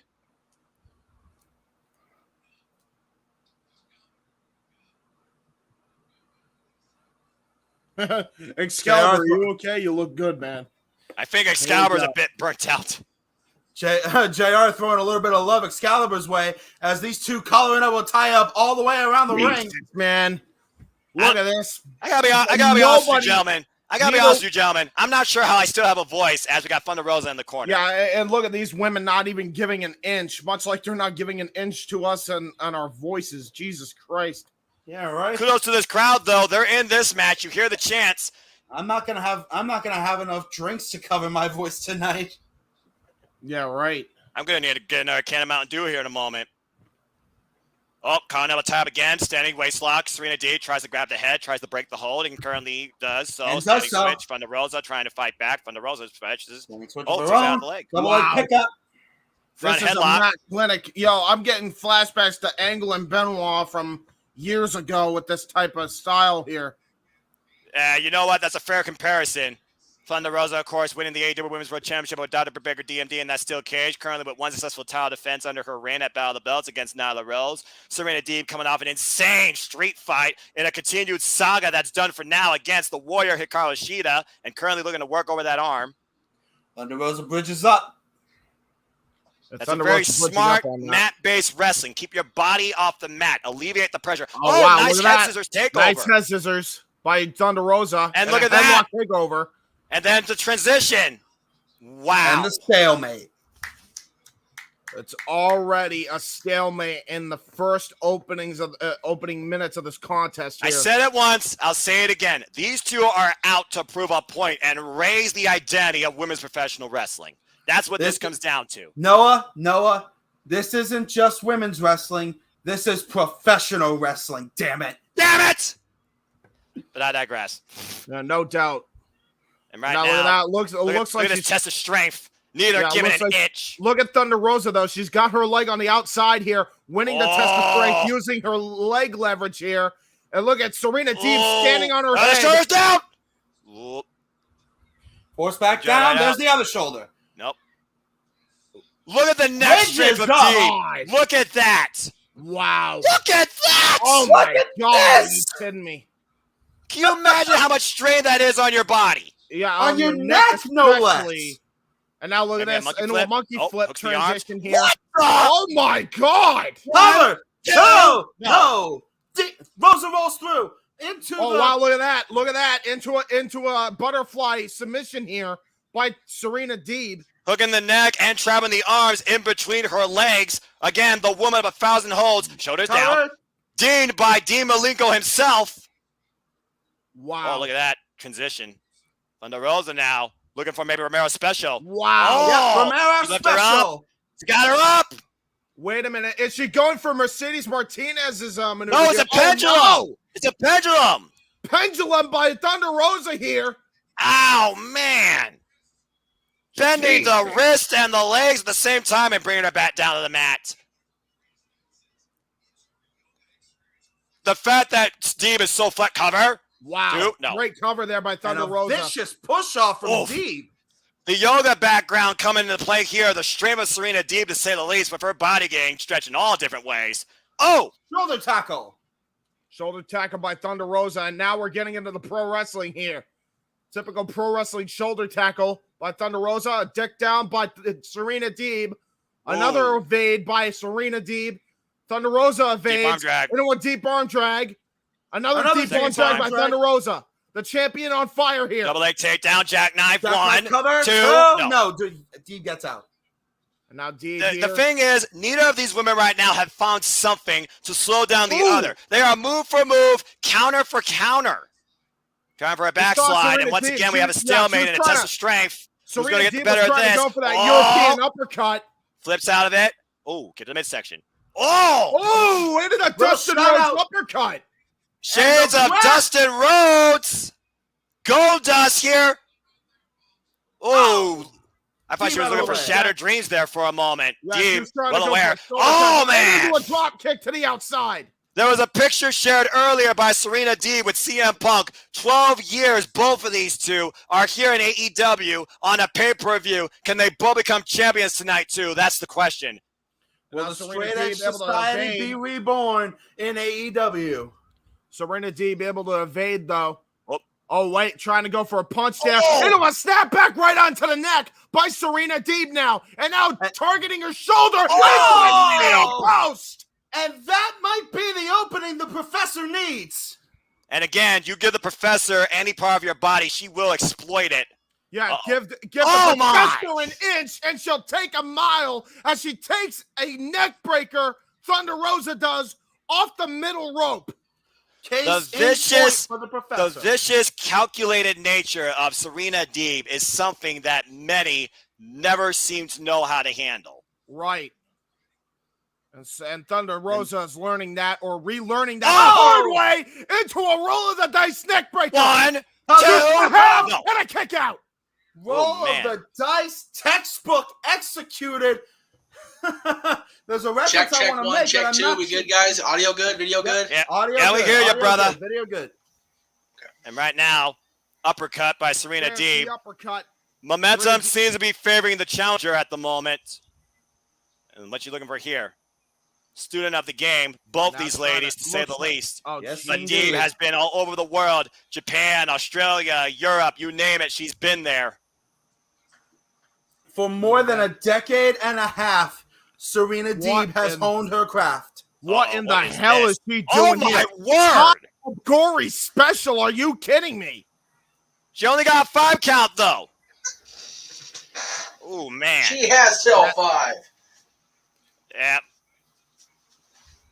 You And might now not Serena- like it, but you gotta respect it. And now Deeb Serena- brings Absolutely out have the to respect absolute it. best in anybody she's in the ring with. Yeah, You Serena go Deeb- to the Professor's Dojo, Yeah, and if you don't you are believe- getting a master class. And if you don't believe Thunder Rosa, just ask Camille. And look at this Right. abdominal stretch now by Serena Deeb as she wrenches on the Ooh, neck. ooh. This is a dirty tactic here. This takes joint manipulation to a whole nother level, bending the vertebrae and trying to rearrange the head of Thunder Rosa. Yeah, and look Thunder at her, Rosa trying to look fight at out her of it. hand grip onto That the air Thunder takeover. Rosa.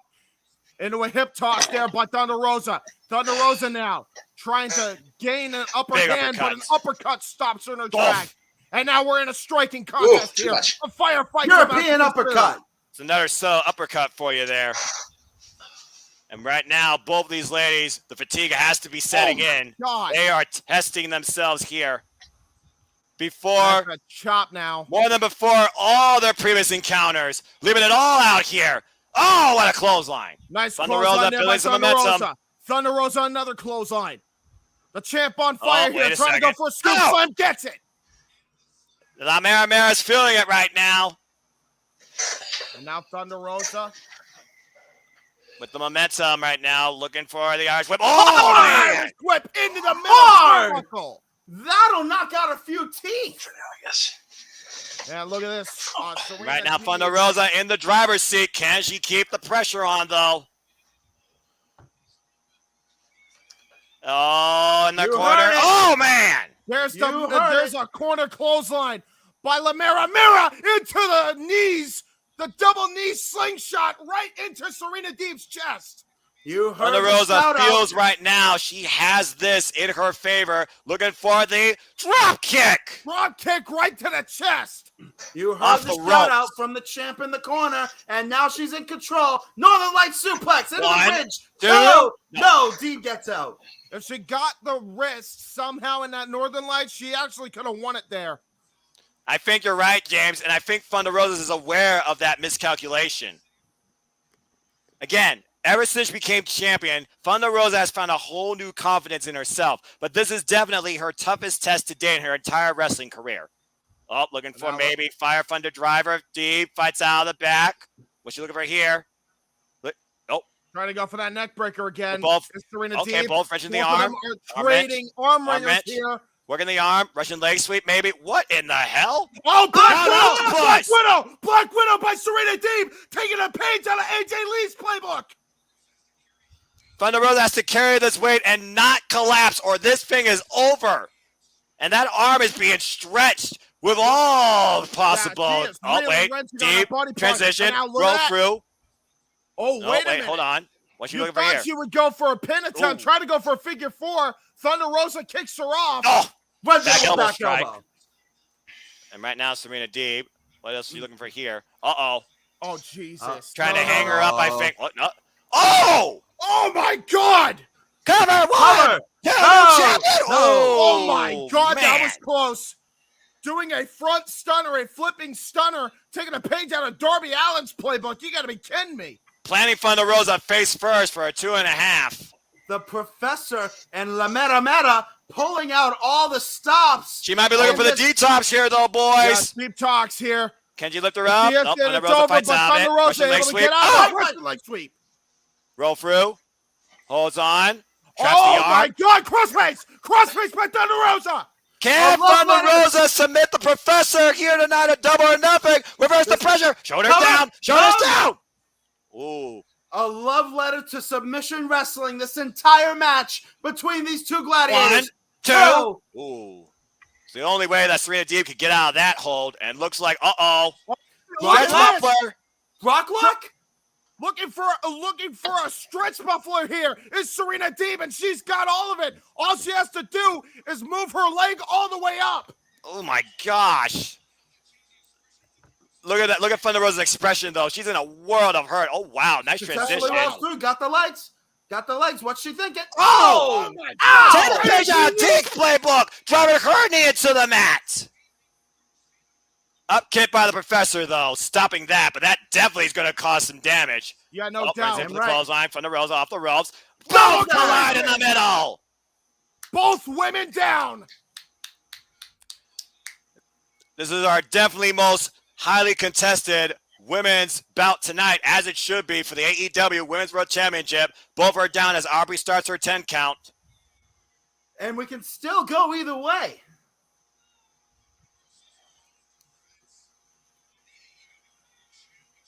And Aubrey Edwards assigned us contest, and rightfully so. And right now, what is going to happen here? Runs into a boot. Now look at this from the middle rope.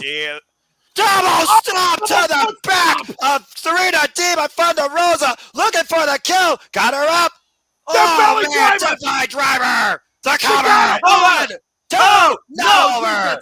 But damn, the flex off that on Deeb's back. Ouch. Yeah, Deeb's back has got to be hurting her. That was right on the lower spine, Noah. And right now, looks like we're going back to the forearms exchange. Oh, Deeb falls in. Thunder Rosa. Oh, chop block! Chop block! Did that today in the NFL. Uh-oh, look at this. Look at the leg. Are we going to see? As the figure four leg lock. Figure four leg lock applied by Serena Deeb, and she's got it in since. Oh, slap the taste out of her mouth. Oh, boy. Oh, boy. Oh, here we go. This is going New Japan style, boys. They're taking it to another level right now. It's a firefight on the ground here in the figure four leg lock. Jeez. These are live rounds, folks, as both women continuously roll out and fall to the floor. Ooh, that was bad landing. That was on both of their knees. Yeah, that was not good for either one of them, you can tell. The damage is done on both sides. Yeah, Aubrey Edwards checking on both ladies there, gets back into the ring. Say what you will about the AEW women's division. These two are proving to you what they are capable of bringing out in women's professional wrestling. Yeah, no doubt. Uh-oh. Oh, wait a minute. Another inverted dragon screw. And now look at him inflict more damage on the leg here is Serena Deeb. Serena Deeb trying to not be denied. Go for deep talks here. She hit it! She hit it! Deep talks! Got all of it! The cover! Hooks both. Wait. 1, 2 for body. Oh, if she hooked that leg, she could have won it. But she was just doing a desperation cover. And now trying to target that leg again. I feel like Deeb was trying to go for a submission, but instead she realized how close Thunder Rosa was and went for the quick pin attempt. And right now we see her hammerlocking the arm with her leg. And Tequila Sunrise. Here we go. Oh, my.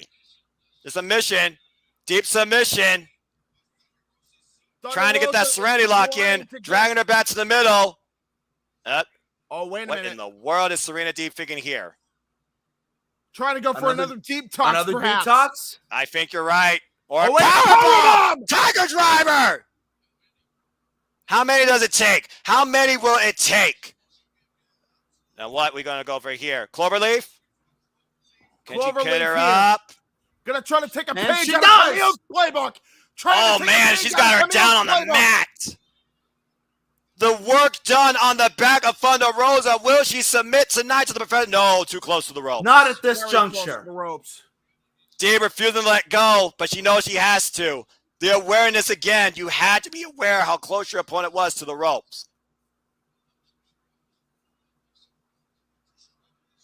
This is People trying to get struggle Thunder Rosa here. back into this fight as Dee looks for another deep tox. Got her hook. Thunder Rosa counters. Backdrop. Back body Oh, drop. Wait, Oh, wait, wait, wait, flip. Oh, no, wait. Wait. Shoulders down. Shoulders down. Oh my God, that was the closest fall yet, gentlemen. What a counter. Oh, man, what a kick.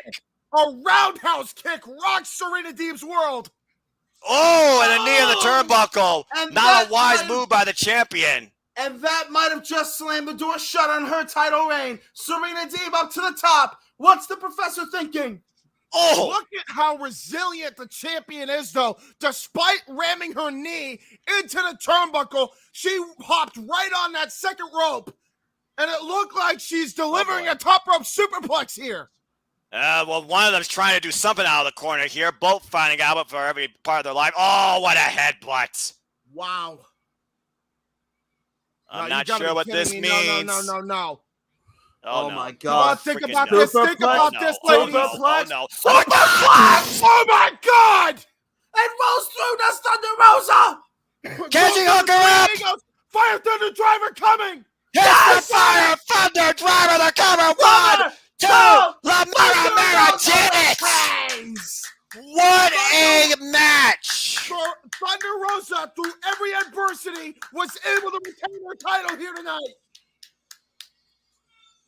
That, ladies and gentlemen, is the personification of what it means to be the AEW Women's World Champion in All Elite Wrestling. What a contest for the ages with the Professor and La Mera. The champ comes out on top in the end in one hell of a contest. Hey, tremendous. Speaking of professors, our professor just got his green screen going. I did. My gosh. Well, guys. I did. Oh, here we go. Here we go. From a match-based clinic to a sports entertainment madness. War. Anarchy in the Arena is next.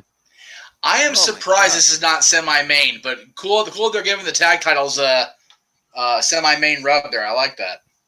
That's good shit, yeah. I will be right back. Holy fuck me. That was an incredible match. That was one of the best matches of the night. Give me a fucking break, goddamn. Oh, don't worry. You're just going to have fun seeing sports entertainment challenge professional wrestlers. I think this match is going to tell itself. Oh, who am I kidding? This isn't a match. This is a fight. So, Jeff, as an old school proponent, NWA and everything else, how would you rank Thunder Rosa versus Serena Deeb tonight? What those ladies brought forward? Every bit as good as I thought it would be. I definitely can see that they're. Let's get off this. We actually talk about the women's match instead of having the focus be on the 10 guys we're about to see here. I enjoyed it. I really did. I enjoyed. There we go. Hi. Now we're fully immersed in the conversation. Hi. Okay. So I enjoyed it. I feel that we really saw that their roots were in the NWA feud they had, and they could take that match to any solely women's company around the world, and main event, semi-main, open. They can take that match anywhere, and that's the key with any feud. If you can take your match in one company anywhere, then you're good to go for real. That's the way to do it. Yeah. Give me 1 second because I want to make sure I hear this in case I don't get to hear it Wednesday. There it is. Sing it, Las Vegas. They just woke up. The Jericho Appreciation Society has arrived. You are beautiful on the inside. You are innocent person. Oh, what in the hell? Hell am I Drag you down. Why are they wearing white green berets? Run away. I am cold like December snow. Whoever's legitimately singing along, please stop. You're going to get me copyright dinged. I'm not even kidding. Seriously, though, real? guys. The Wizard, Chris Jericho, as it says in the graphic, I kid you not, escorted by the Jericho Appreciation Society, looking like something out of an early 2000s boy band video. Wait, did we really just get claimed for that?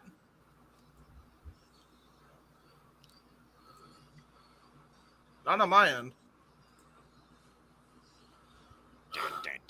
Either a Backstreet Boys ripoff or Warriors wannabes.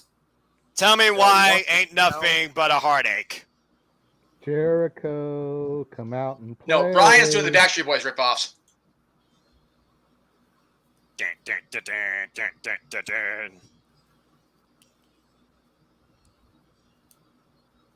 This show has been bonkers.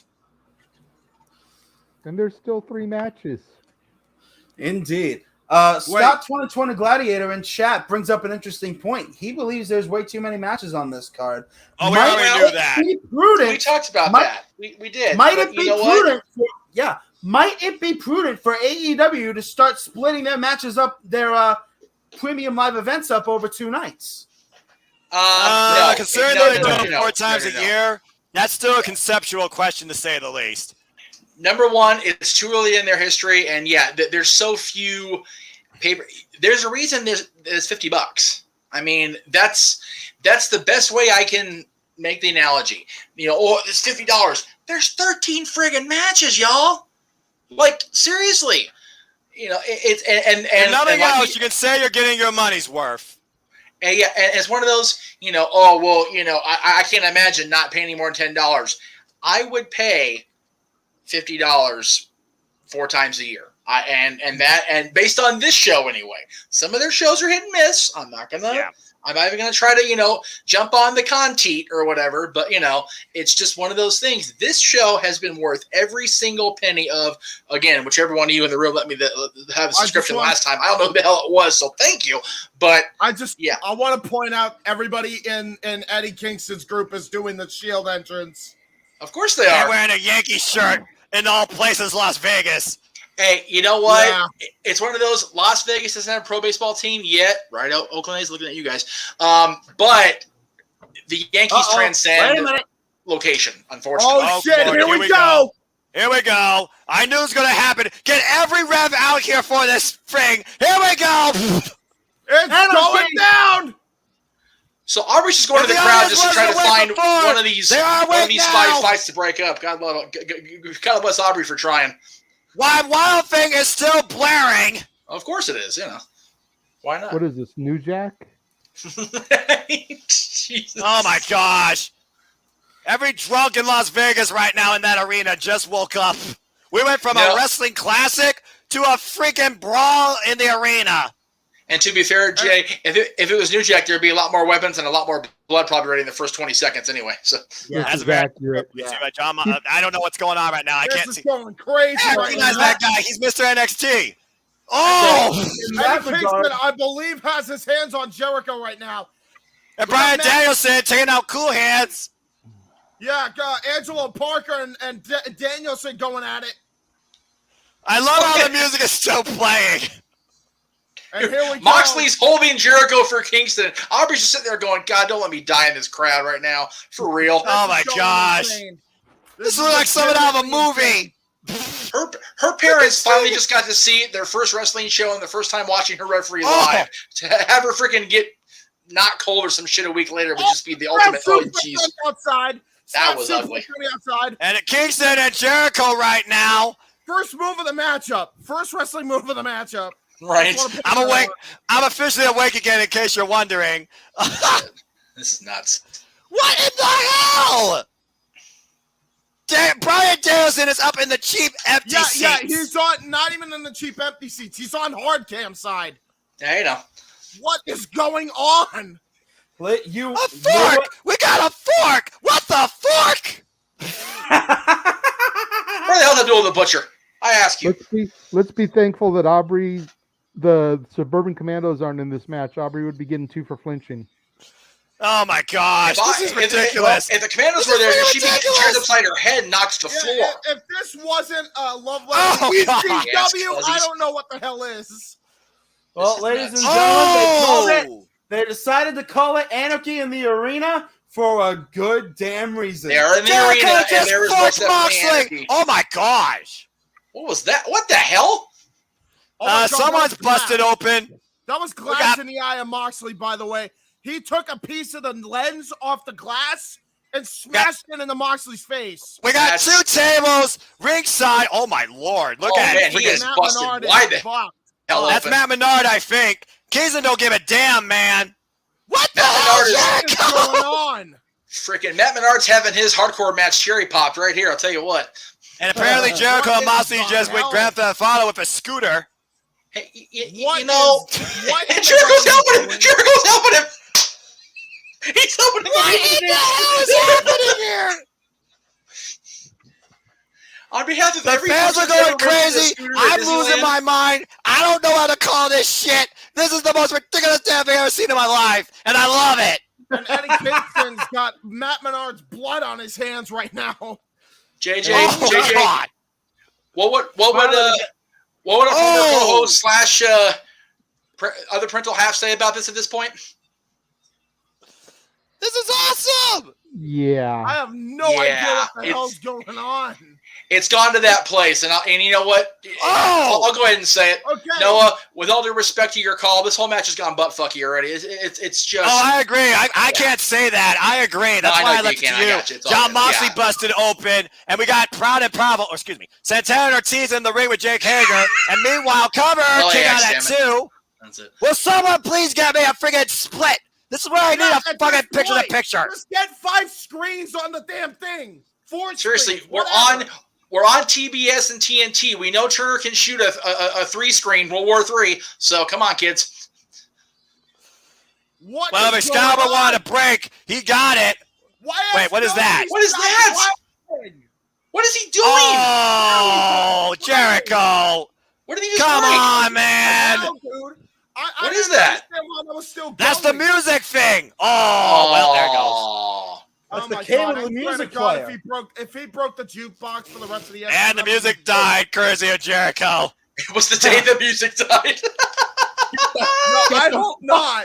Bye, Miss American Pie. Get the fuck out of my head, Jeff. Oh, dude, what? So what happens to the rest of the music? I hope he didn't just break the thing permanently. I don't freaking know. What is going on? Well, we got Kingston. Oh my gosh. This is nuts. The blood. Oh my lord. Cool Hand Ange is a bloody mess. On? They said they said we were gonna get Anarchy in the Arena.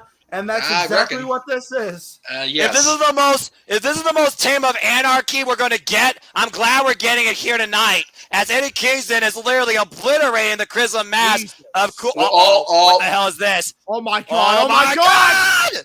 Oh! Through the tables! Street sweeper! Holy shit! That will take Jake Hager out of this match for a while. John Moxley's got a camera. The boom camera specifically. Yeah, we got security in the common areas. Jake Hager was 40 years old. What's going on, man? Excuse me. Donald J. Hager Jr. was 40 years old. Oh, okay. Well, there you go. Well, meanwhile, oh my! Shit! I have no idea how the hell to call this thing. Everybody's everywhere. There goes the mustard. We got the ketchup. Hold the onions. It is so crazy. I have walked through those corridors. I'm scared to go back now. Dude. Oh my gosh. I'm watching this and I can't tell if it's blood or ketchup. It doesn't matter. Brian Daniels said, "Oh my goodness." Kingston literally biting. Came from. Kingston literally biting taking a bite out of the competition. Daniel Garcia finally bringing who is that? Santana? It's Santana. Moxley and Jericho need to bring in a pot of Oh no! Oh no! Oh no! Oh no! no! Oh man! Oh! Stuffed, spiked, pile driver. And again, Brian Danielson sent somebody face first into a camera. What the fuck is wrong with these morons? Yes. If somebody can Yeah, beat one of these Jericho. 10 guys, Well, there goes the merch stand. stand. Oh, Jesus. And the merch stand's gone. God! Jesus, If we don't can- show it again. Hey, if we can have somebody page either one of these 10 guys or Aubrey to go destroy the Vegas Golden Knights team store, I will not say no to that for the record. Just don't have it. Okay, I don't think AEW is that statistic, Jeff. And Brian Danielson right now mixing it up with Chris Jericho. Meanwhile, we got a step ladder with Kingston and Matt Menard. Jesus. And I'm pretty sure right now, crazy. I don't think a bell ever rang for this. This is just an all-out war in the arena. Or excuse Did we me. see that crowd shot again with the guy in the suit? No, not the other side. Where is, I actually like him in the controller for real. Watch your Whoa, back, hey! Where's William Oh, there he Regal is. when Let me you see. need him? Real Regal can't call this madness. Why would William Regal want to? I don't think he wants to be anywhere in the vicinity of this bullshit. If William Why don't you Regal is ask the smart, people- if William Regal is smart, he's in his hotel room watching this going, oh, dear God, thank God I'm not across the street. Ask Jesus John Christ. Moxley, who's breathing like a stuffed pig right now. I'm not sure anybody here is unscathed except Brian Danielson. Oh, well, never mind. That might not be a That thing might anymore. call- have Called it. changed. We called it a sports entertainment versus pro wrestling matchup. This ain't that. This is a fight. This is a straight up fight.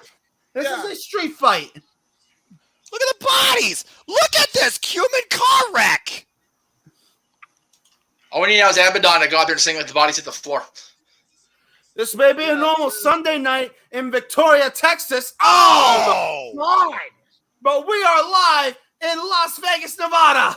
Meanwhile, Daniel Hey. Garcia's back there at the merch stand with Matt Menard and Eddie Kingston. John Moxley looking for a cold one, holding a cooler. Oh, looking to Jesus. give Jericho a Oh, my drink God. to the face. Why? He threw a cooler in his face. You boys want to talk about open mic night later tonight? I think we got open fight night in the fight capital of the world. Oh, Hey, that's definitely a fact, Jack. That's definitely a Jack, fact. You guys mentioned Daniel like a Garcia. normal night. Daniel Garcia grabbing Eddie Kingston like a rabid dog on a leash. Jesus. And these two are just going to town on each other. You were saying, Jeff, go ahead. I was just saying, you guys are talking about this normal night Victoria Texas. Hey, let's not forget, Austin Triple H and the Three Stages of Hell was in this city too. So, Oh my gosh, my look at God. Daniel Garcia Oh, literally he's dragging right. Eddie Kingston. oh my God! Trying to choke the life out of this man, turning a whole new shade of purple. Brian Danielson bleeding now at the hands of Chris Jericho. Jeff Dragged might across have been- concrete with a leather belt. That's multiple owies. Yeah. Jeff, that match might have even been in this very arena. I'd have to look it Oh up. no! Uh-oh, wait There a was no minute, T-Mobile wait a back minute. then. That was over at Thomas and Mack. The walls of Jericho. Oh, the table collapse on the way. And the walls come crumbling down. No trumpets required. No, You know what? You wish the Berlin Wall collapsed easier than that. Oh, Eddie Kingston set No, face for- first. I gotta say, somebody's gotta stop this for real. Like, somebody could get seriously injured. I just saw Jericho's knee buckle, and I'm not sure if he's even at 100%. Hey, Jericho signed up for this. He knows what he got into, right? Okay. yeah. Meanwhile, oh my God. God, look He at is a Top mess. place Suicida by John Moxley to Jericho. Bernard's a mess. Look at Moxley. I'm gonna say when Moxley's doing topes and Take it figure for a fours, you know leg on it's the crazy. floor. And a tap out could happen anywhere in the arena. Oh, wait, What there's are the Hager. rules?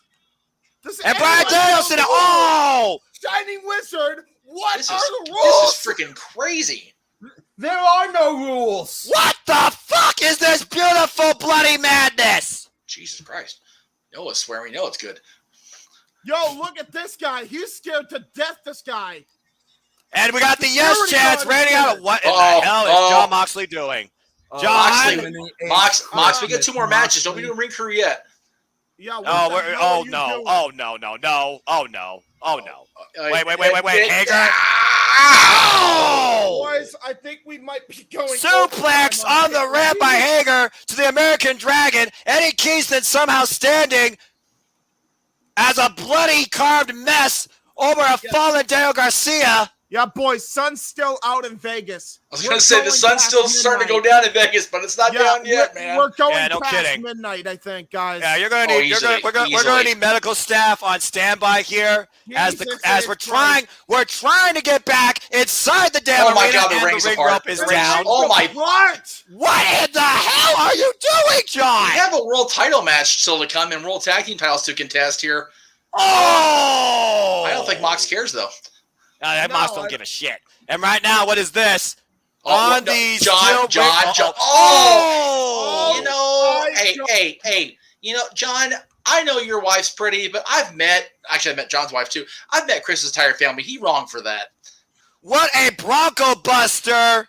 Still meets the balls of Chris Jericho. How's that for your magical orbs, wizard? Damn! Both these men have wives and children. This is a terrible way to have fathers interact. What? Meanwhile, we go back to the outside, and we still see Eddie Kingston and Daniel Garcia fighting in what I have to imagine is a freezer, maybe.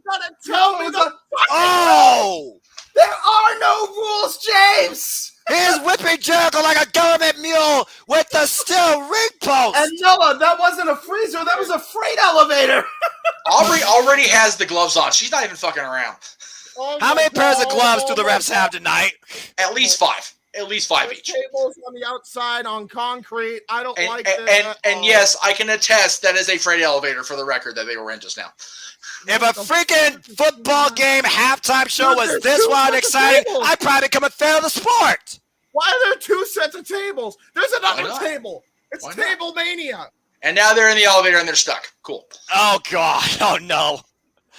Meanwhile, Aubrey is in the middle of the ring with a fallen Jake Hager as we got 2.0, Matt Menard and Angelo Parker on the outside, and Chris Jericho and John Moxley at ringside area. Oh, my God. And Santana Ortiz. What in the hell are these two faking? Ladies and gentlemen, welcome to Garbage Brawl, the musical. Except the music died. Courtesy of Chris Jericho, James. Oh, shot to the midsection. Why you gotta remind me of that? This is the craziest thing we've seen on AEW pay-per-view. Let's be honest, though. This is fucking sports entertainment, damn it. What? Uh-oh. No. A lot of bad things about to happen at once here. Oh, my God, no. That's a very tall ladder he's got there. Oh, no. Someone's about to die. Wait, what did John Moxley do? Over here? Oh, Jesus. Oh. Jesus. The running Regal knee. The Regal knee to the face of Jericho sitting on a chair prone in the outside ring area. And might I add, by the way, oh my God. Here we go. Barbed wire board coming into play. Okay. Meanwhile, ankle lock by Hager and Bryan Danielson. And Santana Ortiz climbing to the heavens. Finally got the rules. This has to end by pinfall or submission. We finally got down to the brass tacks on what the fucking rules are. Oh, no. Oh, no. What are these two yahoos doing? Eddie Faye, they freaking what? Yeah. No,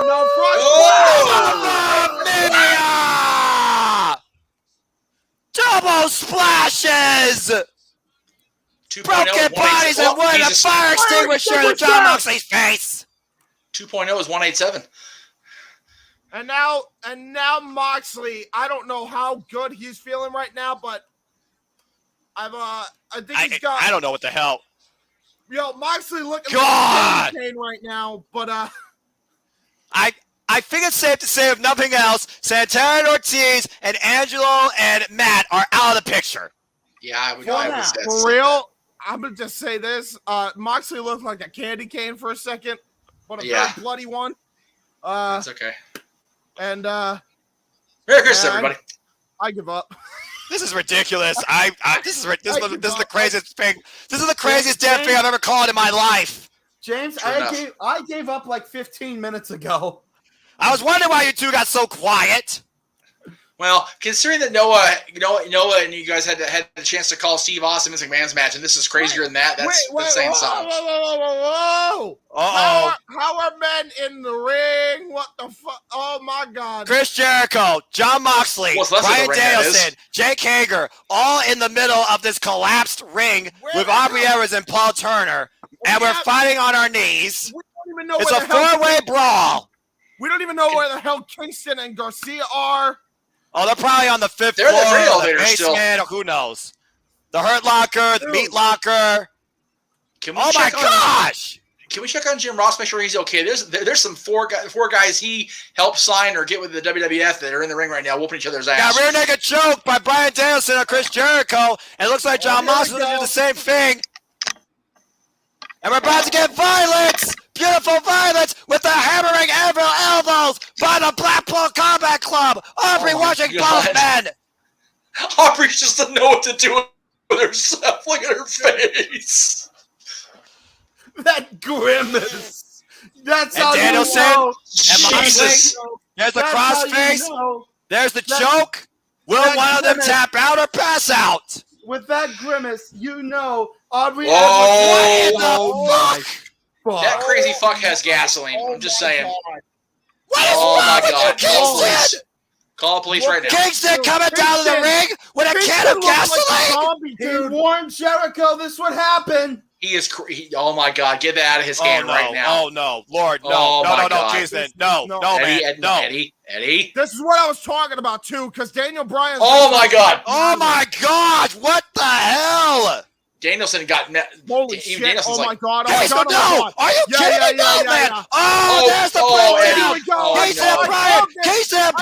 Casey and Bryan going at it! Damn it, Eddie! I'm telling you right now. He wanted to freaking guys. He wanted to burn Chris Jericho alive.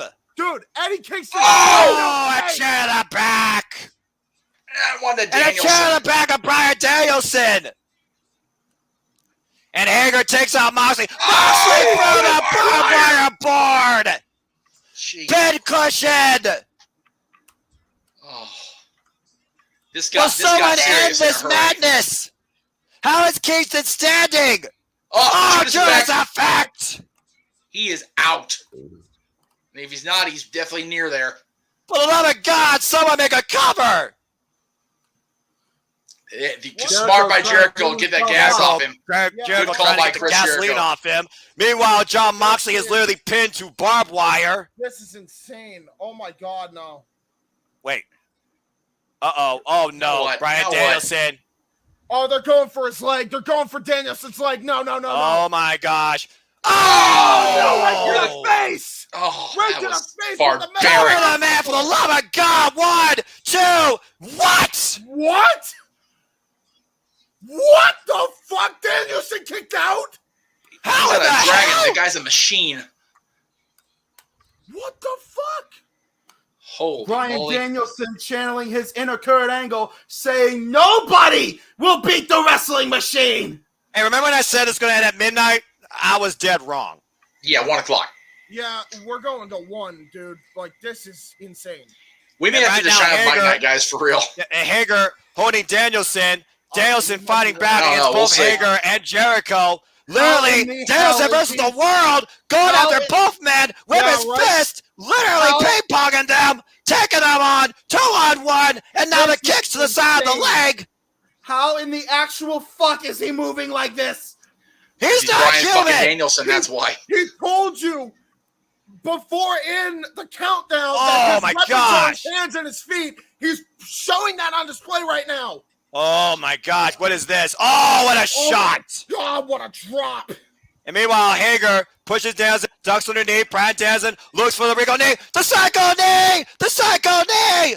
Watch your back, Bryan! No. The psycho knee! The Jericho's facing the chair! Bryan Danielson the cover! 1, 2, what?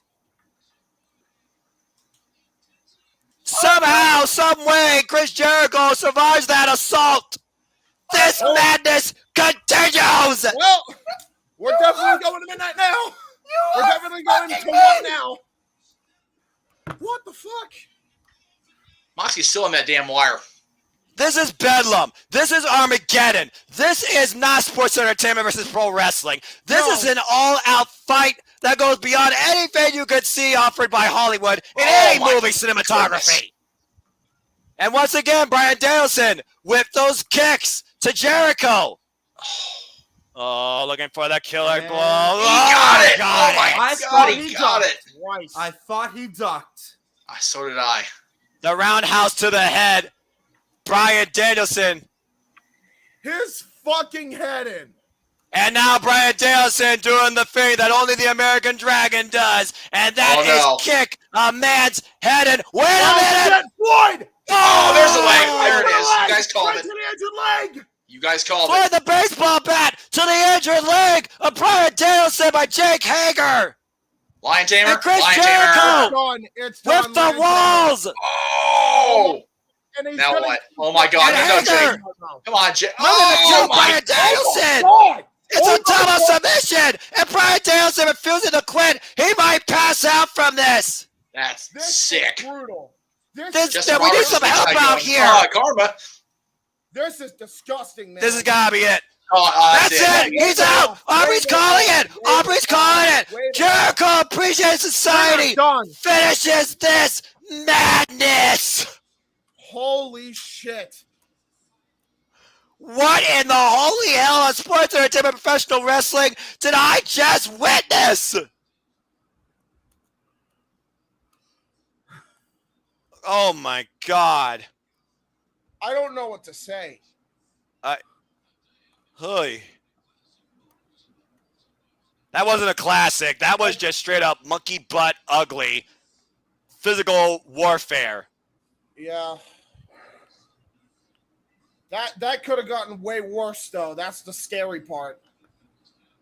Dude, Kingston tried to burn a man alive. I just want to put that out there. That's literally. why I'm meaning. Dude, I'm like crying at all this. Dude, holy shit. Yo, look at Matt Menard, dude. He's hyperventilating. Like, this was way. You remember what I said about? Yeah, you remember what I said about Blood and Guts? No. Disregard. James. Disregard. James, this should be a one-off. We do not need anything this is like Blood and this Guts ever again. Yeah, this was Blood and Guts. You don't need a cage. Bryan Danielson is seriously hurt. Jesus Christ. I don't know what to say after that. We need to get some help out there for the entire Kingston team, without a doubt. We need help. We need help out there for Oh. everyone. Yes. Yeah, dude. What the fuck? That was bonkers, to say the I very don't know least. what- Look at this. Look at this shit. Oh my God. There was forks, there was gasoline, there was fire, there was mustard, ketchup, steel ring posts and barbed wire, broken wood, devastated bodies, insane assaults, and brutal injuries. This was not sports entertainment. This was not professional wrestling. This was an all-out war that I hope literally is a one-off victory for the Jericho Appreciation Society. I don't ever want to see something like this again. If I can take go ahead, James. I was gonna say with Eddie Kingston though, I doubt it. I highly doubt it. And that's what scares me. Yeah. I will take solace in one thing. Jericho's team won. It is highly unlikely he will not let the song play to get every bit of gloat he can in Wednesday night. So thank you, JAS, and thank you, Bryan Danielson, for taking the hit. Good grief. What's going on here? We're going We love you, to go ahead and Dragon. move on now to some news. Oh. The newlywed. Yeah.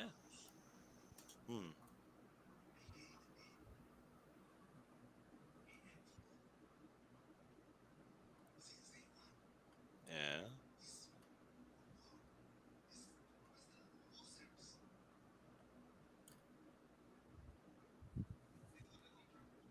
The contract. New business partner? Your friend.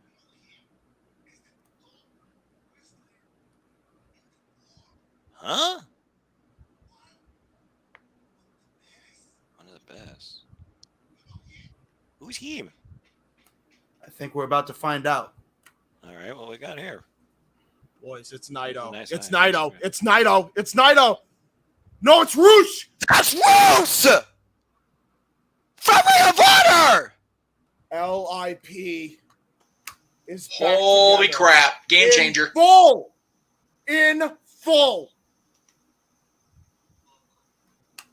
Wow. Holy hell! Ignobles! Andrade is having a good weekend day. Shit. La Toro Blanco!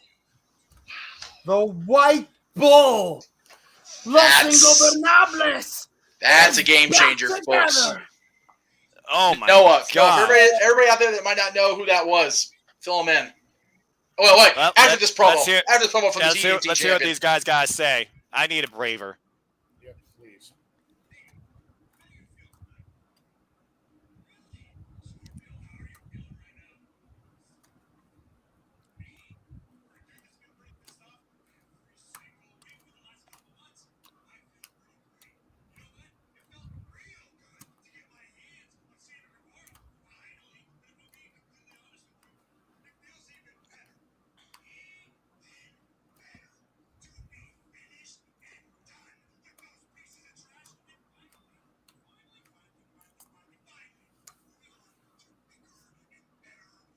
Can't argue that.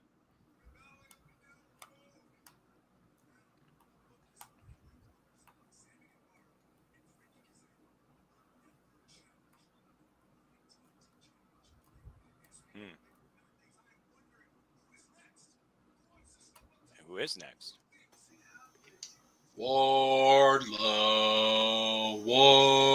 Wardlow. Or bright up and comer Oh, Dante Martin. Martin. Or Dante. That works too.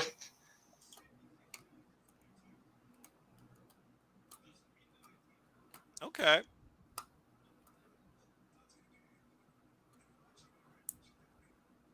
Wednesday night, maybe? I'm for it. Or Friday, because Friday's on TNT, actually. Uh Uh-oh. oh shit. Oh, it's going to be in SoCal. God, let it be Wednesday. I want to see Sky defend the title. Well, there See you go, in Jeff. You got SoCal. your first God, match let for it be Wednesday. man. But speaking of matches, guys, let's try and get back to professional wrestling, damn it. Because we still have 2 matches left. It's time for the triple threat for the AEW World Tag Team Championships. Before we even get there, JJ, you look like you have a lot on your mind, bro. I want to comment. No, You don't got much time, bro. I'm good. Okay.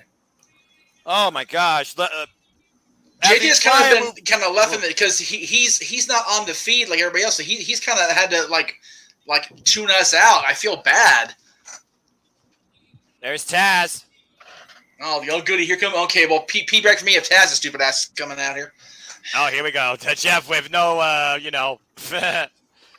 Powerhouse Hobbs and Absolute Ricky Starks to Team Taz on a 6-match winning streak, record 8-2. Currently having a victory over one of the oppositions here in Swerve in His Glory, Keith Lee and Shane Strickland, with the help of Taz, as the FTW champion still stands successfully defending it against Swerve Strickland and Jungle Boy. But will we get absolute champions tonight for Team Taz in this triple threat tag team affair for the AEW Gold?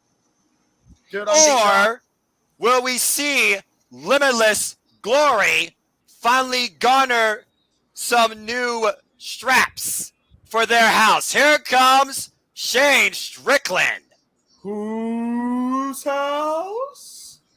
Well, tonight it's Swerve's house. But also, it's because his partner is Limitless. Basking all Here the we are. glory, kids. Ain't that the truth? May we say this real quick?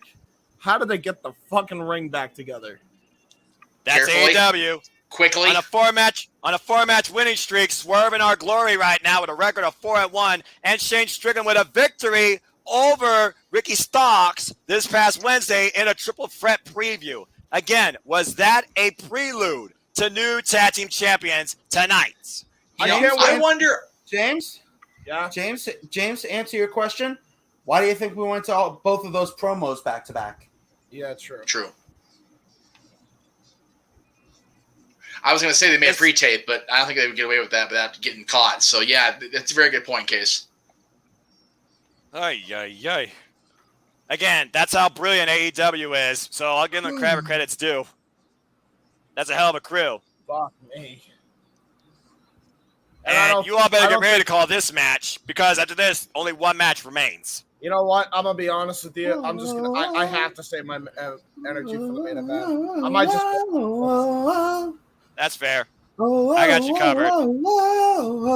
Hey, don't get claimed. We'll get claimed. Hey, I can at least do this.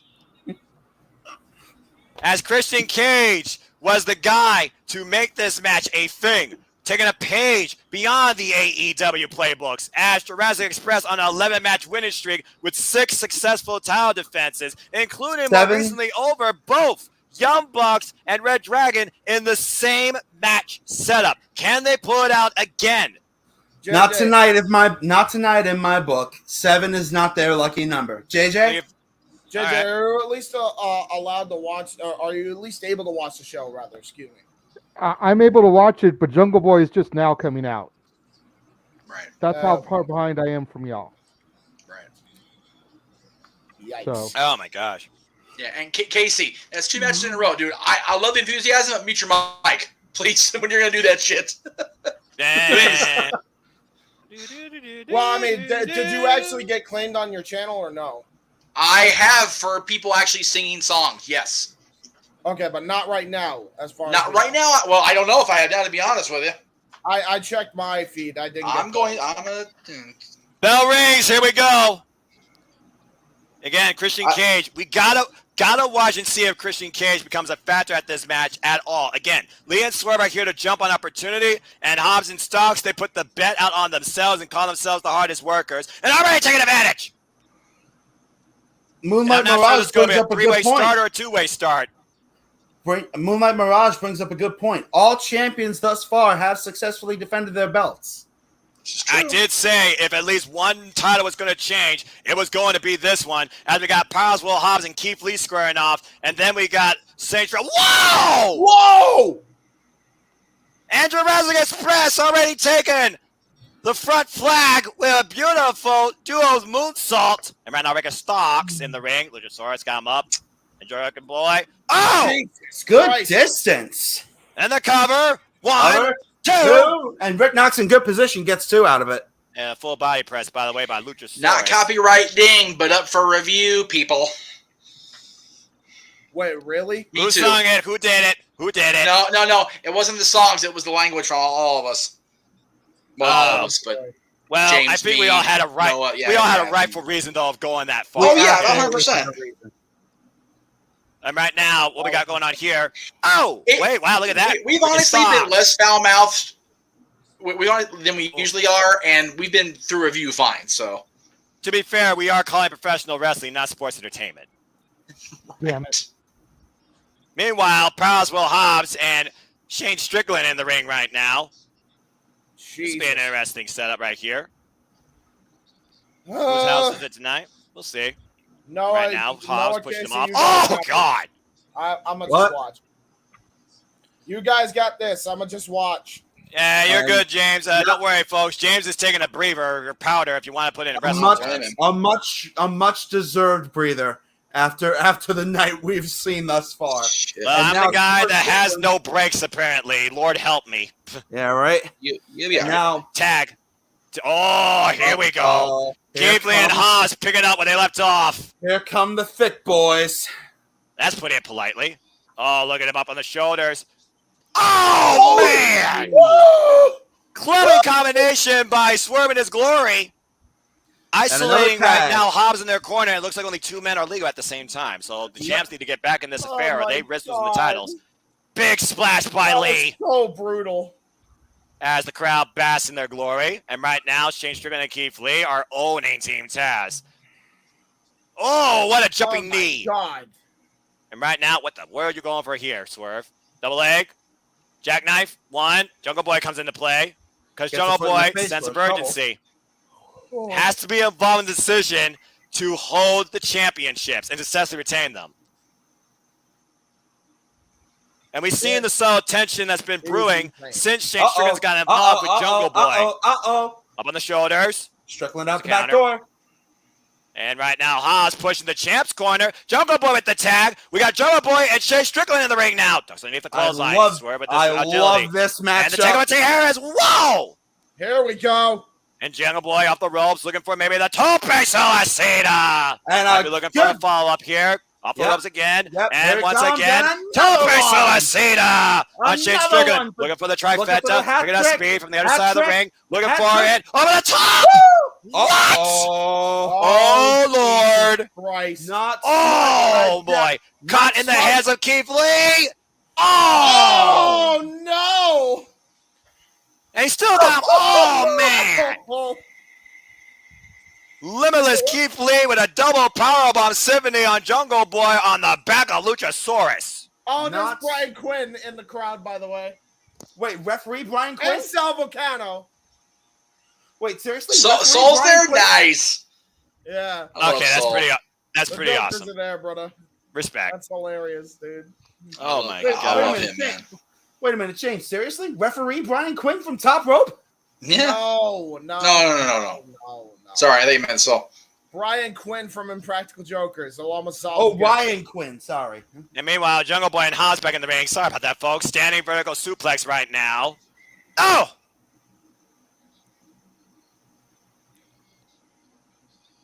This is so crazy. Whew.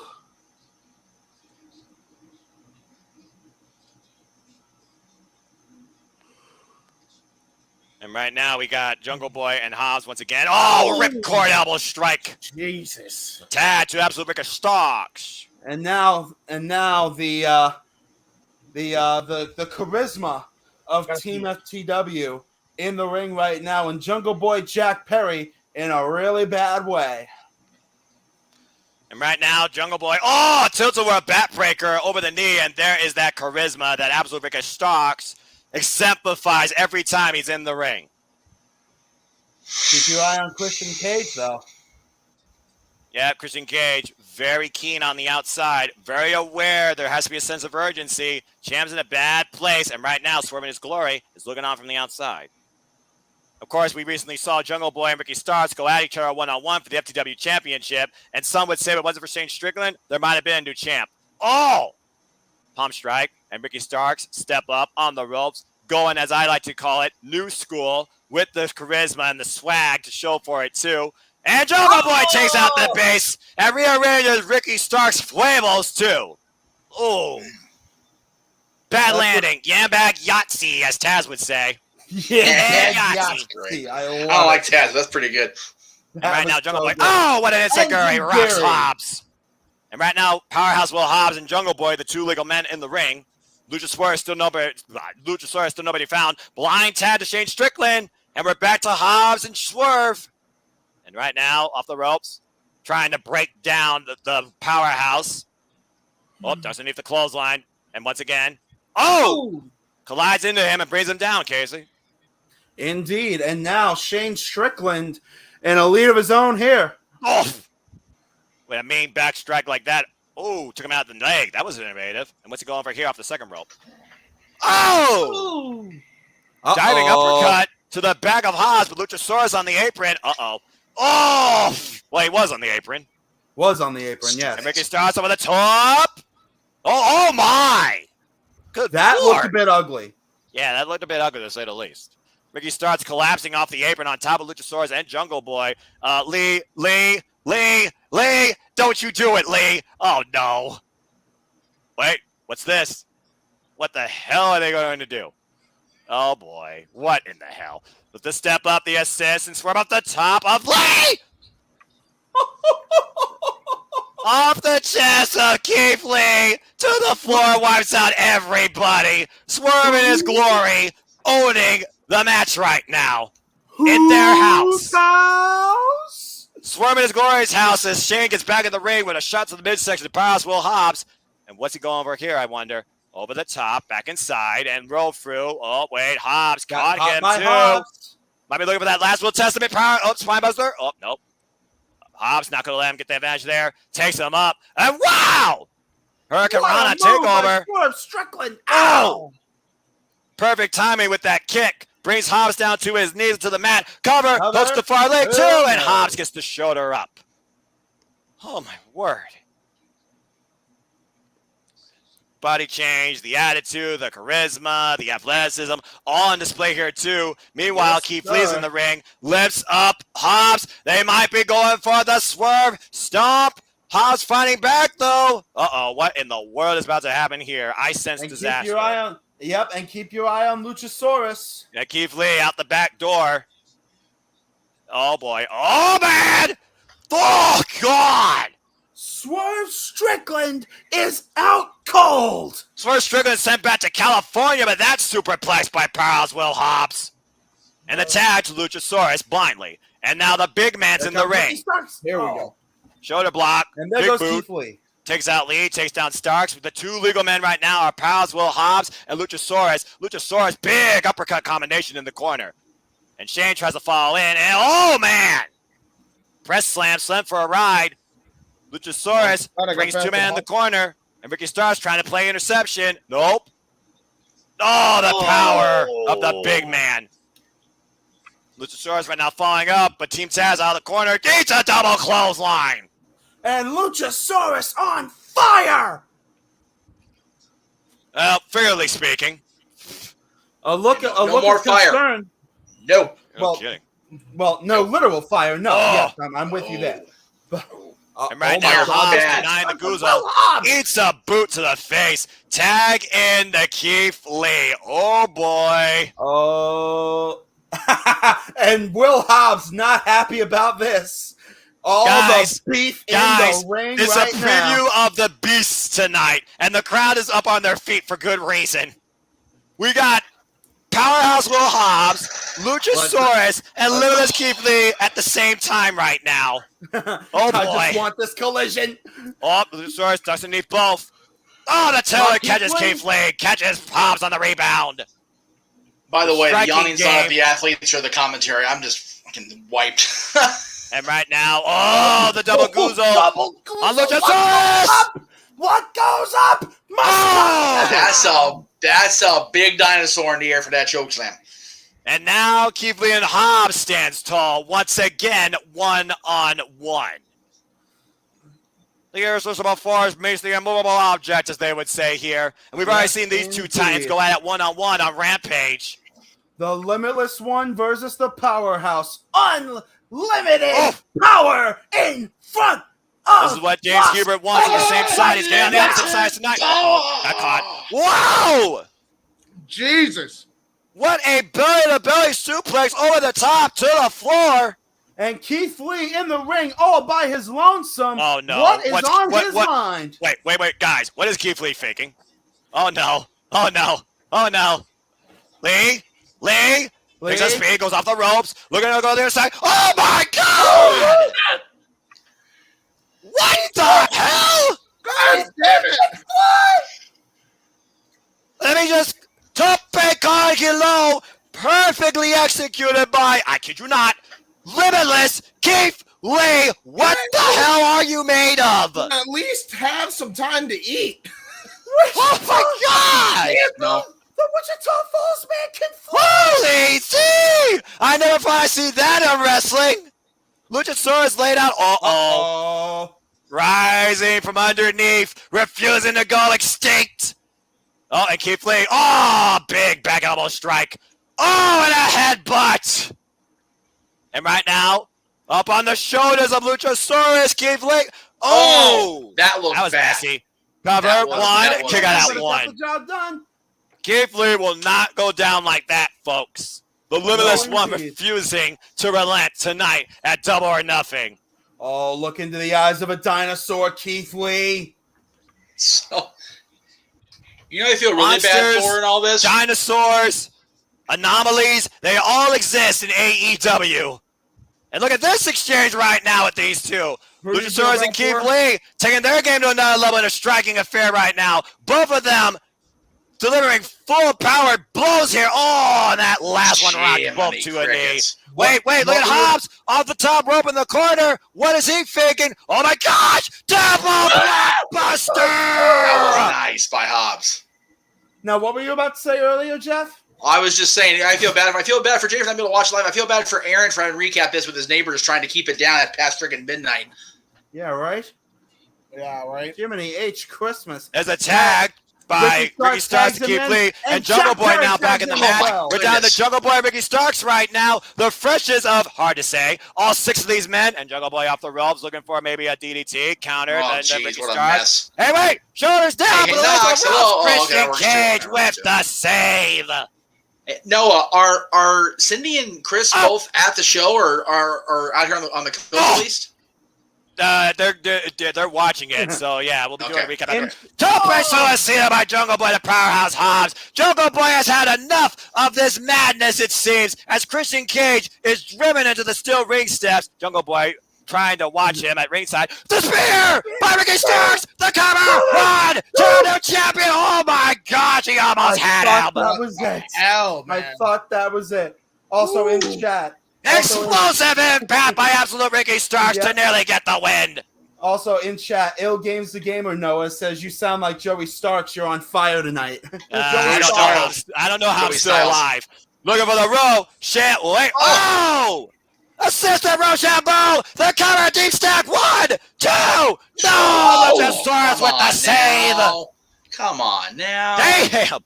Starks almost had it. Starks should have had it right there, man. You would think, but again, that is the rules of a triple threat. That is the danger of a triple threat. That is the challenge of a triple threat.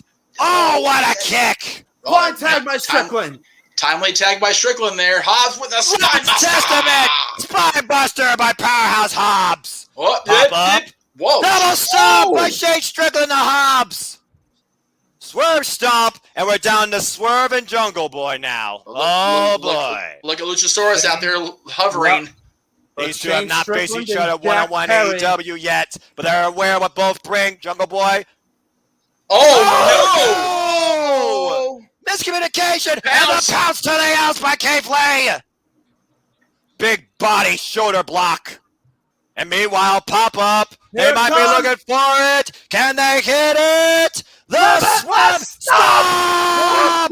We have the champions. Cover! 1, 2, no!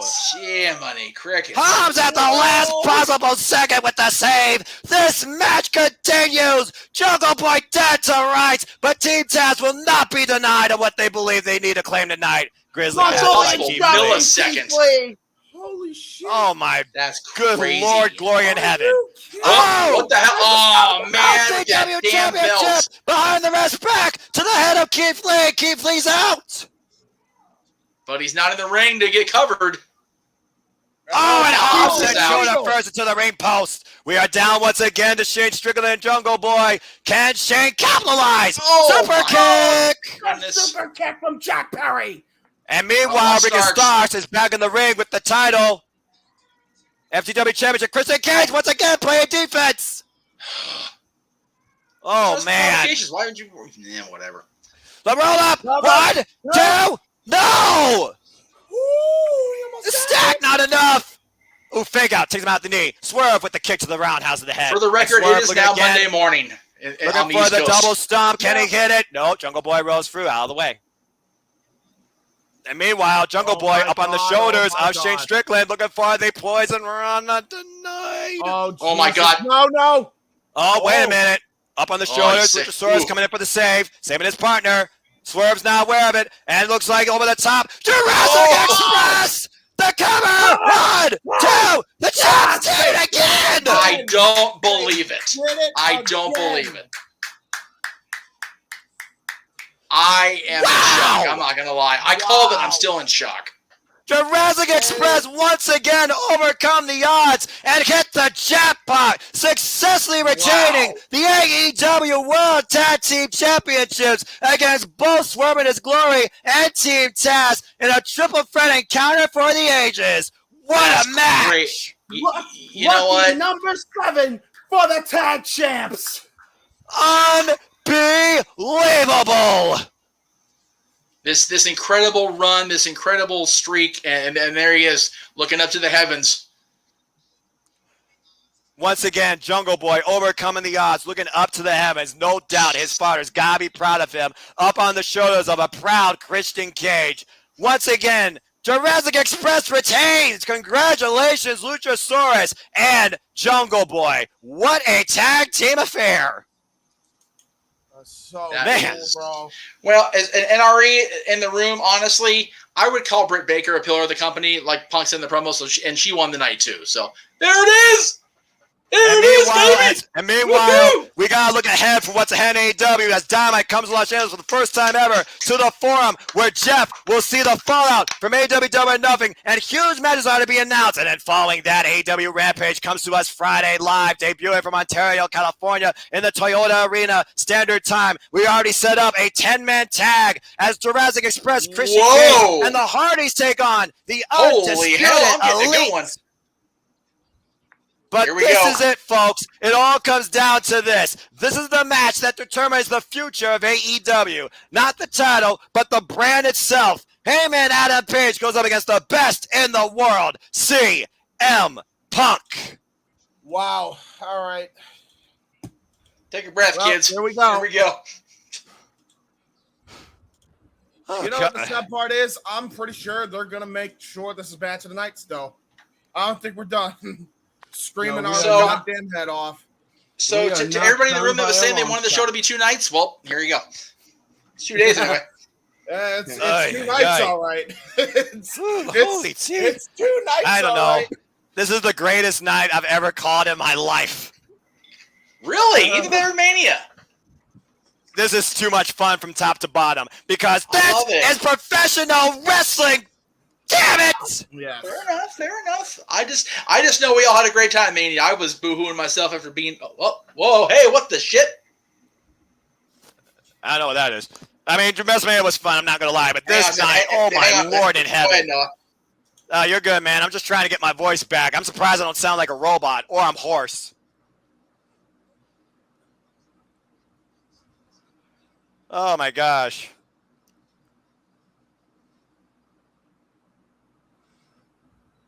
All right, guys, here we go. How does Justin Roberts still have a voice? Ask Excalibur the same question. Yeah, right.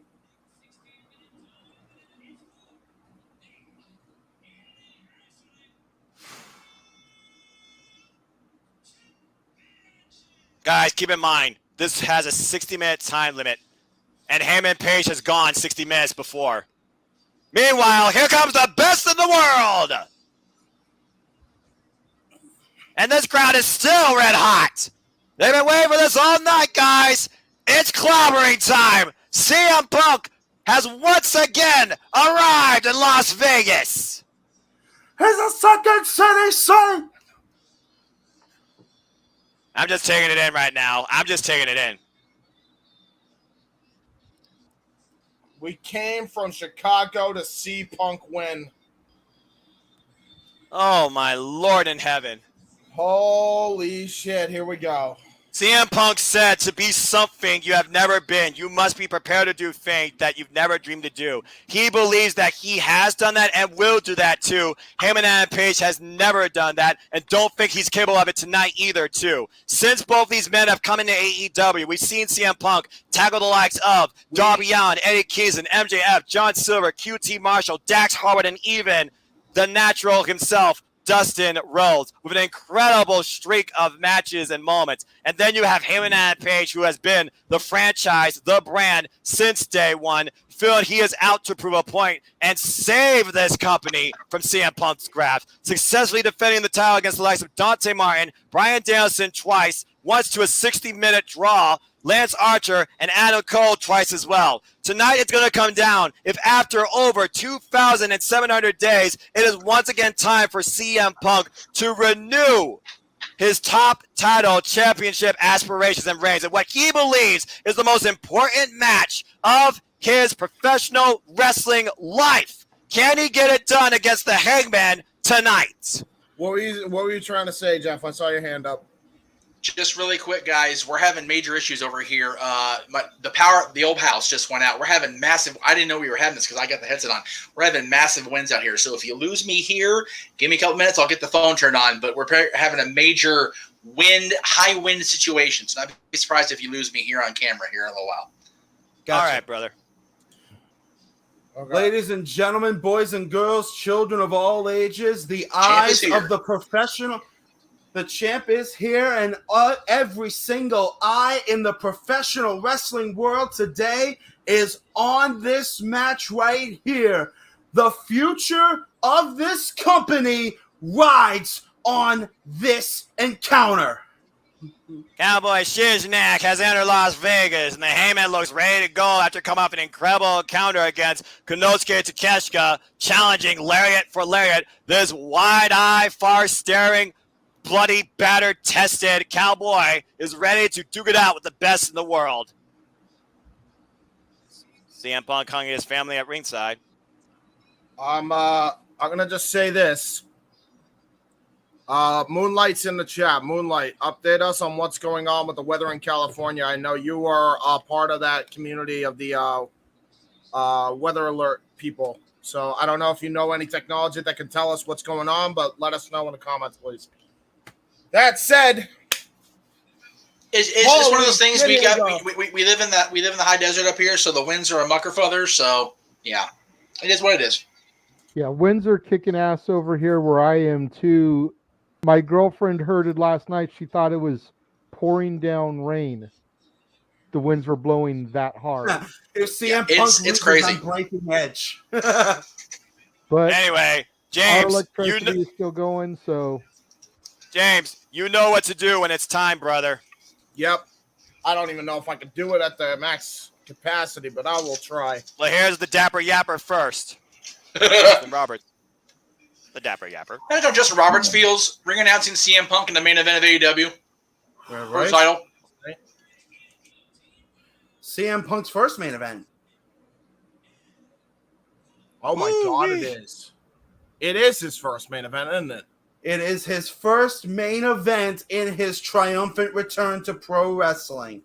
Jesus. And it is for the All Elite Wrestling World Championship. Chance of CM Punk reigning out of the his first time appearing in the final match, the main event of a wrestling pay-per-view since the 2014 Royal Rumble match. Just saying. There you go. There you go. There was a split here in this crowd tonight.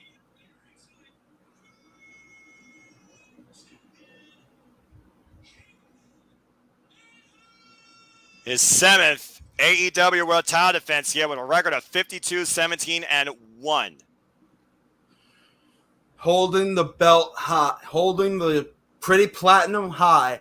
That belt is the centerpiece of this company. And you have to wonder, is Adam Page holding on to that belt, handing it off to Paul Turner for the final time? James, you know what to do. Paul Turner shows CM Punk what is on the line here. There Pretty it is. platinum on the line. The AEW World Title up for grabs and ready to go. Both men in their respective corners. Punk trying to hold back tears of joy, and here we go. The match to define the future of AEW, who will be the standard bearer of this incredible professional wrestling brand, is now in the hands of two men to decide. Hangman Adam Page and CM Punk. The best of the best put to the ultimate test here tonight in Las Vegas. Place your bets. I've got goosebumps, gentlemen. I don't know about you guys. Oh, both man, men, eye to eye, nose to nose, mustache forehead to mustache. to forehead. This is insanity. Shove right off. here. Look at this. We haven't even locked in yet in the crowd. This turned personal in a hurry already. Not intimidated. And here we go. Tie-up. You got to remember, CM Punk said this is just business. This is nothing personal. If Heyman Adam Page is too personal, could that be his downfall? Hey, it wasn't personal for CM Punk until he got punched in the mouth. But, James, don't you think that Punk wanted that? Don't you think he lured Hangman in? He knows that he can take advantage of Hangman's temper. Oh, I know he wanted it, but I don't think he really understood what he got himself into, luring Hangman like he did. Everybody's got a plan till you get punched in the mouth. Yeah, exactly. That's a very, very, very fair set of words. And right now in this arena, nobody knows that better than CM Punk with a stiff chop that did nothing to the Hangman. And Heyman's just smiling, and Punk's smiling too. At this point, these two, they know what they're ready to put each other through with these chops in the middle of the ring too. Wow. Oh, man. Here these we go. 5 shots. And right now, CM Punk and Heyman back in the corner. Again, use the 5 count to your advantage. CM Punk, just washing the face of Hangman with his arm. Yeah, here we go. This is cowboy shit versus the straight edge savior. Remember what he went through to get to this point. The hell he went through against MJF.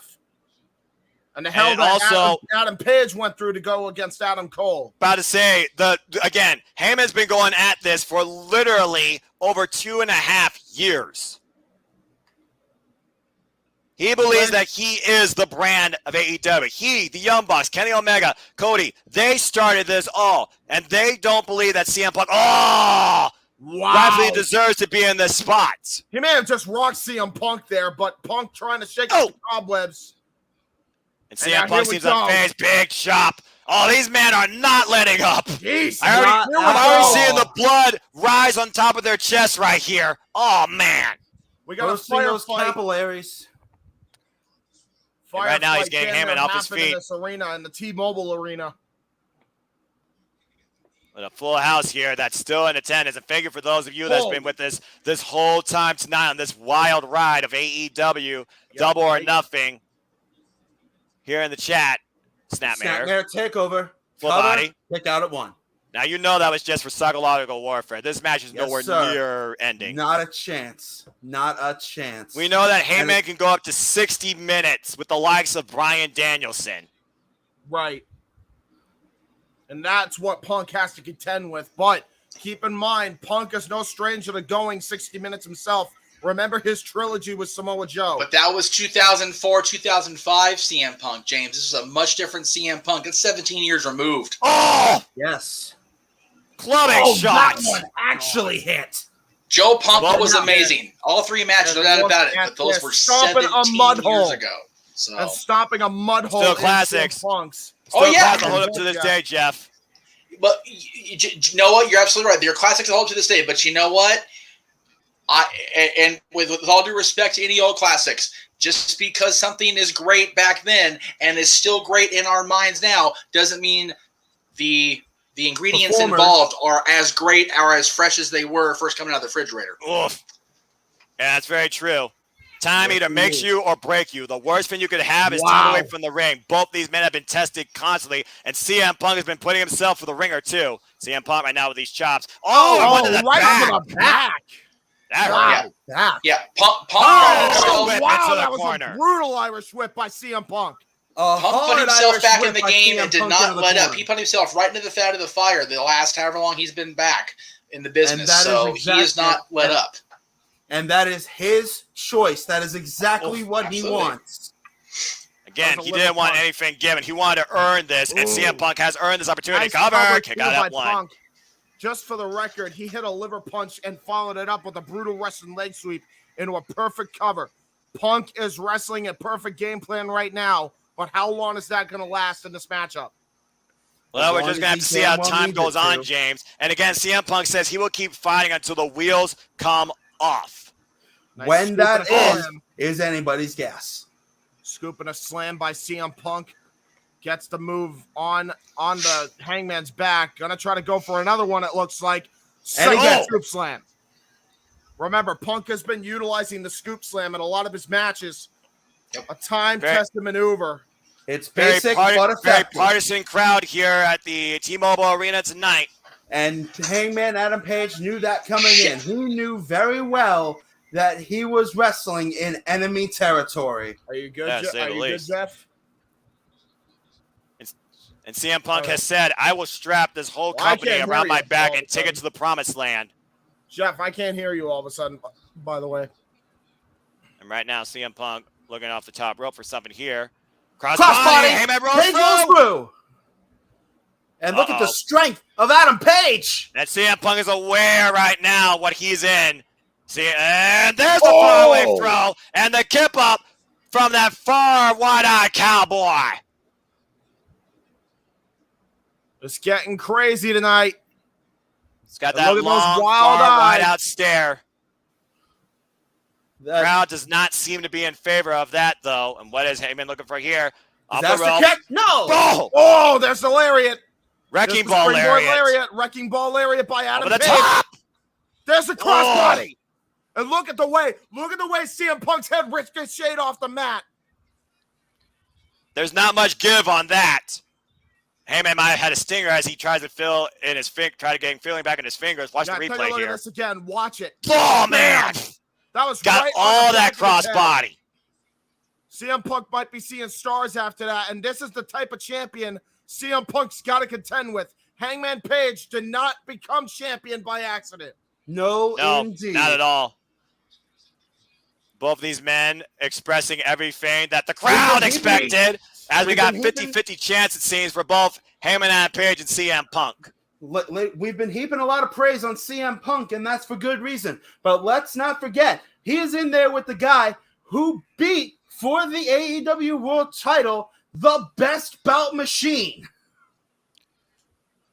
Well, that's a whole nother thing to figure about, too, as we await still as Kenny Omega recovers from his series of injuries, too, after carrying this brand and honestly professional wrestling on his back for the better part of a year and a half, too.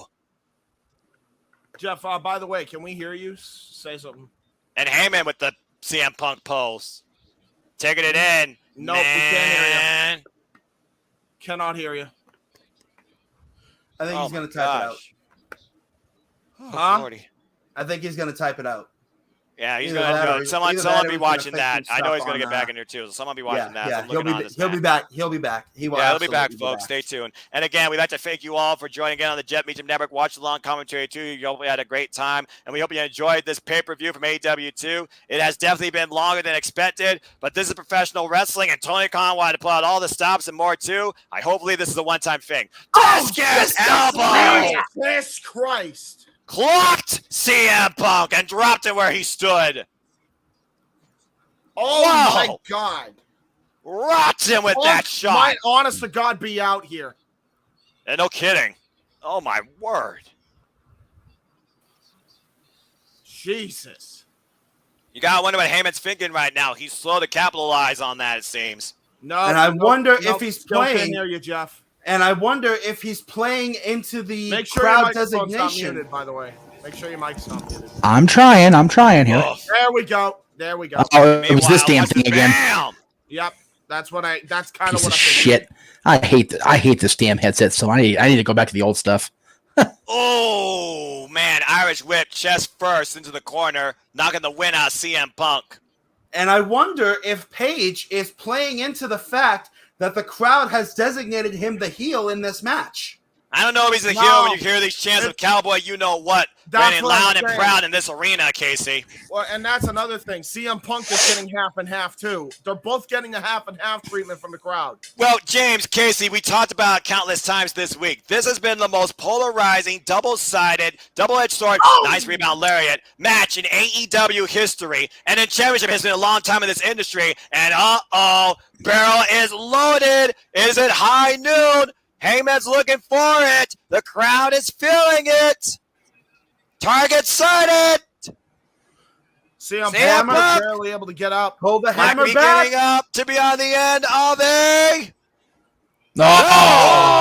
He knew it. He saw it coming. CM Punk. That is a veteran instinct right there. That is a veteran instinct right there. This is going to be a crazy match. Go ahead. Really quick while they're counting, just for fun. JJ, our buddy Lex, Disney Lex Kepler's up there with her hubby.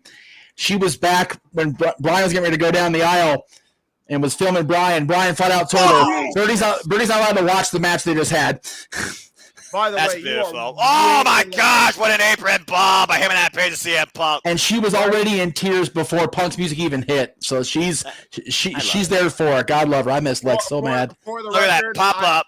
God! I'm gonna just put this in perspective. I think JJ has his headset off to watch the main event unspoiled. And Oh, he looks does. like That's true. I we forgot might about that. be I forgot going about that. for Okay. the. Oh Not- no, CM Punk I again do aware not of the sense of blame him. urgency. Hey man, No, I out don't of the either. corner off the top. Ooh. Cover hooks the No, leg. Two. No, No. that was Punk's clothesline from the very top rope, but Punk able to get out of it. Right now, CM Punk is being traveled in the deep waters, the deepest of waters so far in his AEW career. The pure hatred it feels like from him and Adam Page being brought out in this match. I wouldn't necessarily call it hatred, but there is definitely animosity and disrespect between these two. Well, as Heyman says, he has no respect for CM Punk. CM Punk respects the champ. CM Spunk? I said hate CM Spunk. Punk. Anyway, I heard Spunk. talk to me later. Uh-oh. Punk coming in the back door. He's preventing Heyman going for that Asai moonsault and meeting him in the corner. Uh-oh.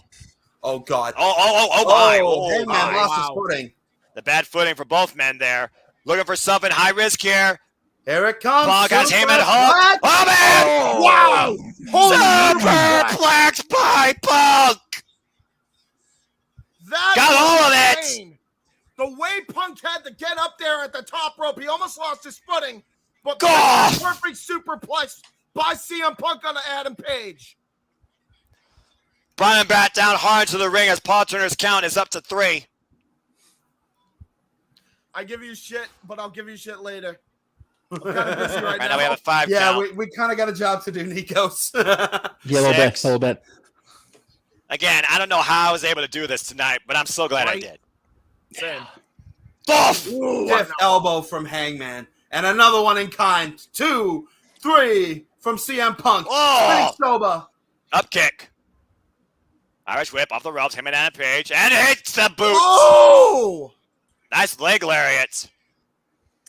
If it's going to be either one, it'll be Okada to set up Forbidden Door if Punk wins, for Right. the record. Or will Ospreay. Oh! Oh my God, Ospreay. Yes, please. Bulldog! Ospreay is actually out with an injury as far as I'm aware. Oh, okay, Ah, well, damn fair it. enough. God, Unless he Will showed him on keeps Titans getting Raw. hurt, man. Ugh. He Will- can will, catch a break, man. In and out of the I ring. know. Ospreay's been just constantly at the bad end. Will he be back in time for Forbidden Door, do you think? I don't know. Ospreay probably not. If it's Ospreay, though, he'll probably try to be. This is what Ospreay we're talking about. I still a full month off, so, you know. Springboard! There's the clothesline. And Punk is feeling it! You can see it in Punk's face. Crowd somewhat is behind it. Oh, Oh they're my behind gosh. it, Noah. They're behind it, man. Oh, sharpshooter. Oh, no. In favor No. of Punk and then against it, but you're right as a whole. Oh, man. Yeah. Nope, no sharpshooter denied with those shots by Wow. Hangman. Oh, Oh, man, got him up Thank with the you, short- DS coming. Oh, Nope, too soon. dodged it. Dodged the clothesline. Oh, man. That was the Cover most. with one arm. 1, 2, shoulder up. That may have been the Right most leg. impactful, forceful swing neck break I've ever seen. That was like snap Drilled him. reflex neck breaker right there. That was just something out of nowhere. Yeah. And if there's such thing as a snap suplex turned into a swinging neck breaker, that was it right there. He snapped on that thing. Absolutely, yeah. Bar freaking none there. Jesus. Freaking crisp and just determined. Flap. That's all it was. And meanwhile, CM Punk right now might be looking to ascend to the heavens. Like I said, it's a beautiful arena, man. Vegas and the AEG team did a good job up there. Oh, my man. God. Oh, man. There goes Bad Punk. fall. Yeah, right. Freaking Punk just did a job on his knee. Good Lord. And Yeah, that Heyman did once not again look for the great. 3rd time looking to hit it. Always seems to execute it when he's able to do it. Oh, Nice. moonsault to the Oh floor. my God, that's his leg. He just tweaked his knee. He just sure tweaked his did. knee. He might have literally just treated his knee right there, guys. I saw it too. Yep. Luckily He's got to bring it luckily back in the ring. there it He's got is. to There you go. capitalize. That's going to be hard to hit the buckshot with a bum wheel. Yep. Yeah, no kidding. But look at this. Oh, yeah, Oh, man. my He came God. hard on that That left was- leg. That was a rough landing. That was a very rough landing. I don't know if Adam Page is able to go about this right. He's Hey, gonna man, get- though, Like he's- hell. he's In damn sure gonna position, try, though. locked and loaded, looking for the buckshot. Whoop. Oh, Double he leg. caught it. He caught it. Sharpshooter coming. Sharpshooter coming by. Can he turn him over? He's got it. Sharpshooter applied. It's hard to say again. I would think Titantron Sandy, but we'll have to wait and see. Shout out to Sandy. Great friend. Great fan. And honestly, like I said, the kidney infection is no joke. And, no, it's not. Considering how much he drank on that cruise, I'm not surprised he's got kidney issues. God damn it, Will. But I mean, if his earliest return date is the 15th, the Forbidden Door is 26th, so he'll be back for Forbidden Door. I wouldn't be surprised if we see him on Friday, though. We'll see. By the way, Adam Page got to the bottom rope, people. Adam Page got to the bottom rope. Hey, man. Yeah, for those that are wondering, this match is still going as Heyman was able to make it to the bottom rope, but he is in dangerous territory right now with a bad leg. Bad knee now. Yep, has the damage been done? It's definitely been further exploited, Casey. Luckily for Hangman, both of Punk's finishing moves aren't leg-based in their attack between the Anaconda Vice and the. What the hell is this? Going for the... He botched. What? Go to sleep, counter, traps the leg again. That was a mistake. A pair of mistakes, but they're both rebounding from them. Oh man. Wow, that was dangerous for Page to go for the GTS with a bump. That was not a good idea at all. That was dangerous for both men going for each other's finishers. Yeah. High kick. And that's just dangerous for everybody involved with a high kick on the other end of it. Look where Punk is. He's looking for the... he hit it. Jesus. Man. Lariat. That was fugly. He's mad at himself. But effective. He's mad at himself because he landed funny. 1, 2, no! That's going to be on Botchamania, and Punk knows him. He's pested himself. Yep. God, yeah, he definitely has not perfected the technique of the buckshot lariat. That was a bad move with a bad leg. Both these men with a bad wing. Yeah. So, you got to figure, if Punk's leg is nowhere near as bad off as Adam's right now, who's going to hit the buckshot at this point? To effect. Punk hit it with a little bit of delay. Maybe we'll see. Although this also requires leg use. Yes, but he could try and use the other leg, Jeff. Because Punk is ready to put Heyman. So why not? He has done it before. And Punk is ready to put Heyman to sleep, it seems. He can indeed. Up on the shoulders. Can he hold him? Oh, Heyman fights out the back door. Page out the back door. Got him up. Darnell in the crowd. Oh, nope. Counter. DPW James Darnell in the crowd. Yeah, Yeah, how fitting. No, he blocked it. He got caught. He got caught. Coming. Ride. Last run by Adam Page. And a roll through. Whoa. Deadeye. We're looking for Deadeye. Wow.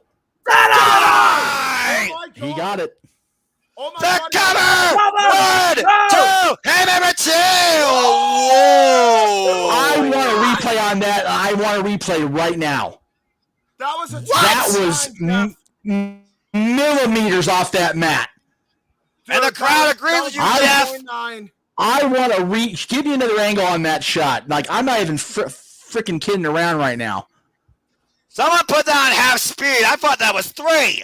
I did too. God, if that wasn't 3, it should have been. Jesus Christ. I don't think it was. I think he legitimately kicked out, Jeff. Well, either way, the referee's decision is final, and this match is still going. Wow. I'd love to see that again. Adam. No, don't do it, Adam. Adam, this is not a wise move, my friend. This is not a wise move, Cowboy. You are playing right into the devil's game. This ain't cowboy shit. Here This in is Las stupid Vegas. shit. If there's one place you don't pull a cheap card, it's an AEW World Championship match of this high stakes. In Vegas. Oh, no. Bad. And Punk. Okay. On the road. Oh, no. Emergency. Watch out, Paul Turner. Watch it, Paul. Watch it, Paul Turner. Okay. Oh, Jesus. Oh man! What a high kick from hell. Did you hear that? He still got him on the shoulders. They got it. The cover. 1, 2. Oh my gosh. What? He got out. For the record, you guys pointed out that Punk had the GTS with the other leg at one point. And when he had the match with John in Chicago, it was the GTS with the wrong leg that sent John to the floor originally that led to McMahon and Laurinaitis coming out. So it has been done, just not to completion of a match. So. Right.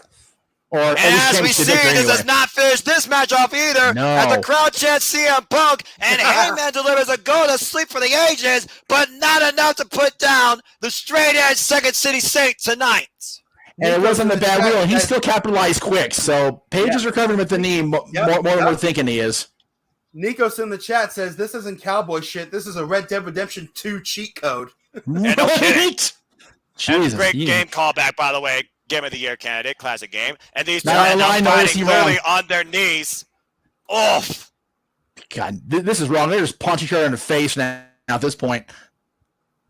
And what else do you do at this point, though? Both men have pulled each other's finishers. Oh, he wound up. Oh, man. Kick to the Right thigh. to the leg. Right in the to thigh. Back leg of Hangman. Right to the back leg of Hangman. That ties up your muscles. That was paralyzes filthy. your leg. Yep. Gonna try and knock the hamstring. Charlie horse it if he can. Hey, whatever it takes. I don't know if you can win this exchange with Heyman and Page. Just saying. Well, CM Punk holding his own. Oh, wait a minute. Oh, boots. Big old Jesus. cowboy Adam boots. Page. And Adam Page is barely holding on here. This is crazy. We are in the deep waters here, folks. Oh, and Punk falls on one of his own. And right now, over the top. Oh, Back to both the men. Line. But Heyman on his feet, looking to follow up, sends Punk into the timekeeper area. What was in that bag? Run for your life, lady. Good grief. There's a sense of urgency here, I feel, for the champ, who knows that the title cannot change hands via countout. Claiming that this is his. He is the brand. He is the AEW World Champion. Which he is for now. He still is the champ for now. No doubt about it. Good call by Paul Turner there. Get the belt away from him. Yeah, no kidding. Get the shit back in the ring. There we go. Oh, Jesus. We got a belt in the ring still, guys. What the hell? Why did Paul Turner put it there? Again, Yeah. Heyman said he is out to destroy CM Punk, defending him from taking over the brand. As Heyman tunes up the band, he's calling his buckshot. Oh, man. Pistol, locked and loaded. He's moving the chamber over the top for the buckshot. Wait a second. Oh, no. Down goes Paul Turner. Oh, what a clothesline. Oh, boy. It wasn't the buckshot, but it was a lariat. Well, what now? We got no official. Man, Page I'm breaking out here. Man. What? Somebody get out there. Back out here. Yeah. Paul Turner got kicked in the head, man. This is going to be interesting. Paul got kicked in the head, and then freaking Page took Punk's head off with that lariat. Keep in mind, the ref got taken out at full gear, and it was Aubrey Evers that came down to finish the match where Heyman beat Kenny Omega last year. I don't think Hangman realizes the belt is in the ring yet, but when he does, he knows what I think he does now. I think he does now, James. Yep, I think he does now. He's got that wide-eyed cowboy look. Over that oh, boy. He knows now. Oh, boy. How far can you push a man? How far will a champion go to defend what they believe is theirs? Whatever it takes. And hey, man, this is above you, man. This isn't like you, bro. This is not wise. Do not give in to your sins. You sure about that? You remember the Bullet Club for life? They are in Sin City, Noah. Keep that in mind. I know that's true. He's going in with the damn belt. Why not? Hey, whatever it takes. Oh, see? Look at Punk. Punk's on him. Is he having a moment of consciousness right now? Is he having a moment of doubt? Can he follow through? Will he do it? Page can't turn back. Is it worth it? Is this what it means to be champion for you, Hangman? Is this what it means to be AEW? And is it worth it? Of course it's worth it. It's a world title. Oh, damn it, Page. He's not going to do it. If he's going to go out, he's going to go out in a blaze of glory. Looking for the kill shot again on the apron. He's calling his buckshot again. Punk's going to catch him. Punk, no, he countered. Counter, swing him up on the shoulders. He got it. Slip. The cover. 1, 2. AEW champion. For the first time! My God, in heaven! For the first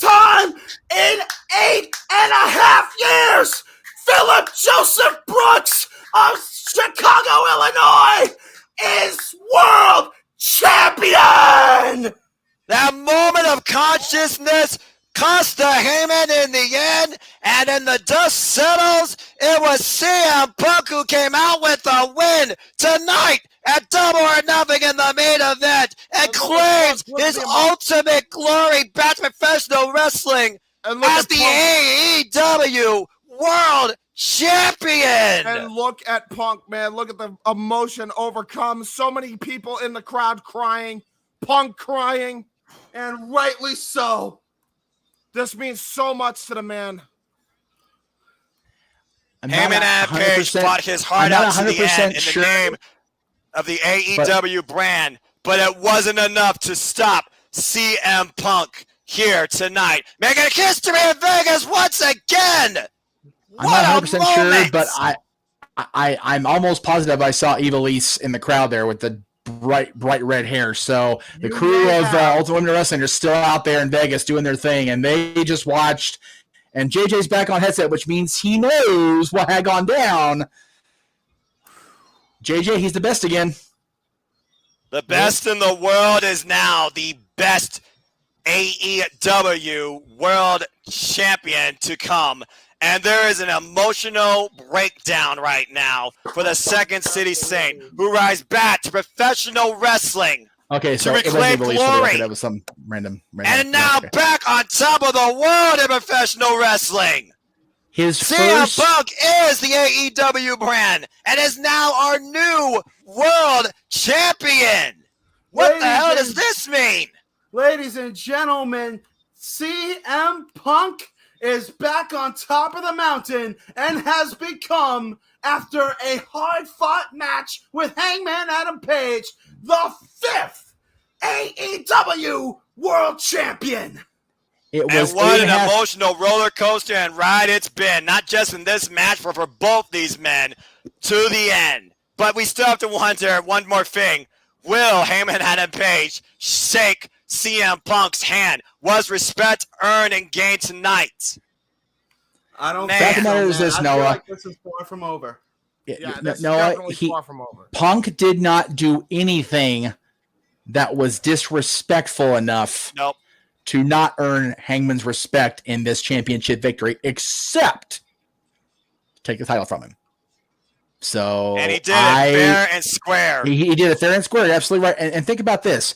It was 8.5 years ago almost that Punk walked out of the arena. I believe it was in Philadelphia. It may have been the previous year. I forget where they were in 2014, so forgive me.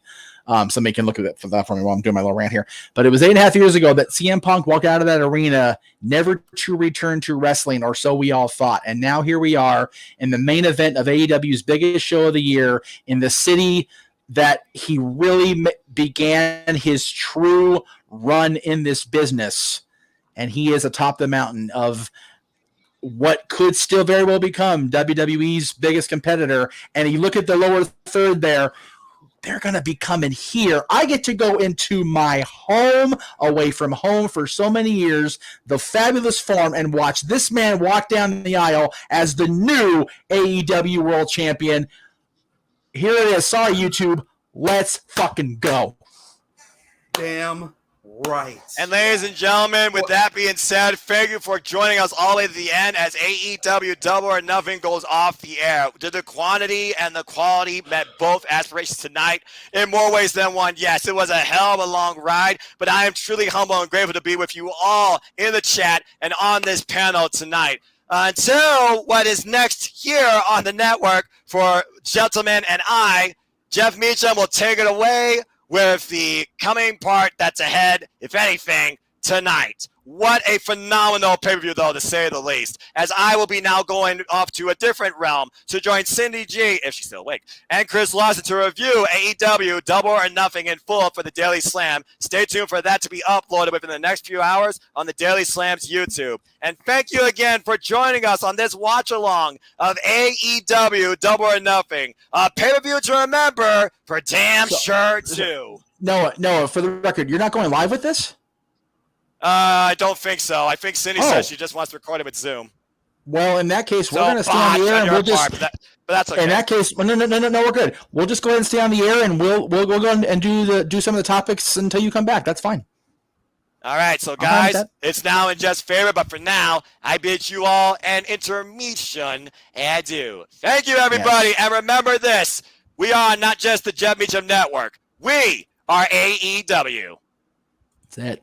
Thank you, Noah, for the amazing call. We'll see you back here in a little while, sir. Oh, Casey, are you about to leave or what? I am dead after that. No worries, man. I don't blame you, brother. Dude, I am taking my dead ass to bed. This has been the most amazing night. It's freaking 1:45 back in the East. God bless you guys. It's 1:45 back in the East. Thank Christ I have this week off. Oh, thank Very God. nice. I would have felt so bad, dude. Thank God. Dude, what's crazy is I'm only a few days post blunt force head trauma, and I've got a whole week ahead of shit, plus next Monday going down to the happiest place on earth with the craziest amount of crowd. But I'm here for it, kids. Let's go. Goodness gracious. All right. So, Casey, thank you again for your contributions tonight. I appreciate the Wrestling Encyclopedia being along for the ride. We will definitely see you. Of course. And you are invited to come back. I know WWB shows and NXT are not your particular brand of whiskey, if you will, or cup of tea, but we'll be calling NW Always Ready. We will be live Friday morning at the ass crack of dawn for the Best of Super Juniors final with Noah on the call, Dominion, like I said, NWA, Slammiversary, and Forbidden Doors. So that door is open for you, my friend. But check out the calendar. I'm going to be putting the calendar up here later. We saw it in the trailers, but yeah, I've got like 3 days off now this month, and I'm ready to go for it. But please, commentary help is my friend. So, all right. Be safe, get some sleep, enjoy the week off. I've got one of those coming, but Dylan's got one more week of school. So, God Almighty, help me. Thank you for your help, my friend. Thank you for your contributions tonight. We really appreciate it. All right. Everybody be safe, be smart, be true, be you. And as Noah likes to say, thank you for being a friend in professional wrestling too. And remember this, there are no winners, there are no losers, there are no bettors, there are just fans with differing opinions for this passion we all share. So let's just support each other. Just enjoy life and enjoy professional wrestling. That's what we've done tonight, and that's what I'm going to do come the very near future. CM Punk is world champion for the first time in 9 years. Yes, sir. Casey, just remember one thing. Be good tonight. If you can't be good, be careful. I'll see you all. Take it easy, brother. See y'all. Yep, I'll catch y'all asses down the road. Yes, sir. Peace. All right. Well, I'm going to let JJ take the lead as far as introducing the topics because I'm spent on being host guy, but I definitely want to bring these up since we three are still here, and Noah will be back here in theory before the end of the night. We'll see if he actually goes to bed because I wouldn't blame his ass for that either, to be honest with you. Yeah, no, right? I'm trying to remember what all the topics are. I know there were a couple. Right? I'm like, my brain is just so fried at this point. I don't know what the hell we're talking about. Oh, my God, man. Did we even use the open mic night chat, or did we just go ahead and do it in the main chat? I don't remember. I don't either. Christ almighty. Okay, yeah, it was the open mic night chat. Okay, so the first topic that came up over the course of the week, right? And I know it's something that James definitely has a rather strong opinion on. AJ Styles has commented that he feels that Mike Mizanin, The Miz, is the best heel in professional wrestling today. Oh, geez. Well, keywords here are all right. Today, sure. Today. So let's leave the NWO, the Ric Flairs, the Pipers in his day. Today. There we go. Gotcha. Okay. If we're talking today, it's still MJF, depending on if his bullshit tonight was a work or not. Right. No fucking. The fact that there's a footnote there, the Miz. It's only a footnote right now, but if it turns out to be an elaborate work, then I'm gonna say MJF for now and put an asterisk to it right now. All right. JJ, go ahead. What you were going to say? I was going to say, you've got to, I know it's easy for you, James, to dismiss WWE. And I'm not saying I completely agree with AJ's assessment here myself. I know it's easy for you to dismiss WWE, but you got to keep in mind how long The Miz has been being The Miz. How long The Miz has been getting under the skin of the fans, specifically in the WWE universe. You've got to remember that this is the man that wasn't supposed to make it. He was the runner-up to Tough Enough. Daniel Puder beat him. Anybody remember him? I didn't think so. Pepitron's members. The Miz was the runner-up. He was the stupid in-arena host for SmackDown. Yes. While being hazed and bullied by Bradshaw backstage, amongst others. Oh, yeah.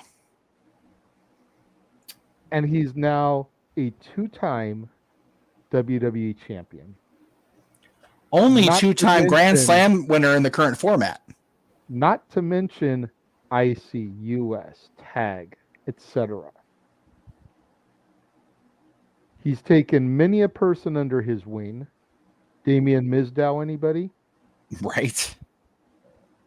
He was poised to be the Marty Jannetty of the Miz and Morrison team. Oh, yeah.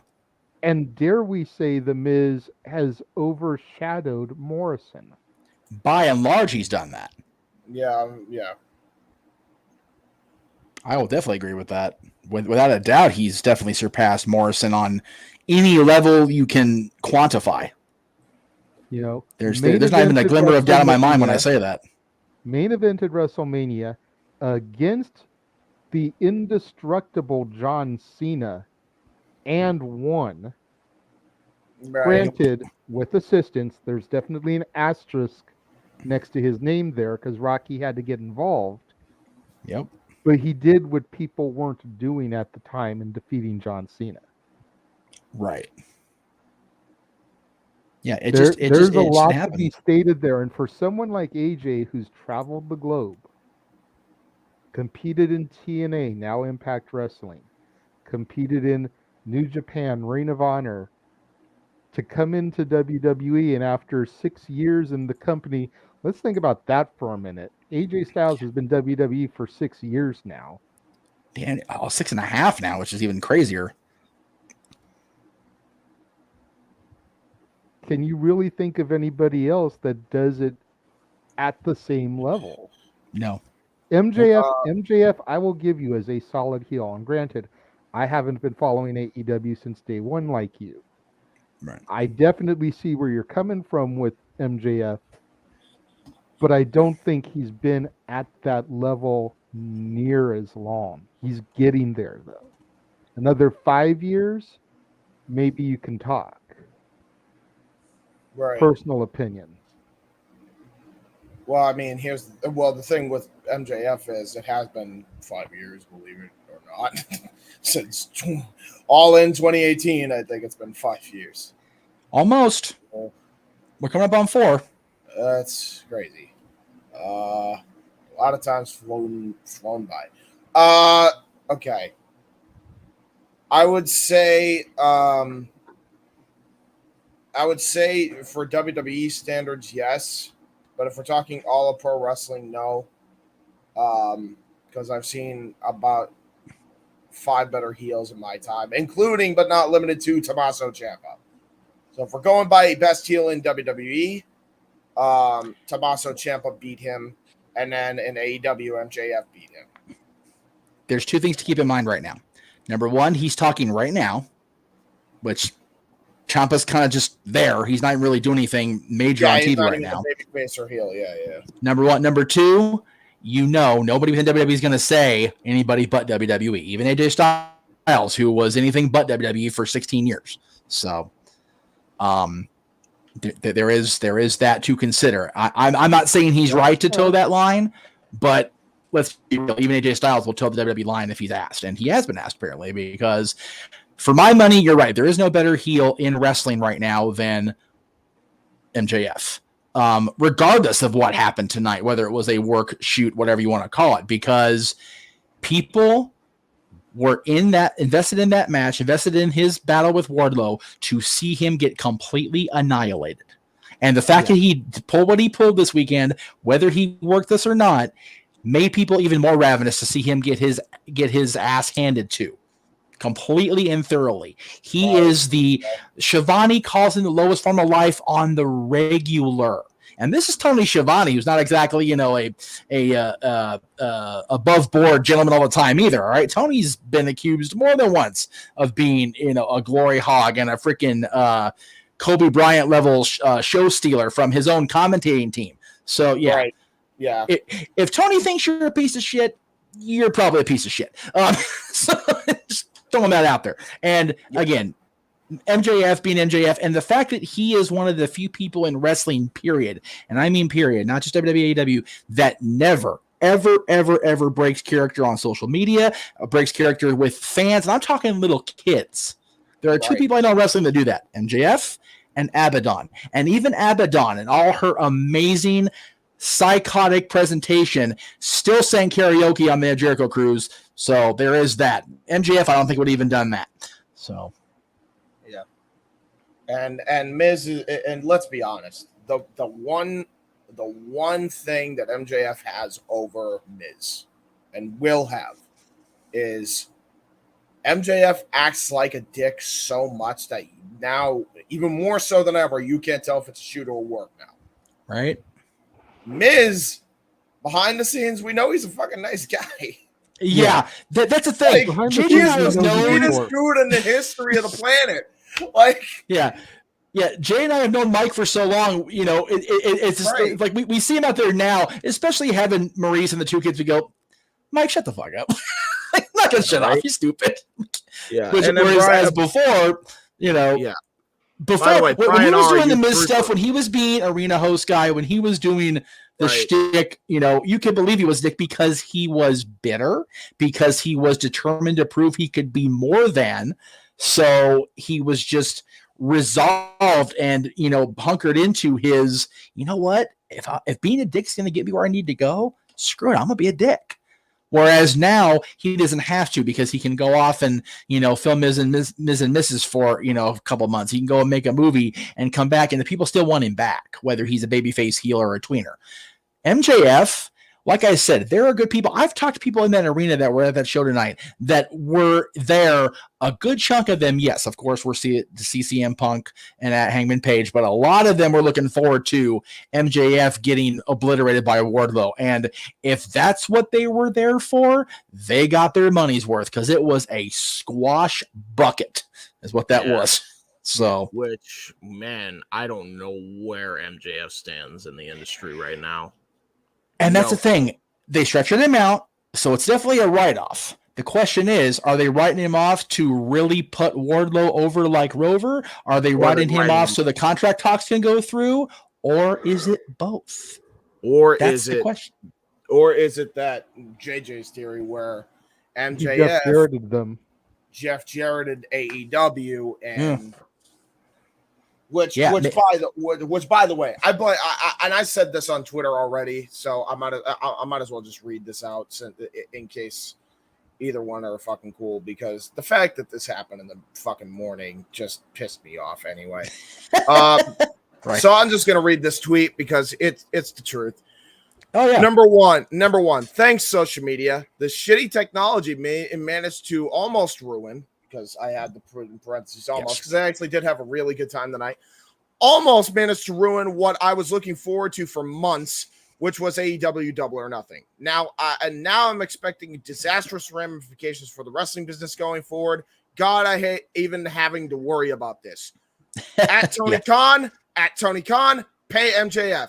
At MJF, do business the right way and be there. And both of you, the MJF and Tony Khan, if this is a work, what the fuck were you thinking?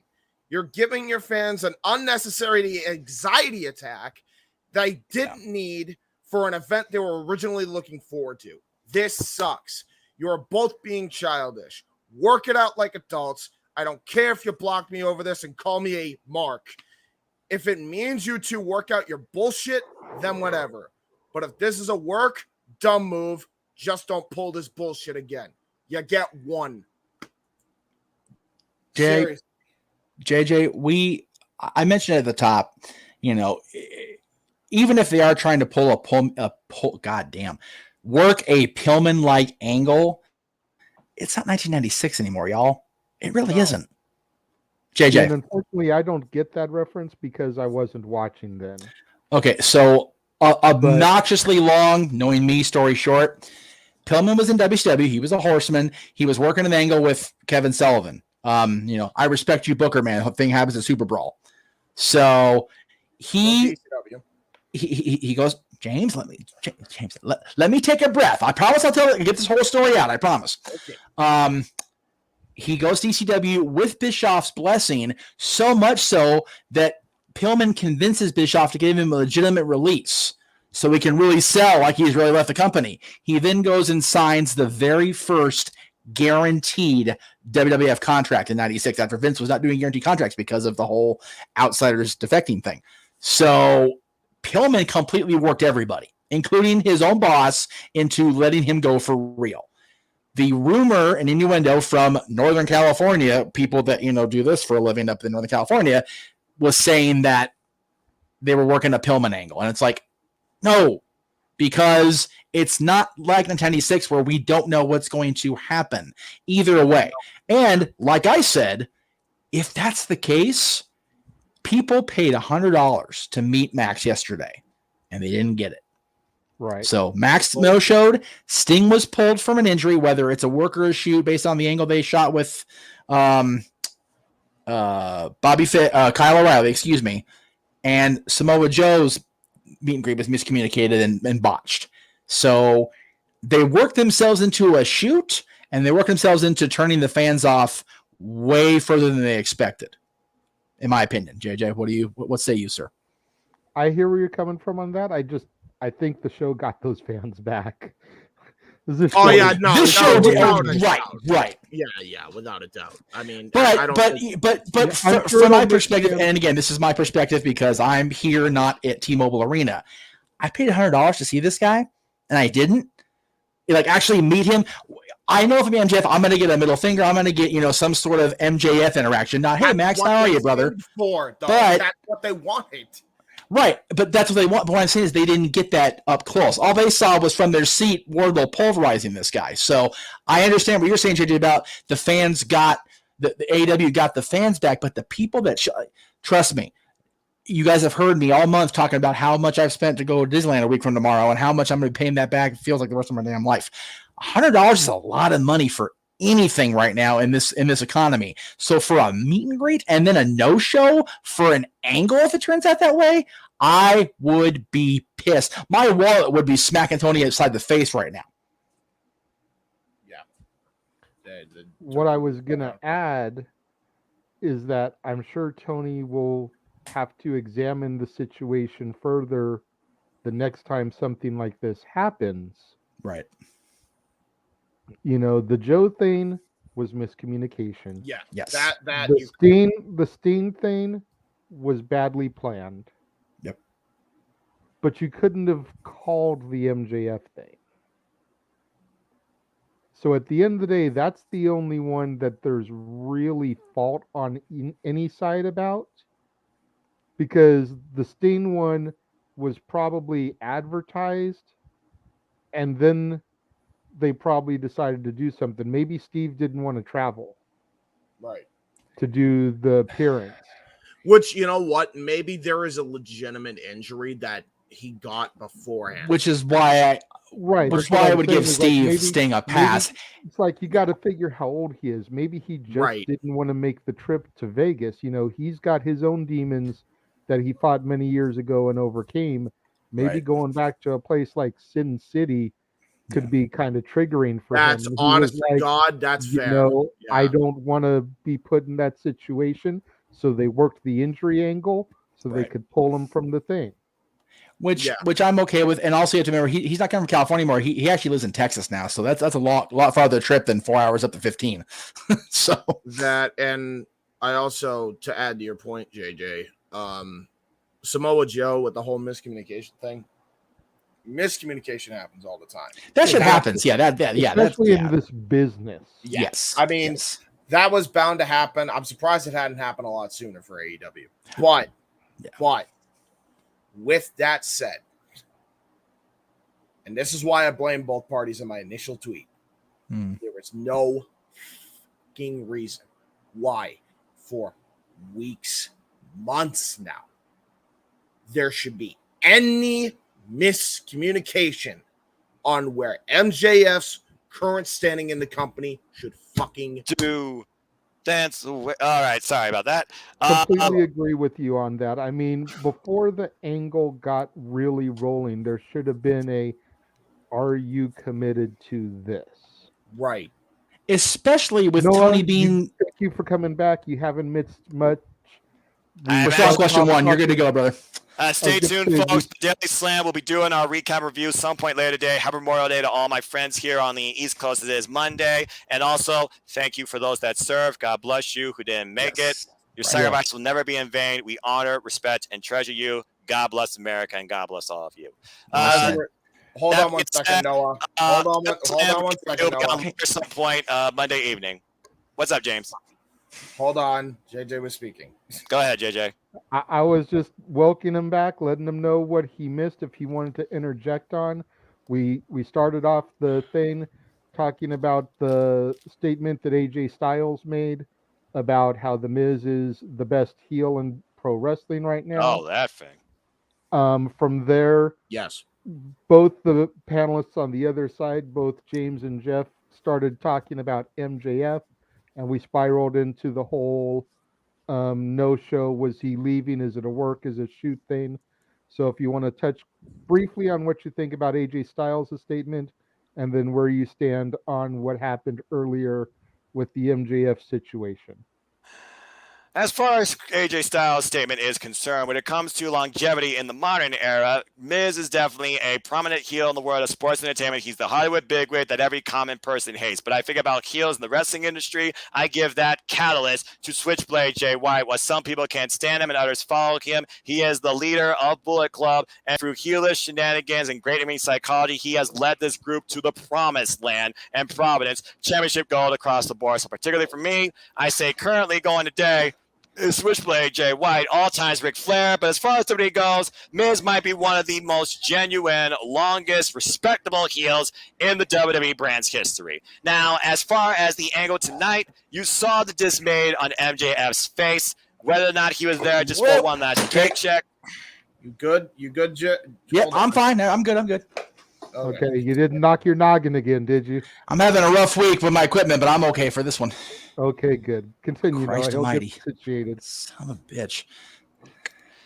Whether or not you realize that everything in wrestling is work or not, or it is a work, bottom line, he tells about the bidding war 2024. I don't think Tony Khan's going to leave him out of his contract. If anything else, MJF has been one of those constant characters, not necessarily in-ring workers, in AEW these last 3 years. If you're going to redefine a character and a pro wrestler, you got to give them time off. So what do? You write them off. It was inevitable that Wardlow was going to get the victory here and that there was going to be a bigger, longer-term story ahead for Maxwell Jacob Freeman MJF, who's been there since day one, particularly part of the AEW championship picture with the title being revealed. So for me, it worked as far as a write-off. So whether or not it was all kayfabe or work, I think that this was the best way to keep MJF away, but not to be forgotten. Right, exactly. Sarah, do you feel like Tony and the AEW brass kind of need to regain the fans' faith by having him no-show the meet and greet thing, having Steen get pulled because of the injury angle, and having the miscommunication with Joe where he didn't show up? That's 3 high-caliber talents that, for one reason or another, didn't show your biggest fan interaction ever. As far as 2 of them, I definitely agree because Samoa Joe, he's a respectable man that we all appreciate in the world of pro wrestling. I know sometimes things just don't work out and there's miscommunications and business mess-ups. Sting, on the other hand, whether or not they're really trying to push this angle thing as legitimate or it's a work, yes, they owe that to the fans because if you were a lapsed professional wrestling fan, but you know the name WCW, you honor, respect Sting. This was your moment to meet him. I can only imagine how long that line was. As far as MJF, though, he's that guy that I feel still appreciates the fact that fans react to him. So I do think that is old back. So whether or not that is a Sheldon Bob with MJF on the screen, giving everybody the double bird that takes a picture with him and some sort of fan line with a Burberry scarf on like a coat hanger, or even the chairman just comes into play here and stands along his side of a broken MJF who can't stand anybody but wants our money. Tony Khan does at least owe those three things to the fans, definitely at the next AEW pay-per-view in some way or form, to restore good faith for those that follow the brand, particularly for those three, if nothing else. Tony Khan owes the fans something as far as an interaction goes with at least those people, because people are fans of those individuals. And they look forward to not only seeing them, engage with them in a brief moment, and having a memorable picture. Well said, sir. Well said. I love it. Absolutely. And JJ, I want to thank you before we move on to the next topic for wearing the actual Jeff Meacham Network shirt that goes along with the theme of the week, since I'm going back to the forum for the first time since the Kings wore that logo and those colors. So I love you for that. I can't find mine. I think it's in the wash. God help me. Lord knows where the hell that friggin' thing is. And I also realize you're only wearing it because you're Blackpool. What the hell's the middle word? Combat Club. Combat Club, thank you. Could not. Ironically, it's in Vegas. Unlike you, and for the show, the shirt itself's up there, but It's like, you know what, Tony? I've got people in Vegas. Can you just give it to them? They'll bring it to me quicker That's than right. I'll get it in the mail. At this point, I won't get it till Tuesday at the earliest. Right? Yeah, at this point, I'm just waiting to hear everything that's going to come out of the media scrum when it comes to the events tonight. Because, good Lord Almighty, did we not change the future of AEW to some degree? I would say so. And like I said, I was looking forward to this show enough. Now I'm like, fucking TikTok. Let's go. These next 2 days need to fly by faster than Maverick. God damn it. Anyway, if you know, you know. If you don't know, look at PWG. You'll thank me later. Top Gun Tall Work. That's all I got to say. Fair enough. What was the next? Okay, so the topic. Speaking of Las Vegas, we'll go ahead and go to the next topic here. How do I still have a voice? Is another question. Yeah. Yes. WWE. I'm trying to laugh, but I find it so funny. So I've been ha-haing for weeks now. The fact that there were still tickets for Money in the Bank as of this last weekend available for $25 up in the cheap seats of the end zone at Allegiant Stadium. Yes. Well, that's not going to happen now because they've officially moved Money in the Bank to the MGM Grand, not T-Mobile, by the way, because T-Mobile is going to have the UFC there on July 2nd. But the tickets are now going to be reissued, resold, or re-put on sale, or put back on sale if we're going to use proper grammar. June 1st, ironically, Wednesday, when AEW is at the Great Western, the Fabulous Forum, Kia Forum, Fabulous Forum. We're going Fabulous Forum. Stupid sponsor crap. But yeah, WWE not only had to pull out of the football stadium, they're going to. I love the MGM. JJ and I have been at the MGM more than once for stuff. But it is definitely not the A arena in that particular part of the town anymore. Yeah, no. I've never been inside it. I've only sat outside of it and filmed that retrospective that we did with me, you, and Ray. Okay, so you've been. Oh wait, no. How fitting. Were you not? Oh no, because you and I walked. Oh no, wait, was that Aaron?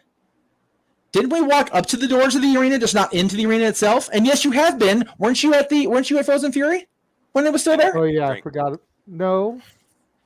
Wait. Which Frozen Fury did you go to? It might have been there. If you're Frozen Fury in 2013, which I think you were at MGM with me. Okay, yeah. Okay, so yeah, okay. MGM's a great arena. Exactly there. They had Halloween Havoc there a couple times, including the dreaded 1998 show, which we don't talk about. It's much worse than Bruno. We don't talk about that shit on this show ever again. Ever. Fuck me.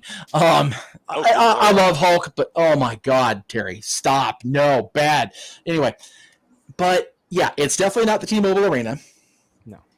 It's not even like some of the other, where AEW was last week, Mandalay Bay and all that. It's not even up to that caliber, and WWE's having to go there because UFC is going to be at T-Mobile on July 2nd. Noah, I'll start with you since you came back, late here, and we'll bring you in. We'll throw you right into the fat of the fire here. WWE's running basically the C venue in one of their biggest cities. Where are you at on that, man? That's blowing my mind. I just think it comes down to an audible at this point. It wasn't like they could move it to another city, it seems. They wanted to book it in Las Vegas because at this point you're taking a gamble to see who gets the Money in the Bank. But then it also makes me wonder how much value they see maybe in that Money in the Bank, trying to redefine what's currently represented at this point. Not really a cash-in, but maybe your opportunity at WrestleMania. It's almost like Money in the Bank's becoming a filler show in its own right, where, again, we talked about before, at this point, Money in the Bank should just be freaking back on WrestleMania as a main high-stakes caliber match for both the men and the women on each respectable night. I just really feel like this is fair at this point because WWE knows that no matter what, they could sell to a degree, so they'll still turn a profit, but I think they just could care less. Well, the fact was they weren't, like I said, they weren't selling out the stadium. They got close at SummerSlam, but at SummerSlam. It's not, you got to figure about name. Think about name value. Think about the moments that have happened at SummerSlam. Think about how long Money in the Bank truly has been around versus SummerSlam. And think about how it's not that big. Think about how stacked SummerSlam was last year. You had Roman and Cena, and it was rumored a little bit that Becky was there. No rumor about Brock whatsoever. Like, holy shit, that came out of nowhere. That was a moment for you, I'm sure. Good grief almighty. A little bit of a moment for me, but we'll go into my psychotherapy later. You had Edge and Rollins with the Brood Engine. There was so much good stuff in anticipation of that show, and I'm not trying to downplay the importance of Money in the Bank. JJ, you were at the very first Money in the Bank match, WrestleMania 21. You know how important Money in the Bank has become in the last 17 years. I mean, Edge becoming the rated R superstar, the ultimate opportunist. You talk about RVD finally getting the world championship. You talk about Mr. Kennedy and what could have been. You talk about the rise of CM Punk. You talk about all these people that have been Mr. or Miss Money in the Bank. I love what Noah just said here. You've got 2 nights of WrestleMania now. You seem to have done away with the battle royals on each night. Men and women, reinstate the Money in the Bank. One on one night, one on the other night. Am I off base there, Jay? Or absolutely not. Absolutely not. I think it's hilarious that one of the last open mic nights we did, you called this like one of the big 5. Well, it's supposed to be. And now look at where it is. Yeah. I have to wonder, though, we all joke all the time about how the old man is losing it. Okay? We've dropped this word numerous times, mostly thanks to James over the course of this broadcast, but who in their fucking right mind books a pay-per-view in Vegas during International Fight Week? Vince McMahon. Vince would have been a lot smarter to have done a repeat and book SummerSlam in Vegas to bookend the month. You have International Fight Week start off with UFC in the beginning of the month, then have sports entertainment invade the city at the end of the month, and then move Money in the Bank to Tennessee, where SummerSlam is supposed to be. I'll go you one better. If you want to have a sellout in Vegas, sell for Money in the Bank, put that on July 30th. I don't know, have SummerSlam in August, like it's been every other damn month for the last 35 years. Agreed. What's tradition anymore in WWE? Just saying. Continue, JJ.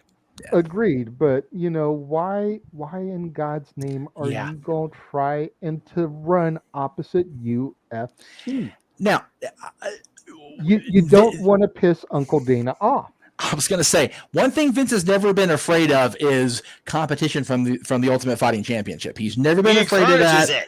He encourages it, and which is why he allowed Brock to cross it, which is why he, courted Ronda Rousey, him and his team courted Ronda Rousey, so heavily. The fact of the matter is, he was convinced, and we saw it at SummerSlam last year because Pacquiao was down the street at T-Mobile from us. They can run this same day, and they were going to stagger the times where it was going to be doable. The fact of the matter is, as much as I wanted to believe that WWE, as much as WWE wanted to believe that WWE could turn Money in the Bank into a Big 5, it is not. The only thing Big 5 about it is the sporting goods store selling out from the fact of trying to buy knee pads and braces for walking around Vegas all friggin' day. There's a big difference between Pacquiao, and I'm not a boxing fan by any means, but Pacquiao is not the Pacquiao of old anymore. No. and UFC running in their home base. Very true, very true, and I'm not going to argue with that at all because you're absolutely right. Even the Pacquiao fight, even in 2021, was like, okay, I if it wasn't so ungodly Vegas boxing fans, I probably would have walked down the street and caught the fight. I really would have, but it was just going to be too much. UFC is UFC, so you run at the end of the month, and you don't have to worry about the T-Mobile Arena. Yep, and that's the other thing. Parking for that stadium, and James, I know we're kind of not letting you talk yet. I'm sorry, but I just everything's kind of in my mind here. I'm fine. So parking for that stadium is so ungodly bad. Dad and I parked at Mandalay, which again was where AEW was the other night for their TV tapings, and you can park there, and there's like a shuttle to the stadium. The parking on side of the stadium is non-existent, so people are parking at Mandalay. They're parking at T-Mobile. They're parking at the places nearby. I can't even fathom the parking nightmare. I can imagine my poor mother being in traffic as it is out here in LA. I can imagine the hives on her poor little body with all them freaking people in that phenomenal cosmic fandom. Jesus Christ. Oh my God. Like, no way. Like, there's a reason that's a bold statement. There's a reason I walked from the Mandalay parking to meet up with my friend on the strip in front of, I believe we were in front of New York. I was not going to get into a cab. I was not going to get into an Uber. There was no way I was dealing with that shit. So I can't even. That's where I'm coming from on it. And James, I got to give you a little bit of crap. I gave Jeff crap earlier. I love how you went on to the No DQ review after me posting this in the group chat, letting everyone know about it, and you thought that it was a rib until you heard it from Aaron Rift himself. Yeah. You don't want to buy it from me when I give you the information. No. But let Aaron Rift say it, man. All of a sudden, it's the gospel. Hey, in fairness, I was just kind of playing along to make Aaron feel special. No, Heart. We all love Aaron. No, for real though, we love Aaron, and I can't wait for JJ to be on the review for the record. I can't wait for that shit to be a thing. I can't wait to watch that. That's gonna be fun. Yeah. Real quick. Anyway, continue. I will interject with. I hate to say I told you so, but I fucking told you so. I told you that this was not going to sell out, and I was fucking right on the money. Yeah, and there's another F-bomb, folks. Sorry, I'm trying. Screw it's also very late, so at this point. Demonetized. Keep it. Well, no, it's just limited for now. Okay, fair enough. Yeah, limited for now. They're reviewing it for the record. People. YouTube, we are safe. Anyway, continue. If the WWE can barely sell out arenas as it stands right now. Right. And that's the truth. Mm-hmm. What in the right mind made you think they were going to be able to sell out Allegiant Stadium, any stadium, with Money in the Bank? They did come close. I mean, again, it wasn't money. It was a big four, but the seats they made available for SummerSlam, they did sell out, and I think they just got too much cock in their step, and they were all full of themselves. Let's call spades a spades. This is going to be a bizarre comment, but I almost kind of would have liked to have seen them run Caesar's Palace. Go back to the WrestleMania 9 venue. I think they would consider that if they hadn't converted that whole area to what is now the actual Coliseum, where who the hell's there now? It was Celine Dion. I know Elton was there for a while. Shania was there for a minute. I forget who's there now, but yeah, well, whatever it is, that entire area where, ironically enough, the first people back there were the Kings. Before there was a Frozen Fury, the Kings and the Rangers had a game back there. So there is that. That whole area is no longer an outdoor arena compliant area. They've actually built a stadium over there. So they could run Caesars. They could run the Coliseum itself, but it's not really arena setup. It's more of a concert venue. But T-Mobile, had they not booked any friggin' July weekend except the second, you blithering idiots. As of right now, there's nothing booked on my channel anyway the entire rest of the month, weekend-wise, until SummerSlam. I don't know when Impact's going to run their show if they run a monthly special, because it won't be a pay-per-view because they'll have Slammiversary in June. AEW's not running July as far as I know because they've got Forbidden Door. Lord. So, right? So the only thing set in stone on weekends in July is Money in the Bank coverage, wherever the hell they managed to throw that on the damn corner of Vegas at this point. SummerSlam, the end of the month. And my anniversary to Talk Wrestling is July 16th, the middle of the month. So there are 2 other Saturdays every single Sunday of the month. And then again, SummerSlam could have very easily been August. And they could have had Money in the Bank any other point in July. Like I said, I think it just got too big for their own britches. And ended up leaving them with a poopy diaper. Well, again, with how much money the WWE is putting into themselves, it's almost like they feel they can get away with anything. So as far as they're concerned, this is probably just a small experiment that will be like a penny in the bucket for them that they'll just rebound. We talked about this for years. James, you look like you're about to burst. Yeah, so I have to get this out real quick, as I have a counterpoint to all your points anyway. But I have to stop the presses right now. Okay? Quote me on this. Drunk Tony Khan's the best Tony Khan. He is plastered out his fucking mind. He's out of gourd right now. Yes, I am seeing him on the post scrum right now. Good for you, Tony. Shit. Why not, man? Celebrate. You gave us one hell of a pay-per-view. You are living out the life that we wish we could live to. I wished I was there tonight at AEW. He deserves it. I'm not gonna lie. Great pay-per-view. He deserves it. Hold on. I have to put this out there. I agree with everything you said, but I'm gonna put the comical scene in perspective right now. Oh, please do.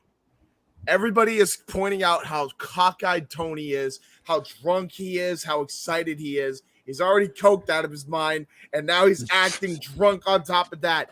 And CM Punk is next to him with the world title, with the world championship. And Punk does it. Punk is both baffled and happy and also confused. This I wonder why. Thing I've seen on any post scrum ever. So to put this in perspective for you 80s babies, this would be like Hulk Hogan being, or not Hogan, because he actually would be coked out with Vince. Cheeky baby. No. Sheiky's permanently coked out. Let's not even front. I could get Sheik tweets right now. This would be like. God damn it! Who's a sober WWE champion before Punk? In the 80s, yeah, none. Anyway, zero. Okay, Zero. This would be like Bob Backlund. Approximately goose egg. It's zero. They humbled him all with the butt fuck. Anyway, so this is like. I don't know what just happened. This would be like Bob. Okay, here we go. This show done butt fucky forever. JJ, ring it in for me. Ring it in, brother. Ring it in for me. All I'm gonna walk out of this room in a moment. I swear. Sit your ass down. I got it back. I figured it out in my head. I got it. We don't need you to do the dad's walk off again. This would be like Bob Backlund walking into a presser at Madison Square Garden in the 70s with Vince Sr. completely coked and drunk out of his mind. That would be me wearing all black, deciding to no longer be straight edge and decide to get a drink just because I'm out in Vegas. There you go. Just remember, Noah, you're coming to LA. We will corrupt you. We will. No, man. It is No, you won't. I will not fall to darkness like the Empress Julia Hart, and I stand by that statement. Julia Hart. Right. Real quick. So yes, best thing I've seen for every post scrum. Back to my original point, which was to counteract all your points on they got too greedy. I'm going to put this in perspective. Despite what they did for Mania, and despite what they did for SummerSlam the year prior, I do have to point out neither event sold out. Yep. That wouldn't have been a problem even 2 years ago. It's a problem now. And it's going to continue to be a problem. I've been calling this for years now. If you don't build future stars, you're not going to get the fans to the shows. And it's slowly but surely starting to happen. It is. I can agree with that. It's starting to happen. And as we said before as well, I don't think Vince gives a shit. No. Right. Yeah, we already established that. Yeah, so. Yeah. because Vince is out of his damn gourd at this point. So whatever. Everything is business. Everything is business. Everything. The answer. Business. Well, business. But you know what? No, we talk about this on either review or one of our open mic night discussions. There's so much revenue coming into the company in general. Do they have to give a shit? At the time, I said no, but they're not selling out a major, even though Money in the Bank is still not one of the 4 big ones, it's still a major show for them every year. And they couldn't even generate enough to match what they touched at SummerSlam to the degree that they're having to move. Yeah. So yeah, there is success. Yes, there's revenue being generated, and no, they don't have to give a shit on that front, but part of revenue is ticket sales. And they're now going toward an event that if they don't sell the MGM Grand, there might be a freaking blood vessel in somebody's brain popped, a major aneurysm approaching. And guess what? If they don't sell out if they don't sell out by 1, we got a problem. You're saying we have a problem. We have a problem. We do. We really do. And you know what? And I'll say this right now. No disrespect to anybody that's there currently right now, workers wise, because I feel bad for them because they don't have the choice. They were just trying to make this place better, and they get fucking stopped at every turn. Oh, here we go. I was literally talking about it right now in the post-media scrum. It's been happening for years. It will continue to happen for years. Don't believe me? Ask Paul London. He shot with Rene Dupree in about 2005. It's happening then, too. So it's a fair point. I mean, not going to lie. It's a fair point. The bottom line is this. If WWE goes under, they've got nobody. The higher-ups have nobody but themselves to blame. Not a single person but themselves to blame. We already said that WWE's not too big to fail, but again, that's still a big what if and when it could happen. They will sell before that. Okay, JJ, go ahead, please. I don't think they're in danger of going under just yet. Agree. But I think they're starting to get to that cusp just before WCW took over for 83 weeks. I think they're starting to get to just about that cusp with AEW. Because like James said a couple years ago, when there wasn't any real competition, this wouldn't have been an issue.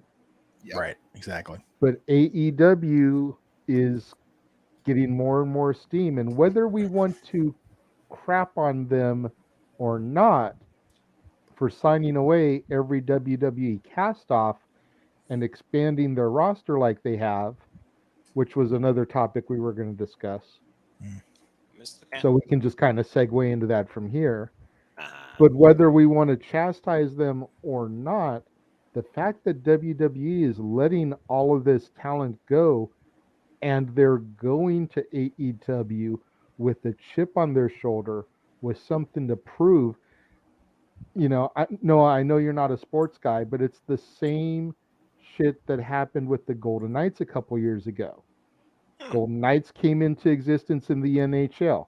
They got to pick one person from every current NHL team that the team didn't feel was valued enough to protect. Interesting. So the Golden Knights grabbed this player from this team, this player from this team, one player per team. Those guys then entered into becoming their own family unit as a team with a chip on their shoulder because they were the cast-offs, the rejects. They got to the Stanley Cup final. First year. They did not win, but the fact that 30 guys that, except for maybe exhibition games or Olympics, had never played together before, could come together and get to the finals of the big championship in the sport said a lot. Mm-hmm. And that's kind of what's going on right now with AEW. You've got, it's like a statement. You've got Ruby Soho, Tony Storm. You've got Bryan Danielson and CM Punk. You've got Keith Lee. You've got Adam Cole, baby. You've got Red Dragon. You've got all these guys that have been cut and released, and now they've got something to prove to Vince. You get Eddie Kingston, who's been sorry. going to say, and they're helping to better the company as a result. You look at guys like Cody and Jericho, who were some of the founding fathers. Mm-hmm. Yep. Granted, Cody went back home, and nobody's going to really begrudge him that. But there was that chip on his shoulder. Right. Exactly. But Jay, he did what he said he was going to do. He was going to go and prove himself worthy enough of coming home and getting the main event opportunity. He's gonna, for better or for worse, for this Red Crate of Hate next Sunday, he's main eventing the show. He's inside the cage with Rollins, and I'll be damned if he's not going to be WWE champion by the end of this year. WrestleMania at worst. I want to point this out real quick. Right. Go for it, bro. So you mentioned the rise of AEW, and you mentioned the tides of WCW, basically, right? Yes. Right. And your team and all the players getting traded off and Yes. being shit. Yes. So, with all that said, Yes. we already talked about the Nielsen ratings of Crockett shit. We don't know AEW's actual ratings every week. We've already established that, and it's already a fact. Yes. Fight me on that. That's number one. Fight me, bite me, whatever. Number You two, know, to do whatever you wish. I will not waver. WWE can't even sell out WrestleMania or SummerSlam, and I'm almost positive that could be the case again this year for SummerSlam. So that's a problem already. Okay, and we don't even know what the hell Money in the Bank is going to be like now that they had the downgrade to the MGM Grand, which, by the way, so much for Big Five. Now you also have these issues. All these issues are piling up, and then you forget the real world aspect. Inflation's a mucker fudder. More than ever. I did the thing, and the stock could crash at any goddamn moment. Please call me. The Dow Jones went down 400 points one day. Just to put that in perspective, what James is saying. He's speaking facts. This economy itself is a mucker for the right now, let alone the WWE stock. Jesus. So, add all of those factors up, and these networks are going to look at what they're paying the WWE and realize how terrible of an investment it is compared to everything else that they need to invest in with a bad economy. And USA and Fox could easily pull the plug. Oh, yeah. By the way, my voice is going as my voice is going, so I'm going to lean into the mic real quick. But Fox has already been talking behind the scenes, and I know this for a fact because I have people in the know on that. Ooh. They're already wanting to back out of the WWE deal. They hate that they're still in it. But James, the money's so good, damn it. It's so good now until it's not, and it dries up. You relied on this is what I meant by Vince relying on a safe cushion, because that's all he's known his entire life, because he was fighting all his life and he wanted to relax, and he took his eye off the ball and said screw it to everything else, because he didn't try his damnedest on everything like Tony Khan is doing right now with AEW. That company is going to fucking suffer. I mean, haven't they already been suffering? Are you just saying that more pain is to come? Oh yeah. Dude, it's going to get way worse saying, than folks. It's going to get any better. A different perspective, folks. Just saying. There's more that meets the eye than the dollar sign. Just saying. It's going to get worse before it gets better. Right? Ding. And the TV. That's not a crapshoot. That is just a fact of life. Dude, the two network deals and the Saudi deal, the country redacted deal. Redacted. Only prolonged the WCW track. Okay? That's all it did. It, instead of 1 year of going out of business, they lasted 10. Good for you. You're still going out of business if you keep this dumb bullshit up. So I tend to think that, like Jeff said a little bit earlier, I think they will sell before they go out of business. Yeah, they'll sell to a person that freaking they'll sell damaged goods to the point where they can't even run it. Which, by the way, Elon Musk. Okay. Guys, let JJ make his point. I'm begging you. Go ahead, JJ. Sorry. I I was done with my point at that. I was just reiterating your statement. I have a feeling that they're going to sell before they go under. Vince is too smart to let the company go under. Right.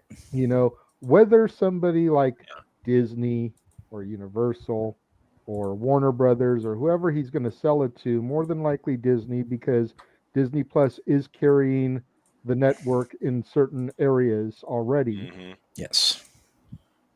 For me, Disney doesn't know how to run pro wrestling. Well, no. They can broadcast it. They can make a Phineas and Ferb special out of it. Oh, stop it. Can I just add? Yes. Even if they did, okay, by the time Vince sells that company, it is going to be such damaged goods that no matter what anybody does, it's already going to be 10 years too late. Possibly. I mean, you know the old saying, James, never say never. And if man can redefine the wheel more than one time, I'm sure somebody can find a way to redefine that brand. Hey, listen, better or for worse. I hope you're right, but but in WCW they tried to redefine the wheel and it just bankrupted them more. So okay. I'm gonna cut you off right there because I said this on the review the other day, so I'll go ahead and say it here now. We need to keep things in perspective here when it comes to WCW back in 1998, 99, and 2000 versus AEW now and WWE back then versus WWE now. Those WWF. I'm just trying to keep the pace moving here. I know. WCW never had a booker, EVP, boss, whatever, that was able to play the game with his own roster and a complete blank slate.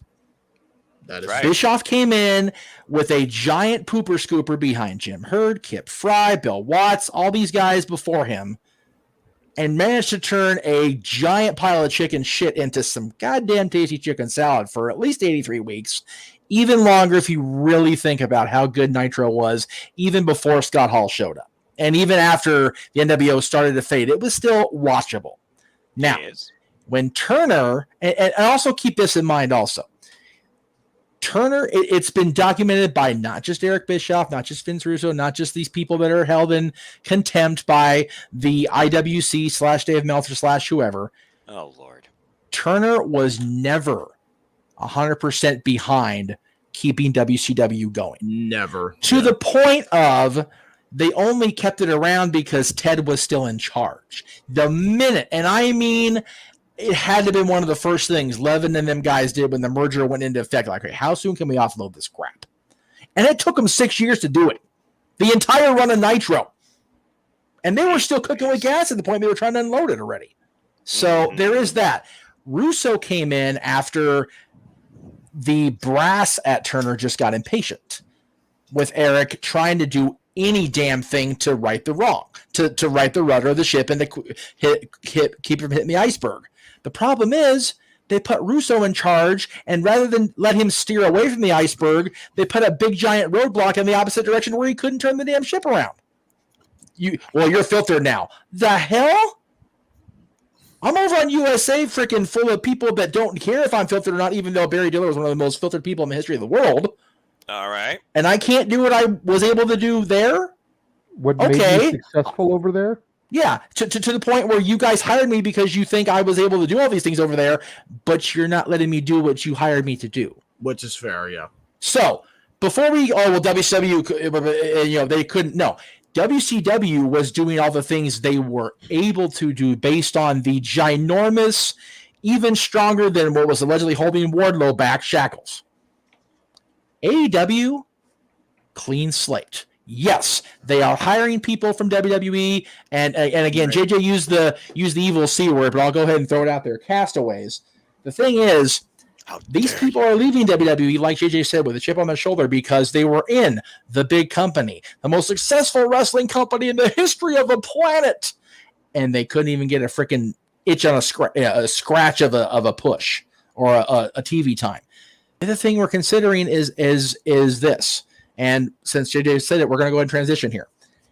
There are, as of right now, main roster-wise, 5 hours of first-run WWE programming on between USA and Fox every single week, 52 weeks a year, because there's no more dog show preempting Raw. There's no more whatever the hell UPN was trying to bullshit to preempt SmackDown. Fox has them in place, 5-year contract, $2 billion in WWE's pocket for that. USA has them in place, 8 o'clock every Monday night, flat out.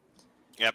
The brand extension is kind of becoming what it's becoming right now. They're kind of going away from it again. Yep.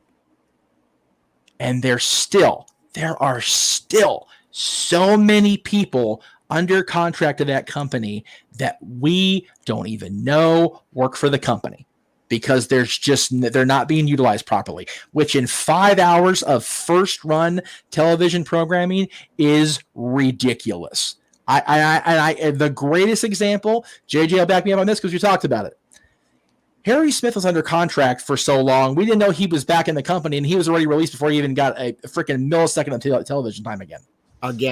Again. Keyword again. They bring him back. They don't even use him. Shit.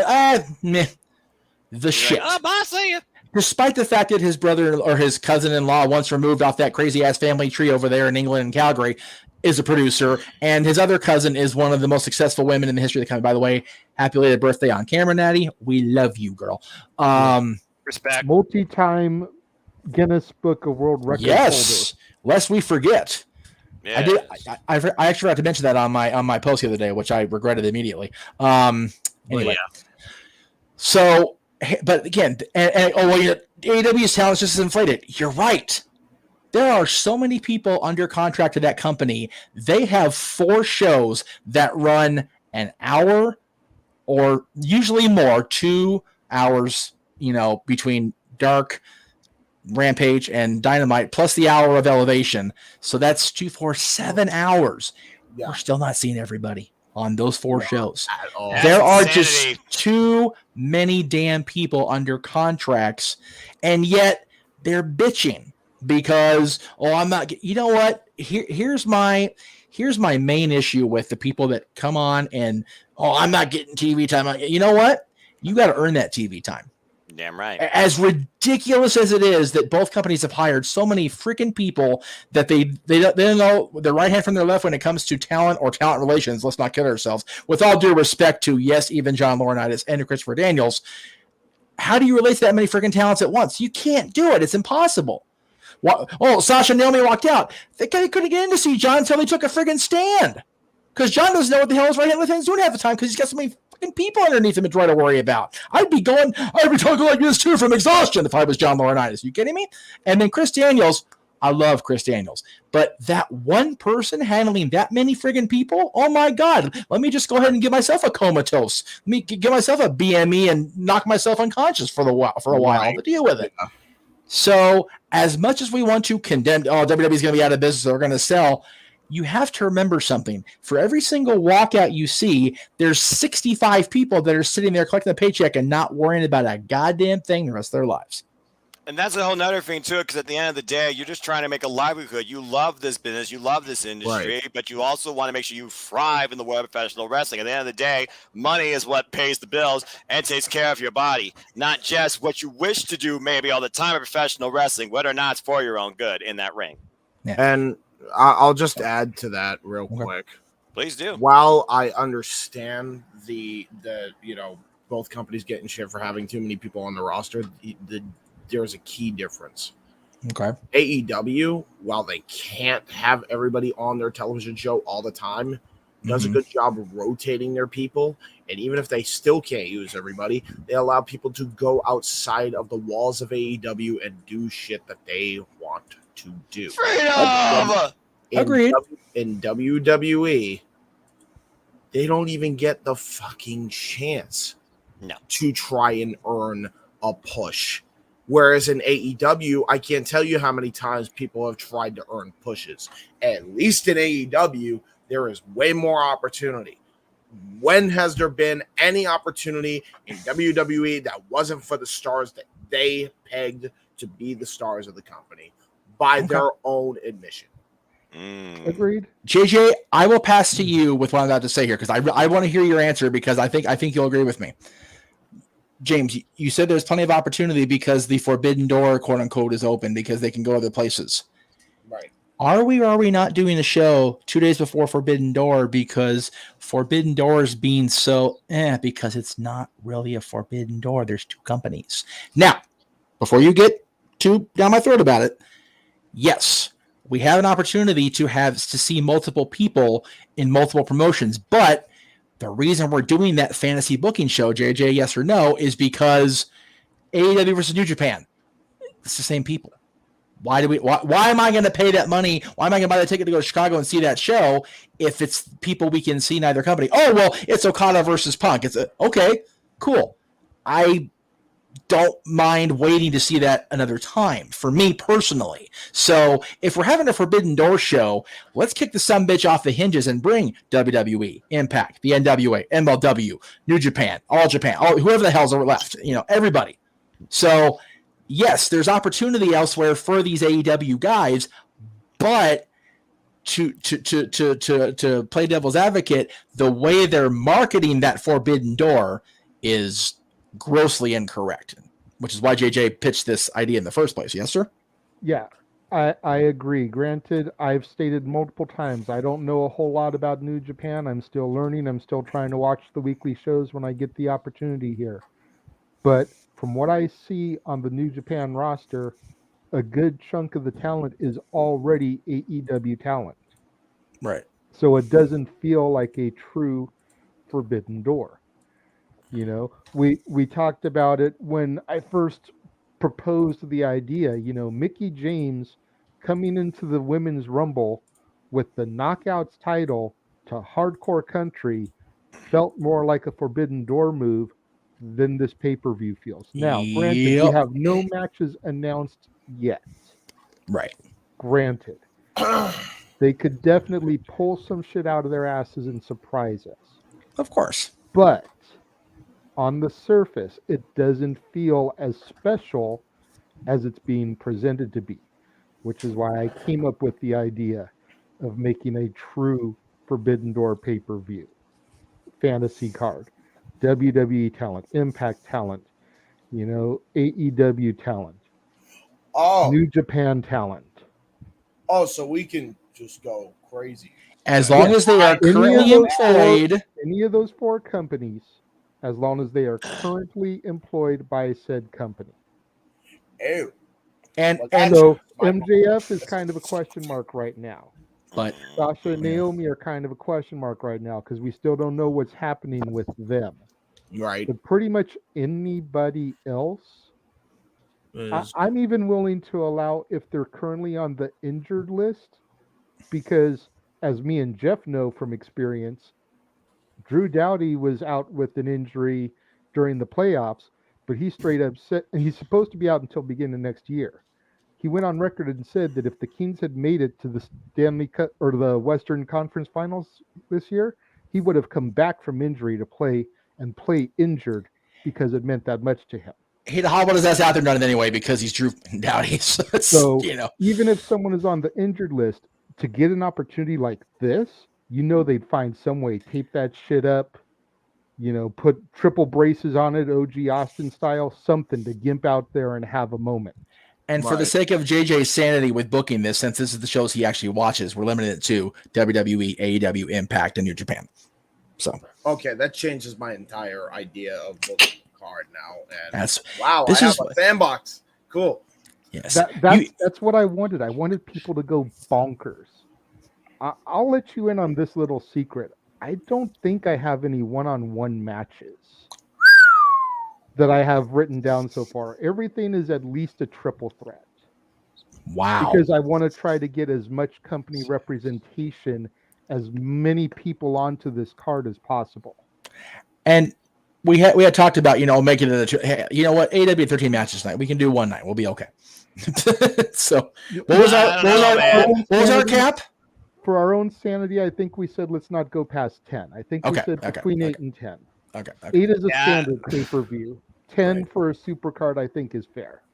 I think I'm safe to say I hope I never see a 13 card pay-per-view again. That was freaking ridiculous. Do not watch WrestleMania 5 ever.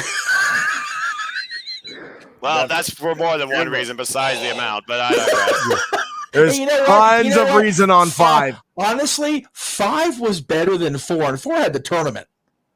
4 also sucked. 4, dude, Bruce Pritchard himself, that was his first Mania. Pritchard himself called that show a shit show. Oh, it showed.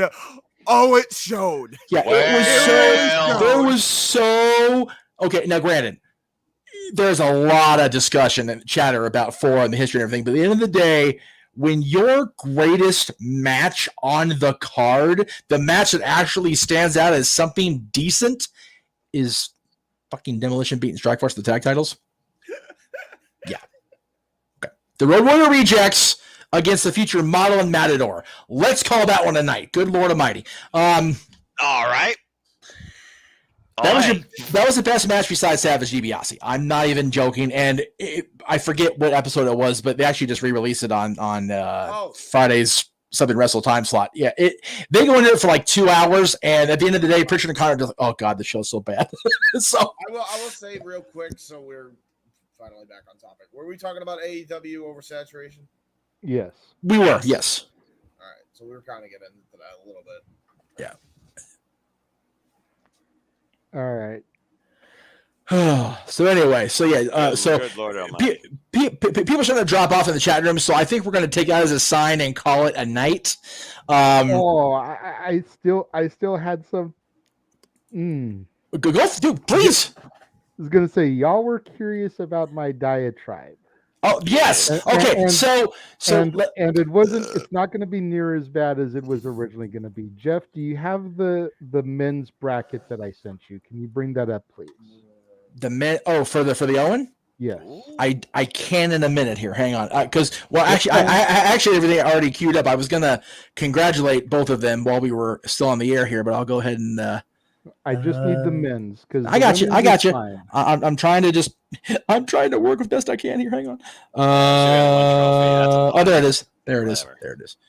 Yeah, I know that's kind of a dumb botch, but what are you gonna do?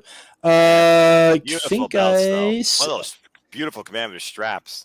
Yeah, I commend the folks behind the belts. Whoever did that did a job. So cool, well done. I'm glad they did that because, especially with both of them winning the tournament, it's like, okay, well, they're going to be in the same house. So what's the point of having 2 trophies? That's kind of stupid. Exactly. So, where the hell are those bracket? There they are. You see you wanted the men's bracket, yes? Yes, please. Okay, stand by.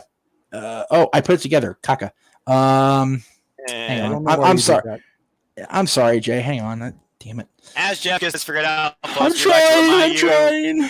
We'd like to remind you to please keep following and supporting the Jeff Meacham Network for all your daily, weekly insights and all things wrestling. Styles W family on Twitter, as well as movies, sports, and so much more. And we have a ton of content ahead for you, too, including more, Lord help my voice, play-by-play action, courtesy of me, too, for all the companies, including the WWE, much to the chagrin of James Hebert, who will definitely be petting his cat outside the sidelines. As well as Impact Wrestling and so much more in the NWA too. But don't forget, Noah, as we're doing Red Creative Hate next week, we're going to get live footage of James petting his pussy, so it'll be okay. Anyway. Whoa. That's right. Whoa. Okay. The way you word that is a bit mad, bro. That's right. I done said what I said. Anyway, JJ, the floor is yours, sir. So I can make this a little bit better for you. There we go. That's what I wanted to do. My issue with this tournament bracket is this.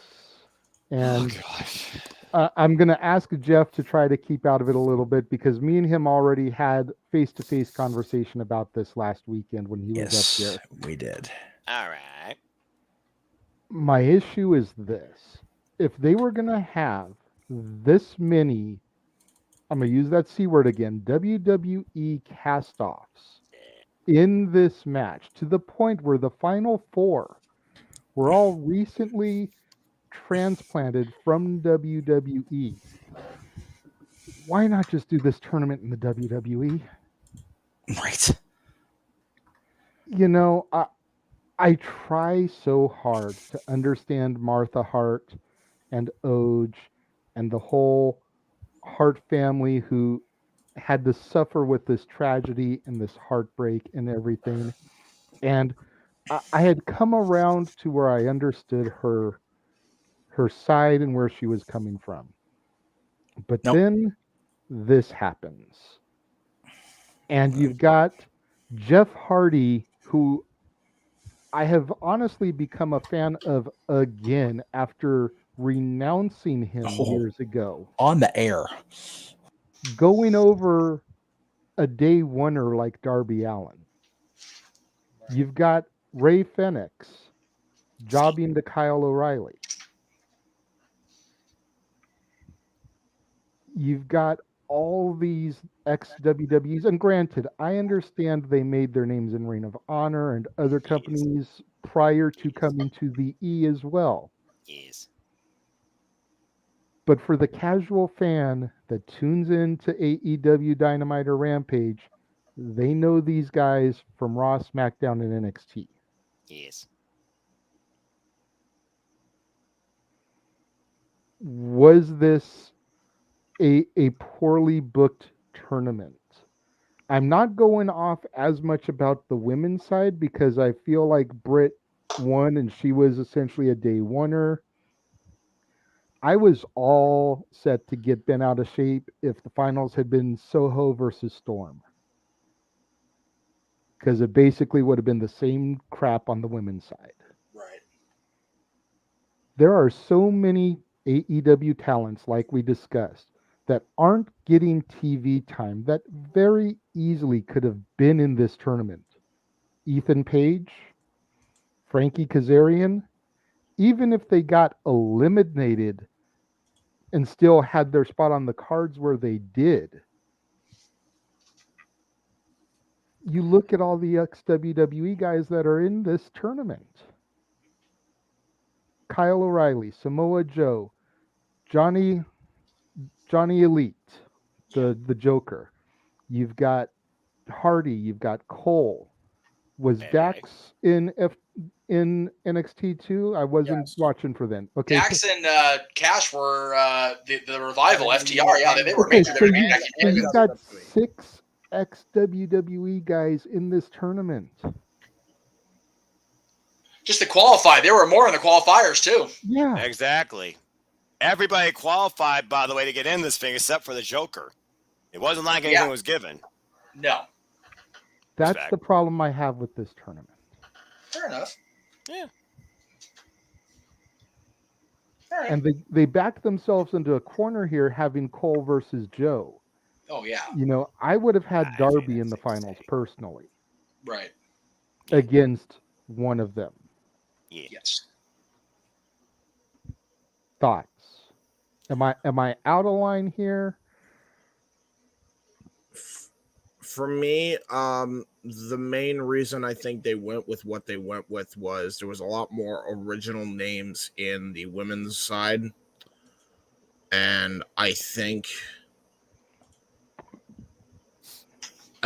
this was a fan service to the WWE fan. That's what I think this was. I think a lot of people were pissed off, unreasonably fucking so, by the way, about the Owen being on AEW and not in WWE, and Martha Hart not working with WWE, that this was a fan service deal for them. So, at the end of it all, sure, was it a lot of WWE cast-offs? Yes. However, was the outcome the right one at the end of the tournament? Yep. What was the reason? Adam Cole won the men, Britt Baker won the women. The end goal for Martha Hart was that a family to be was celebrated. And that's all that should fucking matter at the end of the day. Noah, your thoughts? I kind of echo the same thing of James Hebert here when it comes to the presentation. It wasn't necessarily about who you think was going to win this. It was about how they would preserve and move forward with the legacy of Owen Hart, you can make the argument that, he went for the WWF. Why didn't WWE do this? I talked to Vince McMahon because he doesn't respect professional wrestling at the end of the day, whether you want to believe it or not. He's a businessman, a sports entertainment enterprise, and that's all the WWE is at the end of the day.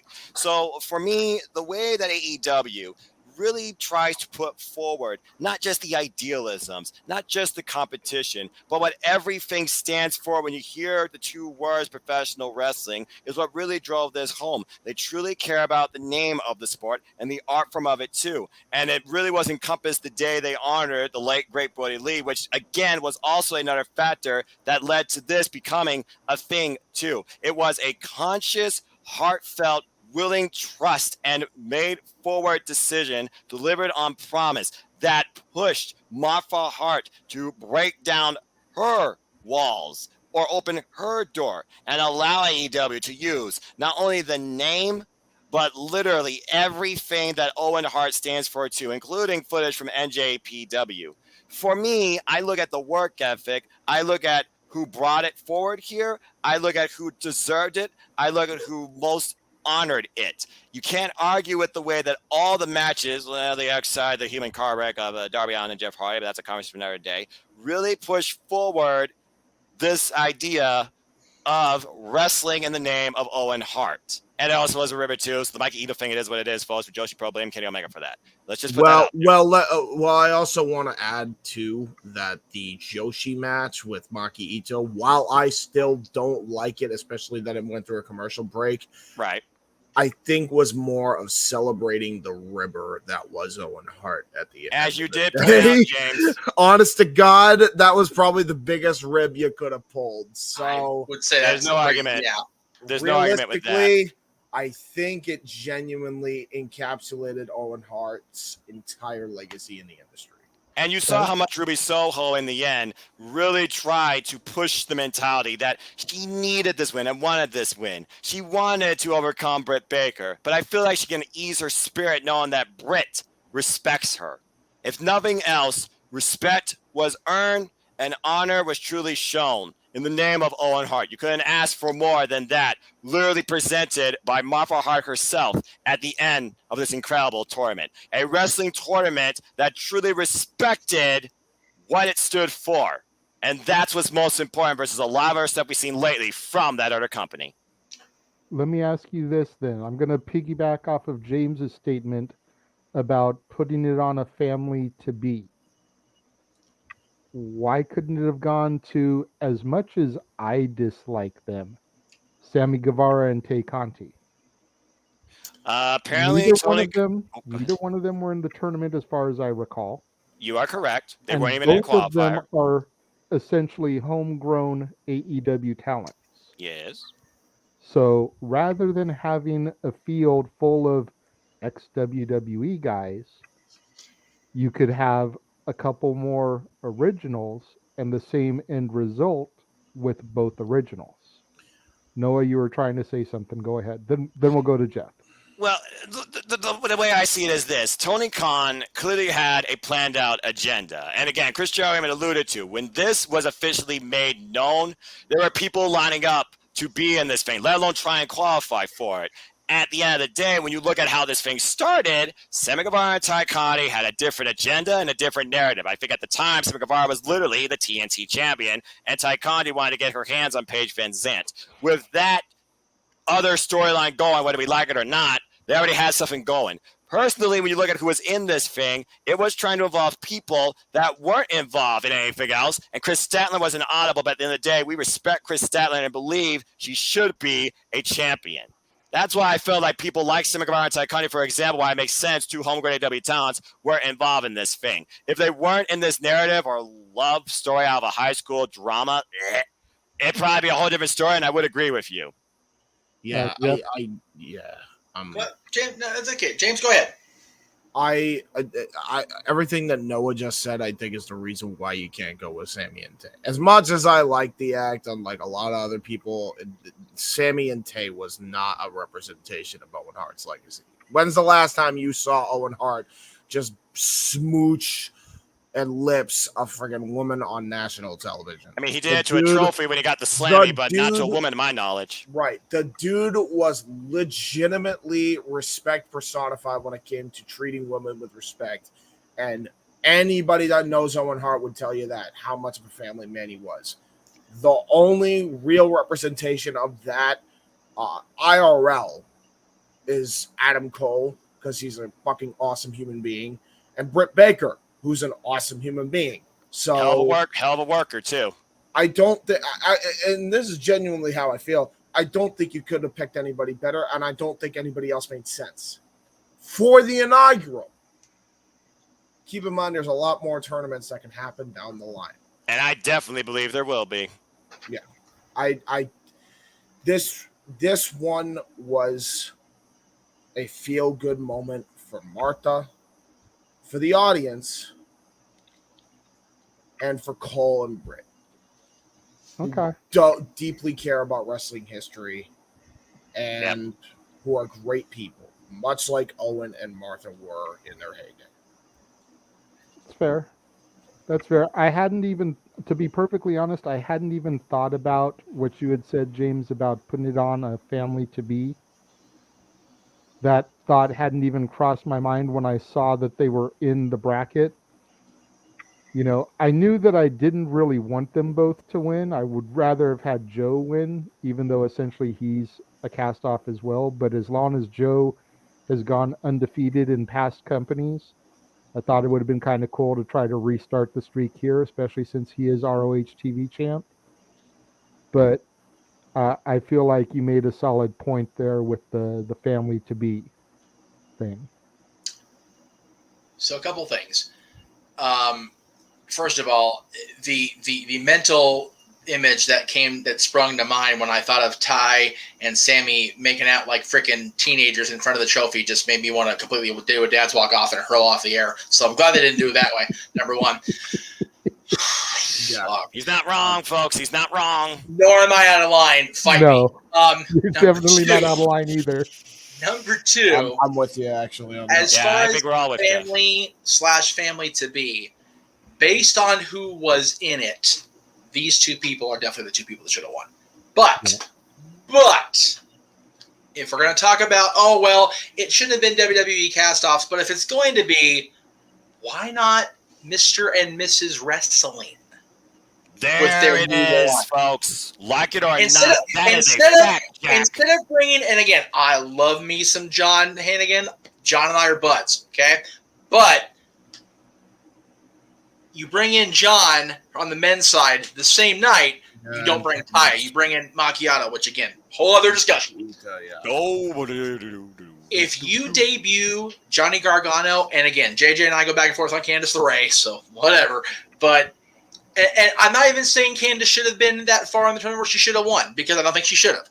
But you talk about family or family to be, there is no, I dare say, more beloved WWE cast-off family unit than Mr. and Mrs. Johnny Gargano.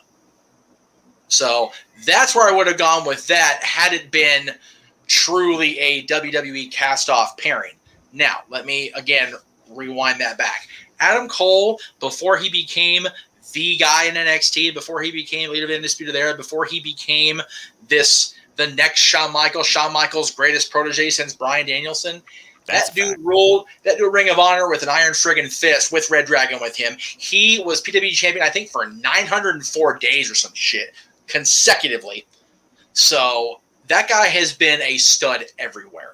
And you talk about people that are, homegrown pillar, whatever you want to call it. Britt Baker, Punk himself says she should be a pillar of the company as far as actually recognized. And she is, for my money. So if any two people in AEW that are going to be the future of the brand, along with Punk becoming the world champion tonight, are going to carry forward the legacy of Owen Hart that aren't Canadian, let's be clear, I can't honestly think of anybody better than Mr. or Mrs. or Adam Cole and Britt Baker. Yeah, Mr. and Mrs. Baby. Mr. and Mrs. Baby, there you go. I like that, yeah. Hey, and at the end of the day, when you have somebody holding the legacy of a Canadian who, hockey being, what is it there? A legacy of a Canadian that can, repair teeth if they get knocked out, I'm all right with it. I And genuinely they absolutely earned it. It's not about deserving it. They earned it. And that's the thing. Both of them are the smarmiest, the dastardly heels. Kyle got a little involved. I'm not going to front. Both of them got that 1, 2, 3 or that submission straight up. yeah. And there was no ego. There was no showboating. There was no affection. Nope.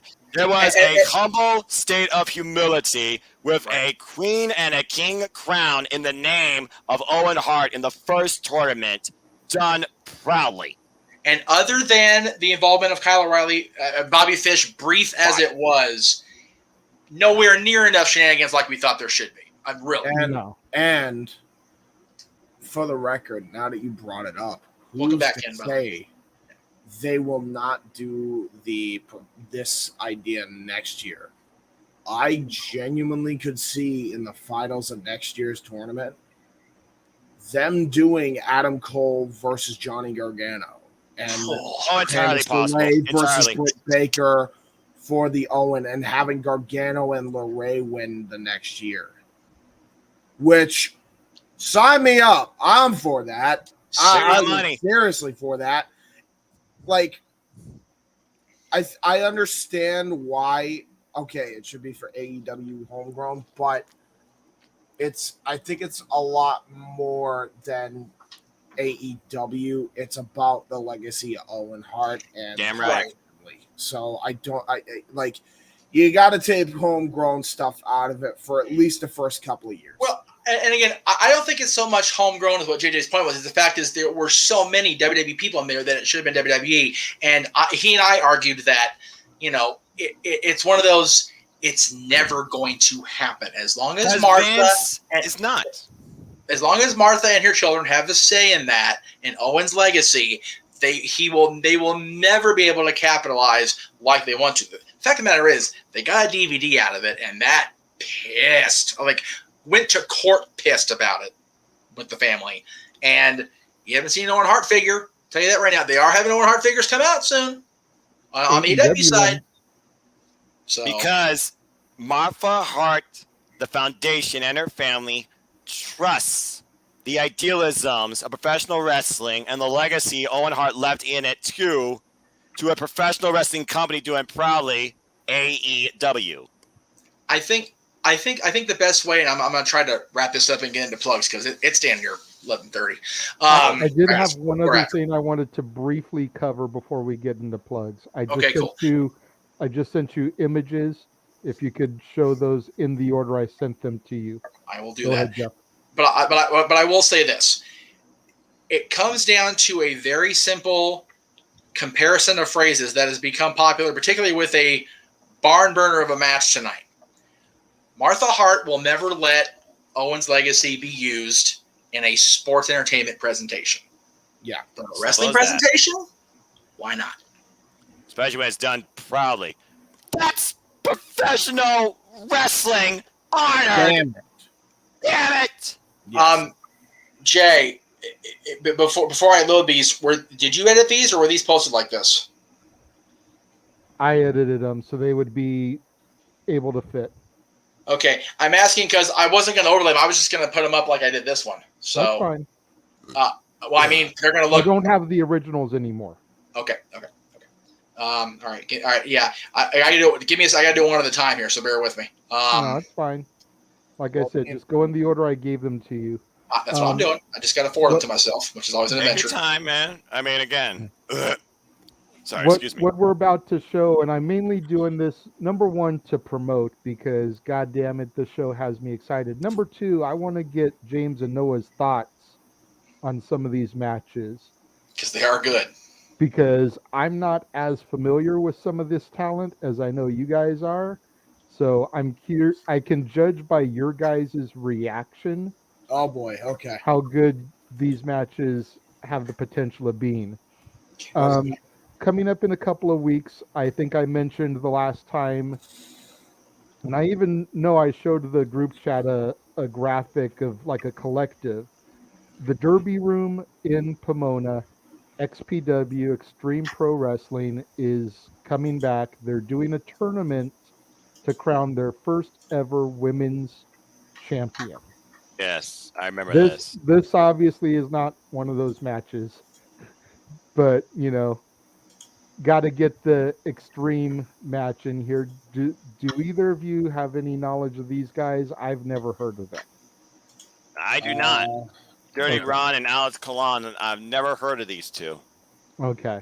So we can just move on to the next one then, Jeff, and actually start the brackets because they've announced the first round matches. Oh, I recognize that woman on the left, Lindsay Snow, with a few matches under her AEW Dark showcasing. She has a mean background. No idea. And Ludark Shaitan, I don't know if I pronounced that right. Any knowledge of her? I've heard the name, but not much past it, unfortunately. No idea. Okay, but Lindsay Snow, what can you tell me about her, Noah? Well, I know that she's got a bit of a Ruby Soho type renegade attitude with her, delivers a mean lariat, and I saw her put in some work a little bit on AEW Dark. It's going to come down to a power game between her and Ludark Shaitan, and looking at Miss Shaitan here, I'm curious what her background brings, maybe beyond Lucha Libre. Okay, fair enough, Jeff. Let's do this one. Try and do it in order like you asked me to. These two I know very well. One of them personally. I love me a hot mess. The family of the Santino brothers, as far as Supreme's, I believe, niece, if I remember right, against the hot mess. Good grief. Chelsea Green. I love it. Chelsea Green's out to prove a point. Like you said, Jeff, she is the woman that has been just so, belittled and held down and freaking just like up yours, professional wrestling industry. I own this thing. Chelsea 469 says I could do whatever you want in and out of the ring. So I definitely got Chelsea Green taking this. I think she's definitely ready. You don't want to count out Sage Sin, though, being as how she's like the homegrown XPW original here. That's true, but I wonder how well she's prepared. She's for dressed like a pumpkin.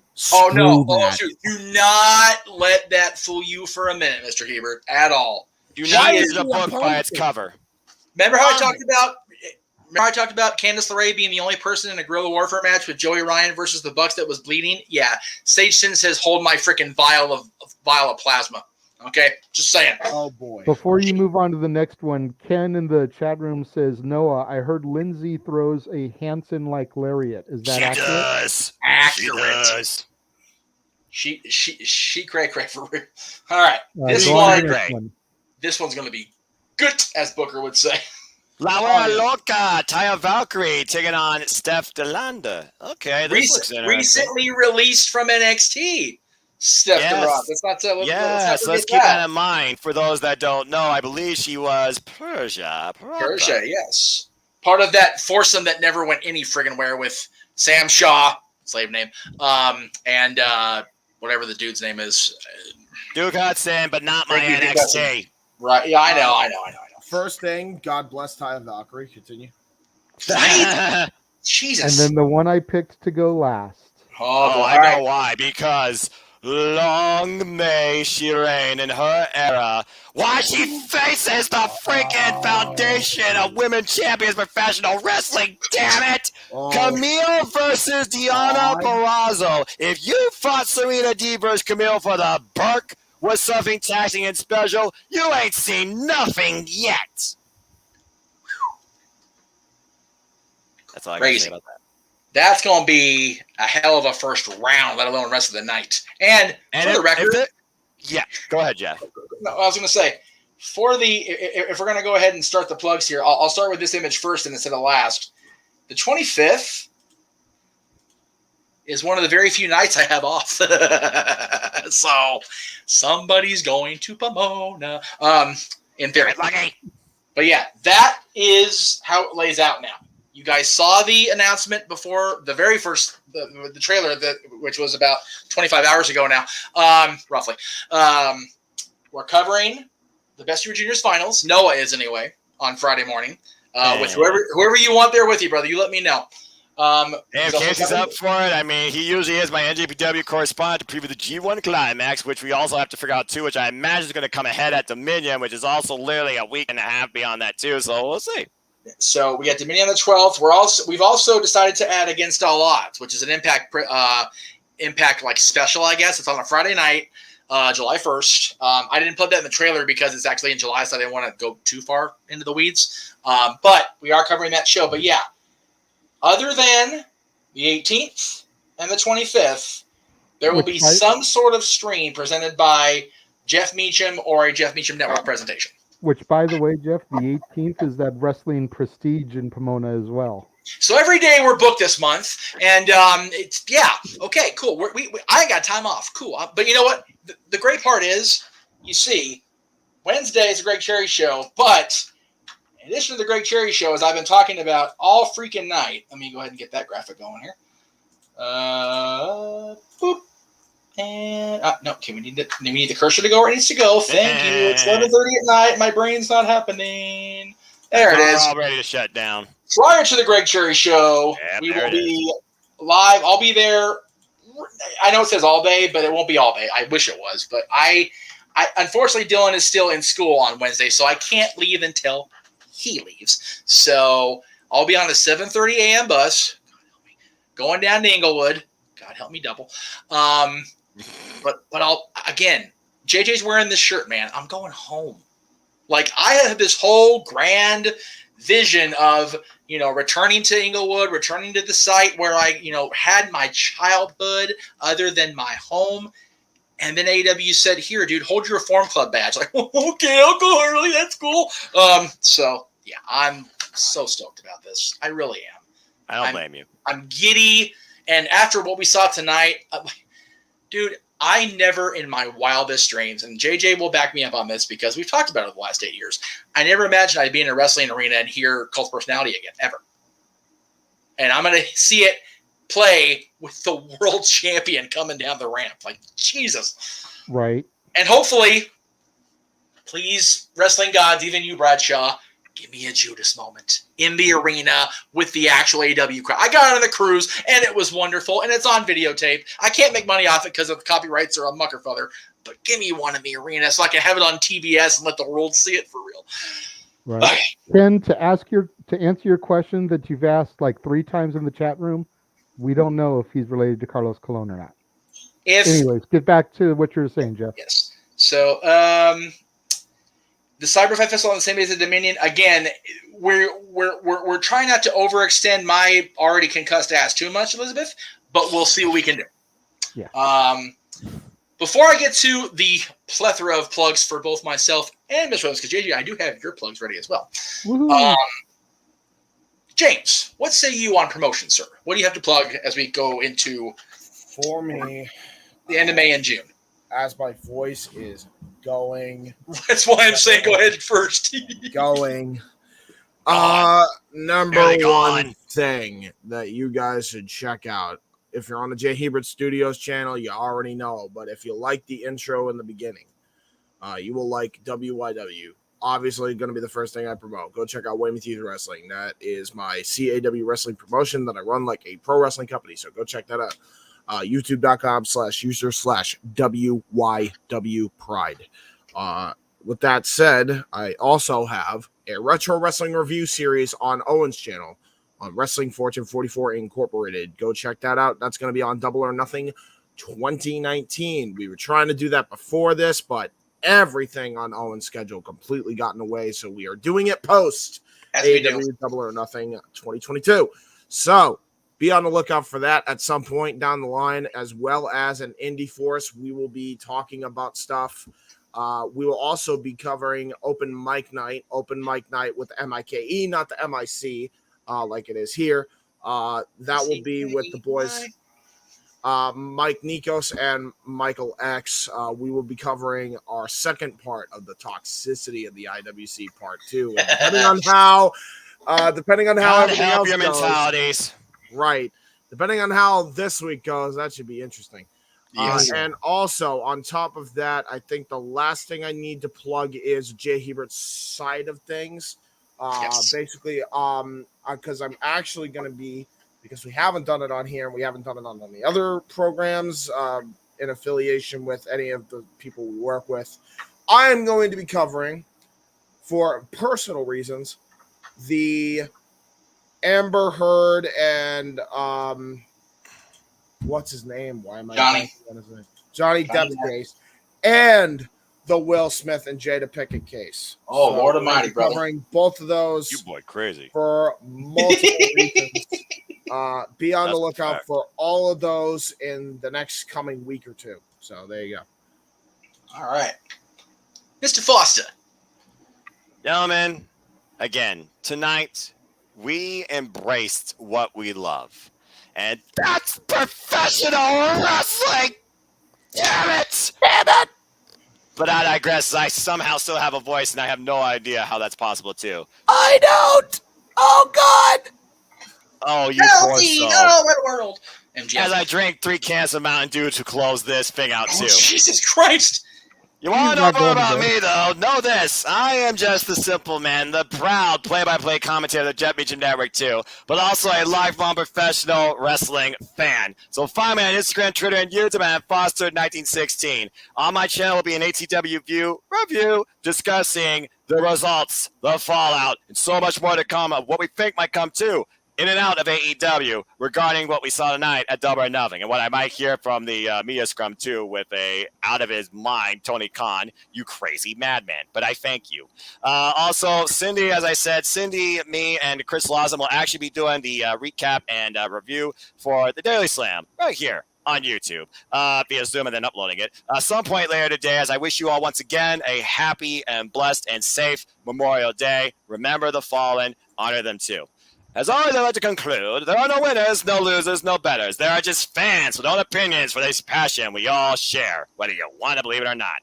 At the end of the day, folks, support one another, respect each other, protect your mentality, and if you can, I just welcome you to encourage you to try to just enjoy life and enjoy professional wrestling. Simple as that. JJ, before we, I had a wonderful line. I lost it in my concussed brain, so we'll just go ahead and go to your plugs. But there is quite a bit going on with you just this week alone, my friend. But we'll go ahead and give you the full court press, if you will, starting with tomorrow. Okay. Hey. Prior to tomorrow, make sure if you didn't get a chance to go back, watch the Warzone from today, which premiered as we were going live here. Tomorrow, prior to Red Notice, I believe, unless things have changed, we are doing Renegade Recap at 2 o'clock. Which I forgot about, so we'll go ahead and... Yeah, okay, my bad. Following Renegade Recap, Red Notice will go live at 3 o'clock. Damn it. Pacific time, 6 o'clock Eastern, as my shows always go live. Hey. Oh, I had it for 3:30 because we were going to do Dads at 4, but okay. Botch. Always goes live at 3 o'clock. We only fine. We only bump it up to 2:30 when we're doing the top 10 lists. Okay, fine. Whew, so now, we're already botching my plugs with Jeff trying. Here we go. I'm trying. All so right. like I said, these I got right.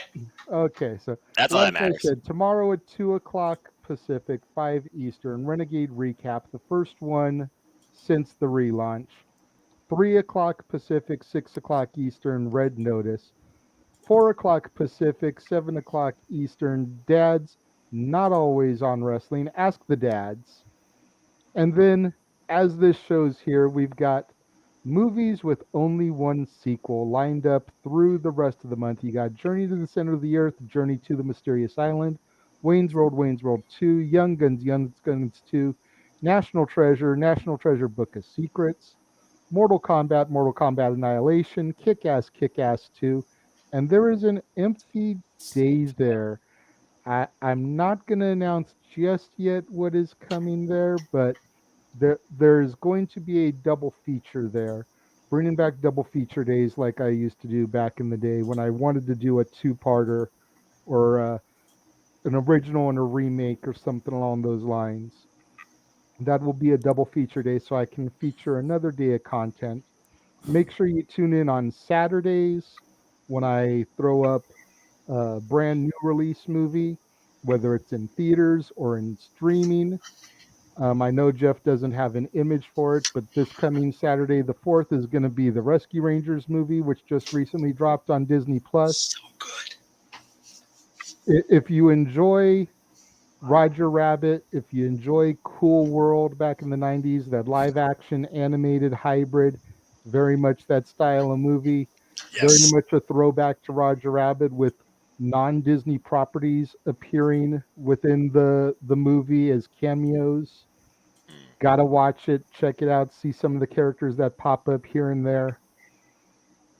I have been convinced by the 3 people that responded to my Twitter to cover the Kenobi series.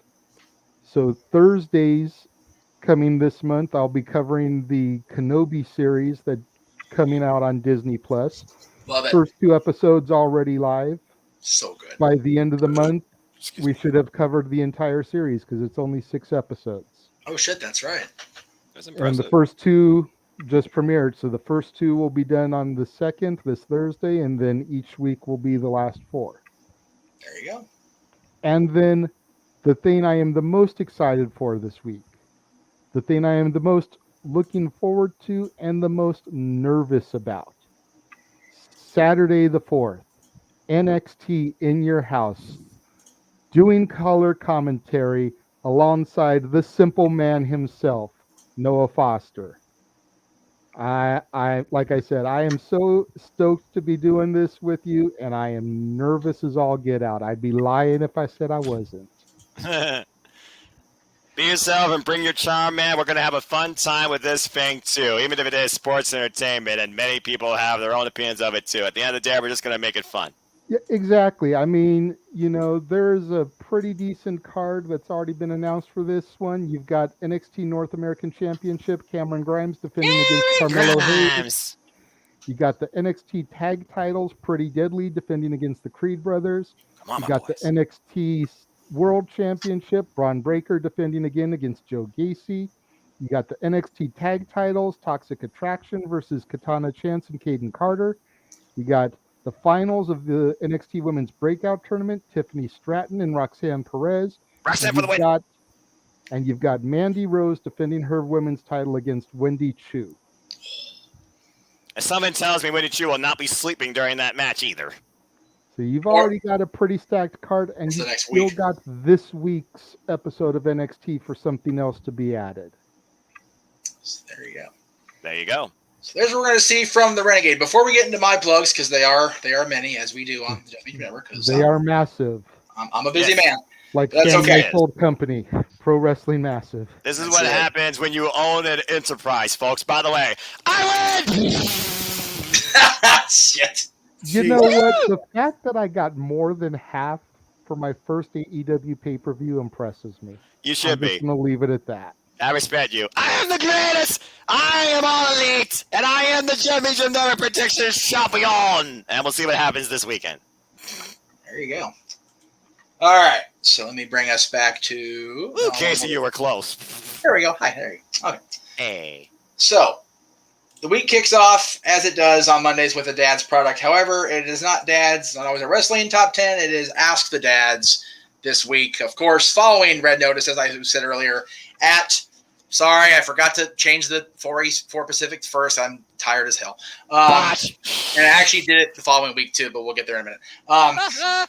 It is what it is. But again, 7 o'clock Eastern 4 Pacific for Ask the Dads the following day, of course. And as I found out through certain sources, because I was told incorrectly at first, not only are they going to be on the networks advertised, we will be on No DQ every Tuesday going forward. Hey, good regardless of predictions, because Aaron's doing his predictions before NXT or before whatever show is on Tuesdays. So rather than me having to compete with him or knock him off his own network, Talk Wrestling will be a 4-channel simulcast going forward. So I'm very grateful. You realize, Jeff, it's a double feature this week. Not only do we predict in your house, we got to predict the Red Crate of Hate too, because they're on the same weekend.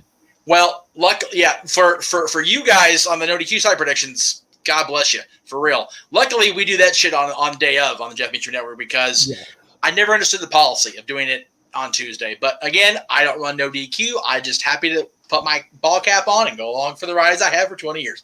Same, brother, and I'll have a forum too if needed. Much appreciated. Much appreciated. Again, Wednesday, as I said, I'll be at the forum for Dynamite. Of course, JJ will be starting his month of movies, only one sequel, with Journey to Center of the Earth starring Brendan Fraser. And then we'll be on at 7 o'clock Eastern Pacific with the Greg Cherry Show this week. Again, we're supposed to have a bonus show Thursday. Greg was just not up for it. It was just one of those weeks for everybody around here. I'm not going to lie. So we went ahead and scrapped that.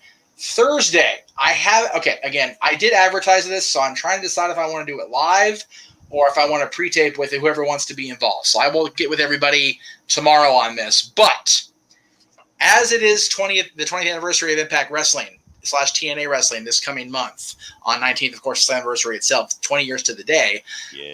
I do want to cover certain milestone TNA Impact events, and one of those is the very first show. And one of those matches from that show was the Gauntlet for the Gold, with the winners, of course, meeting for the 10 pounds of gold. So if I do it live, we'll do it live. If I end up pre-taping, either way, we'll get together with the team here on screen and whoever else wants to get involved in this, and we'll see what everybody's schedule's like come Thursday. Exactly. Where did I leave? Okay, so Friday was one of the things that got announced during the trailer today, so we'll go ahead and make it official, as Pierce would say.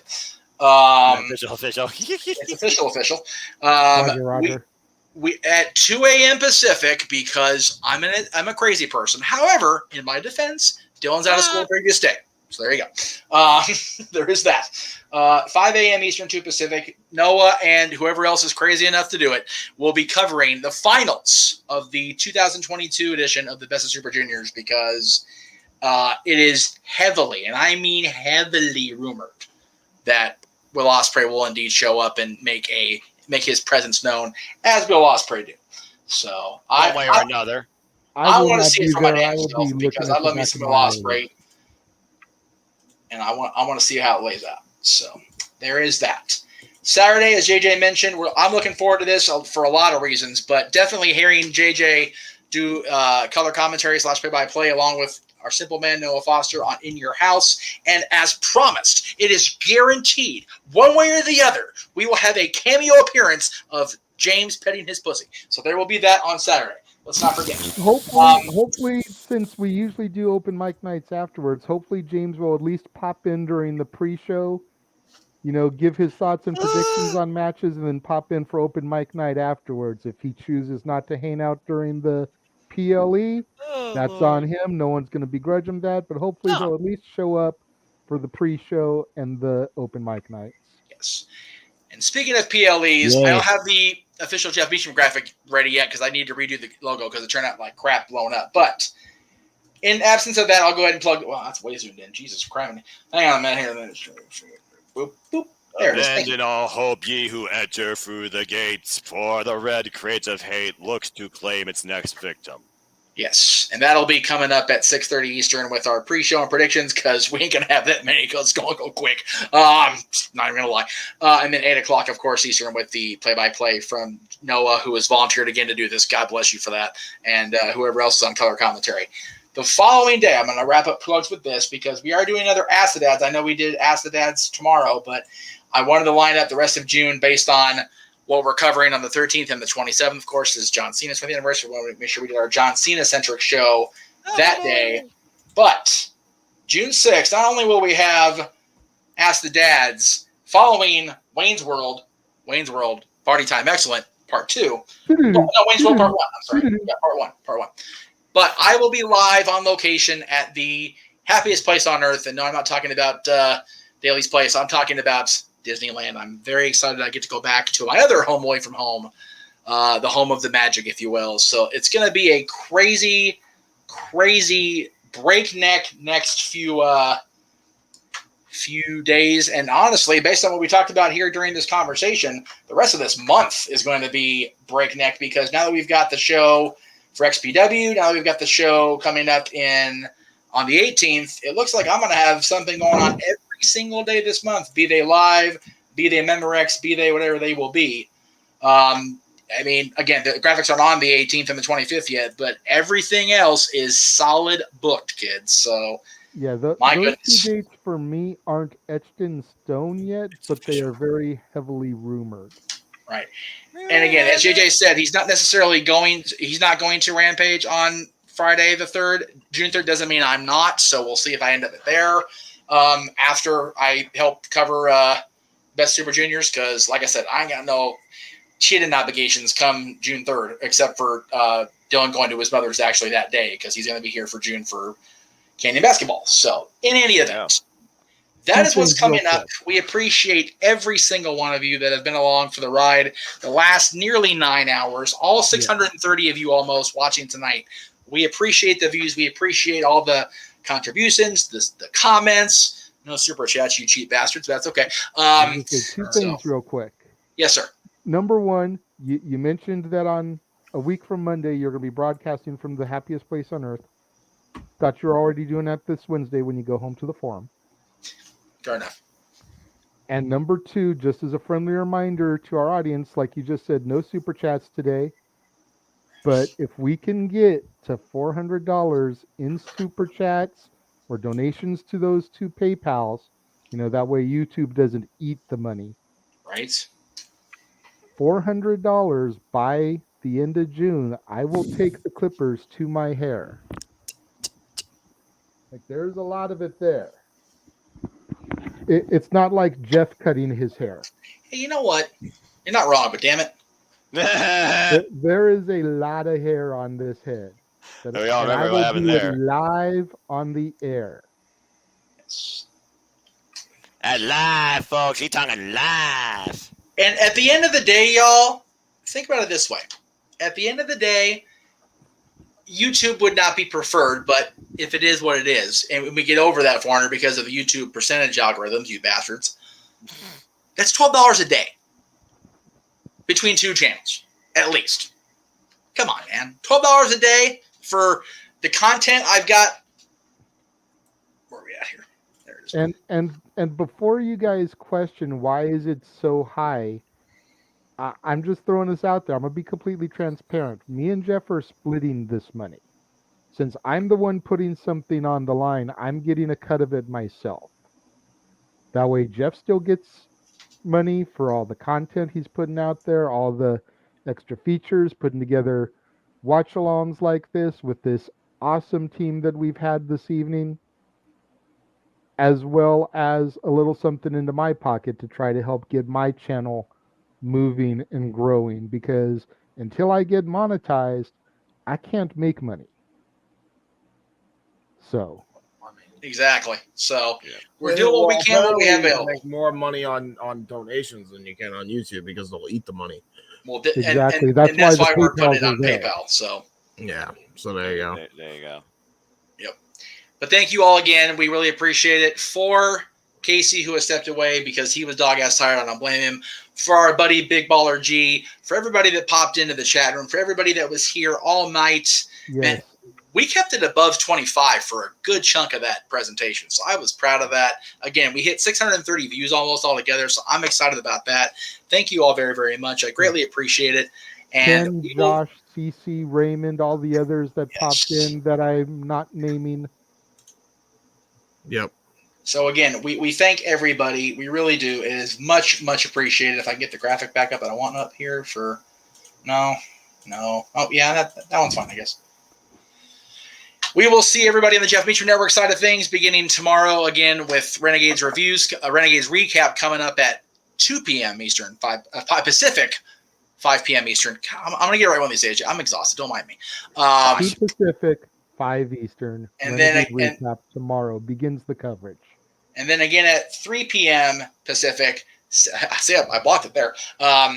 6 p.m. Eastern for Red Notice featuring Dwayne Johnson, finishing out your Dwayne Johnson month, our Ryan Reynolds and Wonder Woman herself, Gal Gadot. And then, of course, Ask the Dads coming up after that. That's not the right one. Where? Oh, Jesus Christ. Botchamania is running wild. Nope. There. Nope. I'm have you. Nope. Just kidding. There it is. And the winner. Winner, chicken dinner. Amen. That is what we're going to see tomorrow night at 7 o'clock Eastern, 4 Pacific. So thank you all very much. We will see you guys all week, all month on the Jeff Meacham Network, on the Castaigne Studios, on the Simple Man Studios, on the James Hebert Studios, and everywhere else that we haven't fallen completely the hell asleep by now. Because it's damn near midnight here. Yeah. So, good night, everybody. We'll see you next time. Thank Thank you. you all very much. Have a wonderful night. Happy Memorial Day. Remember the fallen. Support those who have lost, and we will see you All guys. gave some, but some gave all. That's And right. Thank you. And thank you for all of you who liked my intro. Much appreciated. Yes. Great We job. gotta go. We Thank gotta you. go now. I have no voice. Bye-bye. Oh.